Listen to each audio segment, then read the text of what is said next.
American Imperialism and the State, 1893 to 1921. How did the acquisition of overseas colonies affect the development of the American state? How did the constitutional system shape the expansion and governance of the American empire? American Imperialism and the State offers a new perspective on these questions by recasting American imperial governance as an episode of state building. Colin argues that the empire was decisively shaped by the efforts of colonial state officials to achieve greater autonomy in the face of congressional obstruction, public indifference, and limitations on administrative capacity. Drawing on extensive archival research, this book focuses principally upon 4 cases of imperial governance: Hawaii, the Philippines, the Dominican Republic, and Haiti, to highlight the essential tension between American mass democracy and imperial expansion. Colin D. Moore is an associate professor of political science at the University of Hawaii. He has won the Walter Dean Burnham Award from the Politics and History section of the American Political Science Association for the Best Dissertation and the Mary Parker Follett Award for the year's Best Article in Politics and History. His research has been published in Perspectives on Politics, American Political Science Review, and Studies in American Political Development. American Imperialism and the State, 1893 to 1921. Colin D. Moore. For Cynthia Moore and to the memory of John Moore. Contents. List of figures, page 9. List of tables, 11. Preface and acknowledgments, 13. List of abbreviations, 17. 1. Introduction, 1. 2. Clerical state colonialism and the annexation of Hawaii, 34. 3. Institutional design of the Insular Empire, 65. 4. Building a colonial state in the Philippines, 101. $5 diplomacy as inconspicuous action, 158. 6. The colonial state at the height of progressive imperialism, 189. 7. Consequences and collapse, the empire under Wilson, 231. 8. Conclusion, 271s. Preface and acknowledgments. In the late 1970s, the historian James A. Field, Jr. took to the pages of the American Historical Review to describe his frustrations with the study of American expansion at the end of the 19th century. His provocatively titled essay, American Imperialism, the worst chapter in almost any book, excoriated the profession for developing a curious narrative that relied on an inverted Whig interpretation of history, differing from its predecessor primarily in that now the children of darkness triumph over the children of light. 1. Although scholars have made considerable progress since Field's witty essay appeared, much work remains to be done on the politics and administration of American expansion. American Imperialism and the State offers a new interpretation of U.S. expansion at the turn of the 20th century that focuses on the institutions and structures of the nascent American empire. It argues that we must see the acquisition and governance of overseas colonies as a formative moment in American state development, one that loomed large in the minds of several presidents and the early architects of American foreign policy in the 20th century. The concern, for many of them, was whether the American constitutional system was compatible with long-lasting formal empire. To explore this question, this book focuses principally upon 4 cases of American imperial governance: Hawaii, the Philippines, the Dominican Republic, and Haiti, to show how the American empire developed and adapted to the constraints of the American system of separated powers. Although the formal American empire of colonies, dependencies, and protectorates would largely give way to less obvious forms of imperial control, the organizational structures developed to govern the new colonies offer us a unique window into the development of the American foreign policy state, and present some more general challenges to standard stories of American state building and the development of American foreign relations. In short, a central claim of this book is that the evolution of the American empire cannot be understood without fully understanding the interplay of political institutions that govern this empire. If the U.S. empire was exceptional, it was not because American liberal traditions made it more benevolent than its competitors. In making this argument, I join scholars such as Julian Go, who has observed that America's national character had little to do with the forms of rule the United States enacted in its colonies.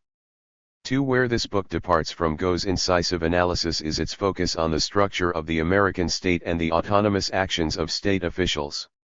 In the pages to come, I show how Congress and the American constitutional system constrained the imperial dreams of 2 presidents and officials in the executive branch, and would eventually lead to the empire's partial collapse by the 1920s. Yet the strategies and institutional capacities developed to overcome these congressional and constitutional restraints would also, I argue, lay the foundations for the modern executive-dominated security state. My hope is that this book will contribute to an emerging conversation in political science about the role of territorial expansion and empire in shaping the American state. It is my view that American political development requires a clear understanding of American imperialism, but political science, a discipline where the exceptionalism of the United States is frequently taken as a starting point for analysis, has remained surprisingly silent about this period. When it is mentioned, it is too often dismissed as an aberrant or ultimately irrelevant moment in American history. Yet by focusing on the domestic state to develop their theories, scholars have missed an opportunity to apply insights from historical institutional studies of American state building to explain state action in an international context. This book is meant to fill this gap in the literature by focusing on the development of an overseas American empire. In doing so, I intend for it to provide a historical complement to work on inter-institutional theories of American foreign policy. Second, the book is meant to offer a new analytic perspective to existing narratives of U.S. imperialism. By adopting a state-centered view, this book diverges from accounts that view the development of U.S. empire through the lens of power politics, American racism, indigenous resistance, and local conditions in the colonized nations. Nevertheless, I see this work as a complement, rather than a challenge, to these perspectives. I hope that the historians and sociologists who pioneered these critical studies of American imperialism will agree. There was a time, not so long ago, when the lengthy acknowledgments that begin so many academic books puzzled me. How, I wondered, given the solitary nature of scholarship, could an author possibly have so many people to thank? I now understand. In the process of writing this book, I have managed to incur more than my fair share of debts to friends, colleagues, and institutions. And now, much to my great delight, I have the privilege to thank them. The first thanks go to my teachers. As an undergraduate at Swarthmore College, Rick Vallely first introduced me to political science.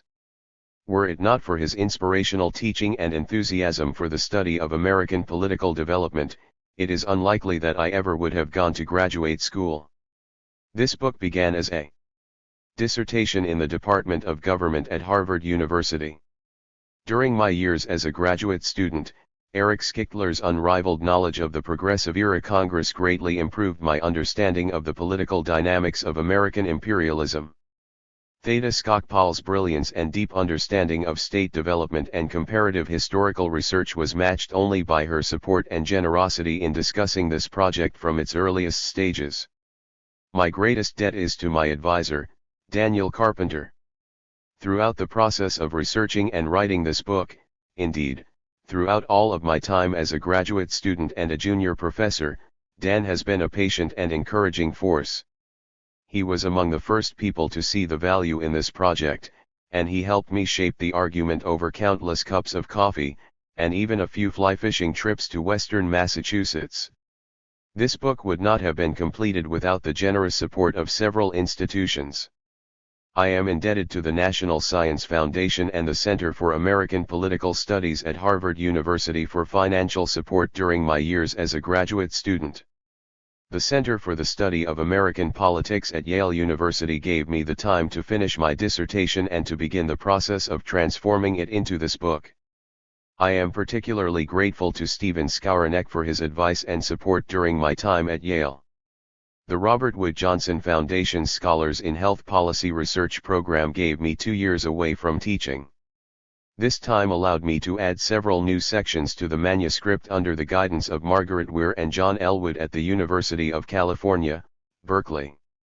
Finally, my thanks go to Cambridge University Press for graciously allowing me to adapt, for chapters 1, 4, and 5, portions of my article State Building Through Partnership, Delegation, Public-Private Partnerships and the Political Development of American Imperialism, 1898, 1916, Studies in American Political Development, 25, 27-55. Over the last 4 years, the University of Hawaii has proven to be an ideal place to complete this project. I owe a special debt of gratitude to Hokulani Aiko, Deborah Halbert, Brian Hallett, Manfred Henningsen, John Goldberg Hiller, Ehito Kimura, Neil Milner, Lawrence Nitz, Noano Silva, Manfred Stager, and Myung-Ji Yang for their advice and aloha. They all discussed my ideas at length in the office and over long dinners in Kaimuki, barbecues on Kaimana Beach, and ridge hikes in the Keolau Range. As I worked on this book over the years, I relied on a network of extraordinary friends who made the process bearable with their sound advice and good humor. Special thanks go to Scott Burns, Jonah Eaton, Dan Hopkins, Annalise Heiser, Doug Kreiner, Ryan Moore, Dan Nasemala, Andrew Reeves, Lizzie Rothwell, Danny Schlossman, and Spencer Strub, who listened patiently as I prattled on about obscure progressive-era figures in Cambridge, Philadelphia, and Berkeley. Bob Eaton and Wendy Batson provided me with an evening meal and a bed in Tacoma Park, which made the months of archival research in Washington so much easier. My biggest debt, of course, is to my family. My aunt, Glory Stiles, knew just when I needed to take a break from work to explore the East Bay's culinary scene. Despite being occupied with their own careers, my brother and sister kept my spirits high even when they must have wondered if I was really making any progress at all. I dedicate this book to my mother, Cynthia, and to the memory of my father, John. Their love and support made it possible. Introduction. Some of the things the Senate does really work to increase the power of the executive. In this nation, as in any nation which amounts to anything, those in the end must govern who are willing actually to do the work of governing, and insofar as the Senate becomes a merely obstructionist body, it will run the risk of seeing its power pass into other hands. Theodore Roosevelt 1.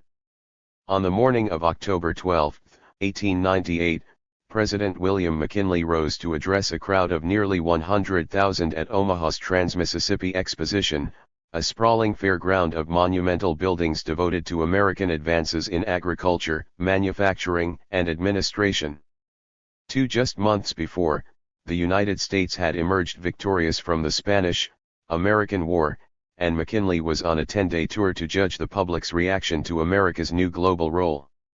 After acknowledging the cheers that greeted his arrival on the dais, the president informed his audience that their nation's victory over Spain came with new international responsibilities, which, he explained, would need to be met with the same sense of courage and duty that prevailed during the war.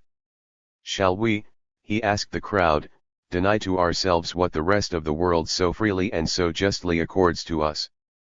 No, came the resounding answer.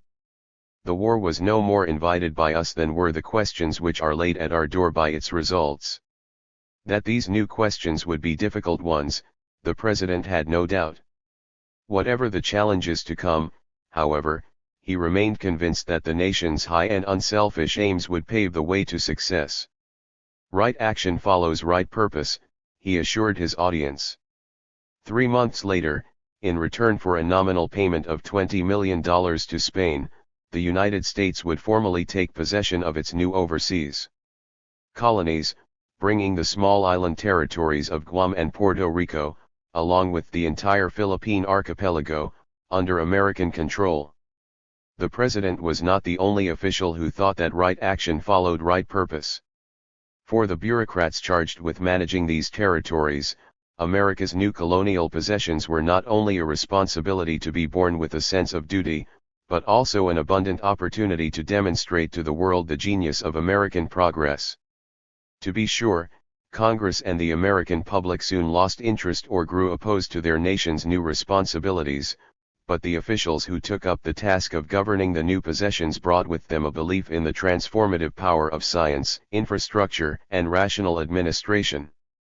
For although colonial officials never hesitated to include rhetorical flourishes about the republican nature of their empire, the ability to operate outside the normal constraints of democratic politics was what they found most attractive about the colonies. For these technocratic reformers, many of whom were disgusted by the corruption and spoils politics that characterized the 19th century American state, the new possessions presented an opportunity to apply the most modern theories of progressive governance in an environment where checks on their power were minimal.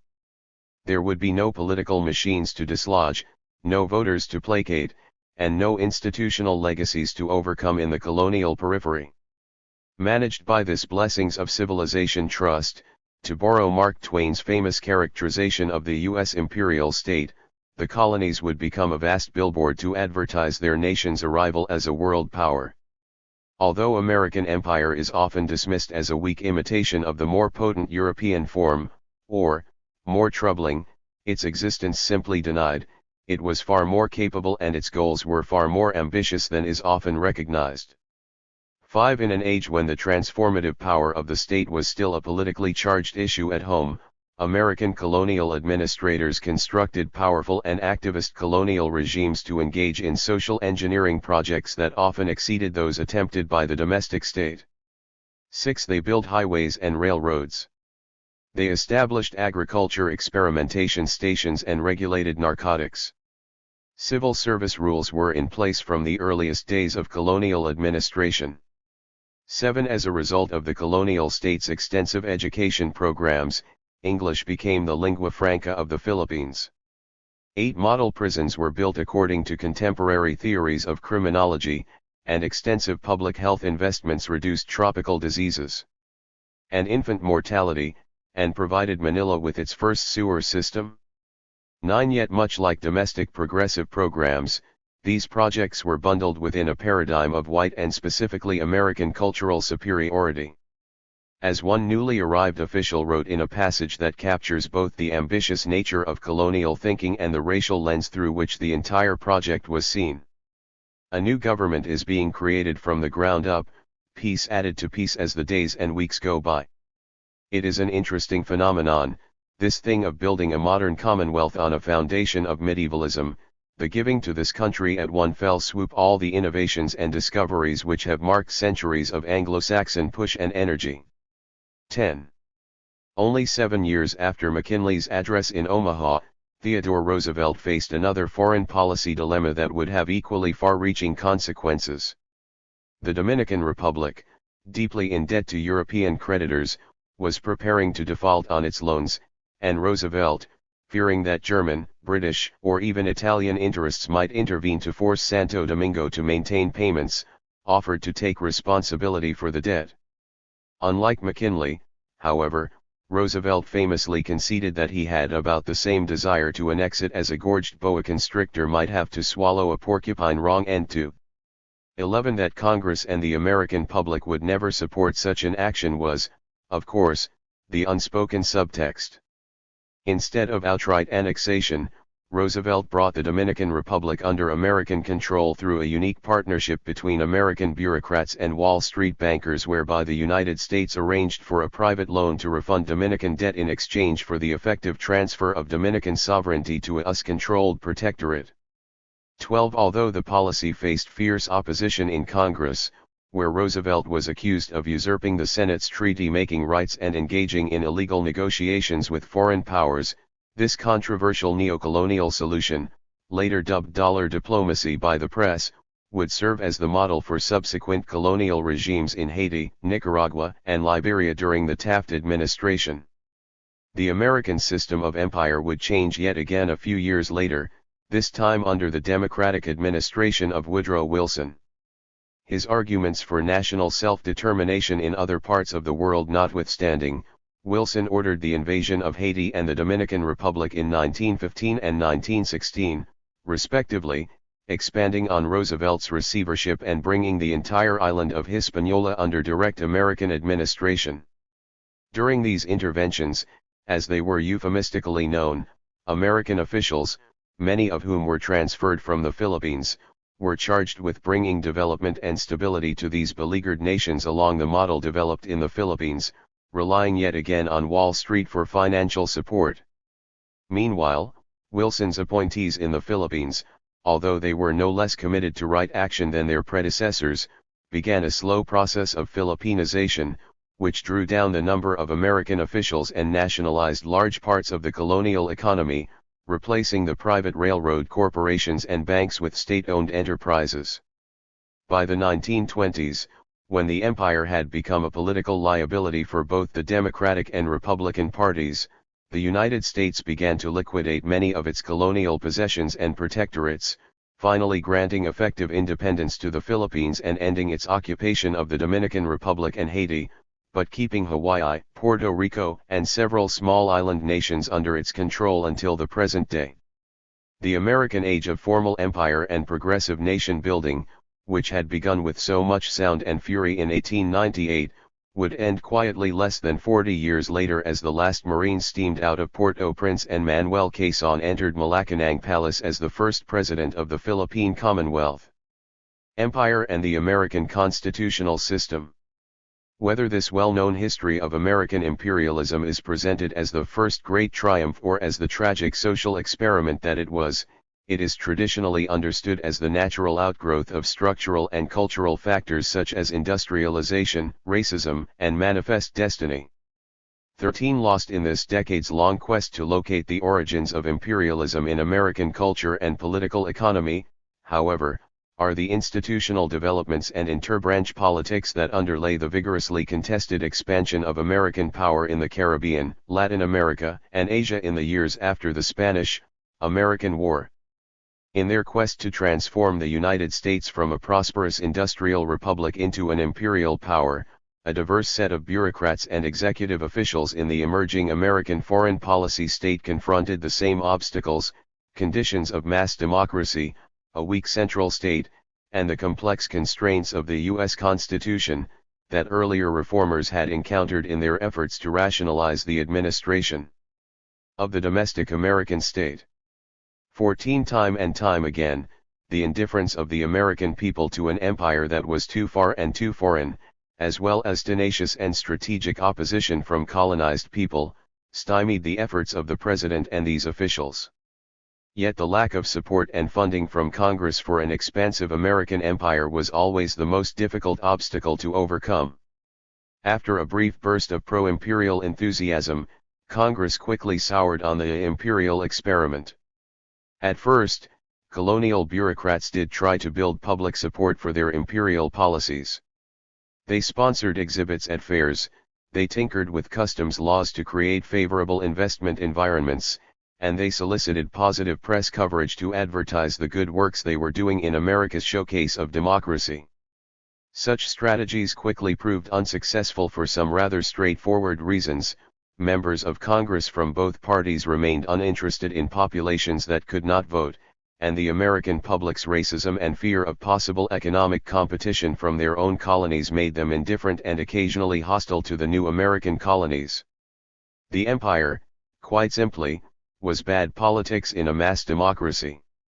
And, in an age before the imperial presidency, Congress saw no reason to defer to the executive in foreign affairs. Using its formal powers over appropriations and tariffs, as well as its informal powers to mold public opinion, Congress's attempts to control and limit overseas empire were extremely effective. Such opposition could have easily spelled a quick end to American empire, but it did not. 15 This book asks why. Accordingly, it confronts three broad, but perplexing, theoretical and substantive questions. 1. How did American executive officials engage in these ambitious nation-building projects with such limited congressional and public support? 2. Why did the United States distance itself from a policy of formal colonialism so quickly after creating institutions designed to manage its new colonial possessions? 3. How did the essential tension between American mass democracy and imperial governance shape the expansion of the American empire? 16. The answers, I argue, lie in understanding the systems of imperial rule and expansion not as evidence of state capture by American finance capital or the expression of deep cultural values, but rather as innovative and adaptive responses by presidents and executive officials to congressional opposition. Faced with a lack of support from Congress and an indifferent public, presidents and colonial bureaucrats shifted their strategy to one of private finance, secrecy, and extra-constitutional action. Their frustrations with the parochial concerns of Congress pushed them to consider ways to achieve their goals with less interference. In many ways, these responses were designed to solve the fundamental tension between democracy and empire by subverting the constitutional checks of the American system of separated powers. As will be explained in chapters 4 to 6, colonial bureaucrats gained financial support for their policies by forming partnerships with Wall Street bankers, while their manipulation and monopolization of information about the colonies and a loyal civil service protected them from congressional notice or interference. Through these sources of power, presidents and colonial officials were able to proceed with their ambitious plans for the American empire and to accomplish goals which they lacked the financial capacity and political support to achieve independently. 17 Armed with independent sources of revenue, they were able to continue their modernizing projects in the Philippines and bring the Dominican Republic, Nicaragua, Liberia, and Haiti under American control. Their efforts to build the empire also led to the creation of new governance patterns that made the executive much less reliant on domestic state capacity in foreign affairs. In short, the American external state, cast in the crucible of imperial management and given limited access to the resources of the domestic state, developed and adapted to these circumstances not as a centralized state subordinate to Congress, but largely independent of it as a system of dispersed and self-funding governing authorities. 18 Rather than dismissing the age of formal American empire as a strange exception and one with little effect on state development, we need to understand it as the first major experience the American state had as an international actor, and one that would markedly influence how the United States confronted the world.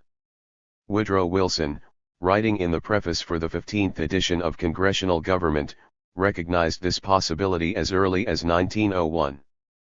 Much the most important change to be noticed is the result of the war with Spain upon the lodgment and exercise of power within our federal system, the greatly increased power and opportunity for constructive statesmanship given the President, by the plunge into international politics and into the administration of distant dependencies, which has been that war's most striking and momentous consequence.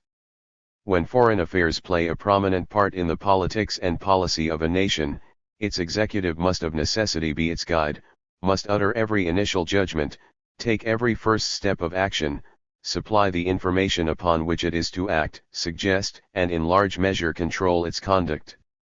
The government of dependencies must be largely in his hands. Interesting things may come out of the singular change. 19.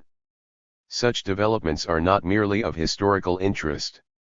Over the past 3 decades, scholars studying domestic state institutions have come to a clear consensus that state structure and development have important effects on state action.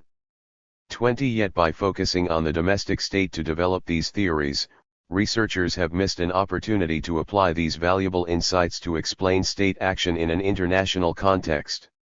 21 This is especially curious since scholars in all 3 empirical subfields of political science, comparative politics, American politics, and international relations, have suggested that there may be important policy effects that result from a state's unique external face.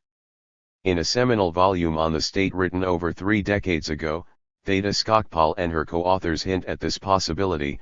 For both older and newer national states, they write, there may also be systematic differences between parts of states oriented to transnational environments and those specializing in purely domestic problems. 22 More recently, Ronald Rogowski writes that there is good evidence that differences in institutional forms have profound effects on the style and relative success of foreign policy, yet he bemoans the lack of attention to these issues in international relations. 23 This book attempts to correct these oversights by marshalling theories of institutional development and inter-institutional politics to understand how the American state organized and governed its overseas colonies and how these actions, in turn, shaped the American foreign policy state or external state, which I define as that portion of the state concerned with the state's projection of power outside of its domestic borders. 24. The result is an American external state that, as Stephen Krasner has argued, is both powerful abroad and strangely weak in relation to its own society. 25. Furthermore, a focus on this inter-institutional struggle over American empire in an earlier period reveals how presidents and bureaucrats might behave when faced with a Congress whose authority over foreign affairs and whose institutional and informational resources were relatively greater than they are today. In this era, the American foreign policy state was weak and disorganized, and presidents did fear Congress's formal powers in a way that is difficult to imagine today. Putting institutions and ideas first, of course, means that many compelling theories of political culture 26 and gender 27 are largely pushed to the background. In positing an institutional explanation to explain the development of American empire, my purpose is not to suggest that these explanations have no merit. Indeed, many provide brilliant insights into the background conditions of American imperialism, but they are often unable to account for the variation and adaptation of governing arrangements over time. Before I explain my own argument in more detail in the following sections, let us take a brief look at three of most prominent explanations of American empire: economic interests, race, and international relations. To be sure, none of these theoretical approaches claims to explain all aspects of American imperialism, but their dominance in the field has obscured the value of focusing on state structure and the actions of state officials. How can a state-centered, institutional account of empire enrich our understanding? Where does it depart from these traditional explanations? American economic expansion and gentlemanly capitalism. Economic explanations have long been central to studies of American imperialism. 28. In the 1920s, American scholars built on earlier work by the English political economist John Hobson to criticize U.S. interference with Caribbean nations, arguing by implication that the interests of American business were dictating American foreign policy. 29. William Appleman Williams and his students at the University of Wisconsin later expanded on these earlier themes to conclude that much of American foreign policy could be explained by a relentless quest for overseas markets. 30. Despite the theoretical dominance and intuitive appeal of the Wisconsin school theories of American diplomatic history, the exact connection between private economic actors and American imperialism remains unclear. 31. Although American foreign direct investments did increase significantly in this period, relatively little of that money was sent to areas under direct American control.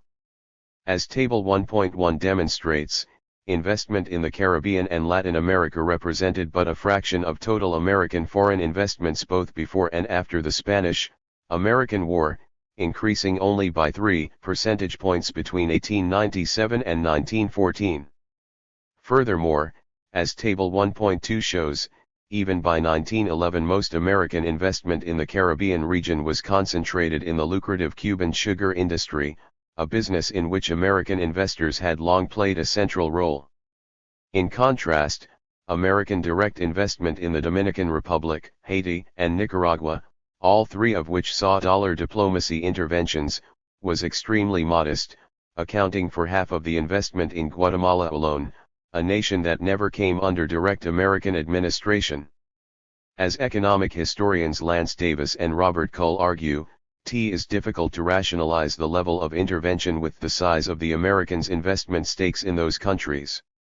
32. To be sure, this could be due to the fact that those areas under formal American control were, first and foremost, meant to secure a global trading network, particularly to gain access to the fabled China market, and were not necessarily seen as areas of investment themselves. Yet American investment in Asia was also quite modest.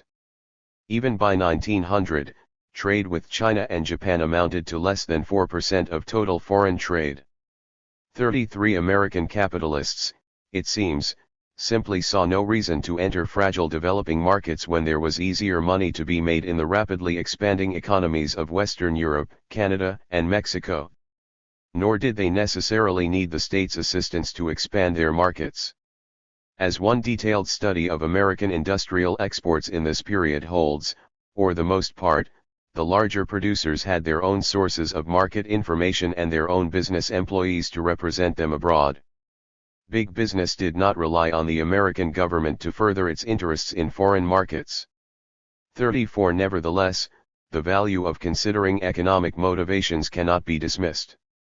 American portfolio investments in the sovereign debt of Central American and Caribbean nations did increase significantly during this period, growing essentially from nothing in 1897 to about $58.6 million in 1914, and this suggests the value of considering the role of financiers and the nascent American investment banking industry apart from American manufacturers.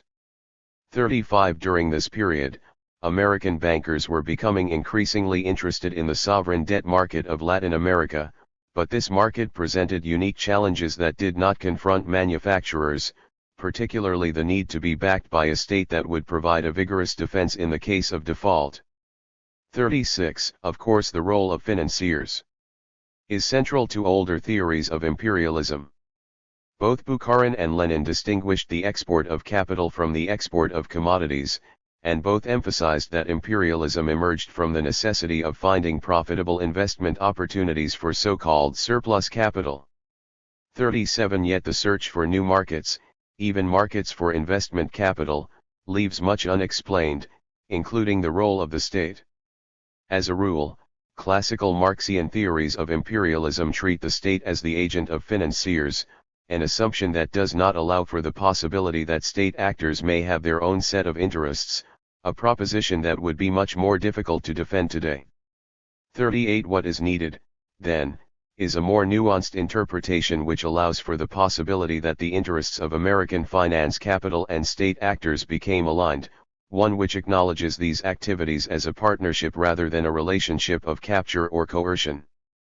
Indeed, recent work by historians has posited such a connection. For example, in their well-known gentlemanly capitalism theory of British overseas empire, Kane and Hopkins emphasized the close bond and shared worldview of British financiers and high-level state actors in shaping British imperial policy. 39 American historians have made broadly similar arguments about the United States, most notably Emily Rosenberg in her landmark analysis, Financial Missionaries to the World.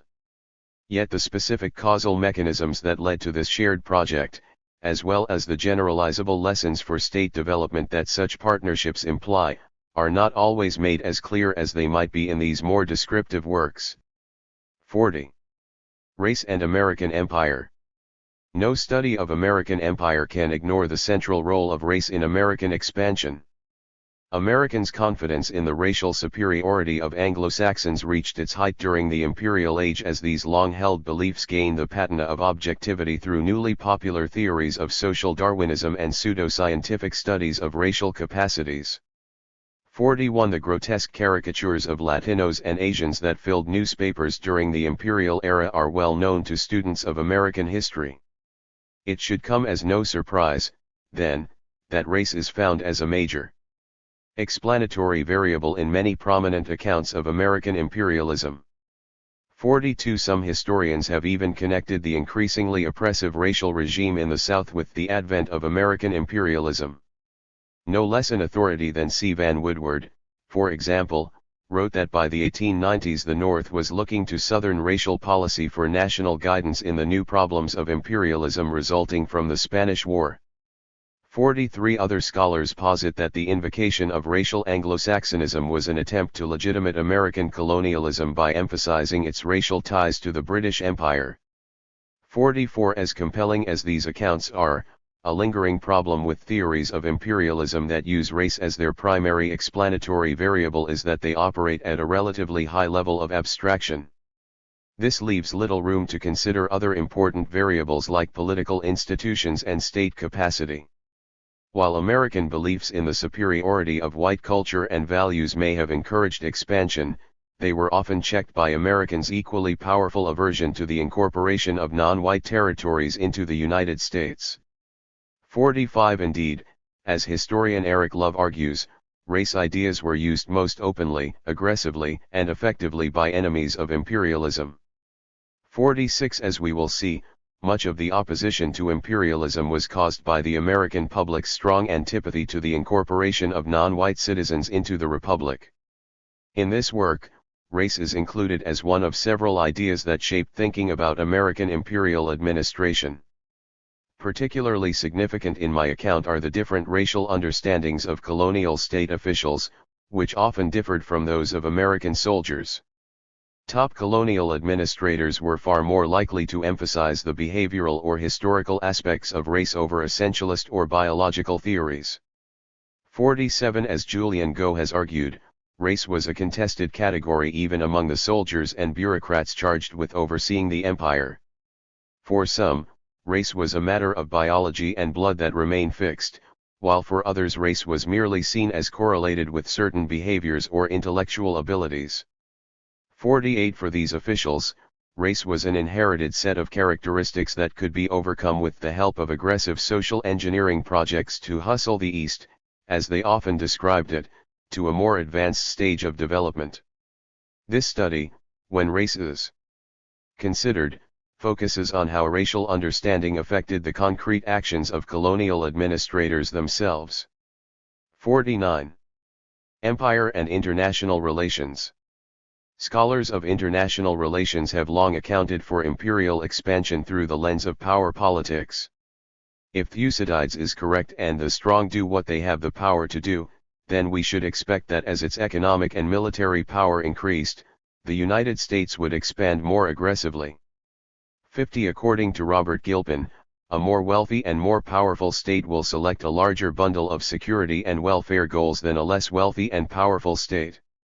51 While such theories certainly help us to understand why the American state was interested in projecting more influence, particularly in the Caribbean, elements of the American case are poorly explained by traditional and defensive realism. To be sure, such accounts are primarily focused on explaining state competition and the drive for empire, rather than on the form these empires take. Much like race-based explanations, they operate at a much higher level of abstraction, which make them less useful in explaining the development of U.S. imperialism. For instance, although the acquisition of colonies for strategic purposes fits well with realist accounts, the intensive development projects in the colonies do not. It is, for example, difficult to explain how it was in the strategic interests of American officials to pour millions of dollars into developing a railroad in the Philippines. Furthermore, as I explain in the following sections, the acquisition and management of colonies as strategic military assets to project U.S. power into Asia and the Caribbean provide an adequate explanation for only the smallest colonies of American Samoa, Guam, and the Virgin Islands. The larger colonies, and the Philippines, in particular, were often viewed as military liabilities just years after the United States seized them. The second problem is that classic theories of international relations are not well equipped to explain the timing and governing structures of American empire. By the 1880s, the United States was the wealthiest country in the world, unmatched in its industrial capacity by any Western European state, and yet this economic power did not translate into international leadership. Its army was smaller than Bulgaria's, its decrepit navy was full of rotting and antique ships, and its diplomatic corps consisted of party spoilsmen who lacked even rudimentary training in foreign affairs. 52 In an attempt to account for this discrepancy, Fareed Zakaria argues that state capacity is more important than sheer economic power in explaining a state's desire to expand. Building on studies of American state development, Zakaria finds that the rise of a centralized bureaucratic state during the Progressive Era led to greater American involvement in international affairs, which allowed the executive branch to bypass Congress or coerce it into expanding American interests abroad. 53 What remains confusing in Zakaria's account, however, is why we should expect reforms in domestic state capacity to lead to changes in foreign policy capacities. 54 Moreover, if increases in state capacity lead to a more aggressive foreign policy, then why did the United States scale back its initial hunger for overseas colonies? As it turns out, how presidents and bureaucrats tried to bypass Congress is a far more complex story than Zakaria allows. In fact, it was the result of a particular form of state building that relied on private partnerships, independent resources, and information control. A central claim of this book is that important dynamics of American imperialism become visible when examined from a slightly lower level of abstraction than the classic theories of economic expansion, racism, and power politics. At this level of analysis, one where state structure and bureaucratic action play a major role, we can begin to make sense of the unusual variation and development of the empire in ways that these more general theories cannot. American Empire and Interbranch Politics in the Age of Congressional Dominance. The story of American foreign relations as it is traditionally told is the story of presidential dominance. From Aaron Wildavsky's Two Presidencies thesis to Arthur Schlesinger's notion of the imperial presidency, the consensus is that the president and the attendant foreign policy state have increased their dominance of American foreign affairs throughout the 20th century. 55 Congress, meanwhile, has been left to play a supporting role, despite constitutional powers that are arguably superior to the executives in foreign affairs. The reasons for this are many, but among the most prominent explanations for the perceived executive dominance of foreign policy are the president's first-mover advantage and his greater access to information. 56 These informational advantages are due in large part to the president's command of the foreign policy state and its attendant bureaucracies that arose in the post-war era. As scholars have long pointed out, bureaucrats may manipulate the policy agenda through their informational advantages. 57 Yet information control does not necessarily imply that bureaucrats need to withhold facts from policymakers. Often it is enough to merely present information in such a way that highlights a favored policy.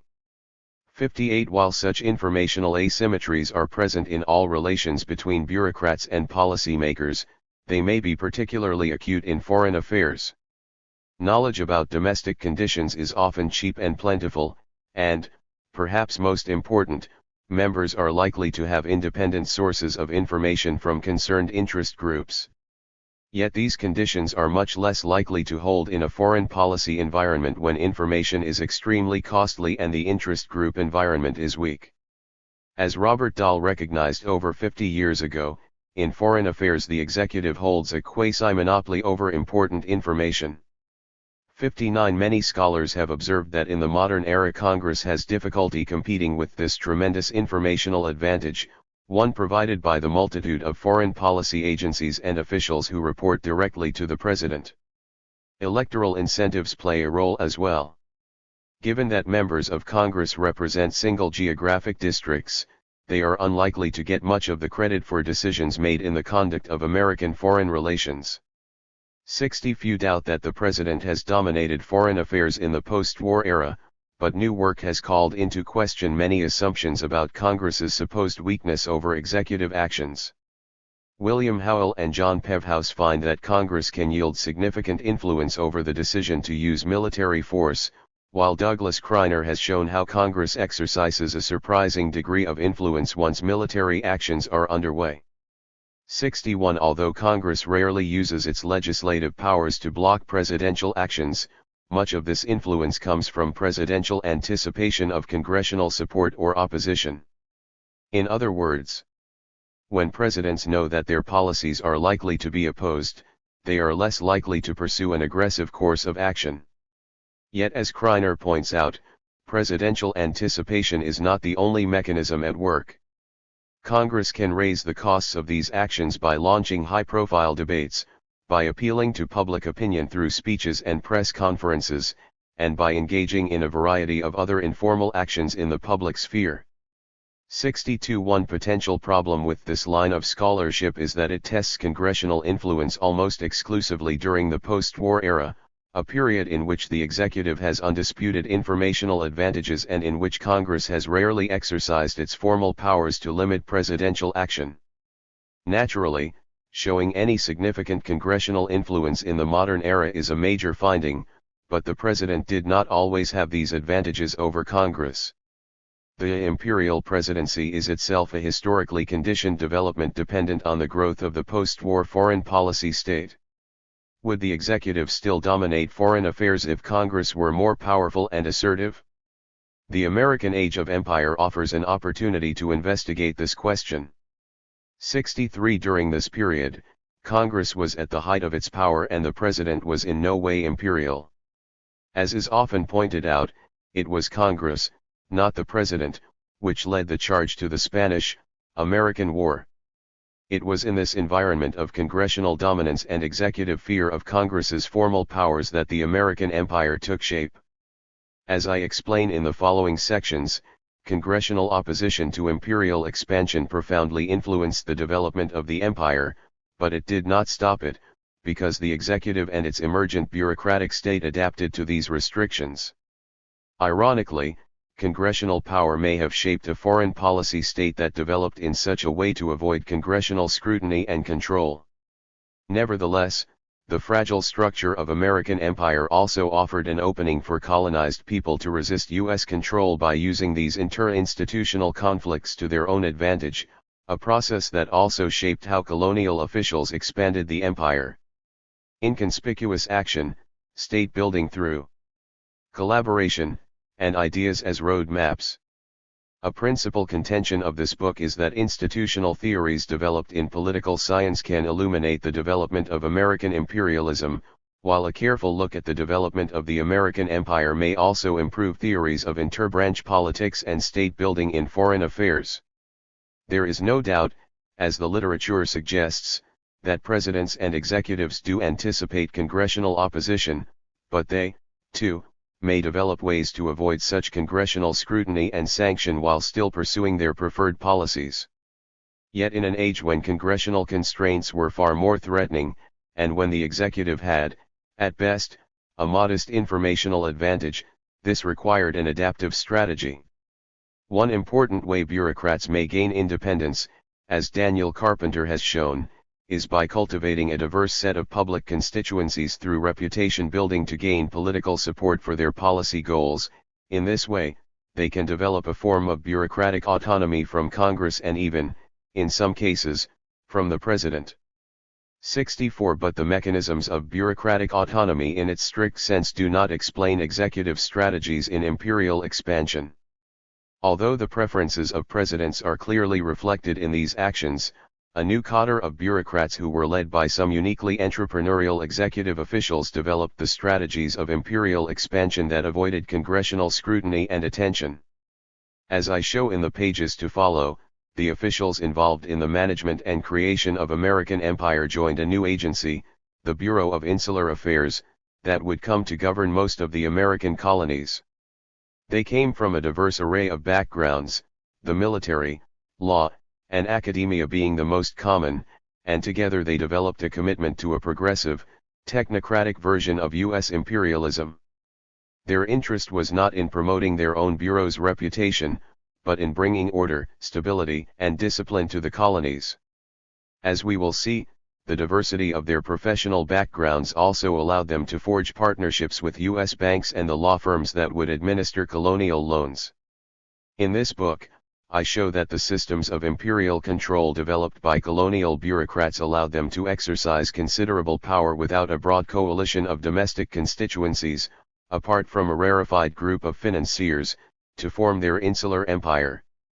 The autonomy that allowed colonial officials to achieve many of their objectives as the American empire expanded eventually undermined the stability of the colonial regimes, often leading to more reckless efforts to stabilize them.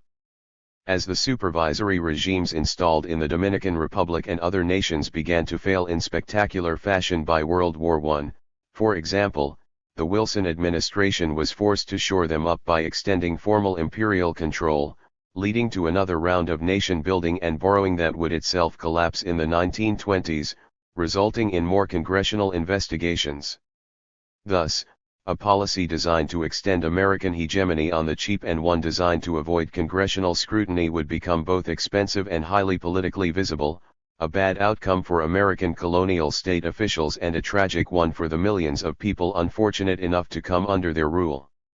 At its core, this book investigates how bureaucrats may exploit politicians' lack of interest in policies that bear little on their chances for re-election and for which they have little incentive to direct their attention or oversight, even in an era when Congress was relatively more powerful than it is today.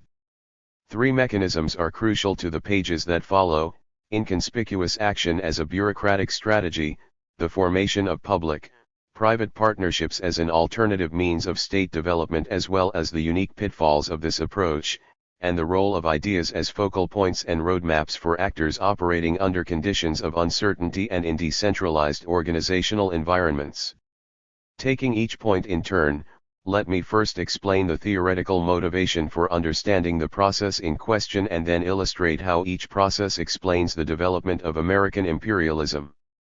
In a study of the relative powers of Congress and the President, Keynes Roan et al. Find that political incentives encourage members of Congress to delegate more policy-making authority to the President in foreign than domestic affairs. 65 Delegation, then, is likely to be more common, and delegated authority is likely to be broader in foreign affairs. Delegation, however, is fraught with significant risk for members of Congress. Bureaucrats, after all, often hold preferences that are at odds with those of the median member of Congress and often have far more administrative expertise than their political superiors. Consequently, the ability of a democracy to control the actions of these unelected public officials has been debated by scholars for generations. A more recent, but no less vexing, problem concerns the limited incentives of Congress to monitor the behavior of bureaucrats. 66 With their focus on winning the next election, members are unlikely to invest the time or resources in dutifully patrolling the actions of obscure federal agencies. 67 Despite these problems, the proposition that Congress can and will design institutions to control its agents is well accepted in political science.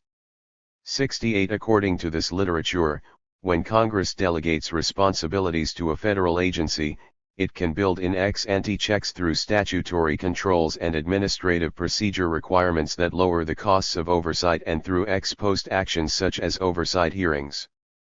69 Empirical research supports many of these theoretical propositions through studies that demonstrate how the outputs of bureaucratic agents change as different political principles are appointed, or how signals of principal preferences are communicated to the agents through budget shifts. 70 Nevertheless, as a result of its focus on the decision to delegate and the politics of institutional design, this literature makes some important, yet possibly problematic, assumptions that preclude the possibility of endogenous institutional adaptations driven by the agents to change the rules from within. First, the bureaucrats in such models, although always assumed to have their own divergent set of interests, are rarely accorded much agency of their own. Such models primarily focus on the ways in which bureaucrats react to a particular system or set of incentives designed to solve the problems of congressional oversight. 71 Second, the institutions designed to constrain bureaucratic behavior, once created, are assumed to remain self-reinforcing. Change is expected only when some exogenous process upsets the equilibrium. 72 Finally, the salience of a particular issue is assumed to be exogenous to the agency itself. Although there is near universal agreement that the incentives of Congress to monitor agency behavior will increase with an issue's political salience, the ability of bureaucrats to manipulate issue salience is almost entirely neglected. 73 In this book, I forward the concept of inconspicuous action to explain how bureaucrats may gain autonomy by exploiting the limited electoral incentives of members of Congress to invest in administrative oversight. In this way, inconspicuous action represents the negative image of Carpenter's theory of reputation building. Rather than work to build favorable constituencies and to increase the salience of their policies, inconspicuous action prevails when bureaucrats actively pursue strategies to stay off the political agenda. This can be accomplished in two ways. The first is through the control and monopolization of information that may draw unwanted attention from the public or concerned interest groups. The second is to avoid requesting resources from Congress. Resources invite congressional oversight, and by seeking funds from elsewhere, bureaucrats may pursue policies while minimizing attention. In the context of American empire, this strategy of inconspicuous action was achieved in three ways. First, colonial officials ruthlessly enforced censorship laws in the colonies that prevented both American and indigenous journalists from reporting on the colonies. Second, executive officials rarely requested direct appropriations from Congress. Indeed, the currency reserve funds, colonial tax base, and loans from private banks provided the vast majority of the funding for the empire. Third, the structure of the colonial bureaucracy itself made oversight difficult. Borrowing from insights developed in organizational economics and work by Alexander Cooley on post-Soviet Central Asia, I argue that the multi-divisional form of colonial administration facilitated this strategy by concentrating all aspects of colonial administration in one executive agency. In his pioneering scholarship on business organization, Alfred Chandler, later followed by Oliver Williamson, noticed that large industrial enterprises tend to be governed either as unitary forms or as multi-divisional forms. 74 The U-form organization, represented in Chandler's account by the Ford Motor Company, maintains distinct administrative divisions in its peripheral divisions, while the M-form, represented by General Motors, gives relative autonomy to its various peripheral companies. U-form hierarchies, however, have far higher governance costs that rapidly increase as firms expand, because of the overwhelming amount of information generated by separate divisions. M-form hierarchies, in contrast, are able to distill information among their separate divisions more efficiently and are more easily adaptable to local conditions, leaving the chief executive with only the most important decisions. 75 While the management of automobile production and imperial colonies are decidedly different projects, Chandler's insights about organizational hierarchy do much to help us to make sense of colonial administration. M-form hierarchies may be more efficient organizational forms, but they tend to exhibit serious informational asymmetries, and may exacerbate the already strong principal-agent problems in foreign affairs. As will be demonstrated empirically in the following chapters, this form of organizational hierarchy resulted in a network of insular officials who were able to control information about the colonies with little interference from outside agencies or from Congress. As demonstrated in Figure 1.1, by centralizing control over the islands under one agency and further insulating it from the rest of the War Department, there were few opportunities for Congress to receive independent assessments or to prepare its own bills outside the network of the insular administration. In the United States, most aspects of colonial governance were directly overseen by the Secretary of War through the colonial clearinghouse known as the BIA. And the structure of American colonial governance was far from a typical Weberian bureaucracy. Indeed, it resembled nothing so much as a classic corporate trust. What remained was an ambiguous authority structure that excluded the State Department, defied the normal organizational hierarchy of the War Department, and minimized interference from Congress and other bureaucracies. State building through collaboration. How might bureaucrats make policy with low administrative capacity and weak congressional and public support? One mechanism I suggest in this book is the formation of collaborative relationships with actors outside formal state institutions.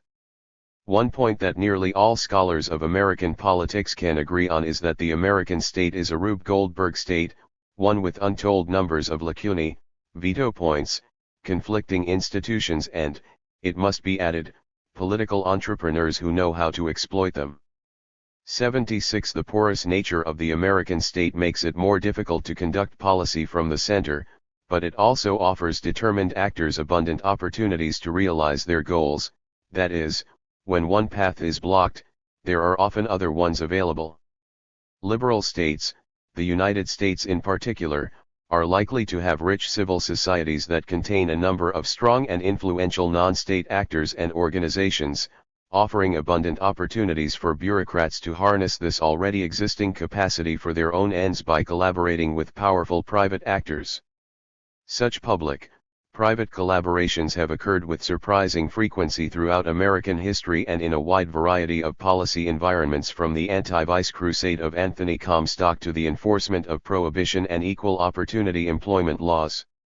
77 As Brian Baylock details in a recent work, much of state building in the 20th century follows these associational patterns of development. 78. Certain developments in American imperialism, I argue, constitute yet another case of borrowing capacity from private actors, and an especially clear case at that. Facing significant restrictions on their authority, colonial bureaucrats began to look to private actors for support, a process I term state building through collaboration. The crux of their strategy lay in the cultivation of public-private partnerships with investment bankers, partnerships that were developed and supported through a variety of cross-cutting professional networks in American banking, economics, and colonial administration. 79 Although public-private partnerships have often meant delegating administrative power to private actors, a common pattern in American social policy, state building through collaboration explains how the state can also enhance its power and autonomy. Yet, much like in Carpenter's account, the creation of these partnerships relies on the entrepreneurial behavior of officials who can span boundaries between the state and private interests. These weak ties, in other words, can be turned into the strong ties of collaboration. 80. Despite its relatively common appearance in American domestic state development, this pattern of state building is somewhat alien to theories that account for the development of external state capacity, which still assume that state building means the creation of formal bureaucracies along traditional Weberian lines. Most scholarship equates increases in foreign policy capacity with centralization and hierarchy, an understandable bias given that the study of state building emerged from scholarship that focused on Western European state structures. State building through collaboration, however, is unlikely to follow such a traditional developmental path. After all, borrowing capacity and mobilizing outside support are not the same thing, and recognizing this requires us to complicate our understanding of liberal state development. As Elizabeth Clemens argues, these efforts to borrow rather than to directly build state capacity must be recognized as expressions of power, but in the form of the exercise of government within particular institutional arrangements, rather than the co-optation of supporters or strategic pursuit of some electoral logic.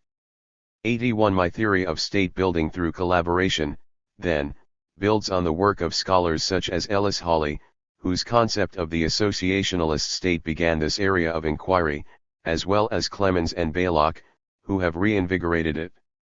It applies these insights to the construction of external state capacity and shows how these partnerships can be used to enhance the autonomy of state agencies. 82 In other words, state building through collaboration implies that private actors are central players in the administration of policies and not merely supportive constituencies used to build support for public programs. At the same time, state building through collaboration requires that bureaucrats remain independent from societal interests and retain their own irreducible preferences, which they then pursue through these partnerships. In this way, these partnerships represent something quite distinct from older theories of bureaucratic capture. Furthermore, the shift away from the hierarchical organization of traditional state agencies to the contractual model of private agreements makes political oversight significantly more difficult as the line between public and private authority becomes blurred, which may provide important political gains to state actors. 83 But how were these partnerships formed? Why would important private interests lend state actors their own capacity or resources? A number of recent and well-received studies of institutional development and adaptation argue that the answer to these questions can be found in the entrepreneurial behavior of state actors who facilitate partnerships among groups both within the state and between the state and society. 84 The political entrepreneur, defined variously as strategic, self-activated innovators who recast political institutions or someone who sees a prospective cooperation dividend that is currently not being enjoyed, stitches together various interests by crafting policies or institutions that meet a variety of goals.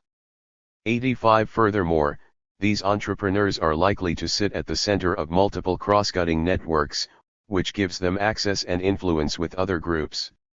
86 Although the frequent rotation in and out of office by members of the American state has often been seen as a signal weakness. Such limited tenures mean that state actors, especially high-level officials, are likely to have strong and enduring relationships with major societal interests. Yet a strategy of state building through collaboration also has a number of unique pitfalls. For one, the ability of state actors to borrow private capacity is dependent on the maintenance of the partnership. Should either state or private actors renege on their commitments, or should external factors dramatically alter the costs to either party, the partnership could very quickly crumble. Furthermore, the costs of exiting the partnership may increase over time. Such a situation may lead to suboptimal outcomes as state actors are forced to act in ways that are politically controversial, or at least highly visible, to meet commitments made earlier to their private partners. 87. This suggests that while state building through collaboration may offer state actors powerful short-term increases in capacity and a way around restrictions on their power, it may also prove to be less stable than traditional state building strategies. American imperialism, I argue in this book, constitutes a case of state building through collaboration. Beginning with their efforts to develop the Philippines, colonial bureaucrats slowly began to form relationships with bankers who, in turn, floated Philippine bonds on Wall Street to fuel the railroad and infrastructure development projects in the islands. By leveraging colonial gold reserves and other resources, they offered these often reluctant bankers financial incentives to invest in the American empire and to increase the capital available for development. These initial experiments in the Philippines with the use of private capital to fund foreign policy priorities were soon used to bring new nations under American control, beginning with the Dominican Republic in 1905 and soon spreading throughout the Caribbean and Latin America during the Taft administration. From their modest beginnings in the Philippines as a way to overcome legal and financial limitations on colonial development, the public-private distinction was further blurred as these partnerships were formalized as dollar diplomacy, an arrangement that would govern America's drive to hegemony in the first decades of the 20th century. 88. Indeed, as a result of its attempts to limit bureaucratic drift, Congress inadvertently encouraged colonial officials to form these partnerships with private actors. The partnerships they forged among themselves and with private organizations created new systems of governance in foreign affairs that allowed the president and colonial bureaucrats more autonomy to pursue objectives independent of congressional and democratic checks. If the concepts of inconspicuous action and state building through partnership help us to understand the how of American imperial bureaucrats, they do not account for the why. Although bureaucratic goals can, of course, often be reduced to simple graft, budget maximization, or turf protection, bureaucratic organizations and policy communities also provide a structured environment, which shapes individual decisions, evaluations, and goals. 89. In many cases, ideas, whether they are about safety regulations or foreign policy, lie at the heart of bureaucratic goals. There is no question that ideas, as opposed to interests, have occupied a particularly uncertain place in social, scientific explanation. 90. Yet for scholars of politics, it is hard to deny that ideas are often at the root of political action, and a number of recent works have criticized rational choice and historical, institutional scholars alike for their lack of attention to ideas as something more than background noise. 91. We now know a great deal about how actors behave in institutional contexts when their preferences are given, but we know much less about where these preferences come from and, perhaps more importantly, how ideas might shape concrete political action. For Weber, ideas were the switchmen who determine the tracks along which action has been pushed by the dynamic of interest, while Hugh Heclo later argued that the search for ideas, what he described as a process of puzzling, was central to state action. 92. The challenge, as Robert Lieberman has recently written, is to take ideas seriously as a political force while also retaining the essential strengths of institutionalism in all its varieties, its accounts of strategic behavior by purposive agents under structural constraints. 93. The question, then, might be more narrowly stated as follows: how do ideas shape the strategies and concrete actions of bureaucrats? If we accept that actors in organizations are boundedly rational, that is, they exhibit behavior that is rational given the perceptual and evaluational premises of subjects, then ideas are likely to become influential through policy paradigms, which encompass not only the goals of policy and the kind of instruments that can be used to attain them, but also the very nature of the problems they are meant to be addressing. 94 More specifically, we can identify two pathways, first discussed by Judith Goldstein and Robert Keohane, through which this process might occur, ideas as focal points and ideas as road maps. 95 As road maps, ideas clarify actor goals and define the means, end relationship to achieve those goals, and are thus expected to be most powerful under conditions of uncertainty when interests are ill-defined, goals are unclear, and actors remain uncertain what their interests might be. 96 As focal points, ideas define cooperative solutions or act as coalitional glue, which may be especially important for diffuse organizations where hierarchies are less explicit. 97 In a bureaucratic context, focal points may also reduce the likelihood of bureaucratic capture by dominant economic interests through the articulation of separate organizational goals. The logic here is quite intuitive. When faced with new tasks, particularly when given significant discretion over how to define and solve a problem, bureaucrats are likely to rely on ideas more than past practices or routines. How they select among competing ideas is a less certain process, although it is likely to reflect the background and political beliefs of the organizational leaders and the policy ideas that are currently in vogue. 98 Once selected, however, ideas shape organizational goals and normative structures and the policies designed to achieve those goals. At times, these goals may strongly influence the evolution of the institutional arrangements themselves, particularly when the institution is created with no clearly articulated congressional mission. Or, as Krasner argued in his classic work on state autonomy, independence of central decision-makers from particular pressures allows them to formulate objectives that could not be effectively articulated by any non-state actors. 99 Civil service laws, sound infrastructure and planning, improved public health, elementary education, and neutral policing were all central to the domestic agenda of progressive reformers, and the early American imperial administrators transported these ideas to America's newly acquired colonies. Their organizational goals, which were poorly defined by Congress, came to include popular progressive policies that were consistently applied across the American empire with little regard for local conditions or populations.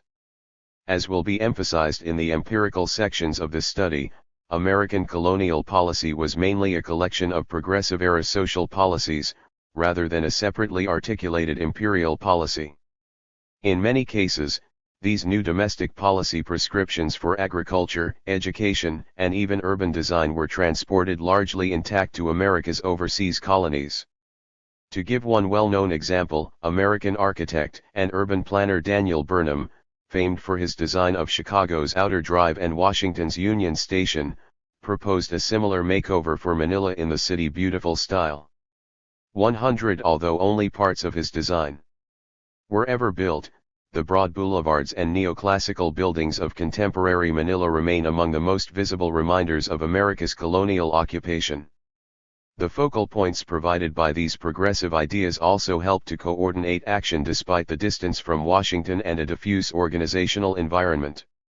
In part, this problem was alleviated by a network of lower-level administrators who served in both the Caribbean and the Philippines, but it was also due, I argue, to the relative consistency of the goals of American administrators. These progressive policies gave colonial administrators some unique focal points that both increased the coalitional glue of old colonial hands and made them more resistant to capture by special interests. Such ideological consistency was made easier by the relatively small network of colonial authorities and advisors. Until the Wilson administration, every Governor-General of the Philippines came up through lower-level positions in the colonial civil government, and many went on to greater positions in the Philippines and other insular territories. The leadership of the BIA, the War Department's Colonial Bureau, was perhaps the most extreme example. From its creation in 1901 until 1929, only two men held the title of Chief of the Bureau, Clarence Edwards and Frank McIntyre, and McIntyre had served as Edwards's assistant for 6 years prior to his appointment. 101 Yet this pattern was not confined to the upper echelons of the colonial bureaucracy. It was repeated among most lower-level officials as well. Clerks from the Philippines were recruited to assist in Puerto Rico, and, later to run customs houses in the Dominican Republic, Nicaragua, and even Liberia. Proven service in the colonial possessions became the key criterion for advancement and recruitment to other areas of America's colonial empire. In contrast to domestic progressives, colonial officials exercised a virtual monopoly on state power, allowing them to engage in extensive experimentation and to implement policies in the colonies without regard to politics or organized opposition. At times, colonial policies even led, rather than followed, domestic achievements. Opium, for example, was outlawed in the Philippines well before the Harrison Narcotics Act forbade its sale at home, and Gifford Pinchot's plan for Philippine forestry management was promptly adopted in 1904, predating by several months the 1905 Transfer Act that gave control of U.S. forests to the Division of Forestry. 102 Naturally, the metrics of success were similar to those applied in domestic reform movements. American imperial reports demonstrate the same attention to quantifiable improvements that were used so often by domestic progressives: how many children were educated, how many bridges were built, and how many hospitals were constructed. 103. The arguments introduced earlier present an institutional explanation for the evolution of American empire and the formation of the American external state drawn from a variety of works in the social sciences. The remainder of this book will test how they hold up against the historical record. Subsequent sections proceed in a roughly chronological fashion, beginning with a discussion of the politics of American overland empire and Congress's dominance of the nascent American foreign policy state. As I discuss in Chapter 2, the political logic of settler expansion differed considerably from the later overseas empire, in part because Congress and American settlers dominated this earlier process. As all members of Congress and the executive were keenly aware, today's settlers were destined to be tomorrow's voters. More than anything else, the politics of territorial administration were driven by this central fact. Such clear political logic left politicians with every incentive to be solicitous and accommodating to Western settlers, particularly because Western states, unlike the Southern or Northeastern states, remained less firmly in the control of either party. Unlike the American West, however, Congress put up legal impediments to private direct investment in America's overseas colonies, the investment that fueled expansion in the West, and these very restrictions motivated colonial officials to reach out to private partners. To explain this distinction, I focus on the unique case of Hawaii in Chapter 2, an early case of empire that, I argue, belongs more to the earlier cases of overland expansion and reveals differences in how the later colonies were acquired and managed. The majority of this book focuses on the 2 decades between the Spanish-American War and the end of the Wilson administration in 1921, a brief period that nevertheless allows us to observe the American empire during its rise and at the height of its power, as well as the beginning of its rapid decline. 106 Several longer case studies of the governance of the Philippines, the Dominican Republic, and Haiti are nested in the broader historical analysis of the development of the American imperial state and among the larger population of cases of American imperial governance. I chose these as the principal cases because each illustrates important institutional adaptations and inter-institutional political dynamics in American imperial governance. They are also hard or least likely cases, because they face strict limitations imposed by Congress and had the least domestic public or commercial support. The Philippines was the largest and most ambitious example of American formal empire, and it serves as the central case for this study.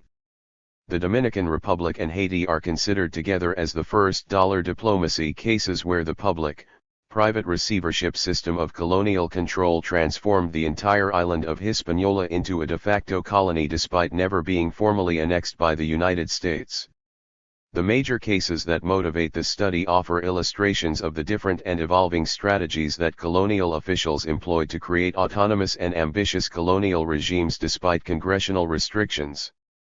At various points, I include shorter discussions of the empire in American Samoa, Puerto Rico, and Cuba to contrast these colonies with the Philippines and bring further clarity to my analytical points. The decision to focus on these particular cases was also motivated to avoid a regional focus. One of the difficulties in studying empire is that it lies at the intersection of some major fault lines in academia. Social scientists and historians tend to sort themselves into those who study domestic societies and those who study the relations among them. These divisions are further complicated by regional subspecialties within the disciplines. A scholar of Latin America, for instance, will likely have little familiarity with the Philippines, while a scholar of Southeast Asia may have the opposite problem. As a result, few past studies have considered the ties between the American colonial state in the Philippines and Caribbean nations. 107 Furthermore, as one of the few francophone countries in the Caribbean, Haiti is often studied in isolation, which, once again, leaves many connections between it and the rest of the American empire unexplored.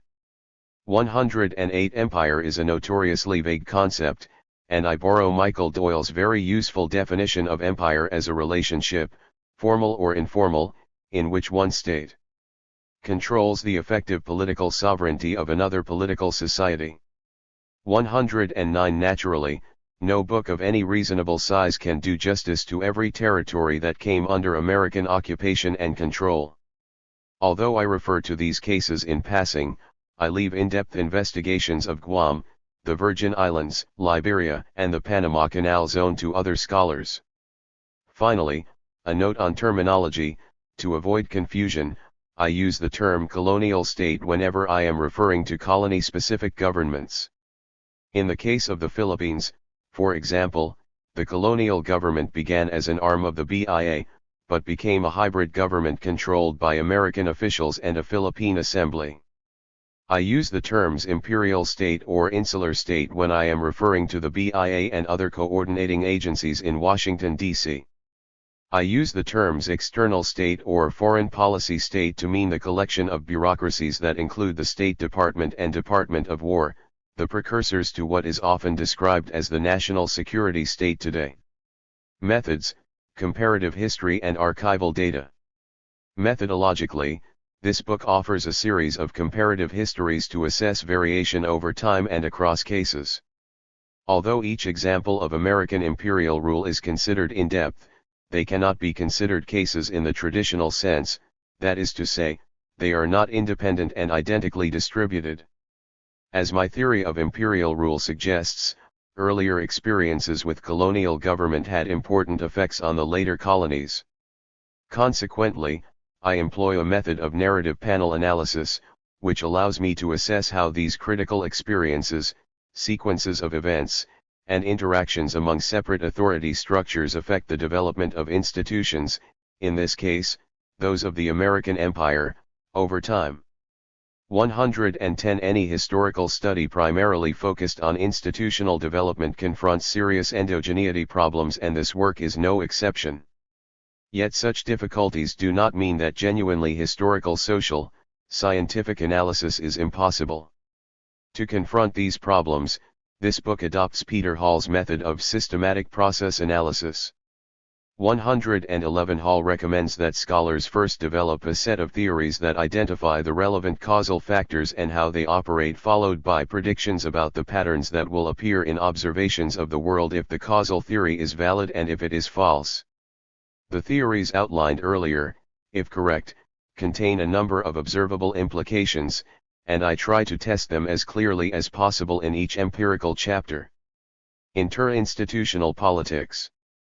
One central claim in this work is that interinstitutional fights between Congress and the executive motivated the design and development of American empire. My claim is that executive officials were able to accomplish their goals for an expansive American empire even in an environment of relative congressional strength. I argue that fear of congressional reprisals and ex-ante anticipation of congressional actions motivated the approach to American imperial management and expansion. If this is true, then I must be able to show that the preferences of the executive and Congress diverged on the question of empire, and that the institutional developments that facilitated this empire were designed in response to congressional restrictions on executive authority, rather than as a result of other factors such as efficiency or cultural considerations. Inconspicuous action, state building through collaboration, and ideas as road maps. One of the three mechanisms at work in American imperial expansion was a concerted effort by executive officials to keep the empire off the congressional agenda. Inconspicuous action requires a purposeful effort to monopolize information and to limit opportunities for Congress to receive information from independent sources. It may also involve avoiding the very sort of activities likely to attract congressional scrutiny, such as the appropriations process. At its core, this concept requires me to demonstrate a conscious and strategic effort to reduce the salience to Congress of the policy actions was pursued by executive officials. The second mechanism, state building through collaboration, is dependent on entrepreneurial behavior. As such, the actors responsible for the initial arrangements ought to sit at the center of cross-cutting networks that span the public-private divide. Furthermore, if the arrangements are genuine partnerships and not examples of coercion by public authorities or capture by private actors, we should observe gains to both parties. Finally, my theory hinges on the ability of ideas to influence the concrete actions and policy choices of colonial bureaucrats. If this is indeed the case, I should be able to demonstrate that ideas are positively correlated with policy outcomes and that they predate these outcomes. In other words, ideas should be used to shape the policies pursued and not as post hoc justifications for certain goals or actions. 112.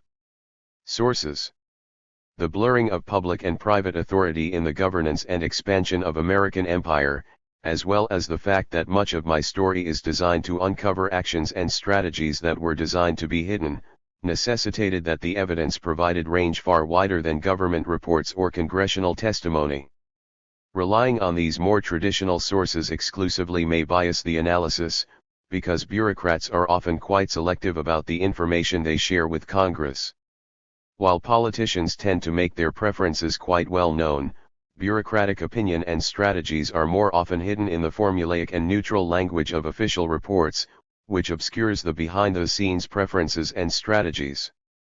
Thus, much of the historical evidence for this study comes from primary sources, thousands of confidential letters, internal memoranda, and telegrams gathered from more than 30 collections of personal papers, the archival records of the colonial states in the Philippines, the Dominican Republic, Haiti, Cuba, Puerto Rico, American Samoa, as well as the records of the Department of. Parts of my argument hinge on the complex relationship between American overland expansion and the genuinely new responsibility of overseas American empire. In Chapter 2, I discuss the early American external state and explain how the experience of American overland empire and the American conquest of Hawaii, as well as the past management of dependent people in the Bureau of Indian Affairs, were distinct from the period of overseas imperialism. Chapter 3 investigates the institutions designed for imperial governance, and the divergent trajectories of the Philippines and Cuba. In Chapter 4, I focus on the construction of the early American colonial state in the Philippines. Chapter 5 narrates the development of the customs receivership in the Dominican Republic and the institutionalization of dollar diplomacy. Chapter 6 returns to the Philippines for a look at the colonial state at its most autonomous and powerful. In Chapter 7, I discuss the empire under the new, democratic Wilson administration, the financial collapse of the Philippine colonial state, and the military invasion of the Dominican Republic and Haiti. I conclude with a discussion of how the experience of American imperial management changed American foreign relations. 34. 2. Clerical state colonialism and the annexation of Hawaii. I shall have no difficulty in saying that it is in the direction of the external interests of society that democratic governments appear to me decidedly inferior to others. Alexis de Tocqueville, Democracy in America 1. Perhaps it should come as no surprise that the conduct of external interests was not among the many admirable qualities that Tocqueville saw in the American democratic experiment. The foreign affairs of the Jacksonian-era United States consisted mainly of managing its relations with Indian nations, preventing its own citizens, the so-called filibusters, from fomenting revolutions in Latin America, and dispatching party hacks to staff its few foreign ministries abroad, all policies in which Congress played a direct role. 2. These facts were not lost on Tocqueville, who charitably described American foreign policy as eminently expectant and concluded that it consists much more in abstaining than in doing. 3. What is more surprising is that very little had changed in the 60 years since Tocqueville's visit, despite the fact that the United States had fought a devastating civil war and emerged as one of the world's leading industrial powers. Later foreign observers echoed Tocqueville's concerns about the capacity of the American foreign policy state and wondered how the United States would manage its overseas colonies if it chose to become an imperial power, a possibility that many Britons, in particular, began to encourage as Anglo-American relations started to warm at the end of the 19th century. But how, some wondered, could a state characterized by low capacity, disorganization, and domination by Congress manage overseas colonies? British historian and jurist James Bryce described the problem in 1897. Britain has had painful experience of these difficulties in her own colonies, yet in her monarchical system and her colonial service she possesses machinery much more flexible and more adaptable to these conditions than the far more consistently democratic system of the United States has ever possessed or seems capable of constructing. In other words, the problems which the United States would have to solve in Cuba or in Hawaii, were either of them to be annexed, would be, for the United States, perfectly new and extremely perplexing problems. 4. Whatever the merit of Bryce's evaluation of American government, his judgment that these problems were perfectly new is curious. The Constitution, after all, was designed to accommodate the admission of new territories to the Union, and no less an authority than Thomas Jefferson considered it perfectly suited for extensive empire. 5. Even if the framers had not considered overseas territories in their plans for American government, the management of new territories and dependent peoples was, by the end of the 19th century, a governing responsibility with which the American state had over a century of experience. Thousands of miles of new territory stretching from the Mississippi Delta to the Pacific Slope had been added to the United States through military conquest and legal legerdemain, and these new territories had been organized and settled under the watchful eye and with the encouragement of the federal government. Nor was it the case that the management of non-white populations was anything new. African Americans and American Indians, people deemed unfit to participate in Jefferson's Empire of Liberty, had long found themselves under the heavy thumb of the American state. Certainly it would have come as news to these former slaves and indigenous people that the U.S. federal government lacked the coercive capacity for colonialism. Rather than lacking experience in colonialism, the American state seems to have possessed it in spades. But did these past experiences with overland expansion provide a clear blueprint for the administration of an overseas empire? Many scholars have argued that it did. For some, the Louisiana Purchase set the basis for an legitimate overseas annexation. It also provided models for overseas governance, while others have argued that American Indian policy served as a precedent for imperialist domination over the Philippines. 6. These arguments are not wrong so much as incomplete. For the most part, these connections are found in the case law that granted imperialism a measure of legality and the American cultural tropes that celebrated expansion and a messianic mission of civilization. Nevertheless, when we turn to the politics of territorial empire and its administration, the picture is somewhat less clear. 7. In contrast to the executive-dominated and centrally coordinated system of colonial rule that would run the overseas empire, territorial expansion was governed by a diverse array of domestic political constituencies, and its administration was the product of the conflicting political priorities of Western settlers, ambitious territorial politicians, Christian reformers, and Eastern financiers. Members of Congress, anxious to please their settler constituents and potential new voters in the territories, championed this early stage of territorial expansion, and their administration followed the familiar logic of the 19th century clerical state, one dominated by party officials, and one that reflected the paucity of planning so characteristic of the 19th century American state. 8. Yet the fact that this process demanded little state capacity is not to deny its brutality. The politics of overland American expansion operated according to a lethal political logic. White American settlers demanded more land, and their representatives in Congress marshaled the coercive capacity of the U.S. Army to dispossess millions of indigenous people to provide them with this land. Nevertheless, this process of dispossession and territorial expansion ran according to the administrative and political logic of the 19th century American clerical state, and it provides us only limited insight into understanding what emerged later. As I describe in chapters 3 to 6, the creation of an overseas American empire was one that involved significant central state planning and presidential management.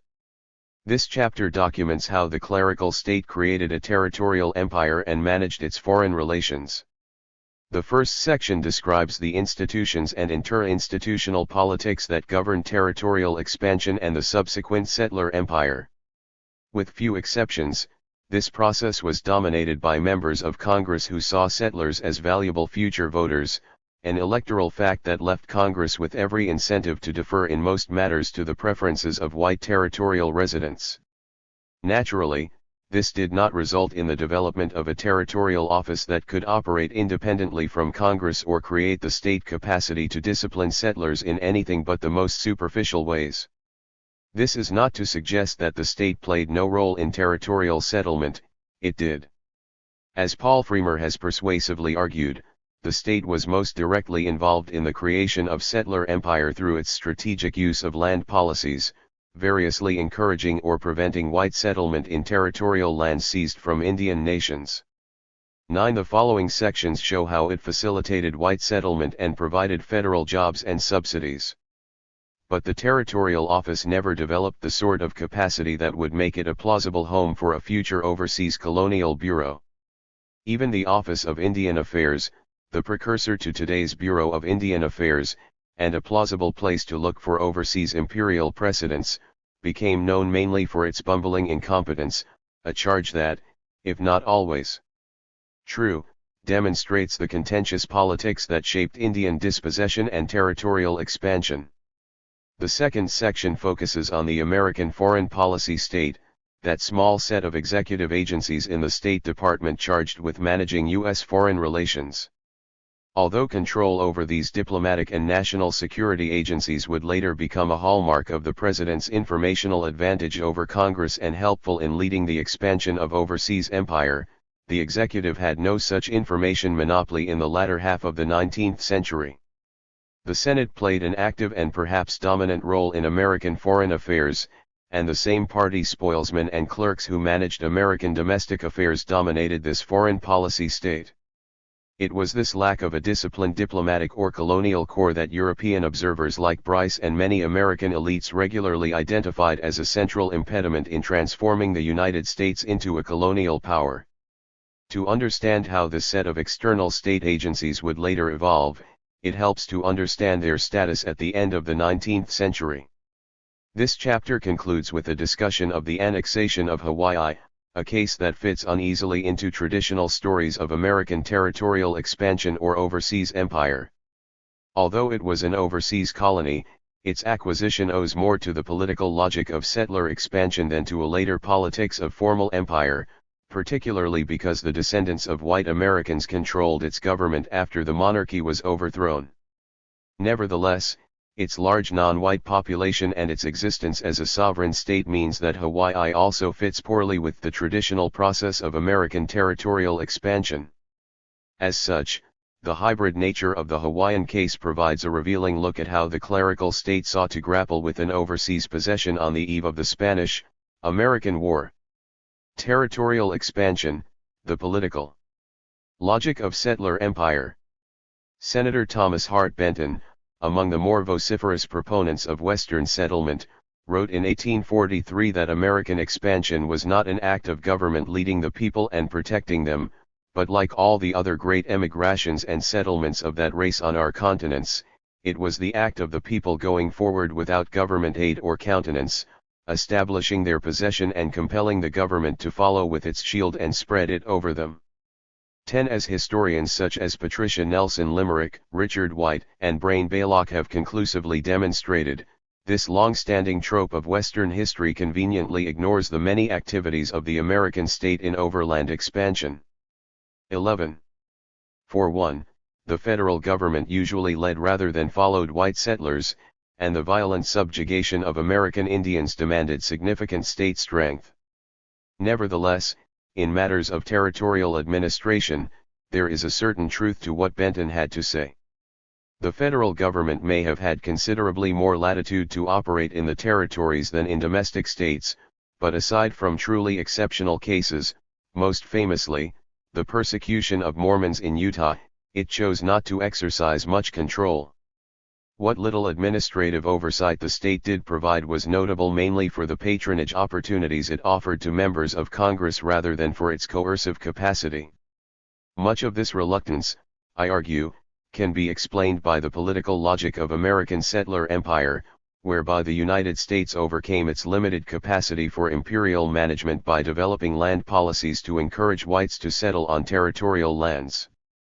U.S. land policies, in other words, were designed to transform territories occupied by indigenous or non-white Spanish and French settlers into Anglophone territories that could be easily incorporated into the Union.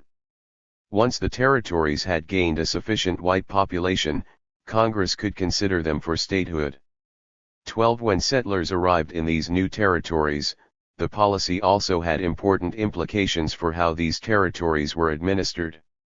Any inclination executive officials had to exercise power over American settlers, particularly after it had become clear that most would be Anglo-Americans, was tempered by the knowledge that the territories would soon be incorporated into the Union as states, turning those settlers into voters.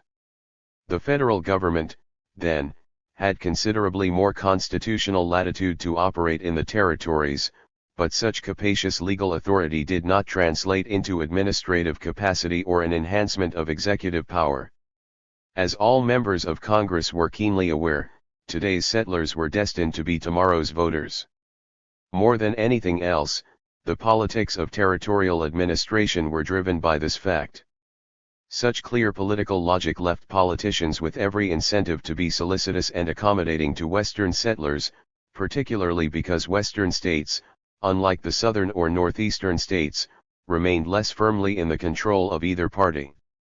Congress, then, carefully supervised most aspects of territorial governance, even as it largely deferred to the popular will of white settlers in the territories. The Northwest Ordinance and the framework of territorial governance.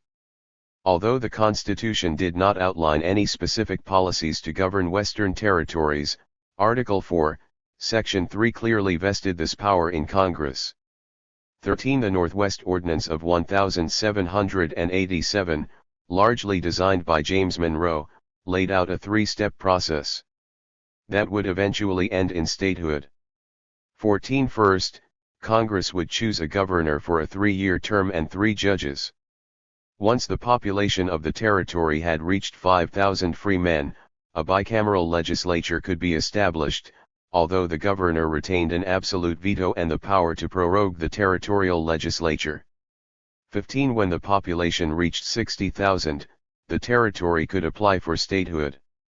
16. In this period of apprenticeship, federal policymakers were interested in establishing federal control over the territory, gaining the sentimental attachment of white residents, imposing a regime of racial exclusion, and securing Republican values. 17. Depending on the background of the settlers, this district period would vary in duration, but would eventually give way to self-government. In 1802, Ohio became the first state to enter the Union under this policy, followed by Indiana in 1816 and Illinois in 1818. 18. As it became clear by the 1820s that Anglo-Americans would form the bulk of Western settlers, the perceived need for a strong centralized territorial government began to disappear, and the first period of governor-run district government was eliminated from the territorial formula in 1823. 19. Even in this early period, Congress largely left the territories to their own devices, and it never once took action on laws in Indiana or Illinois. In part, as historian Jack Eblin has argued, this was due to the fact that Congress had no procedure for the systematic review of territorial laws as they were received. But even more important, he argues, was the lapse of federal concern with the territories. 20. There was simply no need, or so the thinking went, to subject these white settlers who were already well versed in the responsibilities of republican citizenship and sentimentally attached to the nation to any period of direct rule. As a matter of practical politics, argues another student of territorial politics, centralization could not have been conceived in the East or tolerated in the West. 21. The major exception in antebellum America to this general process was Louisiana. Jefferson's controversial decision to purchase this massive property from Napoleon in 1803, nearly doubling the size of the United States in the process, would put the territorial government framework to an early test. It was not so much that Louisiana was large, but that its inhabitants, French-speaking white and mixed-race Creoles, were foreign. 22. For American policymakers, this foreignness meant that Republican culture, racial hierarchy, and attachment to the nation would need to be taught or imposed through a complex process of incorporation. 23. W.C.C. Claiborne, who governed the territory of Orleans for nearly a decade, famously opposed popular government. Soon after his arrival in the territory, he wrote to James Madison, "The progress of information shall in some degree remove the mental darkness which at present so unhappily prevails, and a general knowledge of the American language, laws, and customs be understood. I do fear that a representative government in Louisiana would be a dangerous experiment." 24. Yet even in Louisiana, a system of centrally managed territorial control, one that would more clearly resemble the colonial governments to come, proved to be short-lived. As historian Peter Castor writes, it was demographic expansion, rather than geographic expansion that was the subject of so much concern.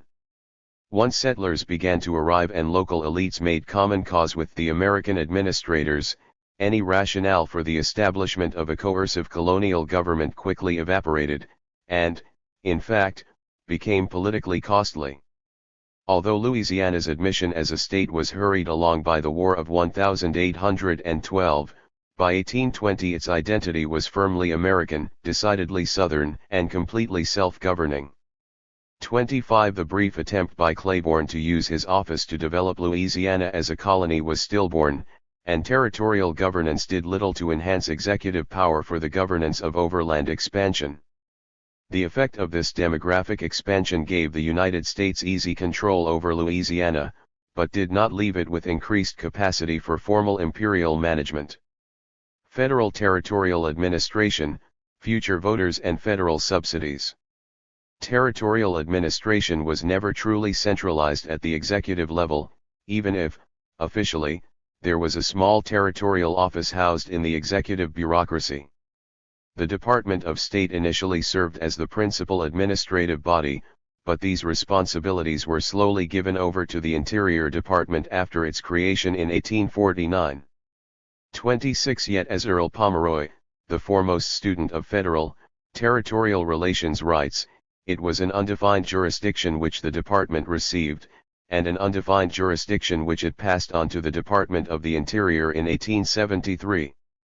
27. In point of fact, neither the Secretary of State nor the Secretary of the Interior ever viewed territorial administration as much more than a peripheral responsibility, and no secretary made an effort to fully consolidate the functions of territorial government. 28. Consequently, they made few efforts to defend their supervision of territorial affairs from the War, Justice, Post Office, and Treasury departments, which each performed separate duties in the territories. Nearly all financial matters, for example, were handled by the Treasury Department. Officials in Interior, the ostensible Territories Office, did not receive information on territorial spending and had no independent funds even to pay the postal or telegraphic charges for their correspondence with territorial administrators. 29. But it was not the case that these other agencies were competing to achieve greater control over the territories. For the most part, it seems, they were loath to become involved in territorial matters at all and largely deferred to Congress in any serious matter. Even the Attorney General made every effort to avoid ruling on intraterritorial legal issues. 30. Along with a lack of executive capacity, several structural factors prevented presidential dominance of territorial administration and allowed Congress to maintain its active role. In the territories, a broad array of federal bureaucracies oversaw specific governing tasks. Naturally, this often led to inefficient governance, but it did provide a number of outlets for Congress to receive information from different agencies about the state of the territories, a situation that left territorial governors with the responsibility to interpret the various instructions that emanated from Washington. 31 These officials, writes Western historian Patricia Limerick, found their supervisors reluctant to give advice, governors were often dispatched without instructions, and the Washington office was known to refuse advice on particular matters. 32 Congressional oversight followed much the same pattern. Although there were standing committees that supervised territorial affairs in both houses of Congress, this did little to stop other committees from involving themselves in territorial affairs when it suited their interests and needs, a situation that encouraged members to provide benefits to favored constituencies in the territories. There was, after all, something in the territories that excited the interest of all members of Congress, future voters. At this time, most Western territories were not aligned with one party or the other, and leaders in Congress were anxious to ingratiate themselves with these potential voters through promises of federal jobs and territorial subsidies. This federal money, although often modest by national standards, was quite significant in less developed territories. Federal jobs, the construction of public buildings, and government printing contracts were important routes to a secure income for territorial residents. 33 In the early days of the Dakota Territory, for example, prior to the discovery of gold in the Black Hills, historian Howard Lamar notes how Washington was in essence subsidizing a government which had few citizens, no income, and a highly questionable future. This, he argues, instilled an old Dakota attitude that government itself was an important paying business. 34 The dependence of territorial settlers on Washington and the desire of politicians to court future voters led members of Congress to pay diligent attention to politics in the territories and to zealously guard their share of federal subsidies. Zachariah Chandler of Michigan, for example, in advocating for his own candidate for the governorship of New Mexico, was perfectly blunt. Michigan is almost without representation in territorial appointments while Kansas is well taken care of. The appointment lies between Michigan and Kansas. It ought not to lie there long. Michigan never wavers anywhere. She is found at the ballot box, at conventions in the Senate, House of Representatives everywhere, and 1,250,000 such people are not excelled even by Kansas. 35. Politicians from states adjacent to territories often paid particular attention to the appointment of territorial officials who, they hoped, would buttress or establish regional loyalties to their party. As a supporter of one candidate for the governorship of New Mexico wrote to President Cleveland, "I do not know him personally, but I find he is strongly endorsed by the leading citizens, men whose influence will be felt to hold New Mexico as a Democratic ally when she assumes the dignity of a state, which she will soon do." 36 The importance members of Congress assigned to these jobs is revealed in just how vociferously they demonized their opponents' appointees. Under Republican administrations, the minority Democrats decried the carpetbag officials who have been intriguing, blundering, and domineering in the territories as they used to do in the South. When party rule switched during the first Cleveland administration, Republicans were only too happy to denounce Democratic officials in the territories as broken-down politicians and needy individuals. 37 Some scholars have argued that the standard characterization of territorial officials as incompetent party hacks is somewhat overblown. 38 While that may be true, they were generally inexperienced amateurs.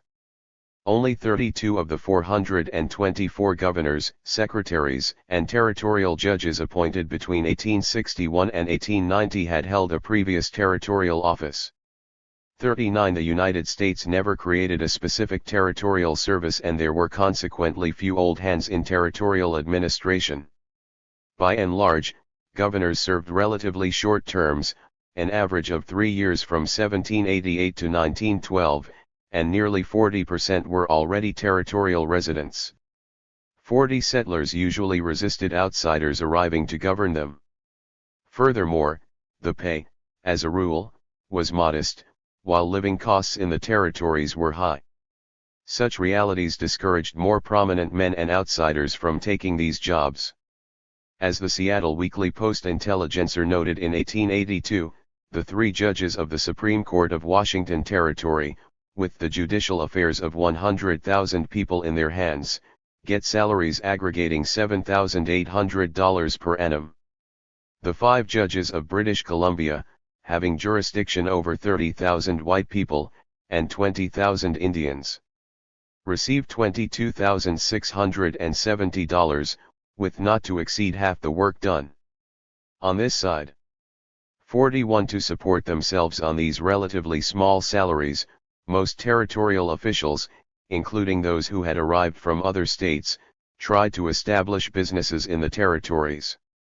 Yet, as Pomeroy points out, non-residence was a stigma for any officer. He was suspect from the beginning. If they starved, they showed that they were driven west by their incompetence. If they prospered, they showed that they were dishonest. 42 As a result of these objections, non-resident appointments were slowly phased out. The 1888 Republican platform went so far as to decree all officers thereof should be selected from the bona fide residents and citizens of the territories wherein they are to serve. 43 By 1893, every single territorial governor was a resident of the territory when appointed. 44 In point of fact, many of these men used their territorial positions as a springboard to national office when the territory was admitted to the Union. Indeed, nearly 1/3 of all territorial governors in American history eventually served in the House or Senate. 45 Naturally, this combination of dependence and political ambition left territorial authorities with little discretion and little desire to implement policies that conflicted with the will of the settlers, leaving the preferences of territorial administrators entirely reducible to the preferences of the parties and the territorial residents. Despite the relatively light federal presence in the territories, Western settlers still chafed at restrictions imposed by Washington, and most attempts to impose order from the East were complete failures. American settlers, to be sure, were quick to denounce any laws that restricted their actions as utter tyranny. For Martin McGinnis, the delegate to Congress from the Montana Territory in the 1880s, the territorial system was the most infamous system of colonial government that was ever seen on the face of the globe. Territories, McGinnis argued, were the colonies of your republic, situated 3,000 miles away from Washington by land, as the 13 colonies were situated 3,000 miles away from London by water. 46 The equation of Washington with London and territorial officials with George II's agents first appeared in 1793 in the first issue of Cincinnati's first newspaper and quickly became a standard rhetorical flourish to be employed whenever the federal government did something that displeased the settlers, an event that was not infrequent. 47 Yet such melodramatic denunciations of the federal government betrayed the relative liberty Washington granted the territories. Faced with this tyranny, territorial residents certainly showed no fear of reprisal, and, with the willing assistance of the local partisan press, proved themselves willing to heap invective on the hapless territorial administrators. In 1862, to give one example, the New Mexico legislature felt perfectly free to print the governor's message in the Santa Fe Gazette with a preamble decrying the false, erroneous, absurd, and ill-sounding ideas therein contained. Citizens resented the territorial status, according to one historian, not only because they were Westerners, but also because they had been Easterners.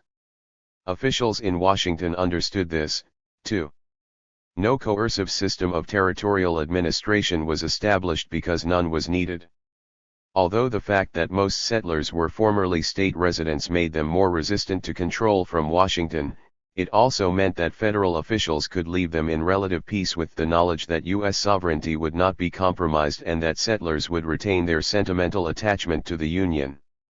The logic of American overland expansion also meant that these Western settlers were to gain political power once their territories entered the Union, and this fact, above all, encouraged members of Congress who hoped to count on their support in coming elections to treat them with kid gloves. The incentives were much the same for the territorial administrators, who had little reason to exercise much independent discretionary power.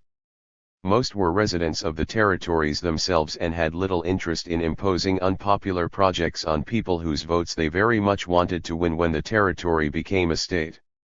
Consequently, the federal government provided generous subsidies to support settlements, including the maintenance of postal routes, the construction of public buildings, and payment of official salaries, but it left these responsibilities to the relevant executive agencies like the Post Office and Treasury. The territories, although ostensibly part of a central executive agency, were administered individually with little centralized planning or policy. Throughout the 19th century, territorial administration itself remained a low-capacity, temporary affair, divided among a number of agencies, valuable for its patronage opportunities, and responsible mainly to the settlers themselves. It was a process loosely managed by a series of federal agencies and supervised by members of Congress who were more interested in courting future voters with promises of jobs and subsidies from Washington. The experience of managing white settlers in Jefferson's expansive empire, then, did not produce the capacity or expertise for an overseas empire of colonies and permanent dependencies. Settler Empire and the Office of Indian Affairs. Unlike white settlers in Western territories who were generally allowed to run their own affairs, Indian nations had long been controlled by the OIA, an agency, which by the mid-19th century managed every aspect of their lives, from where they lived to how they prepared their food to the style of their clothing. 50. If we are looking for administrative precedents or a model for later overseas empire, the OIA seems like a plausible place to begin. The OIA developed institutions and policies for dispossessing Indian nations of their land and assimilating them into American society, and, as Stephen Rockwell makes clear in his careful study of the agency, the OIA was often brutally effective in accomplishing these reprehensible goals and at defending itself from challenges to its authority from the military. 51. Although some of this work was centrally planned and coordinated from Washington, Indian agents on the ground were charged with enforcing constantly changing social policies and managing complex land and trade negotiations among the federal government, Western settlers, and Indian nations. 52. Founded in 1824 to manage federal, Indian relations, the OIA long reflected the weakness and inability of the American state to enforce its own Indian policy or to stem the tide of white settlers' encroachment on Indian lands. During the Jacksonian era, when federal officials still believed that a separate Indian territory could be established in the West, the OIA was charged with enforcing the 1834 Trade and Intercourse Act, which was designed to maintain boundaries between white settlers and Indian nations.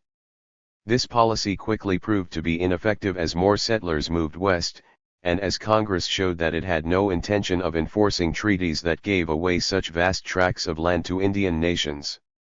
53. During the 1840s and early 1850s, a new reservation policy was proposed to push Indians onto smaller islands of land, and, it was thought, to acculturate Indians into white society.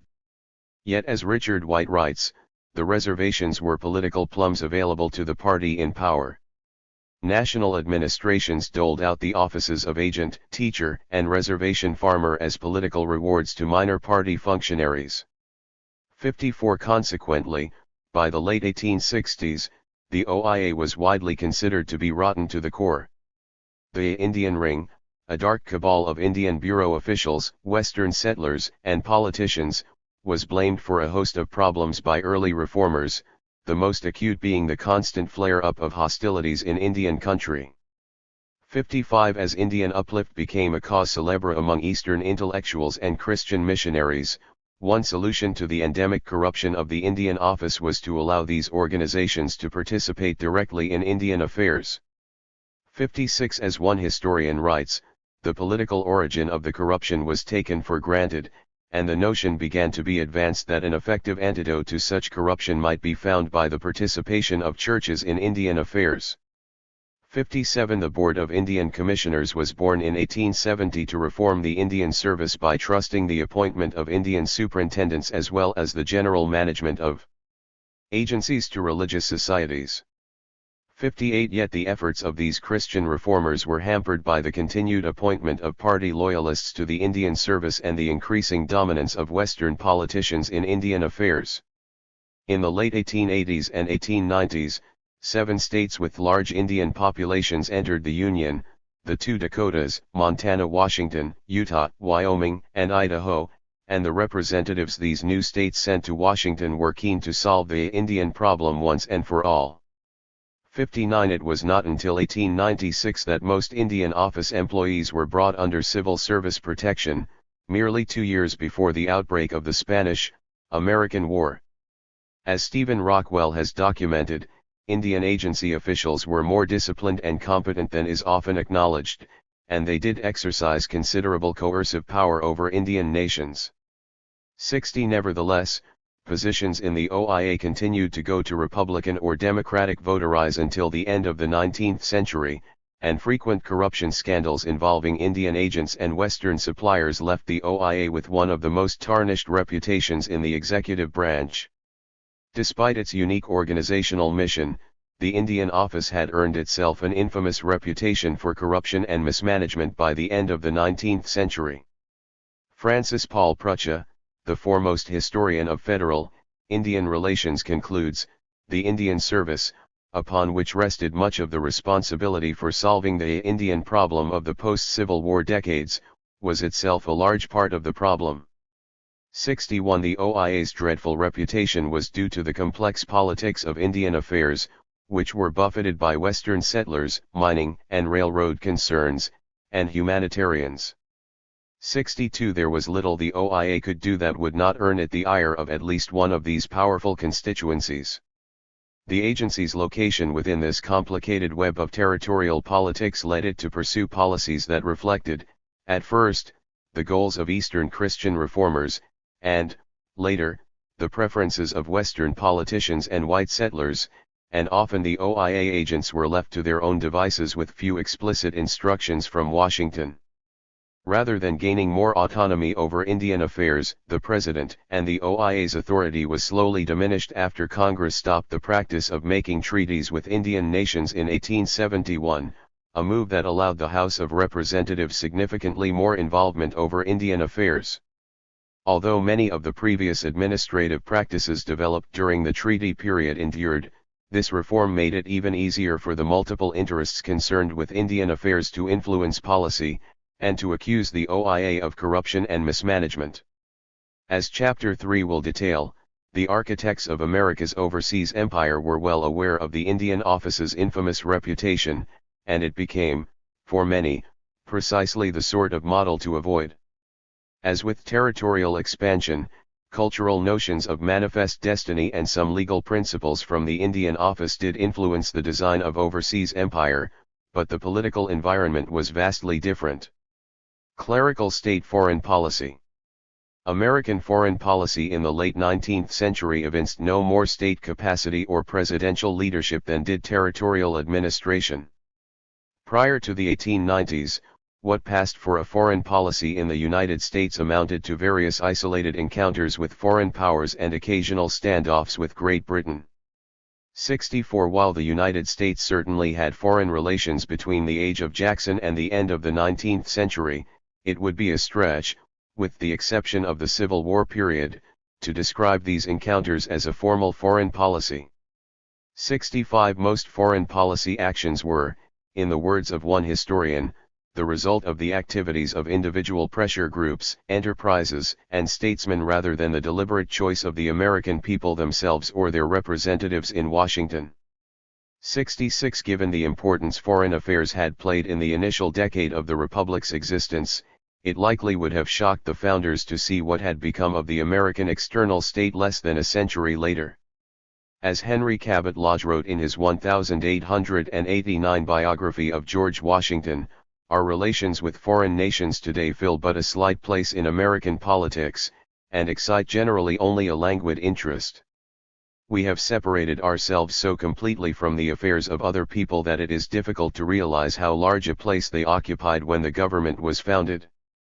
67 For progressive Americans like Lodge, anxious to see their nation take its rightful place among the great powers, the incompetence of the American external state was as frustrating as the spoils-ridden domestic state.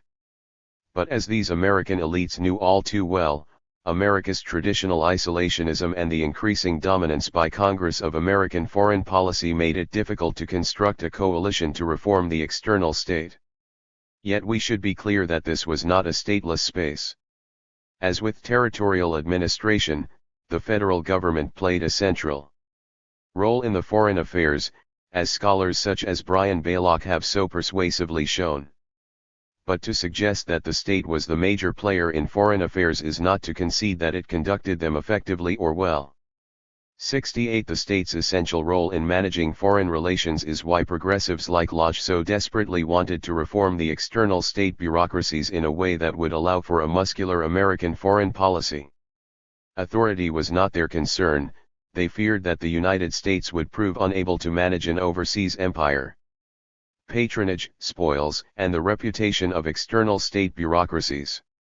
Nowhere was the incapacity of the American clerical state more evident than in its foreign affairs departments. The few hapless clerks employed by the State Department spent much of their time defending the rights of Americans who had, often through their own shady dealings, run into troubles abroad. Even as other areas of the American state began to modernize, the American external state stayed well within the mold of the Jacksonian clerical state and remained one of the last bastions of the spoils system. For the second half of the 19th century, the American diplomatic corps, with important exceptions for men such as Charles Francis Adams, generally managed to cause more problems for their country than they solved. As historian Robert Weeb writes, consisted of honorary ambassadors, inexperienced ministers, and underpaid subordinates, men who came and went according to the dictates of partisanship and the availability of more attractive opportunities elsewhere. 69 If a man was making trouble, Elihu Root later wrote, the best way to get rid of him was to get him a place as a consul, it ordinarily pleased his wife, and he could be disposed of. 70 The 19th century state could count among its distinguished foreign representatives such men as Rumsey Wing, who attempted to assassinate the British ambassador during his tenure as minister to Ecuador and later drank himself to death, James Watson Webb, whose extortionate conduct while serving in Rio de Janeiro was so appalling that Congress was forced to provide monetary compensation to the Brazilian government, or Charles DeLong, the barely literate minister to Japan, who enjoyed cracking his whip at bystanders while racing his carriage through the streets of Tokyo. 71 The spoilsmen did not make for distinguished representation abroad. While most American diplomats did not manage to be quite as colorful as Webb and DeLong, they were often amateurs who knew little about the conduct of foreign relations. Furthermore, because the United States owned few permanent embassies, the relative grandeur of the American presence depended on the personal wealth of the ambassador. For ambassadors of more modest means, this could prove embarrassing.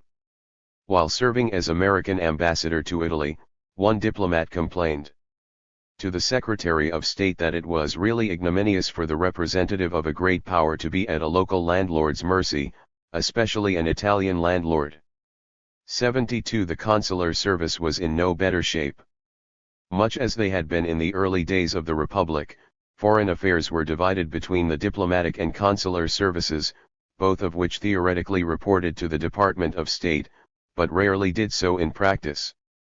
As one young consular officer would later recall, before leaving Washington he was instructed by an official in the consular bureau that the really efficient consul doesn't bother the department very much.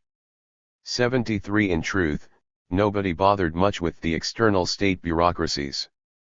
Congress was suspicious of creating an elite diplomatic or consular corps and had hardly increased funding for consulate and diplomatic positions between 1880 and 1900. Consequently, there was virtually the same number of American consulates in 1890 as there was in 1900, despite the massive expansion of American influence in the international realm in the last decade of the 19th century. 74 Most of the consuls working in these offices were not even Americans. Of the 14 consuls in Russia in 1890, for example, only 3 were citizens. This is less surprising than it may seem. In 1900, 3/4 of consuls were foreign nationals. 75 Even when Americans occupied the consul positions, however, communication between the consulate and Washington was abysmal, and officials at the State Department rarely knew what was going on at their far-flung consulates. As one famous anecdote holds, a newly appointed consul arrived at his post only to be told that his predecessor had been insane for 3 years and could be found tied to a chair upstairs. 76 Others arrived to find that their new colleagues had simply left their posts or were engaged in fantastic schemes to bilk the federal government out of thousands of dollars in fees. Even the rare consul who did wish to execute his duties honorably often had little understanding of the office.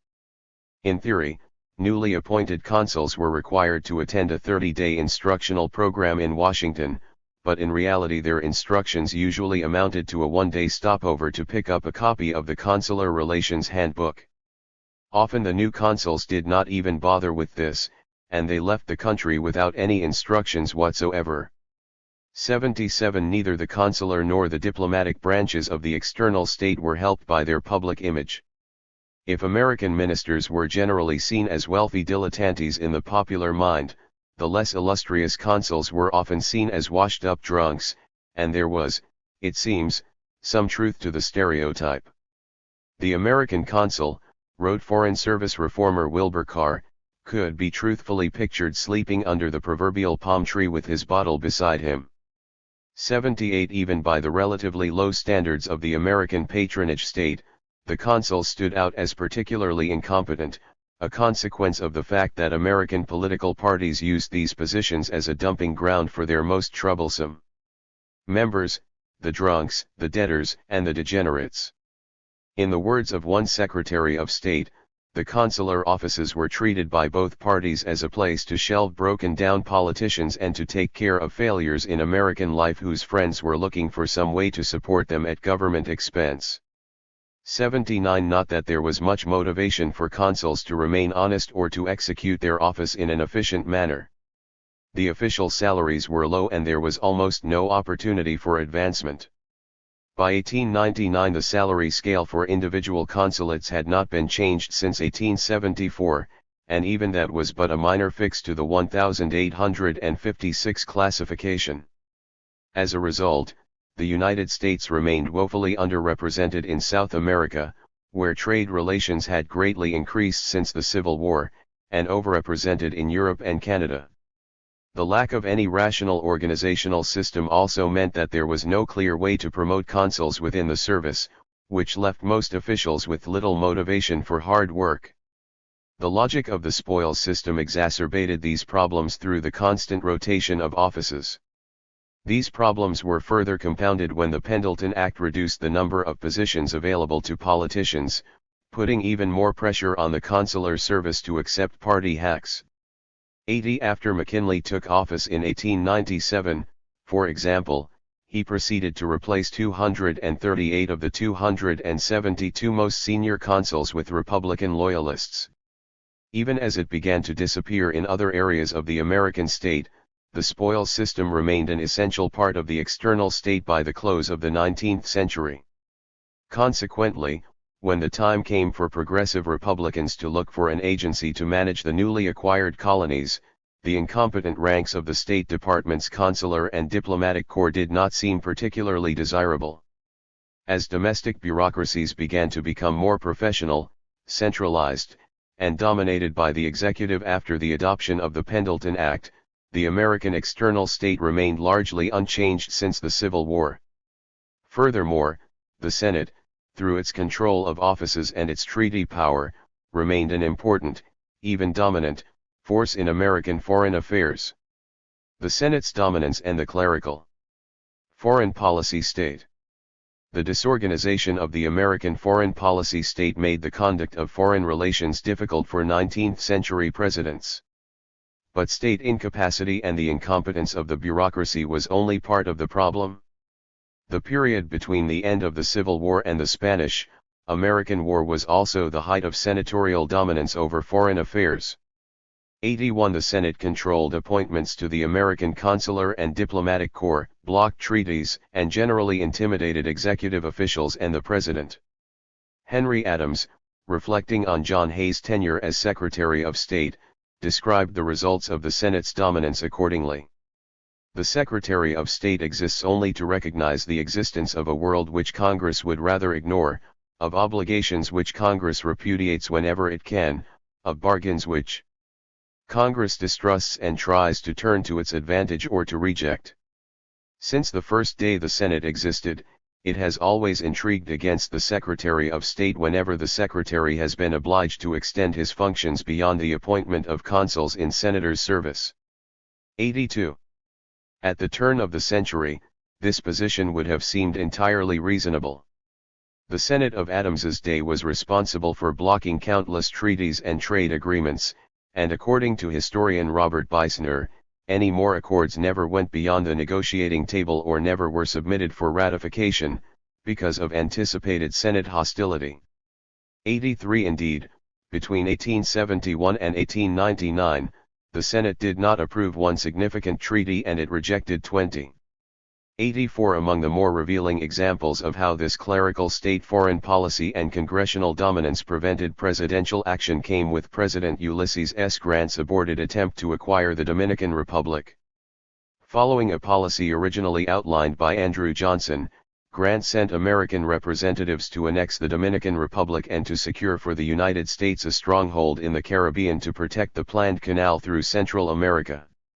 Although Grant did manage to sign 2 treaties with Dominican representatives in 1869, the treaty hardly stood a chance in the Senate. Despite the fact that Republicans had a clear 2/3 majority and that Grant had taken the extraordinary step to lobby for it personally, the annexation treaty was easily defeated in June of 1870 on a 28-28 vote with 19 Republicans voting against it. 85 Democratic presidents did not fare any better. Grover Cleveland had negotiated a treaty with Great Britain to settle various issues related to northeastern fisheries after Canadian authorities seized several American fishing boats in 1885. Although the more belligerent Senate had passed a resolution giving Cleveland permission to retaliate against Canada, the president chose to pursue a peaceful course and the treaty was signed on February 15, 1888. When the treaty was submitted to the Senate, however, Senate Republicans expressed shock that the treaty's negotiators had not been picked by the Senate. In his remarks on the floor, Senator William Chandler of New Hampshire described Cleveland's actions as a gross violation of the Constitution, willfully, recklessly, and defiantly perpetrated, and the Senate might well have refused on this ground even to consider the terms of a treaty thus first introduced into its presence. 86 So aggressive was the Senate in defending its institutional privileges that few bothered to attack the treaty on its merits. Another example of senatorial intransigence came with the defeat of the Olney-Ponsfo Treaty of 1897. After a dispute with Great Britain over Venezuela's boundaries, both American and British officials decided that, in the future, it would be helpful to have a previously agreed upon method to resolve disputes without risking escalation. Cleveland and Olney negotiated an arbitration treaty whereby Britain and the United States agreed to certain peaceful methods in advance to resolve any future dispute. The treaty received widespread popular support and even the newly elected Republican President William McKinley urged its passage. In his inaugural message, despite strong support from the press and the President, it was defeated by a strange coalition that defies any partisan logic. Of the 26 no votes, 10 came from Republicans, 13 from Democrats, 2 from populists, and 1 independent. Even contemporary observers were somewhat confused about what tied together the coalition. Yet the Secretary of State, Richard Olney, was convinced that the Senate's need to defend its institutional prestige was a primary factor. In a remarkably frank letter, Olney explained his reasoning. In the first place, it must be borne in mind that the Senate is now engaged in asserting itself as the power in the national government. It is steadily encroaching, on the one hand on the executive branch of the government, and on the other on the House of Representatives. The treaty, in getting itself made by the sole act of the executive, without leave of the Senate first had and obtained, had committed the unpardonable sin. It must be either altogether defeated or so altered as to bear an unmistakable Senate stamp. and thus be the means of both humiliating the executive and showing to the world all greatness of the Senate. Given the amendments proposed prior to the treaty's defeat, there is every reason to believe that Olney was correct. Among the most debated of the proposed amendments was one that would require a full two-thirds majority to approve any agreement made with Britain as a result of the arbitration. A necessary addition, according to the minority report of the Committee on Foreign Relations, in order to preserve the constant and unembarrassed action of the Senate. 88 A year later, in 1898, the same Senate that had defeated this arbitration treaty would lead the charge to war with Spain. As the earlier examples illustrate, the Senate was not afraid to employ its formal powers to defend its prerogatives in foreign affairs, but often there was no need, because for most of the 19th century the Secretary of State was a former senator.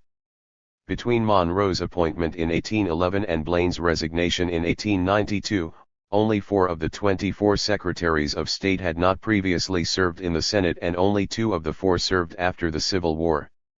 89 Naturally, these former senators had no desire to challenge the prestige of the Senate, especially when many hoped to return. In sum, at the turn of the century the Senate was hardly losing ground to the President in control over foreign relations. If anything, it was becoming more powerful. Settler empire in the Pacific, the annexation of Hawaii.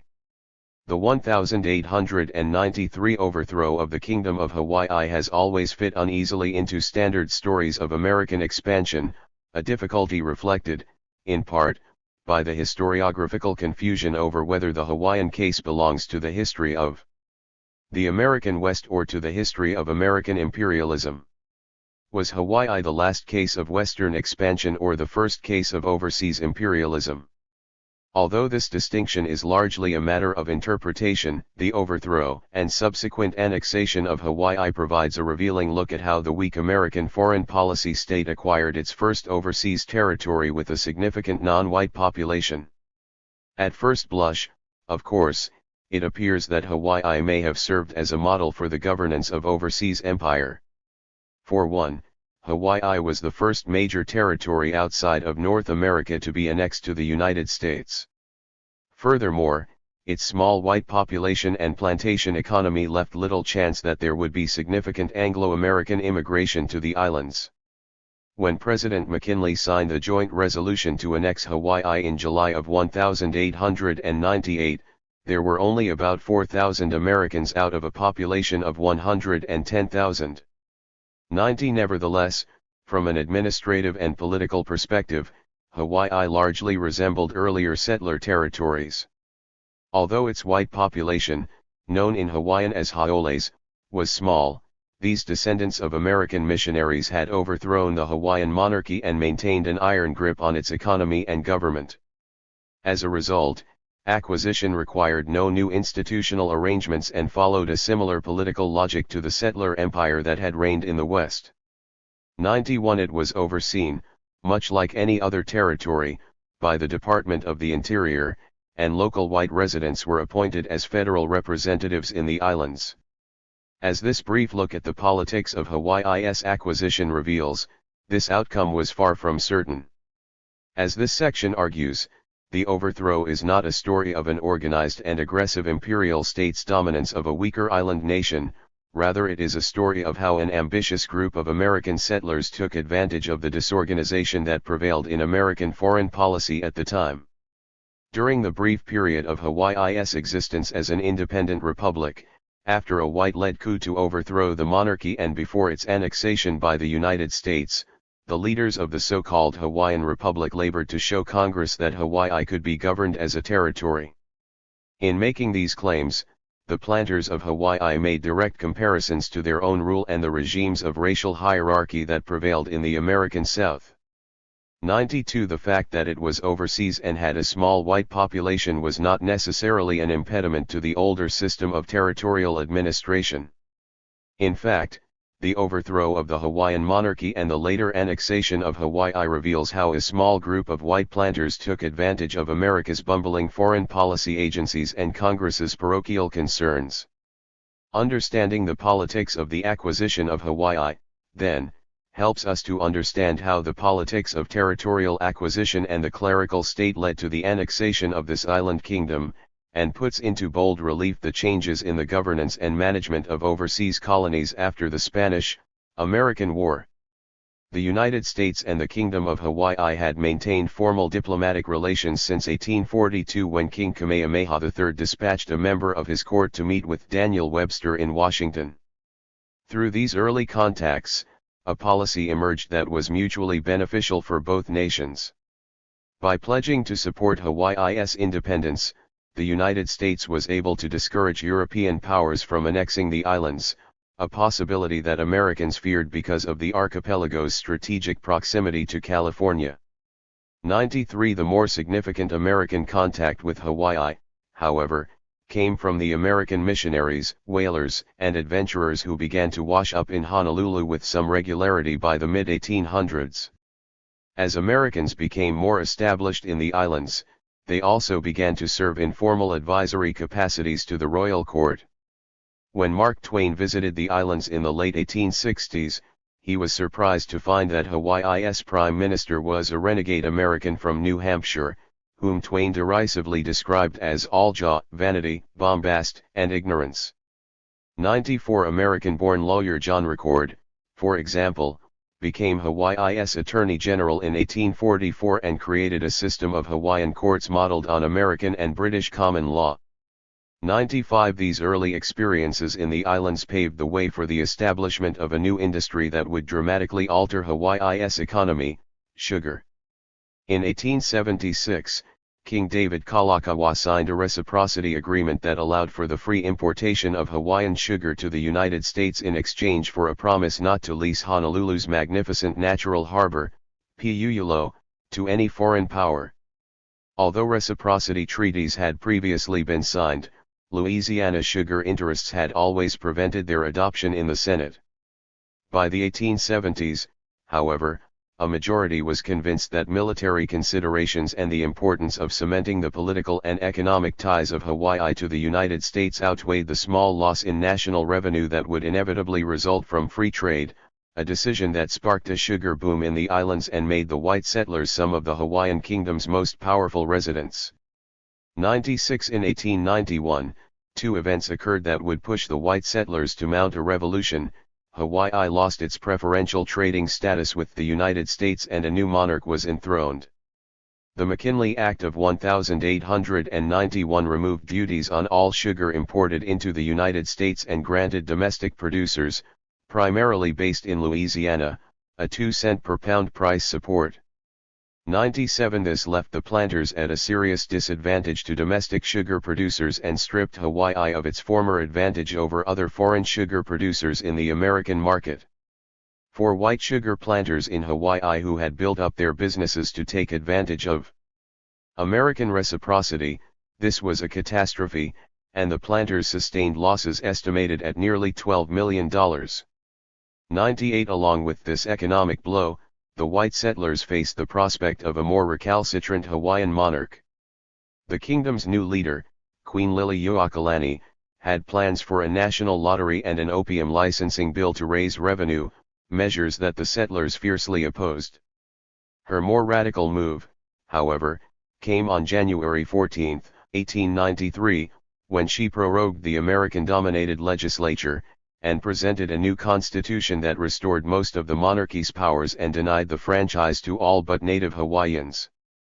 99. The Queen's actions threw the American settlers into a panic. 100. They quickly formed a committee of safety and began to draft plans for a provisional government. Fearing that the Queen would immediately order her royal guard to suppress the rebellion, they wrote to U.S. Minister John Stevens to pray for the protection of the United States forces. 101. Upon receipt of the Committee of Safety's request, Stevens, with no authorization from Washington, wasted no time in ordering American Marines from the USS Boston to come ashore. Given that her own royal guard was mostly ceremonial, the Queen acquiesced to the coup, at least in the immediate term, but she registered a harsh letter of protest to Washington. 102. I yield to the superior force of the United States of America, she wrote to President Benjamin Harrison, until such time as the government of the United States shall, upon the facts being presented to it, undo the action of its representatives, and reinstate me in the authority which I claim as the constitutional sovereign of the Hawaiian Islands. 103 It all transpired with extraordinary speed. The Committee of Safety was formed on January 14, the Marines landed on January 16, and the next day Stevens recognized the provisional white-led government. With the Queen deposed, the white rebels, with the willing assistance of Minister Stevens, moved to offer Hawaii to the United States. 104 By January 19, a delegation from the new republic was already steaming towards San Francisco. 105 Despite the active involvement of U.S. troops and the U.S. minister, the overthrow of Liliuokalani was not the result of a careful plan hatched in Washington and executed by a disciplined foreign service. In point of fact, Stevens's support of the white planters was only possible because of the disorganized and undisciplined nature of the American diplomatic corps. Liliuokalani was well aware of this fact, and her protest letter to Washington was written with the expectation that the president would denounce the white rebels and return her kingdom. This was by no means an unrealistic request, and one that the Haole leaders feared. If the general lack of centralization and careful command of American foreign representatives allowed this to occur, it was equally possible that the president would reverse their actions. Upon their arrival in Washington, officials of Hawaii's Haole government, already armed with an annexation treaty, met with Secretary of State John Foster. Although Foster was sympathetic to their goals, his response reveals the complex politics surrounding Hawaiian annexation as well as the centrality of Congress. First, Foster advised them that, if annexed, Hawaii was unlikely to receive the 2 cents per pound sugar subsidy going to domestic planters. He also had questions about Hawaii's contract labor system and large Asian population. 106. Both issues, he thought, were likely to raise congressional heckles, especially because the Chinese Exclusion Act, among the most explosive issues of the day, was up for renewal in a few months. 107 The larger difficulty, however, was the lame duck status of the Harrison administration. Democrat Grover Cleveland had been elected the previous November and was due to be inaugurated in March. When Cleveland did take office, he withdrew the treaty and dispatched James Blount, a former Democratic chairman of the House Committee of Foreign Affairs, to investigate. After receiving Blount's report, a scathing indictment of the actions of the planters and the U.S. minister, the president left little doubt about where he stood, but for the notorious predilections of the United States Minister for Annexation, Cleveland wrote, the Committee of Safety, which should be called the Committee of Annexation, would never have existed.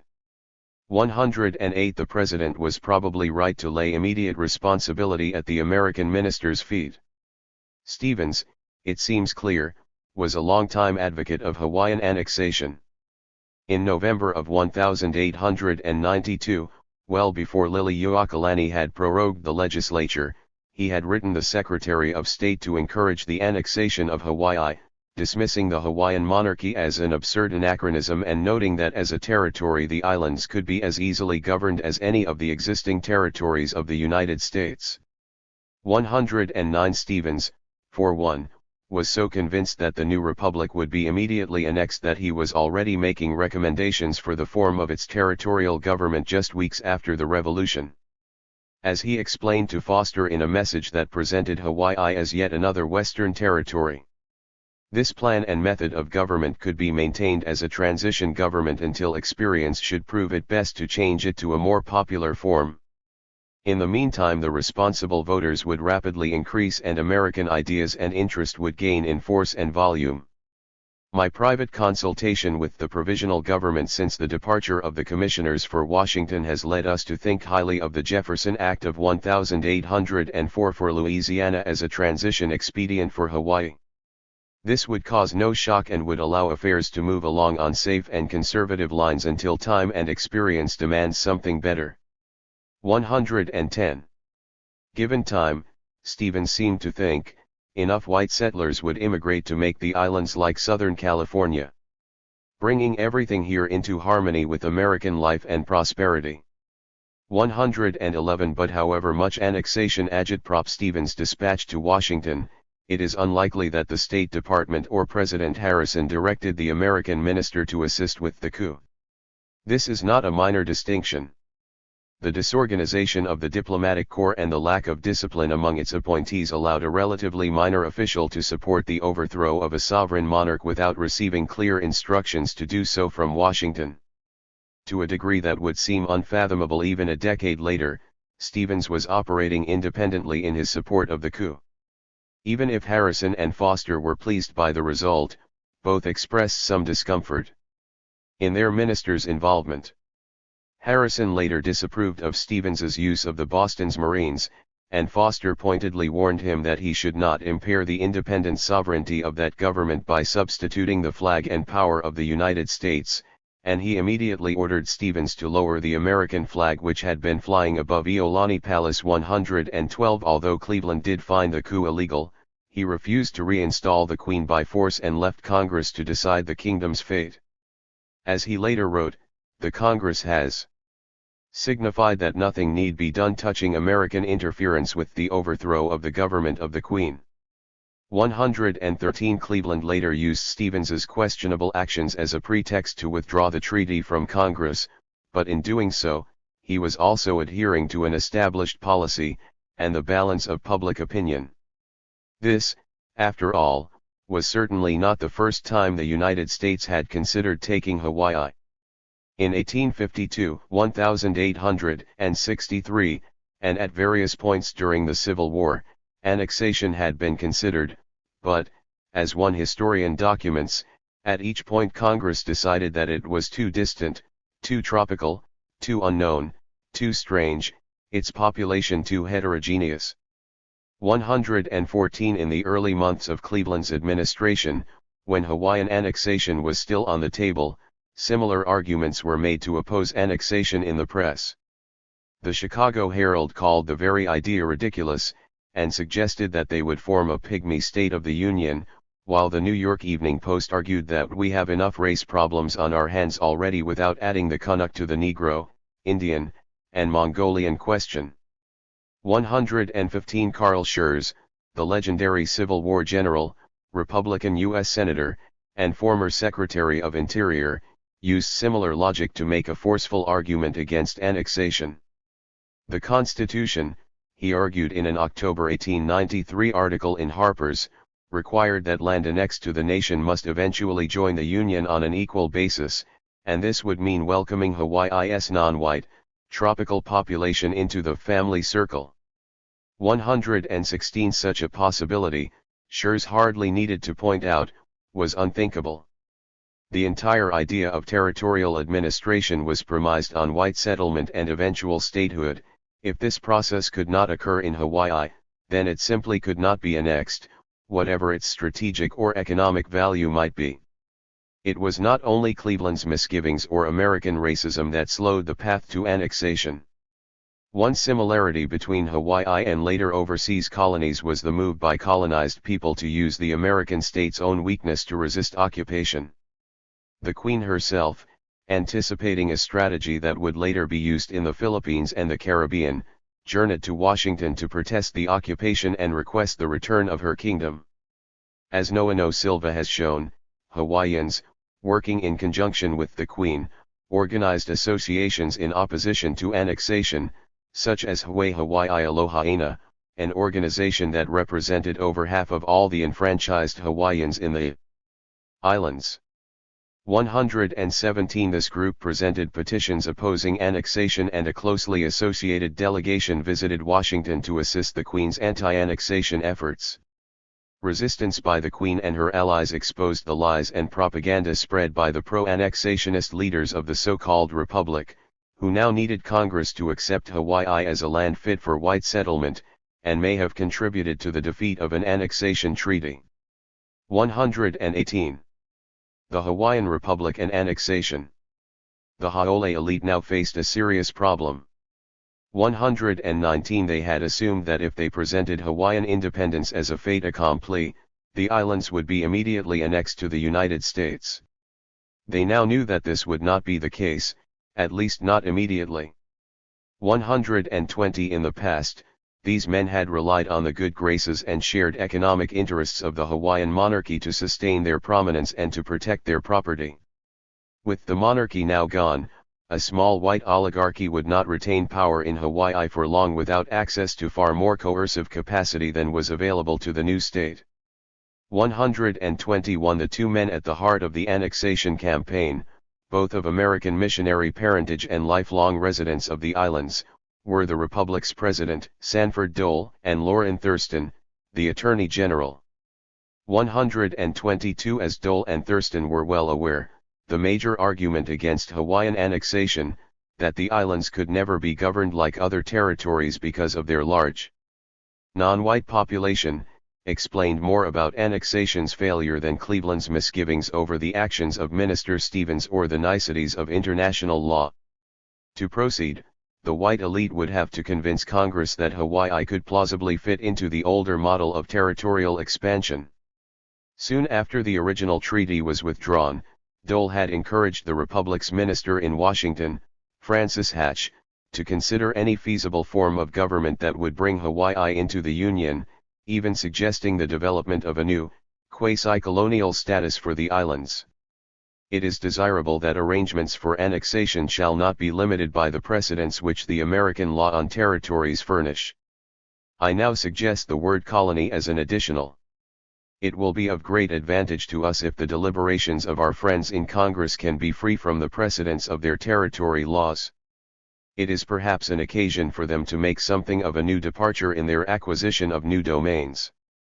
The insular position and the exceptional status as to population of these islands makes such action the more easy and reasonable. 123.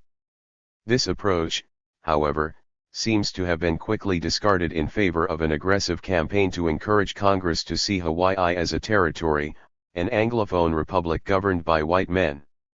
As Thurston reported to Dole, there is nothing that will do this so effectively as the reorganization of the government on Republican lines. The more popular the form can be made the better, keeping in sight however the primary necessity of retaining the control for the present in the hands of those who are friends of the new order of things. 124 This strategy, as another scholar has insightfully detailed, was adopted so their congressional allies could justify Hawaii's annexation not for the redemption of native peoples but for the sake of the island's whites. 125 The problem they faced, however, was how to make this impression while retaining the fundamentals of white rule, a quandary about which they were perfectly candid. In general terms, one official of the Hawaiian Republic wrote, "The problem to be solved is, how to combine an oligarchy with a representative form of government so as to meet the case." 126 Given this peculiar predicament, one provisional government official recommended that Thurston look at the 1891 Mississippi Constitutional Convention, because it had the effect of disenfranchising a majority of the Negroes of that state. 127 For further advice, Dole had written to the political scientist John Burgess of Columbia, well known for his critical writings on Reconstruction, who recommended that they establish a strong central government and high property qualifications. In the end, the Haoles followed this advice and, much like the southern states they sought to emulate, adopted a carefully crafted constitution that maintained all the trappings of republican government while effectively excluding Asians and Hawaiians with no property, a decision that decreased the number of voters from 14,217 in 1892 to 2,693 in 1897.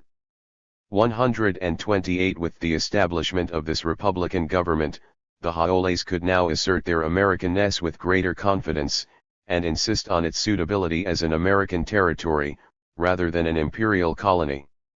In an 1897 pamphlet, A Handbook on the Annexation of Hawaii, Thurston went on at great length in this vein. The public school system is based upon that in the United States, he noted. More than half of the teachers are Americans. English is the official language of the schools and courts, and the common language of business. The railroad cars, engines, waterworks, water pipes, dynamos, telephones, are all American-made. United States currency is the currency of the country.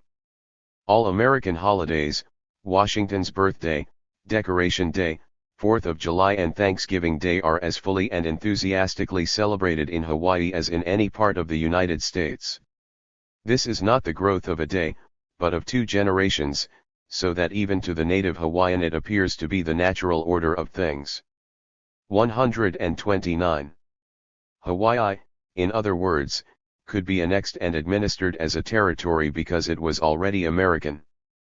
Among the members of Congress influenced by this argument was George Frisbee Hoar, the senior senator from Massachusetts and a Republican, who would later become known for his fiery denunciations of imperialism after the Spanish-American War.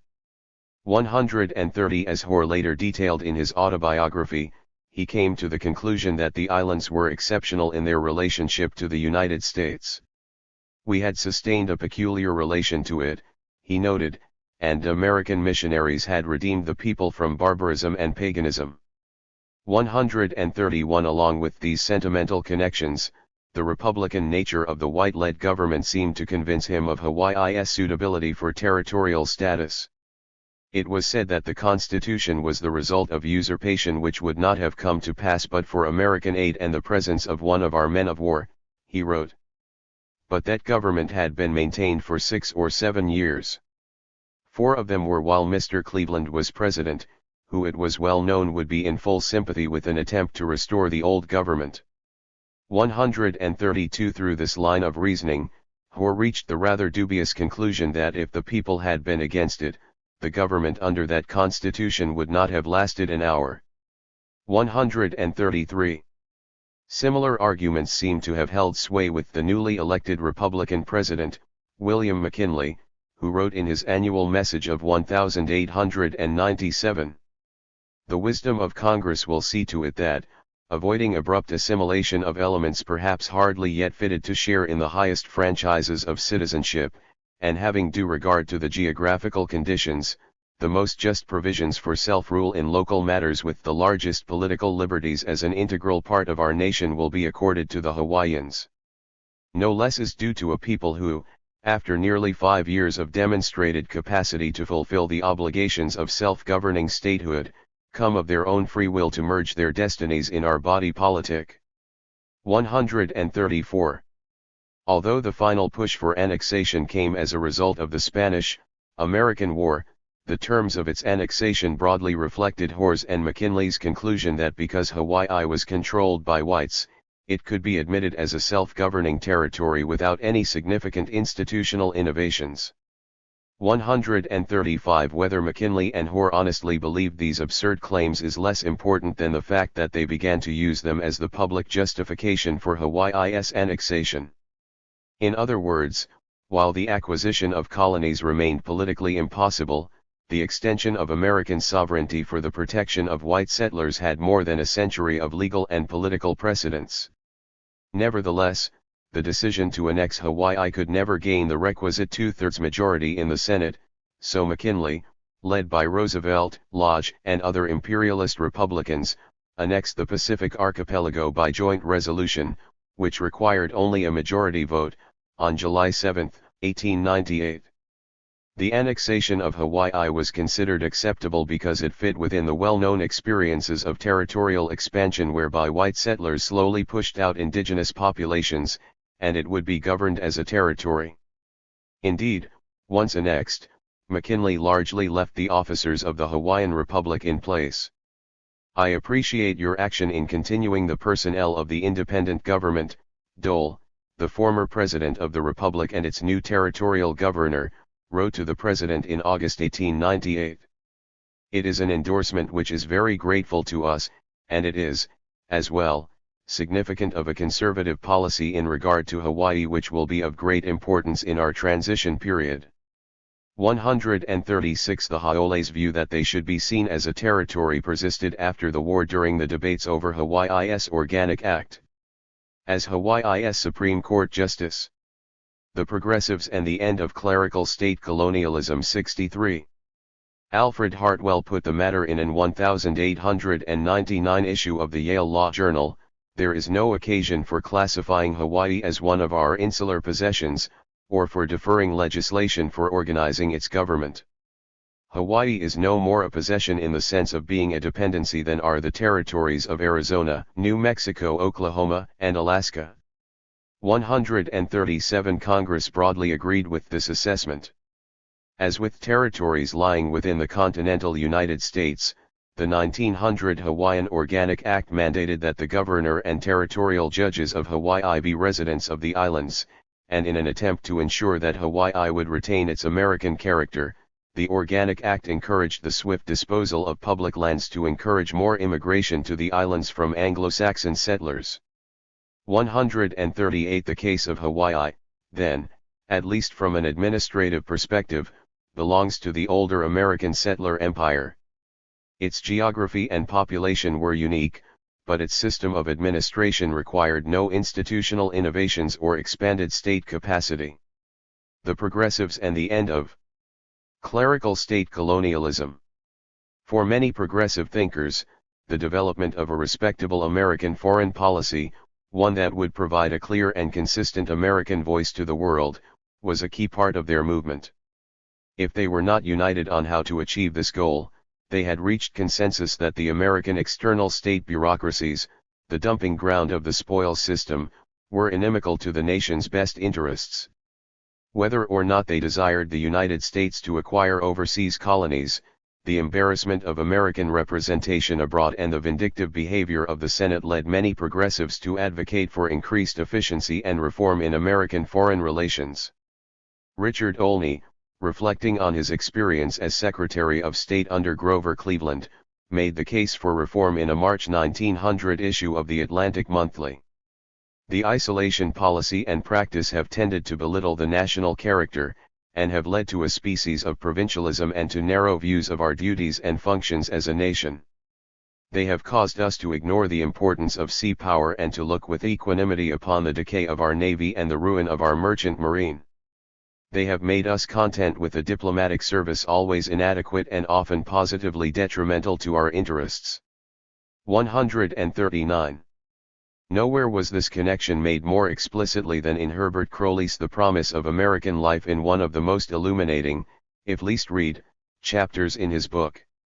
As much in foreign affairs as in domestic affairs, Croly argued, must the American people seek to unite national efficiency with democratic idealism. 140 European observers agreed. In the American Commonwealth, Lord Bryce had argued that the United States was able to manage its unique system of foreign affairs for so long simply because it had so few foreign relations. European statesmen, Bryce wrote, may ask how a consistent attitude can be maintained if there is in the chairman of the Foreign Relations Committee a sort of second foreign secretary. The answer is that America is not Europe. The problems which the State Department of the United States has had to deal with have been far fewer and usually far simpler than are those of the Old World. 141 Implicit in Bryce's argument, however, was the suggestion that centralization and reform would be necessary should the United States decide to engage with the world more directly. This is exactly what many American progressives wanted to do.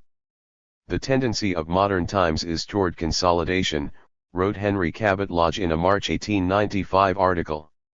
It is apparent in capital and labor alike, and it is also true of nations. Small states are of the past and have no future. The modern movement is all toward the concentration of people and territory into great nations and large dominions. The great nations are rapidly absorbing for their future expansion and their present defense all the waste places of the earth. It is a movement which makes for civilization and the advancement of the race. As one of the great nations of the world, the United States must not fall out of the line of march. 142. For some of the more hawkish among them, especially Lodge and Roosevelt, nothing short of America's future status in the world order was at stake. To join the ranks of the great powers, the United States would not only need improved diplomatic representation, but also colonies. The conclusion of the Spanish-American War would give them the chance to acquire an empire, although Congress had no intention of relinquishing its power and authority over American foreign affairs. As we will see in Chapter 3, Congress's active involvement in colonial administration began early. There is, in fact, no better illustration of the Senate's dominance in foreign relations than the lead-up to the Spanish-American War, the last war in American history where Congress, not the President, led the charge. Although the press and public opinion were increasingly in favor of war with Spain, Grover Cleveland had pushed for the United States to remain neutral. 143 Despite the change in administration after the 1896 presidential election, President McKinley was also firmly against the war from the start, and, in the assessment of Richard Hofstadter, found himself under incredible pressures for positive action, which he resisted as long as most presidents would have been able to do. 144 By March of 1898, there was a very real possibility that Congress would declare war without him. After the USS Maine mysteriously exploded off the coast of Cuba, McKinley did reluctantly give his approval and Congress promptly declared war on April 24, 1898. Despite the President's final acquiescence to war with Spain, it remains clear that by the close of the 19th century Congress had no intention of accepting a secondary role in American foreign relations. Institutional design of the Insular Empire. The Philippines present. A very hard problem because we must consider it in connection with the country's needs and ideas also, and with what it is reasonable to expect as a permanent policy of this country with its alternating system of party control. Theodore Roosevelt 1. When Commodore Dewey reached the Philippines on April 30, 1898, the Spanish colonial government was already under attack. In 1895, the same year revolutionary forces began to agitate for Cuban independence. Filipino revolutionaries, led by their legendary general, Emilio Aguinaldo, declared their independence from Spain. After 6 short months in exile, Aguinaldo returned to the Philippines aboard an American ship and was given American weapons to continue his revolution. While the revolutionaries gained control of the countryside, the Americans laid siege to Spanish forces in Manila. As it became increasingly clear that victory was imminent, Aguinaldo declared the Philippines independent and named himself president of the revolutionary state. None of this seemed to faze Dewey, who gave the revolutionaries the impression that the United States recognized Aguinaldo's government as legitimate, which may have allowed him, apparently with some difficulty, to convince Aguinaldo to delay his invasion of Manila until American reinforcements could be assembled. In the ensuing 6 months between the victory in Manila and the signing of the Treaty of Paris, the Philippine revolutionaries were left to establish their own independent government in nearby Malolos, where a Congress was elected to draft a constitution, which included among its members a number of figures who would later become prominent officials in the American colonial government. Aguinaldo's suspicions that the Americans would not leave the Philippines peacefully were confirmed with the signing of the Treaty of Paris in December, when American intentions to retain the Philippines as a colony were finally revealed. McKinley, it seems, tried to soften the blow by announcing through a proclamation that the Americans came not as invaders or conquerors, but as friends, to protect the natives in their homes, in their employment, and in their personal and religious rights. 3 such lofty sentiments, however, rang hollow for Aguinaldo and his revolutionaries. Over the next month a series of meetings between Aguinaldo and General Elwell Otis took place, but owing to the intransigence of both parties, proved unable to quell the growing frustration of the revolutionaries or the hostility of the Americans. On February 4, 1899, Private Grayson of the Nebraska Volunteer Regiment fired on a Filipino, prompting General Aguinaldo in Malolos to declare war the following day. For the Philippine-American War, as the insurrection/War of Independence came to be called, dragged on for over 2 years and proved to be a bloody and deeply unpopular conflict. 5 While the United States could often defeat the Filipino insurgents in clear battles, the American army was severely hampered by the guerrilla tactics employed by Aguinaldo and his generals, who planned to prolong the conflict until the U.S. Army succumbed to disease or exhaustion. The war continued for the next 2 years, as the army chased Aguinaldo and his army throughout Luzon, finally capturing him in the spring of 1901. 6. The price of victory, however, was high by almost any measure. During the 2-year insurrection, a total of 4,165 American soldiers died, while 2,911 were wounded. 7. The counterinsurgency effort also deflated popular enthusiasm for the imperial experiment, and revelations in the press about army tactics, including the use of water torture to interrogate Filipinos, were deeply unsettling to the American public. 8. The origins of the Philippine colonial state. Despite this ongoing insurgency, the Spanish-American War officially ended with the signing of the Treaty of Paris on December 10, 1898, giving Washington control over an overseas empire that, as contemporary newspapers proudly pointed out, stretched 10,000 miles from tip to tip. But as the ecstatic celebrations of the victory died down, more sober minds began to worry about America's ability to manage Spain's former possessions. Of the new territories, the 7,000-island Philippine archipelago was the most worrisome. Unlike Hawaii or even Puerto Rico, it had a negligible American population. In 1889, the U.S. consul in Manila counted a mere 23 American citizens, 6 of whom were members of his own family, and was 4,500 miles west of Honolulu, the closest city under American control at the time. 9. Its population not only dwarfed that of other territories and dependencies but also was more populous than any state but New York. How, many wondered at the time, could the American Republic govern an overseas empire, especially one as large, foreign, and distant as the Philippine Islands? The solution to the Philippines question, as it would come to be known, was not immediately apparent.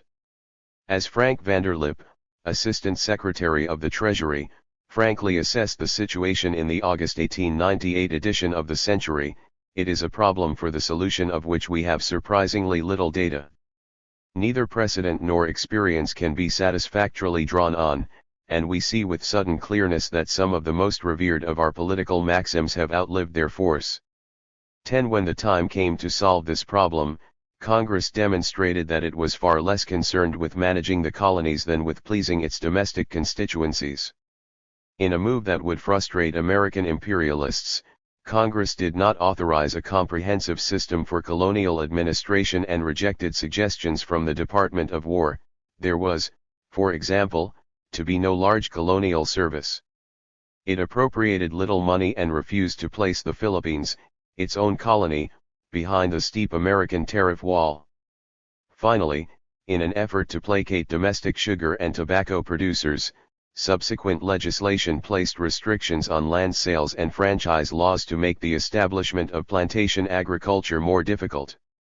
These unfruitful encounters with Congress would drive members of the American insular state to manage the empire through inconspicuous action and by collaborating with U.S. financial institutions. As I argue in chapters 4 and 5, during these first few years of civil government, imperialists in the executive branch took advantage of Congress's relative indifference to the day-to-day operations of its colonies to lay the groundwork for a remarkably autonomous system of government and to set the agenda for the colonial state. These officials confronted congressional limitations on their authority, restrictions they universally regarded as politically motivated and short-sighted, by creating new networks and strategies of governance. In an age of congressional strength, colonial authorities developed strategies to minimize Congress's limited attention to affairs in its colonies and to take advantage of the short time horizons of most members. Information came to be among the most valuable assets of colonial authorities. As we will see in Chapter 4, insular officials carefully guarded their near monopoly on information about the colonies, presenting carefully planned and sometimes false or misleading reports, and dispatching their own representatives to committee hearings to advocate for the colonial government's policies. Press accounts were carefully monitored and congressional bills were written by colonial officials and sent to allies in the House and Senate. For its part, Congress had few independent sources of information about its colonies, the Philippines in particular. By monopolizing and controlling the flow of information through the restriction of negative press stories, and writing most of the colonial legislation themselves, insular officials were, at the very least, able to minimize congressional oversight and to exercise autonomy by remaining inconspicuous. Yet such information control and closed recruitment procedures were facilitated by the initial organization of the colonial state, which concentrated power in one executive agency that defied the normal organizational hierarchy of the War Department and minimized interference from Congress and other bureaucracies. 11. Driven by an unshakable belief in their power to make America's insular empire a vast advertisement for the righteousness of their nation, these executive officials attempted to wall off the colonies from the politics of the domestic state. This chapter describes the initial organizational design for the American colonial state, and the institutional roots of its later autonomy. It traces the first interactions between Congress and the officials of the new bureaucracies that were just beginning to take shape to manage the empire. It shows how Congress, far from taking a backseat to colonial administration, used its considerable power to restrict precisely the sort of aggressive colonial development that proponents of the Spanish-American War predicted would turn the United States into an imperial power. For the executive and colonial officials who very much wanted an expansive American empire, this presented a serious problem, and their attempts to overcome these congressional constraints would shape the development of American colonial policy. By 1902, they had formed the structural roots of a colonial state that would eventually gain significant autonomy from its congressional masters. The politics of acquisition. American progressives were deeply divided over the decision to acquire colonies after the Spanish-American War. On the whole, they generally favored American imperialism, but this support was by no means universal. 12. Former Secretary of State Richard Olney, for example, who had written so persuasively of the need to reform the American external state, bitterly opposed the new imperial policy. The United States, he argued, has come out of its shell and ceased to be a hermit among the nations, naturally and properly. What was not necessary and is certainly of the most doubtful expediency is that it should at the same time become a colonizing power on an immense scale. 13. The question was especially vexing because it defied normal partisan categories and deeply divided the progressive wing of the Republican Party, as well-known Republicans such as Carl Schurz, a leading mugwump and former Union general, and Senator George Frisbee Hoar entered a tense alliance with Democrats against the rank and file of the party. The rift led Schurz to oppose his friend and protege Theodore Roosevelt's gubernatorial campaign in New York. I do not hesitate to express the solemn conviction that there are worse things even than free silver and Tammany, he wrote to Roosevelt, and that one of them is the imperialism which in its effects upon the character and durability of the Republic I consider as pernicious as slavery itself was, and which we are now asked to countenance and encourage. 14. So opposed were some progressive Republicans to the course that now seemed increasingly likely, that they were forced to reach out to William Jennings Bryan, a man they generally regarded as a dangerous demagogue. The editor of E. L. Godkin's fiercely Republican New York Evening Post, for example, could not hide his embarrassment in making such overtures.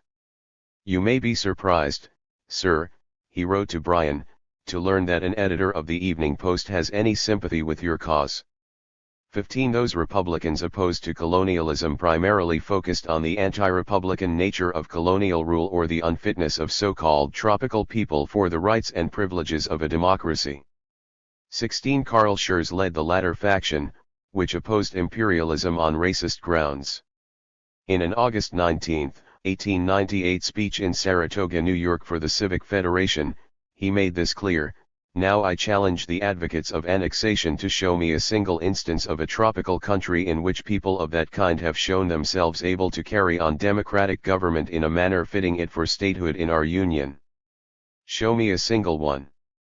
17. Senator Hoar led the former faction, giving a series of speeches denouncing the McKinley administration's policies as anti-republican. "When you raise the flag over the Philippine Islands as an emblem of dominion and acquisition, you take it down from Independence Hall. 18 Hoare would later declare government without the consent of the governed, offensive to the spirit of the Declaration of Independence and to the memories of the founding generation who considered such principles sacred. They were not glittering generalities. They were blazing ubiquities, Hoare said. Do you suppose, he asked, it ever occurred to our fathers that these rights were to be departed from and trampled underfoot whenever the country or any people or any Congress should deceive itself and beguile itself by the specious pretense that it thought the thing it was doing was for the benefit of the victim? Even less, he continued, would they believe that their descendants old depart from them and trample them underfoot, that they might get a little cheap reward in the way of trade, or that they might strut among the nations of the world in the cheap and gaudy uniform of imperialism, that they would be beguiled from these sacred and awful verities, that they might strut about in the cast-off clothing of pinchbeck emperors and pewter kings, that their descendants would be excited by the smell of gunpowder and the sound of the guns of a single victory as a small boy by a firecracker on some 4th of July morning. 19. This is not to suggest that the positions were mutually exclusive. Anschutz and Hoare worked closely together, going so far as to propose a plebiscite to decide the question whether the citizens of the United States favor such annexation of tropical countries. 20. This unlikely coalition formally came together with the formation of the Anti-Imperialist League in late 1898. The group included among its members conservative businessmen such as Charles Francis Adams and Eastern intellectuals like Harvard President Charles Eliot Norton, along with American Federation of Labor leader Samuel Gompers and socialist provocateur Morrison I. Swift, who exclaimed that the goal of imperialism was the expansion of billionaires. 21. The expansionist majority of the Republican Party had little patience for these arguments. Led by Senator Henry Cabot Lodge of Massachusetts, they lashed back at the anti-imperialists, dismissing them as a combination of foolish intellectuals, isolationists, and Bryan loyalists.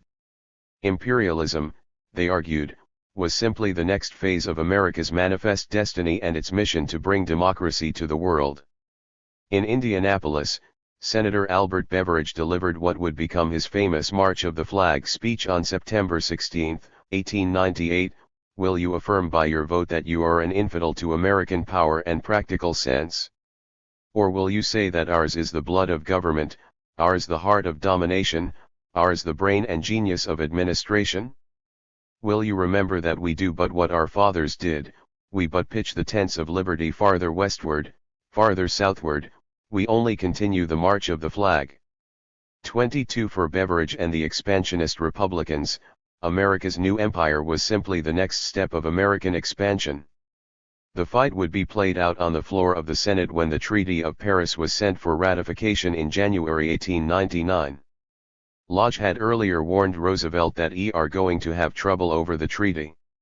How serious I do not know, but I confess I cannot think calmly of the rejection of that treaty by a little more than one third of the Senate.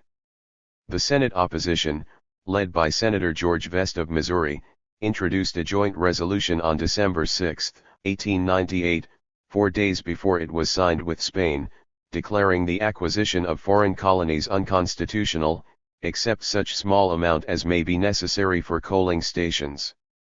Yet for Lodge, the progressive intellectual who had long hoped to see his country counted among the great powers, more was at stake than the treaty itself.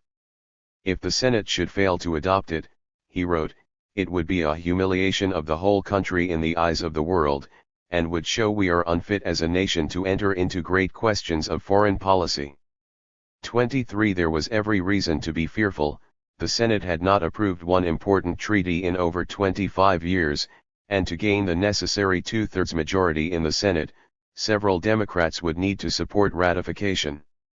24. McKinley had anticipated this problem and included 3 senators, including 1 Democrat, in the American delegation to Paris. Despite this gesture to senatorial prerogative, the treaty looked doomed to fail by the middle of January. The staunch anti-imperialist, Andrew Carnegie, who had come to Washington to work for its defeat, thought his side would carry the day. "I told the president 2 weeks ago," he wrote, "we should beat the treaty, and he was sure I was a way off. He knows now." 25 Things began to look up by the beginning of February, but the administration still needed to win over senators who were on the fence. On February 6, Lodge was still trying to gain the support of one last senator, which he finally got not 5 minutes before the vote. Lodge, writing to Roosevelt, described it as the closest, hardest fight I have ever known, and probably we shall not see another in our time where there was so much at stake. 26 The treaty had been ratified, but the bitter fight to see it adopted presaged the difficulty the imperialists would have in generating political support for the overseas empire. How the new colonies would be managed, and whether or not such colonial acquisitions were permissible under the Constitution, emerged as a central issue. This acrimonious debate would shape the initial legislation for colonial governance. Legal foundations, the insular cases. With the Treaty of Paris finally adopted in February of 1899, Congress next turned its attention to the establishment of civil government for the new colonies. Yet in doing so, the question that had fueled so many debates about imperialism could be avoided no longer: did the Constitution follow the flag? 3 years after the start of the Spanish-American War, in a collection of decisions dubbed the Insular Cases, the court would decide the official constitutional status of the territories. 27. The first constitutional test of American colonial policy would come as a dispute over customs duties. The case of Downes v. Bidwell concerned the firm of S.B. Downes & Co., which was charged $659.35 for importing oranges from Puerto Rico to New York. Downes, with the assistance of international lawyer Frederick Coudert, sued the New York customs collector, George Bidwell, to recover the duties on the basis of the Constitution's Uniformity Clause, which holds that all duties, imposts, and excises shall be uniform throughout the United States. If, as the plaintiff argued, Puerto Rico was not a foreign country, then the Foraker Act, which established civil government in Puerto Rico and dictated customs duties, should be declared null and void. 28 At issue was whether the U.S. Constitution applied to all territory acquired by the United States. If this were the case, then the residents of these new territories, very few of them white, would receive the same constitutional protections and rights as all other Americans. The court handed down its decision on May 27, 1901. Justice Henry Brown, writing for the majority, argued for the minimal view of the United States, reasoning that the Constitution extended only to states in the Union. The power to acquire territory by treaty implies, not only the power to govern such territory, the majority held, but to prescribe upon what terms the United States shall receive its inhabitants, and what their status shall be in what Chief Justice Marshall termed the American Empire. 29 The rights guaranteed by the Constitution, in other words, would not automatically extend to all areas possessed by the United States. Consequently, the inhabitants of America's overseas territories would not be granted constitutional protections beyond the natural rights of life, liberty, and property that were basic and existed prior to the state. As Elihu Root, the architect of the American Empire, was later to pithily summarize the decisions, yes, as near as I can make out the Constitution follows the flag, but doesn't quite catch up with it. 30 The decision, however, did more than merely define the status of the territories under the Constitution, it also clarified the relationship the court and Congress would have to the newly acquired colonies. By granting that Congress could govern the territories in ways that were contrary to the spirit of the Constitution, the court largely removed itself from a position of legal oversight of American imperialism. 31 The real victor to emerge from the insular cases was Congress itself, which retained supreme power over the colonies unhampered by the Constitution or the Supreme Court. Creating a colonial bureau, institutional. Design for information control. Now that the United States had acquired colonies, how would it govern them? For those who had supported the war and the subsequent acquisition of overseas territories, the stakes could not have been higher. War hero and recently elected governor of New York, Theodore Roosevelt, wrote to Secretary of State John Hay to express his concern that the administration might botch colonial governance, dooming the United States to several more decades of isolation. A series of disasters at the very beginning of our colonial policy would shake this administration and therefore our party, he wrote, and might produce the most serious and far-reaching effects upon the nation as a whole, for if some political cataclysm was the result, it might mean the definite abandonment of the course upon which we have embarked, the only course I think fit for a really great nation. 32 Roosevelt was right to be concerned, and he was not the only future president who was. Woodrow Wilson, writing in The Atlantic, feared that the limited capacity of the American state to take up the task of colonial governance would doom the experiment to failure. 33 We shall see now more clearly than ever before, Wilson wrote, that we lack in our domestic arrangements, above all things else, concentration, both in political leadership and in administrative organization, for the lack will be painfully emphasized, and will embarrass us sadly in the career we have now set out upon. 34 Whatever specific remedies they recommended, most American intellectuals believed that past methods of territorial administration would never work for the new colonies. To expect that the problem of the Philippines or of Cuba and Puerto Rico can be dealt with by our ordinary methods of administration, wrote Yale historian Edward Beruen, is to live in a fool's paradise. 35 There was no shortage of possible solutions to this problem, and most American intellectuals advocated some combination of centralization and civil service reform, anything that would remove the provincial interests of Congress from the picture. The president of Stanford, David Starr Jordan, suggested that a unified colonial bureau be created. If we have colonies, even one colony, Jordan wrote, there must be some sort of a colonial bureau, some concentrated power which shall have exact knowledge of its people, its needs, and its resources. 36 A Lawrence Lowell, then a young professor in Harvard's government department, recommended that the colonial service employ only thoroughly trained administrators, fit them for their work by long experience, and retain them in office irrespective of party. To this end, he suggested the establishment of an academy along the lines of West Point or Annapolis to train this new class of colonial officials. 37 Does all this seem impracticable and utopian? Asked Yale's Bourne, who also advocated for a professional civil service. Yet, he continued, if our colonial service is sacrificed to party interests as spoils, the consequence will be humiliation for ourselves and irritation and discontent among our dependents. 38 Lowell, for example, singled out the OIA, which retained its dreadful reputation for mismanagement, as one of the painful examples of relying on political appointees. 39 It was not merely the corrupting influence of the spoils system that worried these intellectuals. Their primary concern was the lack of expertise in Congress about colonial administration and the limited incentives to acquire it. In his comprehensive examination of colonial policy, The Administration of Dependencies, Alpheus H. Snow noted that even if the best and most honest intentions in the world, a man elected to the Senate or House of Representatives is under a pressure to protect the local interests and the interests of the whole Union, which makes it impossible for him to place the interest of the dependencies on anything like an equality with the other interests.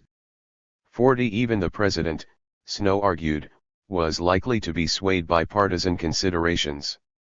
41 Snow's proposed solution to this problem was to place the President in charge of the habitual and daily administration of the dependencies, assisted by expert investigators and advisors. 42 Yet Snow was not naive. He also feared that such centralization of power and expertise would tempt the president to convert his conditional and limited power into a power practically unconditioned and unlimited, and, judging from history, the temptation would not be withstood.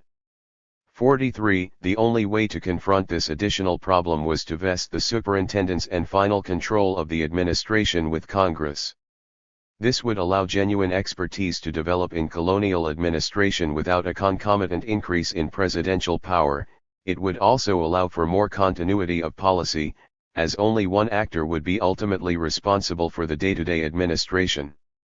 The analogy Snow used to describe this arrangement, however, was far more revealing than the solution itself. The most effective form colonial administration could take, he argued, most closely resembled a trust. The president would serve as the acting trustee and Congress as the superintending trustee, an arrangement, he noted, frequently adopted for the very purpose of more firmly fixing the responsibility for action.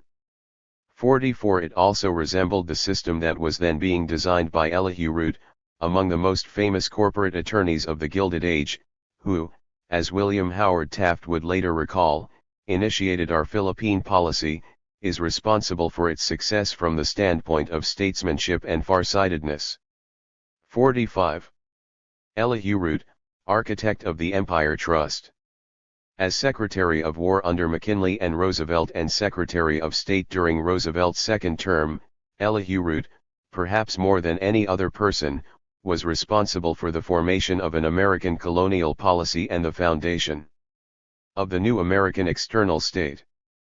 46 The son of a Hamilton College professor, Root was raised in a modest household in Clinton, New York, and moved to New York City to attend law school. By the 1870s, through his demonstrated brilliance at arranging airtight corporate trust agreements, he had risen to the heights of power and wealth available to the newly emerging class of corporation lawyers. Well known for his biting wit and moral probity, Root quickly became a popular and well-respected member of Manhattan's social elite. He was also an indispensable guide through the rocky shoals of the emerging antitrust regulations for such captains of American industry and commerce as Frederick W. Vanderbilt, August Belmont, William C. Whitney, along with the National Cash Register Company, Standard Oil, Union Tobacco, and the Habmeyer Sugar Trust. 47 I have had many lawyers who have told me what I cannot do, William Whitney once mused. Mr. Root is the only lawyer who tells me how to do what I want to do. 48 When McKinley began looking for someone to help him make sense of colonial administration, he turned to Root, a prominent citizen, a good Republican, and a lawyer with extensive experience in restructuring large organizations. At the end of the Spanish-American War, McKinley contacted Root about the possibility of becoming the next Secretary of War to replace the incompetent Russell Alger, who had spent much of the war supervising his lumber interests in Michigan. 49 Root later recalled being flattered by McKinley's interest, but told the president, "I know nothing about war. I know nothing about the army." McKinley's representative responded that the president was not looking for anyone who knows anything about war or for anyone who knows anything about the army. He has got to have a lawyer to direct the government of these Spanish islands, and you are the lawyer he wants. 50 Although Root had earlier turned down an offer to serve as American minister to Spain, he accepted the position of Secretary of War. Root, it seems, took the view that the War Department was simply another large organization that required his particular gift for management. As he later joked to Attorney General John W. Griggs, "I think the main feature of the change I am making is the formation of a new law firm of Griggs and Root, legal advisors to the President, colonial business a specialty." 51 Whatever he may have thought about colonial administration prior to becoming Secretary of War, Root would spend the next decade of his life designing and managing an American colonial state that would come to operate with remarkable autonomy from Congress, and from the millions of people in the Philippines and the Caribbean whose views on their own governance he rarely consulted. Early congressional responses to Empire, Cuba and Puerto Rico. Root's early efforts led to the design of the Platt Amendment in Cuba. Congress had prevented the outright annexation of Cuba with the Teller Amendment, passed in response to McKinley's war message, but American military officials did everything in their power to discredit independentismo, the nationalist movement that had worked for decades to achieve Cuban independence. 52 In a line of argument that would become familiar in the rest of the occupied territories, Cubans were deemed unfit for self-government, and supporters of independence were discredited as dangerous radicals intent on sowing discord throughout the island. As historian Luis Perez would later describe the conundrum as seen by American imperialists, formal annexation was proscribed, but complete independence for Cuba was preposterous. 53 The Cuban elite shared this dim view of independentismo and were anxious for Cuba to remain in the American orbit, if not as an official colony, then as a U.S. protectorate. 54 Initially, American officials had hoped that their upper-class allies would win control of an independent Cuba, but as it became clear that this would not happen, Root began to cast around for alternative solutions. In his view, the electoral success of the independence coalition indicated that a sovereign Cuba would be hostile, or at least inappropriately deferential, to the United States. Yet the continued occupation of Cuba was both expensive and politically costly for the administration. "I am getting pretty tired of having Congress on one hand put us under independence of Cuba resolutions," he wrote to General Leonard Wood, "and resolutions of hostile inquiry and criticism, and on the other hand shirk all responsibility." 55 His solution would put Cuba on a different path than the Philippines, but leave it without full sovereignty. Working with Senator Orville H. Platt, Root's proposal, later passed as the Platt Amendment, allowed American hegemony in the Caribbean to remain intact, but adhered to the language of the earlier Teller Amendment by giving the Cuban nation technical sovereignty. Under the Platt Amendment, Cuba's right to treat with other nations and its ability to take on public debt was restricted. The more significant change was in Article 3, which provided the United States with the right to intervene for the preservation of Cuban independence, the maintenance of a government adequate for the protection of life, property, and individual liberty. This language was accompanied by assurances to Cuban officials that the intervention described in the third clause of the Platt Amendment is not synonymous with intermeddling or interference with the affairs of the Cuban nation. 56 Officially, the military occupation of Cuba would end on May 20, 1902, although the infamous Platt Amendment would authorize several later American occupations and keep Cuba under American hegemony for decades. Perhaps the most immediate lesson that Root and other American officials took from this experience was that Congress, which had tied their hands with the Teller Amendment, seemed unwilling to invest the resources to construct a strong colonial state. Unlike Cuba, Puerto Rico received no congressional guarantee of sovereignty, and it came under military occupation from 1898 to 1900 as Congress debated its fate. As would occur in the Philippines, an investigative commission was dispatched from Washington to study the conditions on the island. They reported that Puerto Ricans supported American intervention and hoped to eventually be admitted as a state. The commission recommended a familiar set of policies to build schools and to support the island's agricultural industries, as well supporting free trade with the United States. 57 The Puerto Ricans had also dispatched representatives to Washington, and what they found there was unsettling. Members of Congress seemed to care very little about their new colonial possession, and were instead entirely occupied with seemingly minor matters in their home states. 58 Furthermore, it was the Philippines, with its much larger population and ongoing war, which concerned most in Congress. In comparison, as one member of Congress reported, Puerto Rico was easily governed, its people friendly and peaceful, and, he concluded, we all agree that no great danger to the industrial system of this country can come from the acquisition of Puerto Rico. 59 Indeed, if there was any anxiety over the establishment of civil rule in Puerto Rico, it was that it might establish a precedent for the Philippines. The Foraker Act of 1900 was designed with these concerns in mind. Although some agricultural producers were concerned about competition from Puerto Rico, the balance of American interests supported free trade with the island. The U.S. sugar industry, of course, was the strongest proponent of eliminating tariff barriers, but other commodity interests, such as rice farmers in Louisiana, saw Puerto Rico as a major new market for their products, and one that would become dependent on the United States as it severed ties with Spain. 60 Under the Foraker Act, a modest 15% duty was charged for imports from Puerto Rico, which was eliminated within 2 years. This quickly made sugar the most valuable of Puerto Rico's exports and stimulated massive American investments in the Puerto Rican sugar industry. 61 The act further integrated Puerto Rico into the U.S. economy by eliminating the peso and introducing the dollar as its currency. 62 In many ways the McKinley administration and Congress saw the Foraker Act as a test case for the far more controversial Organic Act that would come to govern the Philippines. As one member of Congress put the matter, "I understand full well that the administration does not care a fig for Puerto Rico. It was," he added, "not for the mere sake of deriving revenue from that island, but as a precedent for our future guidance in the control of the Philippines." 63. The Bureau of Insular Affairs, a colonial trust.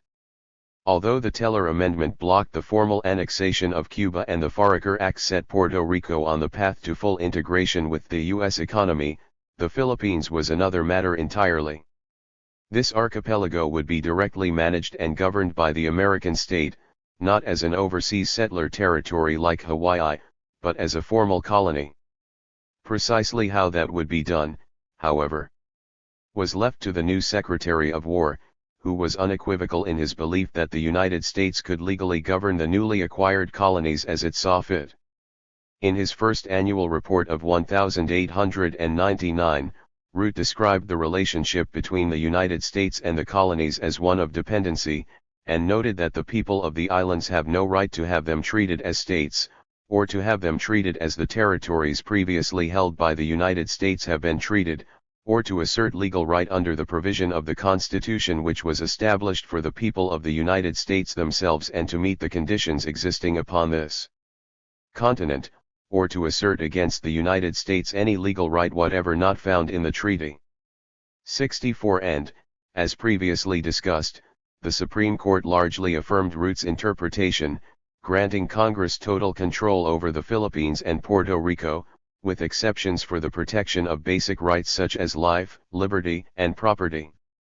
The greater problem was an administrative one.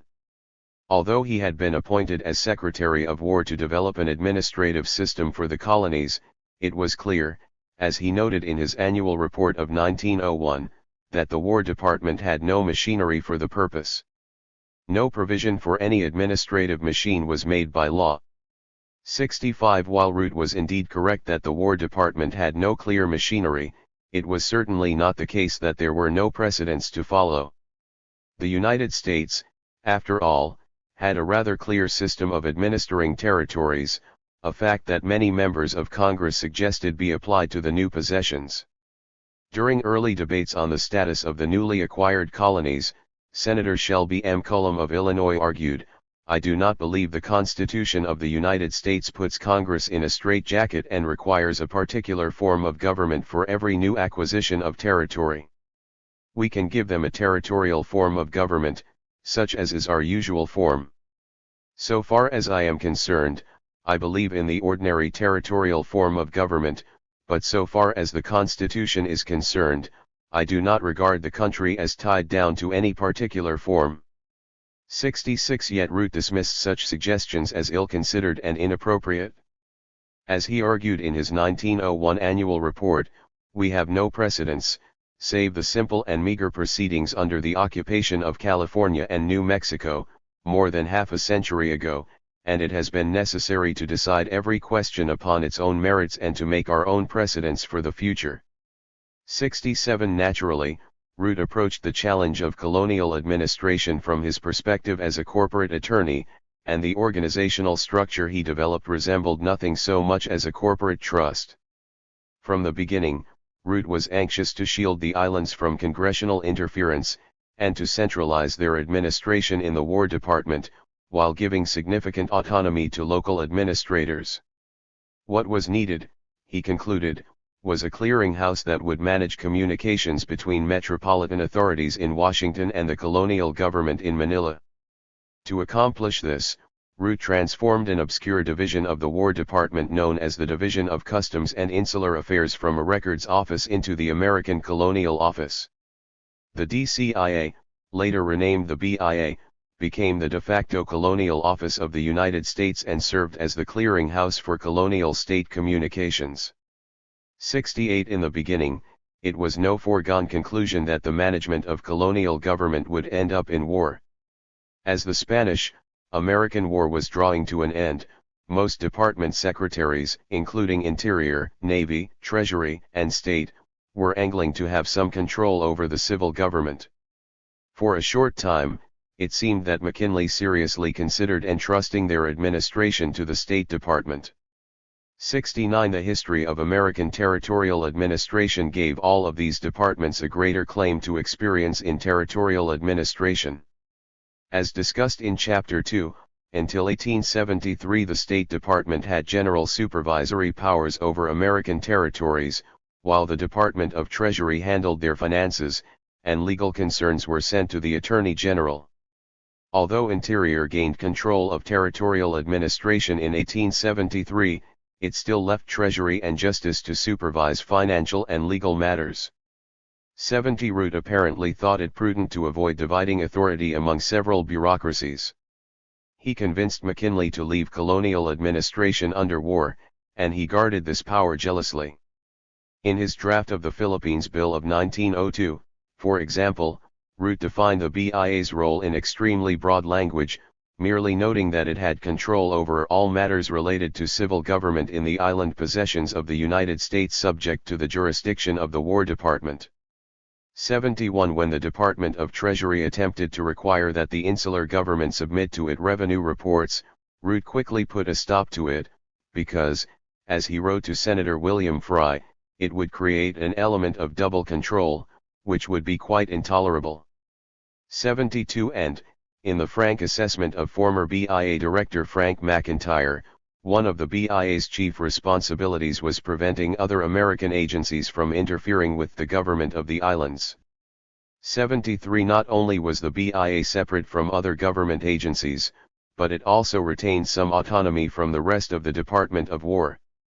In the beginning, the exact relationship between the BIA and the regular military hierarchy was so unclear that the auditor of the military government of Cuba was uncertain as to the appropriate title of the head of the agency.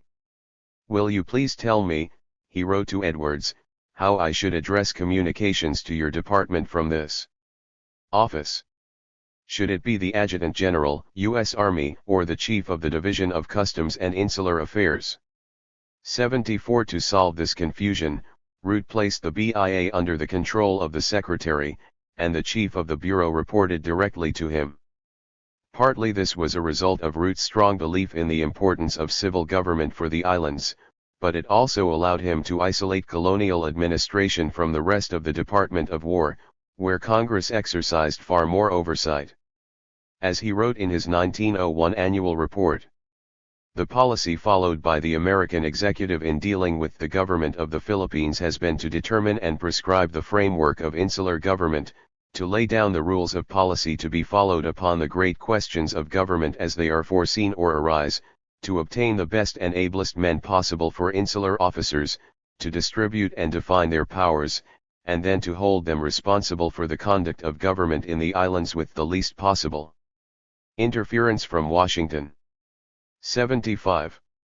Perhaps the most distinct difference between the new system of colonial administration designed by Root and past forms of territorial administration was its organizational form.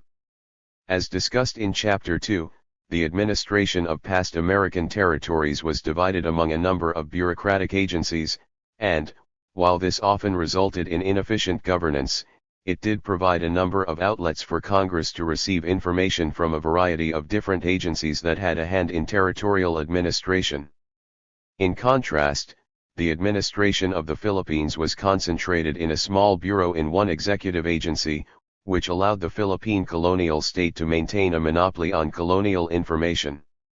This M-form organizational hierarchy would not only prevent other agencies from gaining a foothold in colonial administration, but also make congressional oversight significantly more difficult.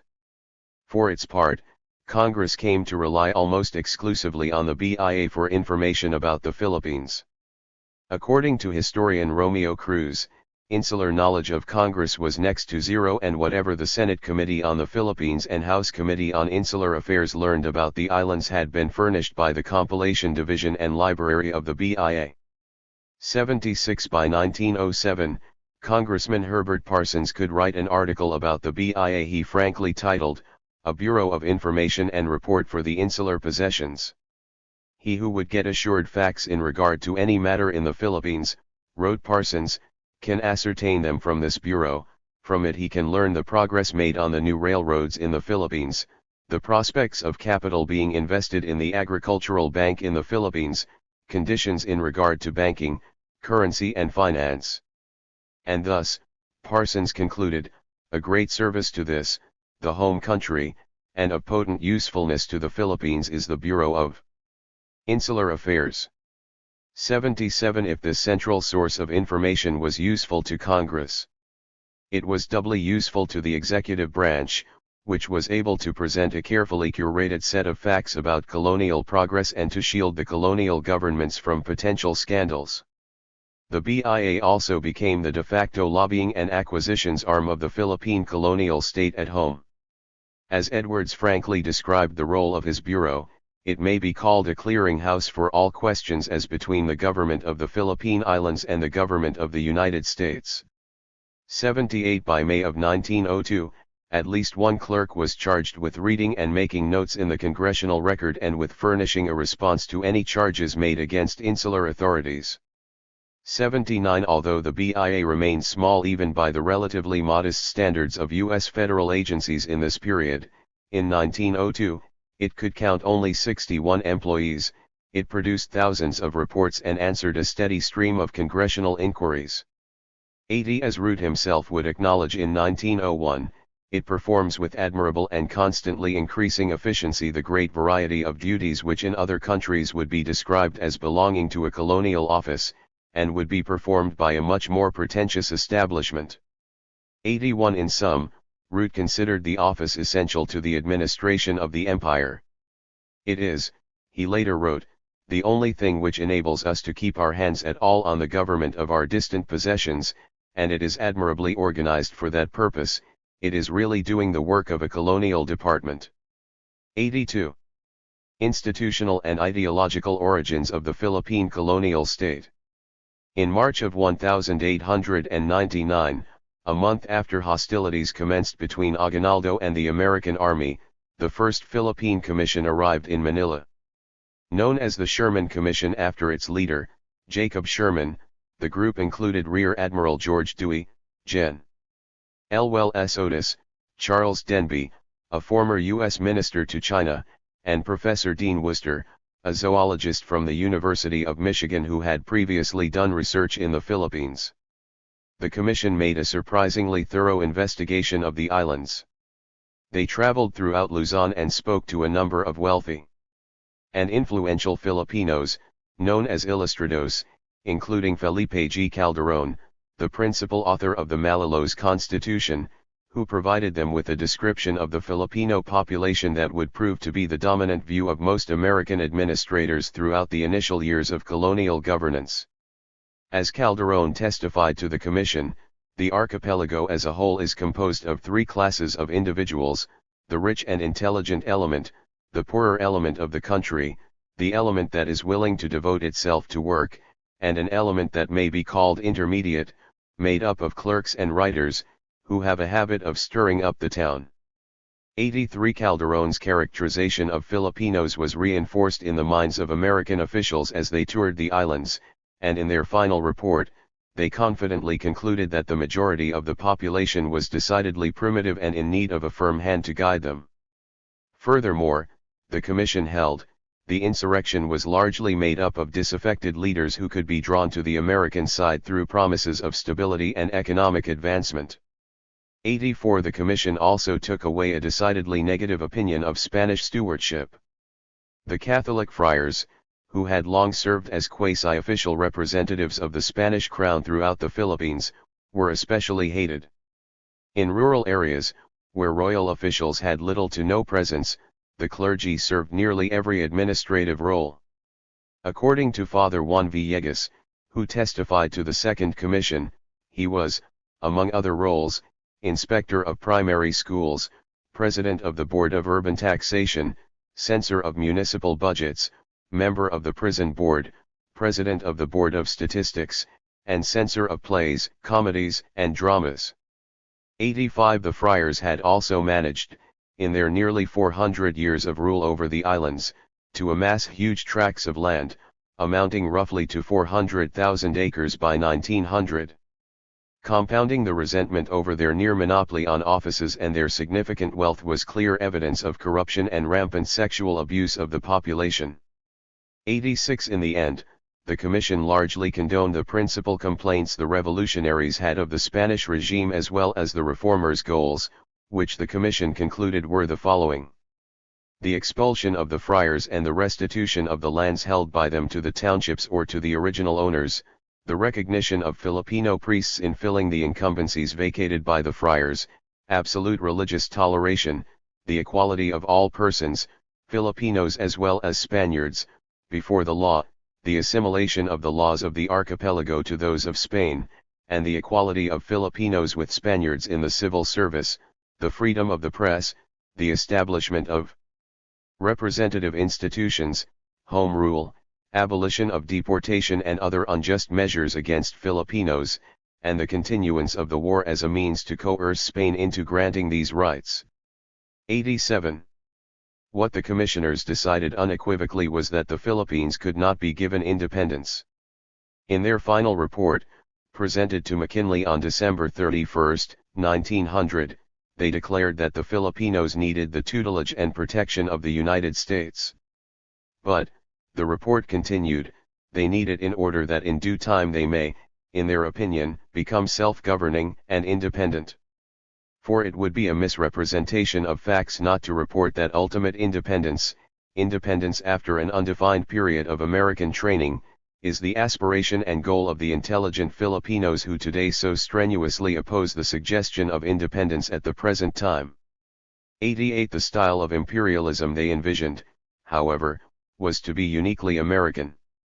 It does not appear, they argued, that in themselves any of the British types of colonial government is susceptible of direct application to the Philippine Islands.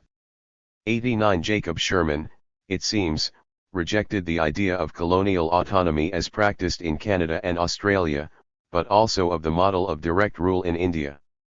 As he wrote in a book published 2 years after his tenure as president of the Commission, to reconcile the political rights and privileges of the Filipinos with the inviolable sovereignty of the United States, I turned to the congressional acts organizing the successive territories of the Union, beginning with the classic Jeffersonian measure of 1804 for the organization of the territory of Louisiana. 90. Sherman, however, was not looking for administrative models, but for historical justification for American imperialism.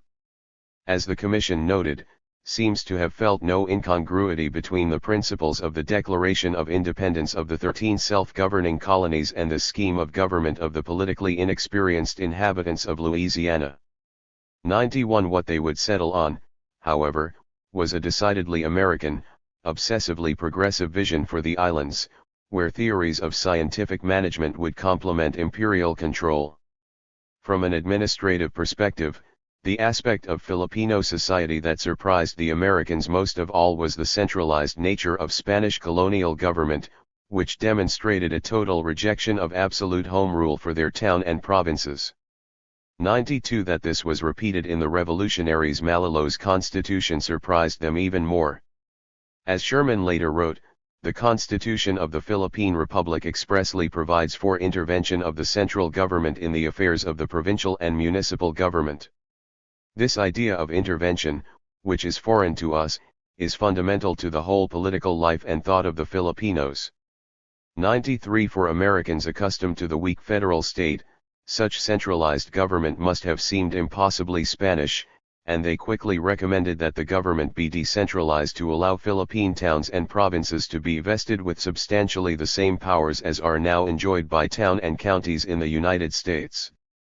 94. While McKinley had given the military full executive and legislative authority in August 1898, there was a strong push to move to civilian rule. Consequently, in the summer of 1900, a second commission was dispatched to the islands to begin the process of transitioning from military to civil authority.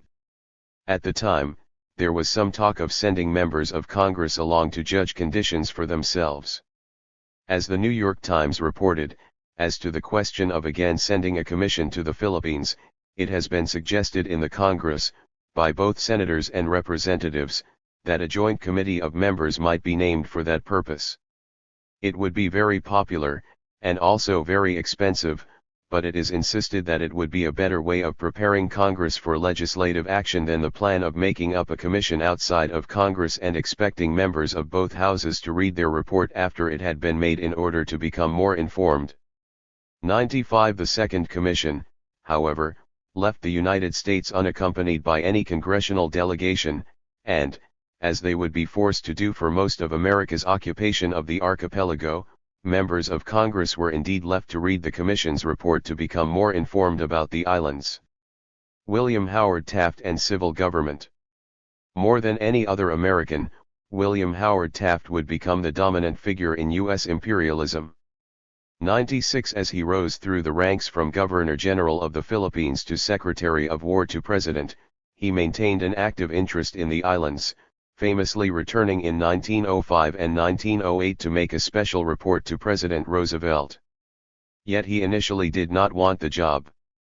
97 By the age of 34, he was happily serving as a federal judge in Cincinnati when Senator Foraker of Ohio, who headed the recently created Committee on Puerto Rico, recommended him to McKinley. Even after he arrived in Washington, however, Taft was reluctant to join the commission, explaining to the president that he was anxious to avoid disrupting his judicial career and that he, much like Professor Sherman, had not supported retention of the islands. As he later described his meeting with the president to his brothers, "I told him that I was very much opposed to taking, that I did not favor expansion, but that now we were under the most sacred duty to give them a good form of government.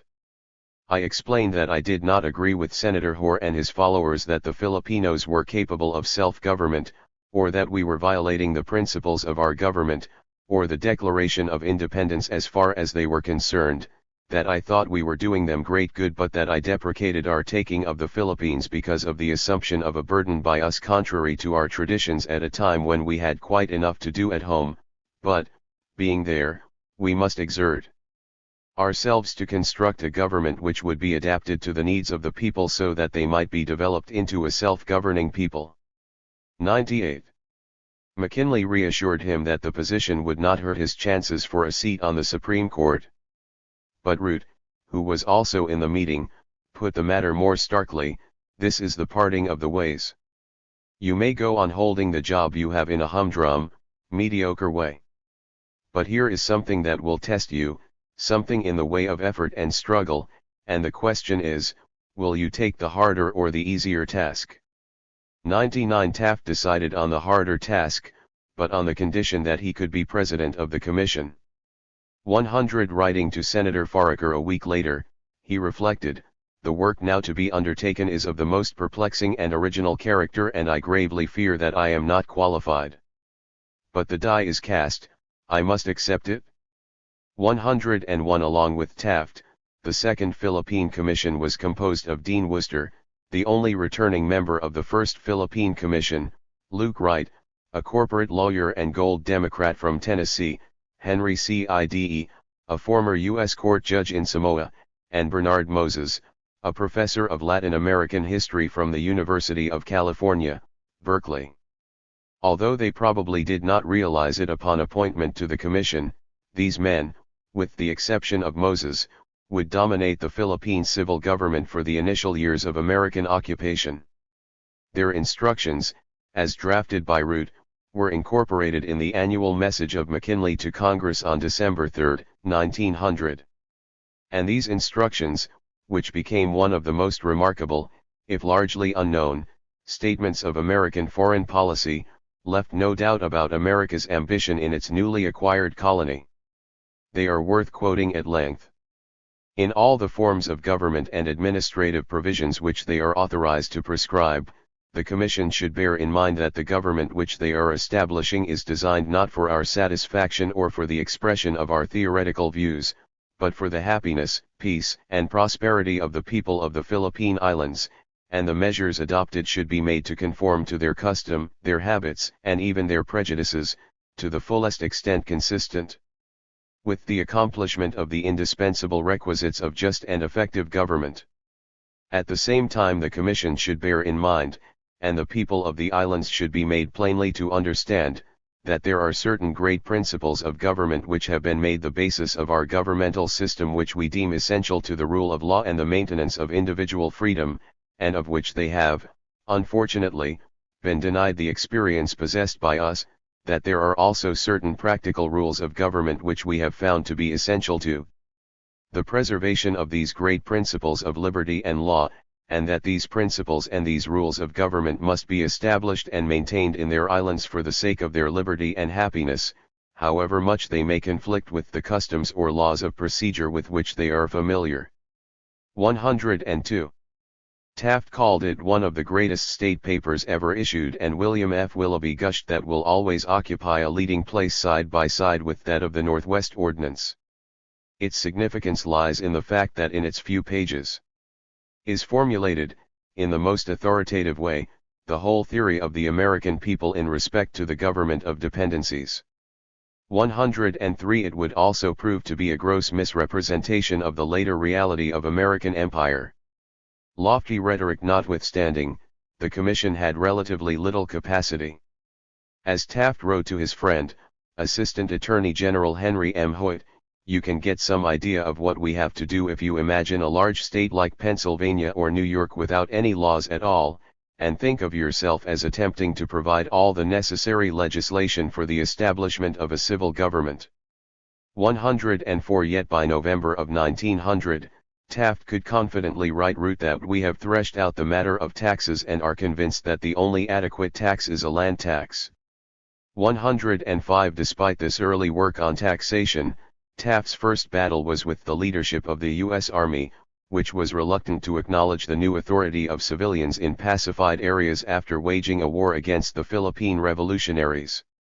106. Back in Washington, Root was anxious to establish the clear authority of the civilian administrators, primarily to demonstrate to Congress that the war was over and that nation building could begin. The executive order he prepared for McKinley's signature expanded the powers of the Commission, giving the President of the Philippine Commission the executive authority in all civil affairs in the government of the Philippine Islands heretofore exercised by the military governor of the Philippines. 107. In an act that would soon become de rigueur, however, Root first forwarded a draft of the order to the Commission.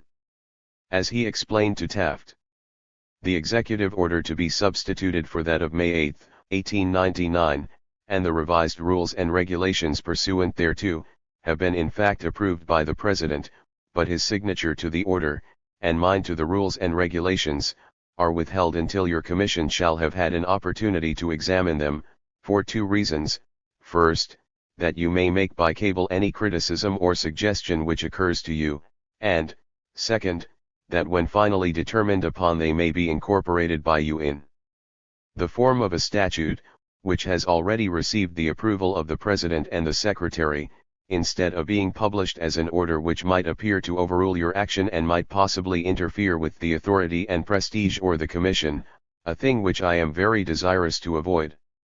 When this has been done, inasmuch as these rules regulate the accountability of the entire Philippine government to this department, the Commission will not have authority to make any change without having first secured the consent of the department. 108. Before Congress had ever acted on civil government in the Philippines, then, the close relationship and lines of authority between the Commission and the War Department had already been established. Information between the Commission and War were to be freely shared, but the Commission was to report directly to the War Department through Root's new Colonial Bureau. Congressional opposition, protectionism and the Empire. In what would become a pattern in U.S. colonial government, the War Department and the colonial officials themselves wrote the bill that would eventually govern the Philippine colonial state. The Spooner Amendment, so named for Senator John C. Spooner of Wisconsin, who tacked it onto an Army appropriations bill, was to give congressional approval for the early acts of the Commission and statutory authority to form a new civil government. Although Senator Spooner's name became associated with the bill, Root and the Commission had been intimately involved in its preparation from the beginning. In fact, it is quite likely that Root had written most of the bill himself, including the first paragraph of the bill, which replaced civil for military governance of the islands. 109 Of crucial importance to the Commission was the original bill's proposed authorization of public land sales and the granting of corporate franchises, a policy they hoped would attract American capital and jumpstart the development of the archipelago. 110 Without statutory power to begin their development projects, however, they could do very little, and so adoption of the bill by Congress quickly became a top priority of the BIA and the Department of War. Root and the commissioners desperately wanted authority to develop the islands, and the bill as initially written gave them the authority to award franchises and sell public lands. Taft, in particular, believed that railroads were essential to the project's success.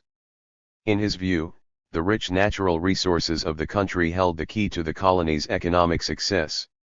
In that respect, the key would be railroads and a reduction of the American tariff on Filipino imports. Taft was clearly worried that Congress would take the lead, and he began to envision the worst of all possible scenarios, that Congress would not pass the Spooner Amendment, but would adopt a different bill for the Philippines written in Congress.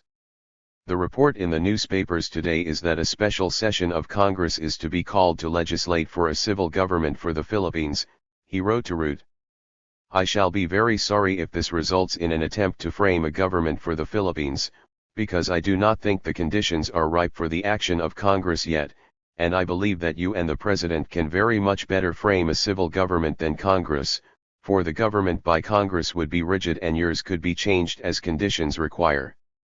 111 In the fall of 1900, insular authorities were optimistic that the bill would be passed relatively quickly. I have a letter from Senator Lodge, Taft wrote to Root in November of 1900, in which he says he thinks the Spooner bill can be passed if the President requests it in his message.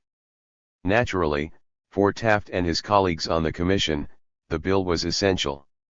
Although he had arrived in the Philippines only 5 months earlier, it is clear that Taft was already growing frustrated with the slow pace of Congress to extend the Commission's authority. Concluding his letter to Root, he noted that if the bill was not passed, it would be like running on one wheel to attempt to develop this country without power to offer investments to capital. 112 It did not help matters that Senator Lodge, the chairman of the Senate Committee on the Philippines, proved to be more hindrance than help.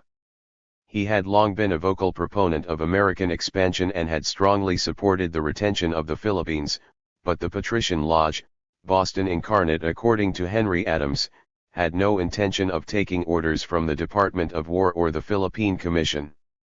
Lodge cared deeply about the institutional prestige of the Senate and firmly believed that it ought to play an active role in American foreign relations.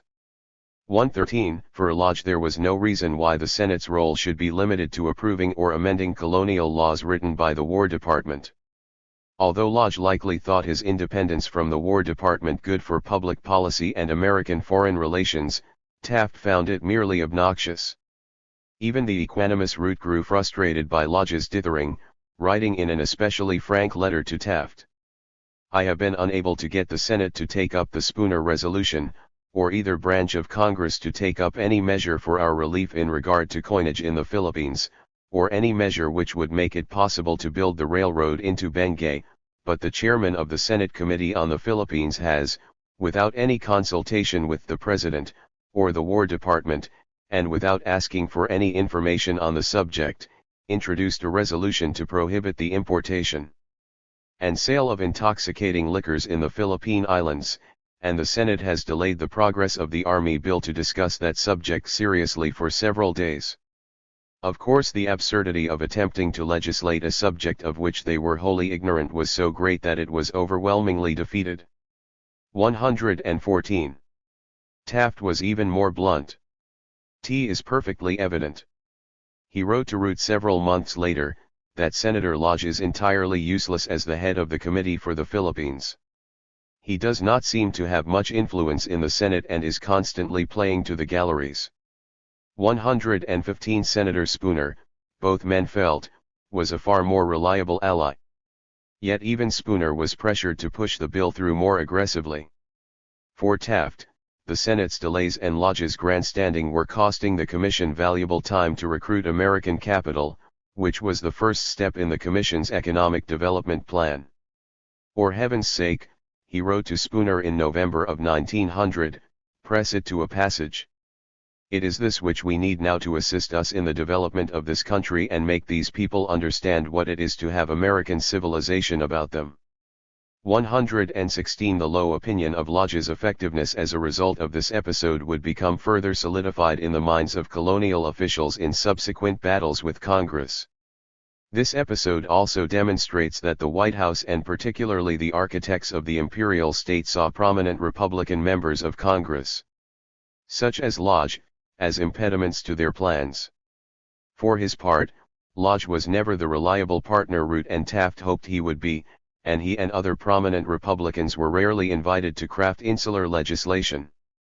As their frustration with Congress grew, insular officials moved to have less prominent, but more agreeable, members introduce their legislation.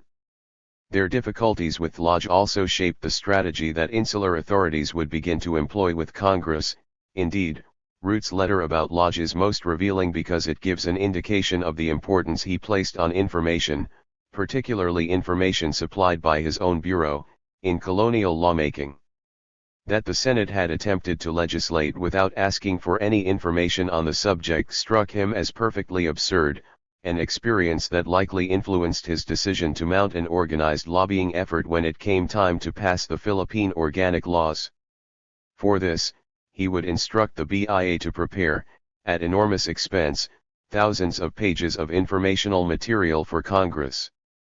It may have been at this point, too, that Taft and Root decided to strengthen their relationship with the more pliable chairman of the House Committee on Insular Affairs, Henry A. Cooper of Wisconsin, whom Taft would later describe as much more efficient than Lodge.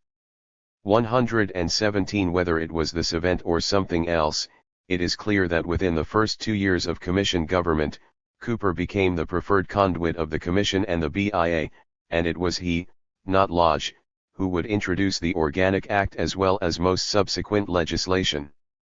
118 Consequently, as it became increasingly unsatisfied with the progress of the Spooner Bill, the Commission began to lobby Congress itself, an early example of what would become standard operating procedure in its later struggles. In January of 1901, Taft cabled the War Department the Commission's thoughts on the urgency of the bill for their transmission to proper senators and representatives. In the stilted English of the Telegraph, the Commission warned Congress that sale of public lands and allowance of mining claims impossible until Spooner Bill. Hundreds of American miners on ground awaiting law to perfect claims.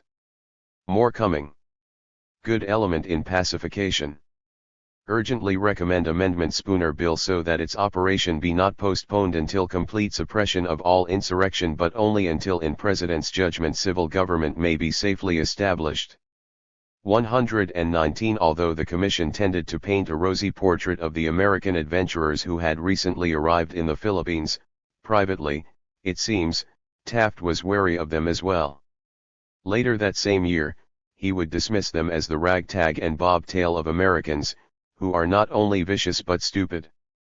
They are most anxious to have Congress given an opportunity to open this country and develop it, but instead of facilitating a condition of peace and good feeling between the Americans and the Filipinos, they are constantly stirring up trouble.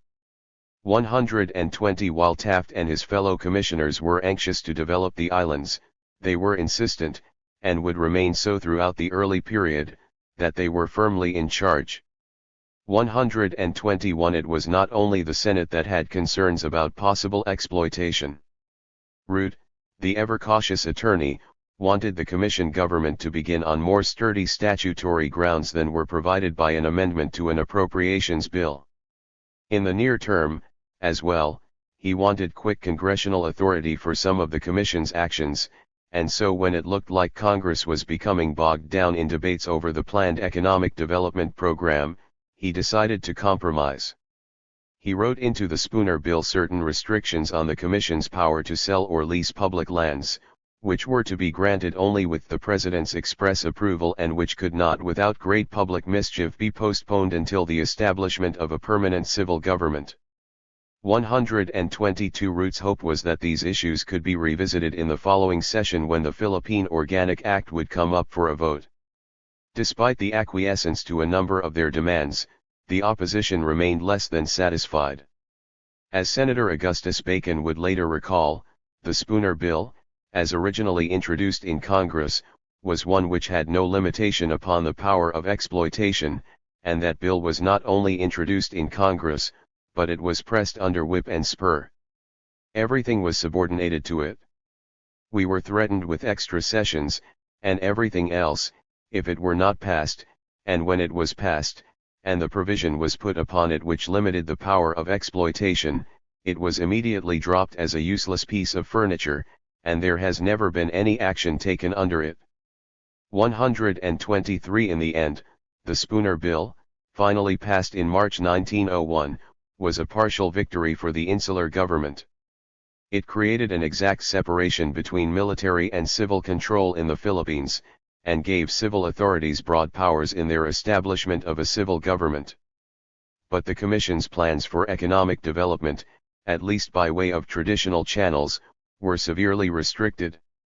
They could not sell or lease public land or develop the timber or mining industries, which they thought necessary to develop the islands. Yet Root and the BIA were clearly of the mind that this was a temporary situation. In view of obstacles to industrial development caused by above legislation, Root cabled the Commission just days after the adoption of the Spooner Amendment, desirable to lay before Congress. At opening of next session, for its approval, general railroad, land, and mining laws. Begin preparation soon as possible. 124 Congress, again, was seen as the major impediment to the development of a robust American colonial state. It simply refused to delegate broad independent authority to the colonial government to use public lands or to set its own trade policy. Consequently, the BIA now geared up to produce favorable reports, and Taft prepared to journey back to Washington to present the Commission's case before Congress. If members of Congress were unwilling to acquire the information themselves, then insular authorities would inundate them with it. 125 The control of information and coordination among the Secretary's office, the BIA, and the Commission, a task eased considerably by the M-form design of colonial governance, became central to their strategy in the next round of enabling legislation. This almost paranoid devotion to the monopolization of the information quickly became a familiar part of the BIA's mission. Just weeks after the Spooner Amendment was adopted, Clarence Edwards, chief of the BIA, cabled Taft to request that all official communications to executive departments, bureaus, commissions, etc., in addition to notifications of appointment to individuals, should be sent through Division of Customs and Insular Affairs, War Department. Consider it essential to give War Department knowledge necessary for information and intelligent action. 126 Or, as one War Department official wrote to Edwards, I understand that the Secretary has decided that hereafter this division is to answer all the Senate resolutions coming to the War Department. In other words, it appears that the Insular Division will be the big gun as regards the answering of Senate resolutions. 127 Indeed, Edwards instructed his employees to comb through the congressional record and prepare responses to any charges that were made against the colonial state. 128. Information Control and Congress. The Commission's frustration with the final form of the Spooner Amendment led it to launch a well-orchestrated public relations campaign for the Philippine Organic Act, the law that would govern the colonial state for years. Both Root and Taft blamed Lodge for bungling the bill, and they also found fault with the lack of vigorous representation on the part of the Commission and the BIA. This time it would be different. Instead of Lodge, it would be Cooper in the House, who could be counted on to reliably introduce verbatim copies of insular legislation, with whom they would work most directly. As Clarence Edwards summed up both the goals and the strategy, the desire in drafting this legislation is to grant the Philippine Islands the broadest powers possible, even in line with the Spooner Bill, but, he conceded, in a good many cases specific authority must be given, and again we must listen to the practical prejudices of Congress. 129 To confront these practical prejudices, Taft would travel to Washington to present the case, and the BIA would busy itself in gathering favorable data. During this period, the BIA began producing voluminous reports for Congress, usually on its own initiative. Indeed, the production of the so-called Gazetteer of the Philippine Islands, designed as a cumulative and progressive presentation of facts essential to reference upon any given subject, was among the first major tasks Root had given to the BIA. 134,000 copies of the Philippine Gazetteer were printed at enormous expense in 1902, which, when combined with a supplementary report on the Philippines for that year, amounted to nearly 40% of the entire Senate printing bill for the first session of the 57th Congress. 1,000 copies were sent to the Senate, 2,000 to the House, and another 1,000 to the War Department. 131. It is also clear that at this time individual members of Congress began to rely more heavily on these BIA reports. In one revealing episode, Senator Platt wrote to Edwards to thank him for Magoon's opinion with regard to Philippine franchises. But, Platt noted, I have not received the report on the forestry in the Philippines. I wish you would send me as published all the documents relating to the Philippine and Cuban situation issued by the Insular Division. 132. In reply, Edwards promised to send the report and noted how very refreshing to have a senator take such interest as do you in these two great problems. 133. To gain the broadest powers possible, both Root and the Commission were well aware that they needed a stronger statute than an Army Appropriations Act. Their authority under the Spooner Act still depended in part on the President's powers as Commander-in-Chief, and Root was anxious to gain independent authorization for civil governance. Writing to Taft several months after the adoption of the Spooner Act, he noted that the form in which the present arrangements for civil government have been cast has as one of its causes a desire to continue the exercise of the President's power under the Constitution, and if possible at the same time, give to what is done the sanction of congressional authority under the Spooner Amendment. To accomplish this, Root continued, we want to do what is done in such a way that it will have behind it all the authority which the President has from any source, instead of casting loose from military power under the Constitution and standing simply on the Spooner Act. 134. Taft expressed a similar opinion in his report on October 1, 1901, in which he urged Congress to confirm the legislation of the Commission already enacted, and vest congressional enactment in the civil governor and commission and their successors to be appointed by the President, the authority heretofore exercised by them under the instructions of the President.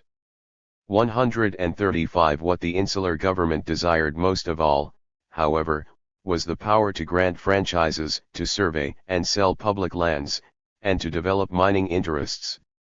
136. This, they thought, held the key to success, both to bring much-needed industrialization to the Philippines and also to provide the empire with a strong domestic constituency. The Commission recommended that Congress reduce by at least 50% the United States duty on tobacco, hemp, and other merchandise coming from the Philippine Islands into the United States, and the power to grant municipal franchises, mine laws, regulate timber, sell public land, and issue charters to railroads. 137. To attract the interest of American capital in developing the islands, the Commission immediately set to work gathering and publicizing data on the population and industries of the island. A Bureau of Statistics was established, along with a Bureau of Forestry and a Bureau of Mining to investigate and conserve these two sources of latent wealth of the archipelago. 138. The Commission's efforts to court members of Congress were not limited to the publication of reports. They also invited them to tour the Philippines and to see for themselves the good works the Commission was doing. Accordingly, the first of several congressional fact-finding missions visited the Philippines in the fall of 1901. The visiting members of Congress gave a number of speeches in pacified towns, where Commission authorities, working with the Ilustrados, had arranged for appropriately patriotic displays. Towns were festooned with American flags and Filipino children were taught to sign songs for the entertainment of the visiting dignitaries. 139. Taft thought the visit a success in moderating the opinions of the more extreme anti-imperialists and earning the favor of moderate Republicans, yet it did little to change his negative evaluation of members of Congress and their ability to effectively govern the islands. In fact, As he later noted with some surprise, it was the Republican members of the delegation who most embarrassed the commission. Republican Congressman Edgar Weeks of Michigan, it seems, earned the special ire of insular authorities by expressing some rather rabid and various foolish ideas about the Filipinos in an interview with the American-owned Manila Times. As Taft's private secretary, James Leroy, later remembered the episode, among other things, estimates them to be little better than savages, with a thin veneer of civilization. That, Leroy noted wryly, was, of course, promptly seized on by the Spanish press, first of all by Progreso, and was run in full, with the words little better than savages underscored. 140 The commission, which desperately needed the continued support of Filipinos' elites, was horrified. Weeks is an ass, a furious Taft wrote to Root, but asses sometimes have great capacity for mischief. 141 The congressional junket probably did little to change the commission's opinion that Congress was not to be trusted with the Organic Act. In fact, no episode better conveys the increasing insularity of the colonial government than Henry Cabot Lodge's relative ignorance of the development of the legislation.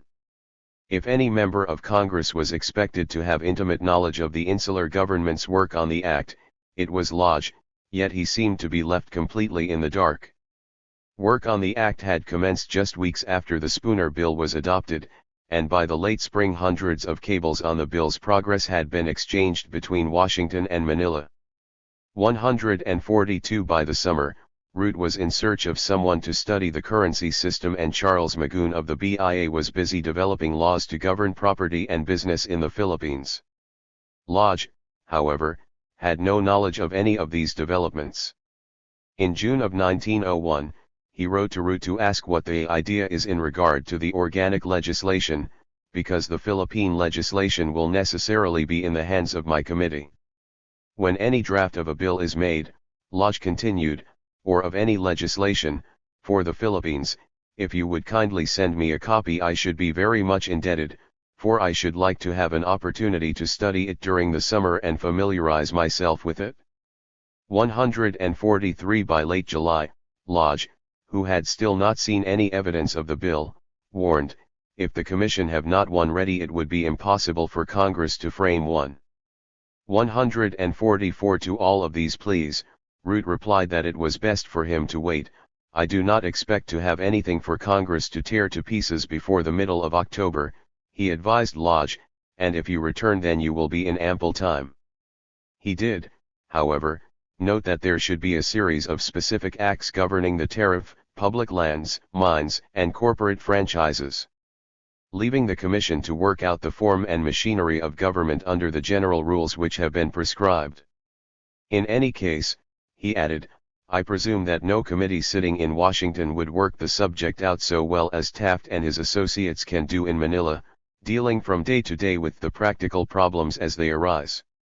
145 In his reply several weeks later, Lodge agreed entirely with the specific acts Root mentioned, but thought it best to put them all in our bill. There was, he warned, a certain amount of fight to be met. 146 By the late fall Lodge was still awaiting word from the Commission on the progress of the Organic Act. The Philippine Organic Act, Restrictions on Colonial Development. The Organic Act as drafted by the War Department over the summer of 1901 and introduced to both houses on January 7, 1902 devoted large sections to mining and forestry laws, and to the creation of a new currency and banking system. 147 The Commission further recommended that Congress reduce tobacco and hemp duties by half, and grant the Commission broad powers to distribute public lands up to 5,000 acres. 148 These provisions, they knew, would encounter significant opposition from tobacco and sugar beet interests worried about competition from the Philippines, and from Democrats and anti-imperialists opposed to encouraging investment in the islands. A marked-up version of the bill in the BIA's own record states frankly that sections 1 through 12 were drafted by Charles Magoon, the BIA's law officer. 149 This was the bill that was distributed to Cooper and Lodge to introduce in the House and Senate, respectively. By this point, Taft had arrived in Washington and was ready to personally present the Commission's case before Congress, where the BIA was night and day at work in the interests of the Philippines government. 150 With Taft gone, the BIA stayed in constant communication with Vice Governor Luke Wright in Manila, providing him with cabled updates and copies of the congressional records so the Commission could stay abreast of the bill's progress. "We anticipate a terrible fight," Edwards reported to Wright. "Most of the Democrats believe you have horns, but," he assured Wright, the BIA had gained the silent support of the biggest men in the Senate and House. 151 At this point there was not much the Commission could do but wait. Wright worried about the extent of the partisan feeling developed in Congress, but he remained confident in Root's ability to give to Congress the benefit of his knowledge and to impress his views upon them. 152 Yet when Taft and Root arrived to testify before the Committee on the Philippines, American public opinion had already begun to sour on the imperial experiment. The committee, which had begun an extensive investigation on military conduct during the Philippine insurrection, had created a tremendous amount of bad press for the army, and civil authorities were eager to distance themselves from these reports as quickly as possible. 153 Despite the bad press, the testimony of insular authorities before Cooper's committee demonstrates their desire for more congressional discretion at every point. Indeed, it is hard to read their testimony as anything less than strategic in this respect. When asked, for example, whether land purchases ought to be restricted, Root responded that he was in favor of giving a very wide scope to the Commission. "Although I am not much of a believer in the wisdom of having very large tracts of land owned by any one concern," he continued, "I think that you can safely put discretion in the Philippine government on the subject." During his testimony, Taft pressed Congress to liberalize American tariff rates for Philippine products, and his forceful defense of the islands reveals the Commission's increasing self-identification as professional advocates for the colonial state. Governor Taft: "I should like to make clear the attitude of the Commission, if I may, with respect to this change of the Dingley Law and its application to the products of and importations from the Philippine Islands. Our recommendations are based upon our views of the needs of the Philippine Islands and the benefit to the trade of those islands. We are asking as much as we can get, because the more we get the better we think it will be for the islands. The effect upon the policy of the United States and particular interests in the United States that will be affected we have very little knowledge of and desire to express no opinion. I hope that explanation, Senator Patterson. You would not knowingly advocate any policy that would injure the industries of the United States, your own country." Governor Taft: "I do not think I would. We do not approach it from the standpoint of those interests, however." 154.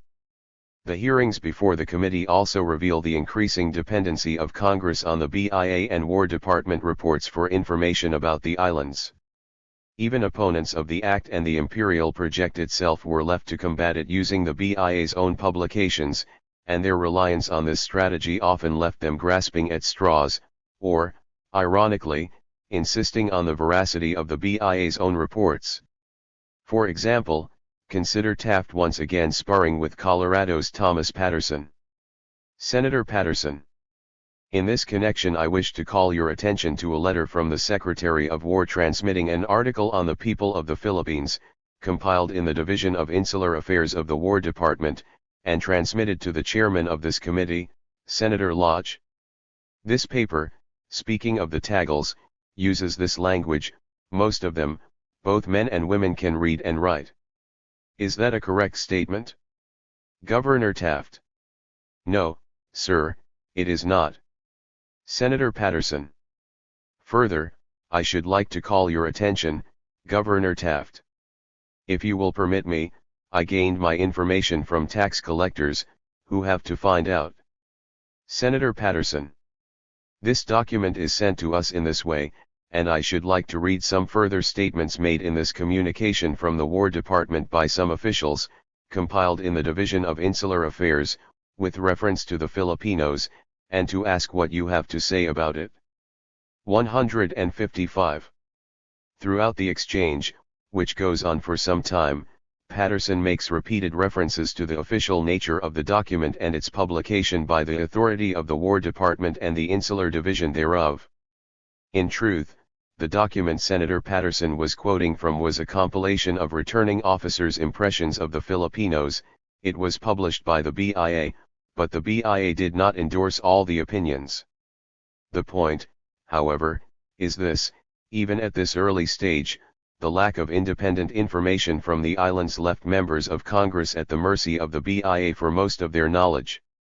Increasingly, they were left to rely on Senator Patterson's strategy of sifting through official reports to find contradictory facts. While this was often effective, it left them with no choice but to concede the accuracy of the BIA's and the Commission's official reports, which left Congress increasingly dependent on insular authorities.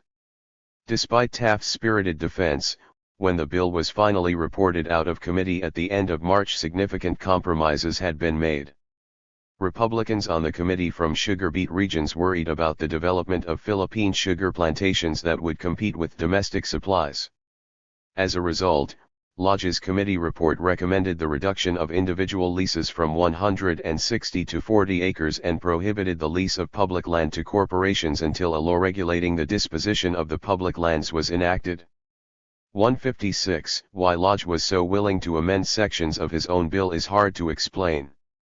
Lodge later justified it on paternalistic grounds, writing to a potential investor at the time that in the long run it would be more just to the people of the islands and more for their ultimate peace, prosperity, and good government to regulate land speculation on the islands. 157. While this may have been true, it is also likely that Lodge feared that the bill would become stalled in committee without his quick acquiescence to sugar interests.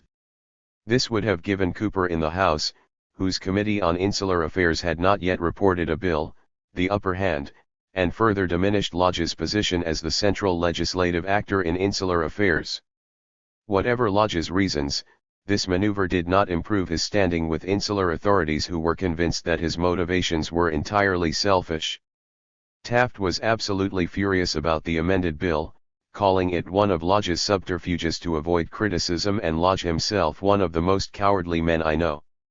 Writing to Luke Wright, Taft complained of Lodge: he does not hesitate to surrender something of real interest to the islands in order to avoid criticism, provided only he can carry his bill. 158. To get around Lodge, Taft instructed Cooper to prepare a substitute bill, which authorized the Commission sell up to 5,000 acres to corporations, and he asked Cooper to press House Republicans on this issue. Cooper successfully reported Taft's bill out of the House Committee on Insular Affairs, apparently using Taft's letters to influence many members of the House. 159. The floor debate began on April 18, 1902. In the Senate, the insular government's supporters encountered fierce opposition from anti-imperialists and Westerners with significant sugar beet interests in their states. While most of the debate centered on the specific franchise and land grant provisions, some senators did oppose the immense delegation of administrative authority to the Commission. Senator Rawlings of Utah, among the most impassioned anti-imperialists, argued that the restrictions on land sales and franchise laws were barely restrictions at all compared to the immense powers Congress had delegated to the Commission. His limitations upon the exercise of arbitrary power are in no degree restrictions upon the President, or upon the Secretary of War, or upon the oligarchy known as the United States Philippine Commission, he argued. Any one of those agencies of government in the Philippine Islands is left with a free hand to violate every one of those cardinal rules, which are declared as to their subordinates, to be inviolable. 160. In other words, the minor restrictions placed on the Commission's ability to distribute lands were insignificant compared to its powers to suppress speech, pass arbitrary laws, and rule independent of democratic checks. This development was apparent even to contemporary observers. As one American touring the islands wrote in 1905, the Commission, subject to the action of Congress, has been given a free hand to work out its plans for the Philippine Islands without obstruction. 161. In the end, however, Congress was happy to enforce those aspects of colonial legislation that directly affected its own domestic political interests. The final bill seriously compromised the Commission's development plans. Although Root would cable Manila to congratulate the commissioners on the continuance and enlargement of your authority, the final bill dramatically reduced the Commission's ability to attract American capital to the islands by forbidding the Commission to sell or lease more than 40 acres of land to individuals. Oregon 2,500 acres for corporations. 162 further restrictions were applied to the timber sales, and individual miners were restricted to one claim on the same mineral vein.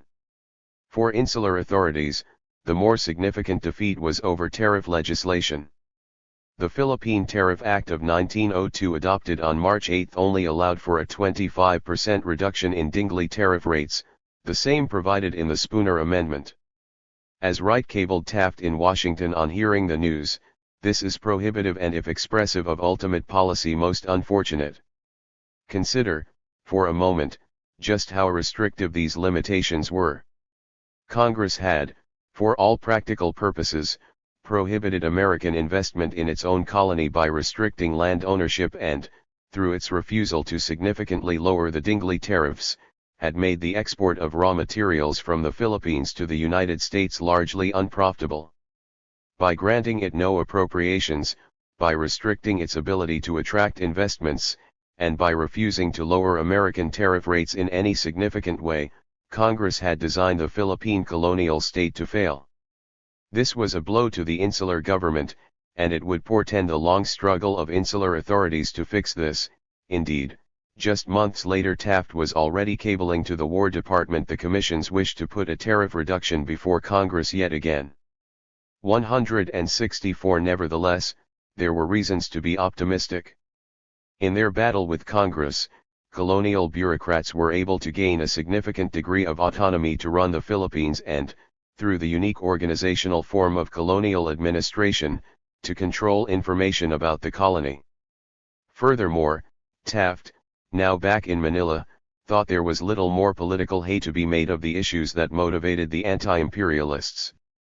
Hat little I have seen leads me to suppose that the Democrats have not found the Philippine issue, including the alleged atrocities, to be as full of successful material for them as they thought, he wrote to Root in June.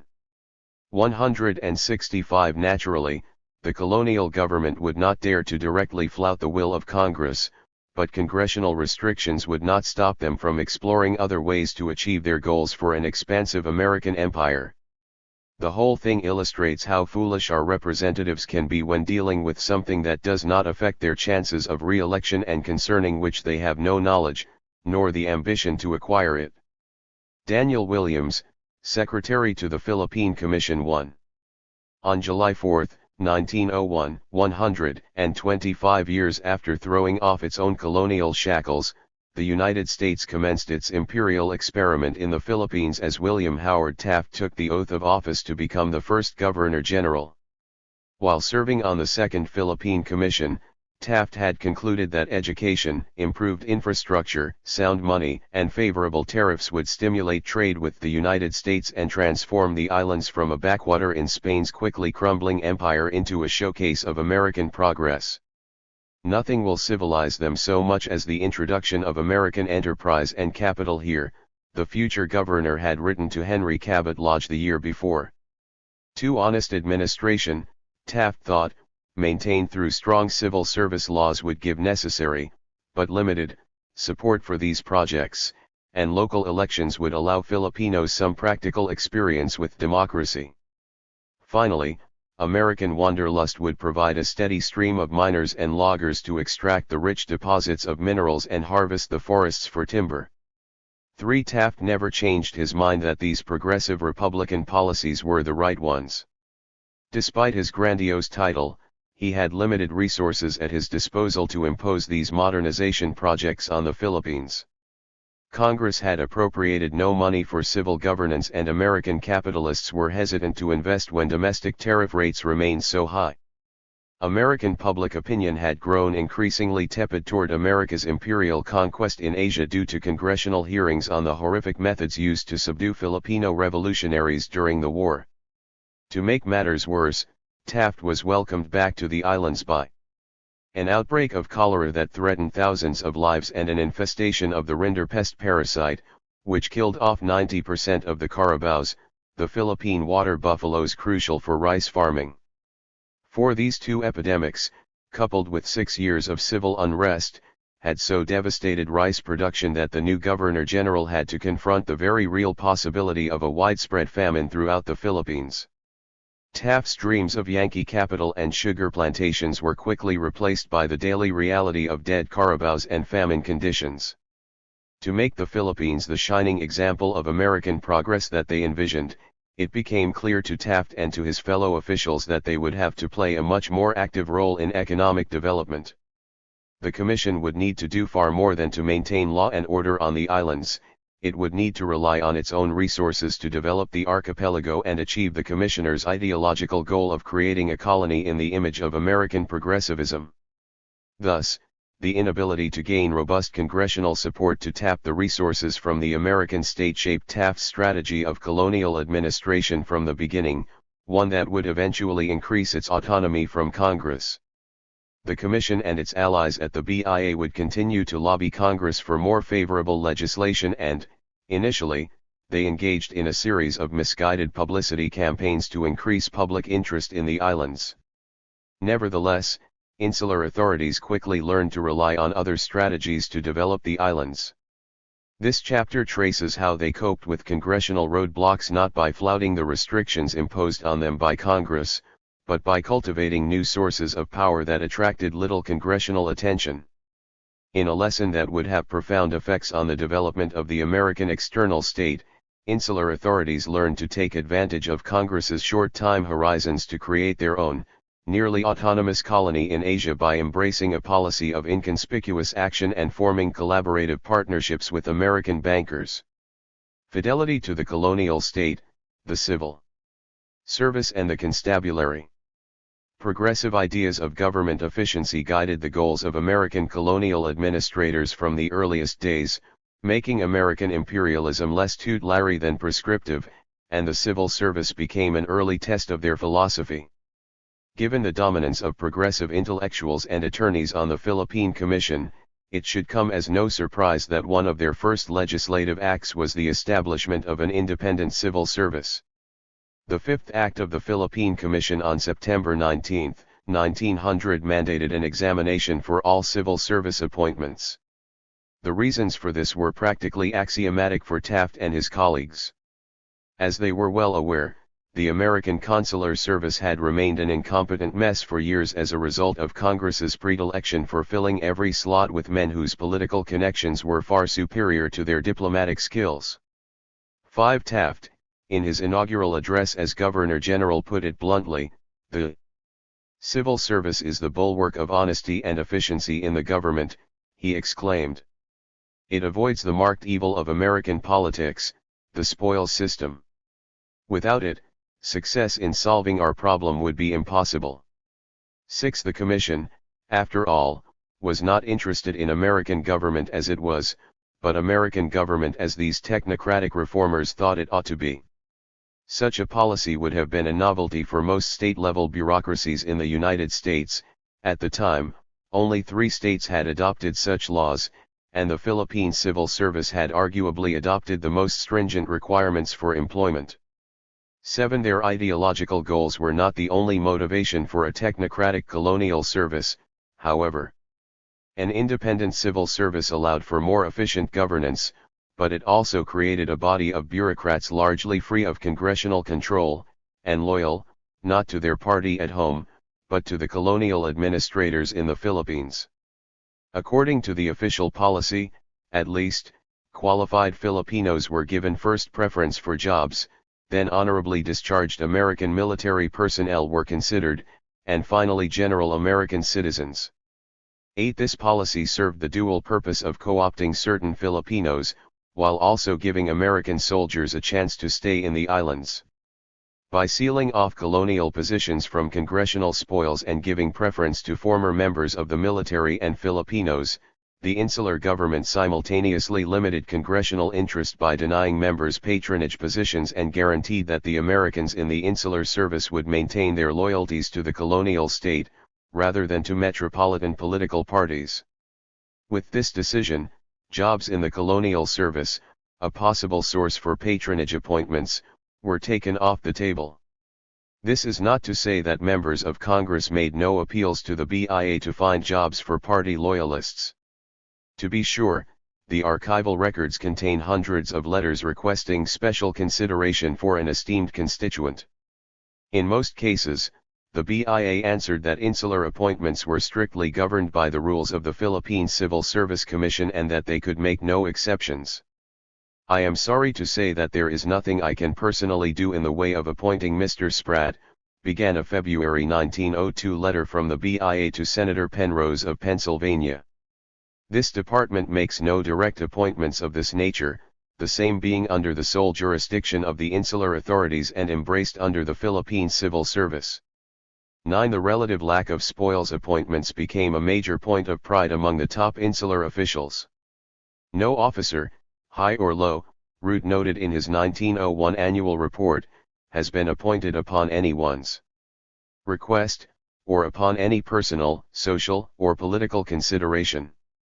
The general power of appointment was vested by the instructions of April 7 in the Commission, which is 8,000 miles removed from all American pressure for office, and which will stand or fall upon its success or failure in getting competent men. 10. So important was this policy to the insular government that Roosevelt made special mention of it in his inaugural address, insisting that in the colonial service he should be paid to absolutely nothing save the man's own character and capacity and the needs of the service. 11. The adherence to civil service rules, however, did not translate into the creation of an elite corps of bureaucrats along the lines of the British India Office. The tests were, as a rule, fairly simple affairs designed for a solider of average education and intelligence. Consider the questions from one civil service exam given in the early days of colonial era.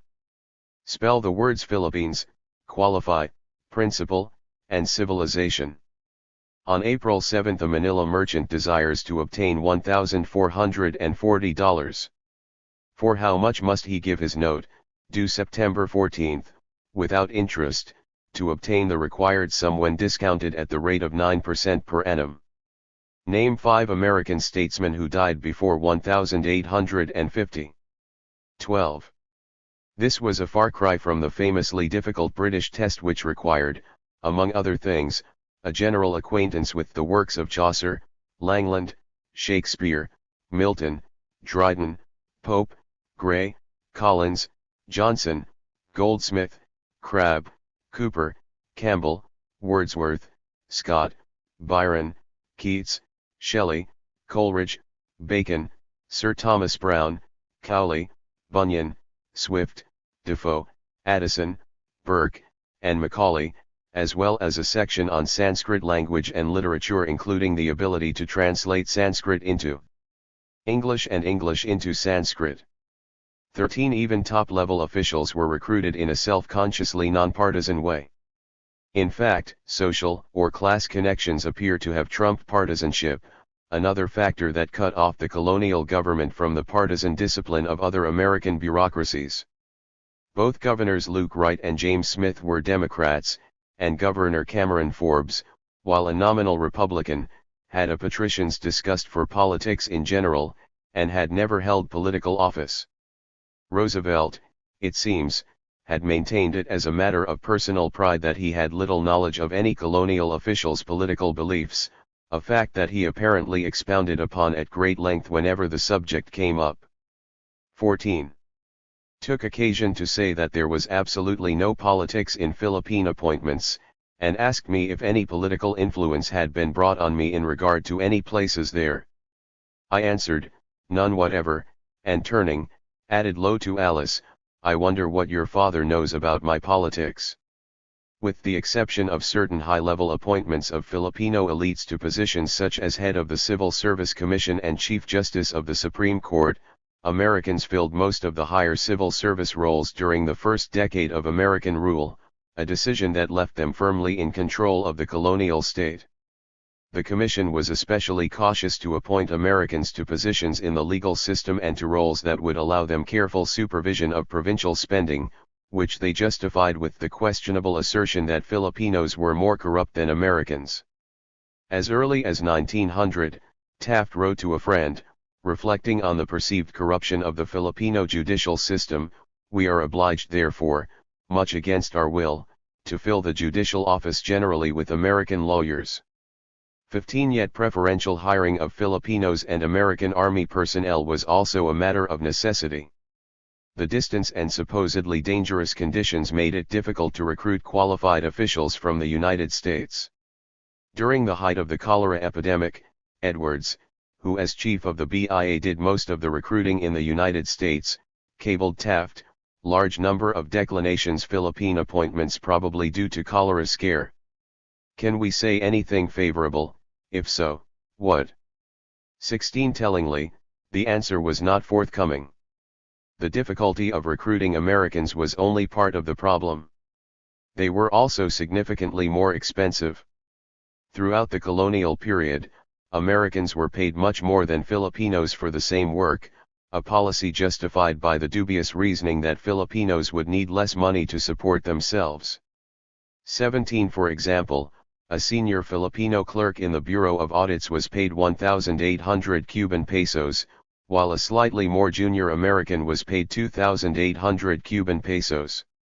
18 To fill professional positions, such as teachers and attorneys, the Commission was forced to pay Americans significantly more than they could make in the United States. American teachers, for instance, could earn between $75 and $125 per month, a significant improvement over the average monthly salary of $54 for men and $40 for women in rural schools back home. 19 To be sure, there never were that many Americans employed in the Philippines, but those who did join the Philippine civil service tended to stay and to remain loyal to the American regime. The total number of American civil service employees topped out at a little over 3,000 in 1905, and began a slow decline until it stabilized at about 2,500 employees for the remainder of the Republican era. The great majority of American civil servants were teachers or officers in the colonial police force, and despite the distance and climate, many American officials remained in. Although talking to someone else, and with his head turned, he turned immediately and answered with great emphasis and much amusement, "I know nothing whatever about your politics, but I suspect you of being a mugwump, the employee of the colonial state for years." The 1908 civil service roster, for example, shows that in the American-dominated Bureau of Audits, the heads of every department but the Railroad Division had been members of the Philippine Civil Service since 1901, while the average tenure for American division chiefs in the Bureau of Customs was 7 years. 20 In large part this relatively long tenure was due to the fact that colonial civil servants were employees of the Philippine Civil Service, not the Federal Civil Service, which meant that they were unable to maintain their seniority or to make a lateral transfer should they leave the islands. As a result, the BIA reported, they find that they cannot take up again their professions or occupations at home where they left off on entering the Philippine service.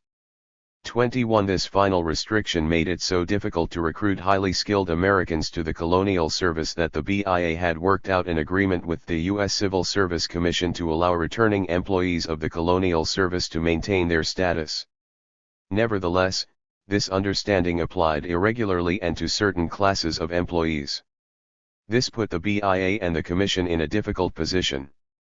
Allowing colonial civil servants to easily return home would make it easier recruit experts from the United States, but it also might begin a slow bleed of its employees as they found equivalent jobs back home.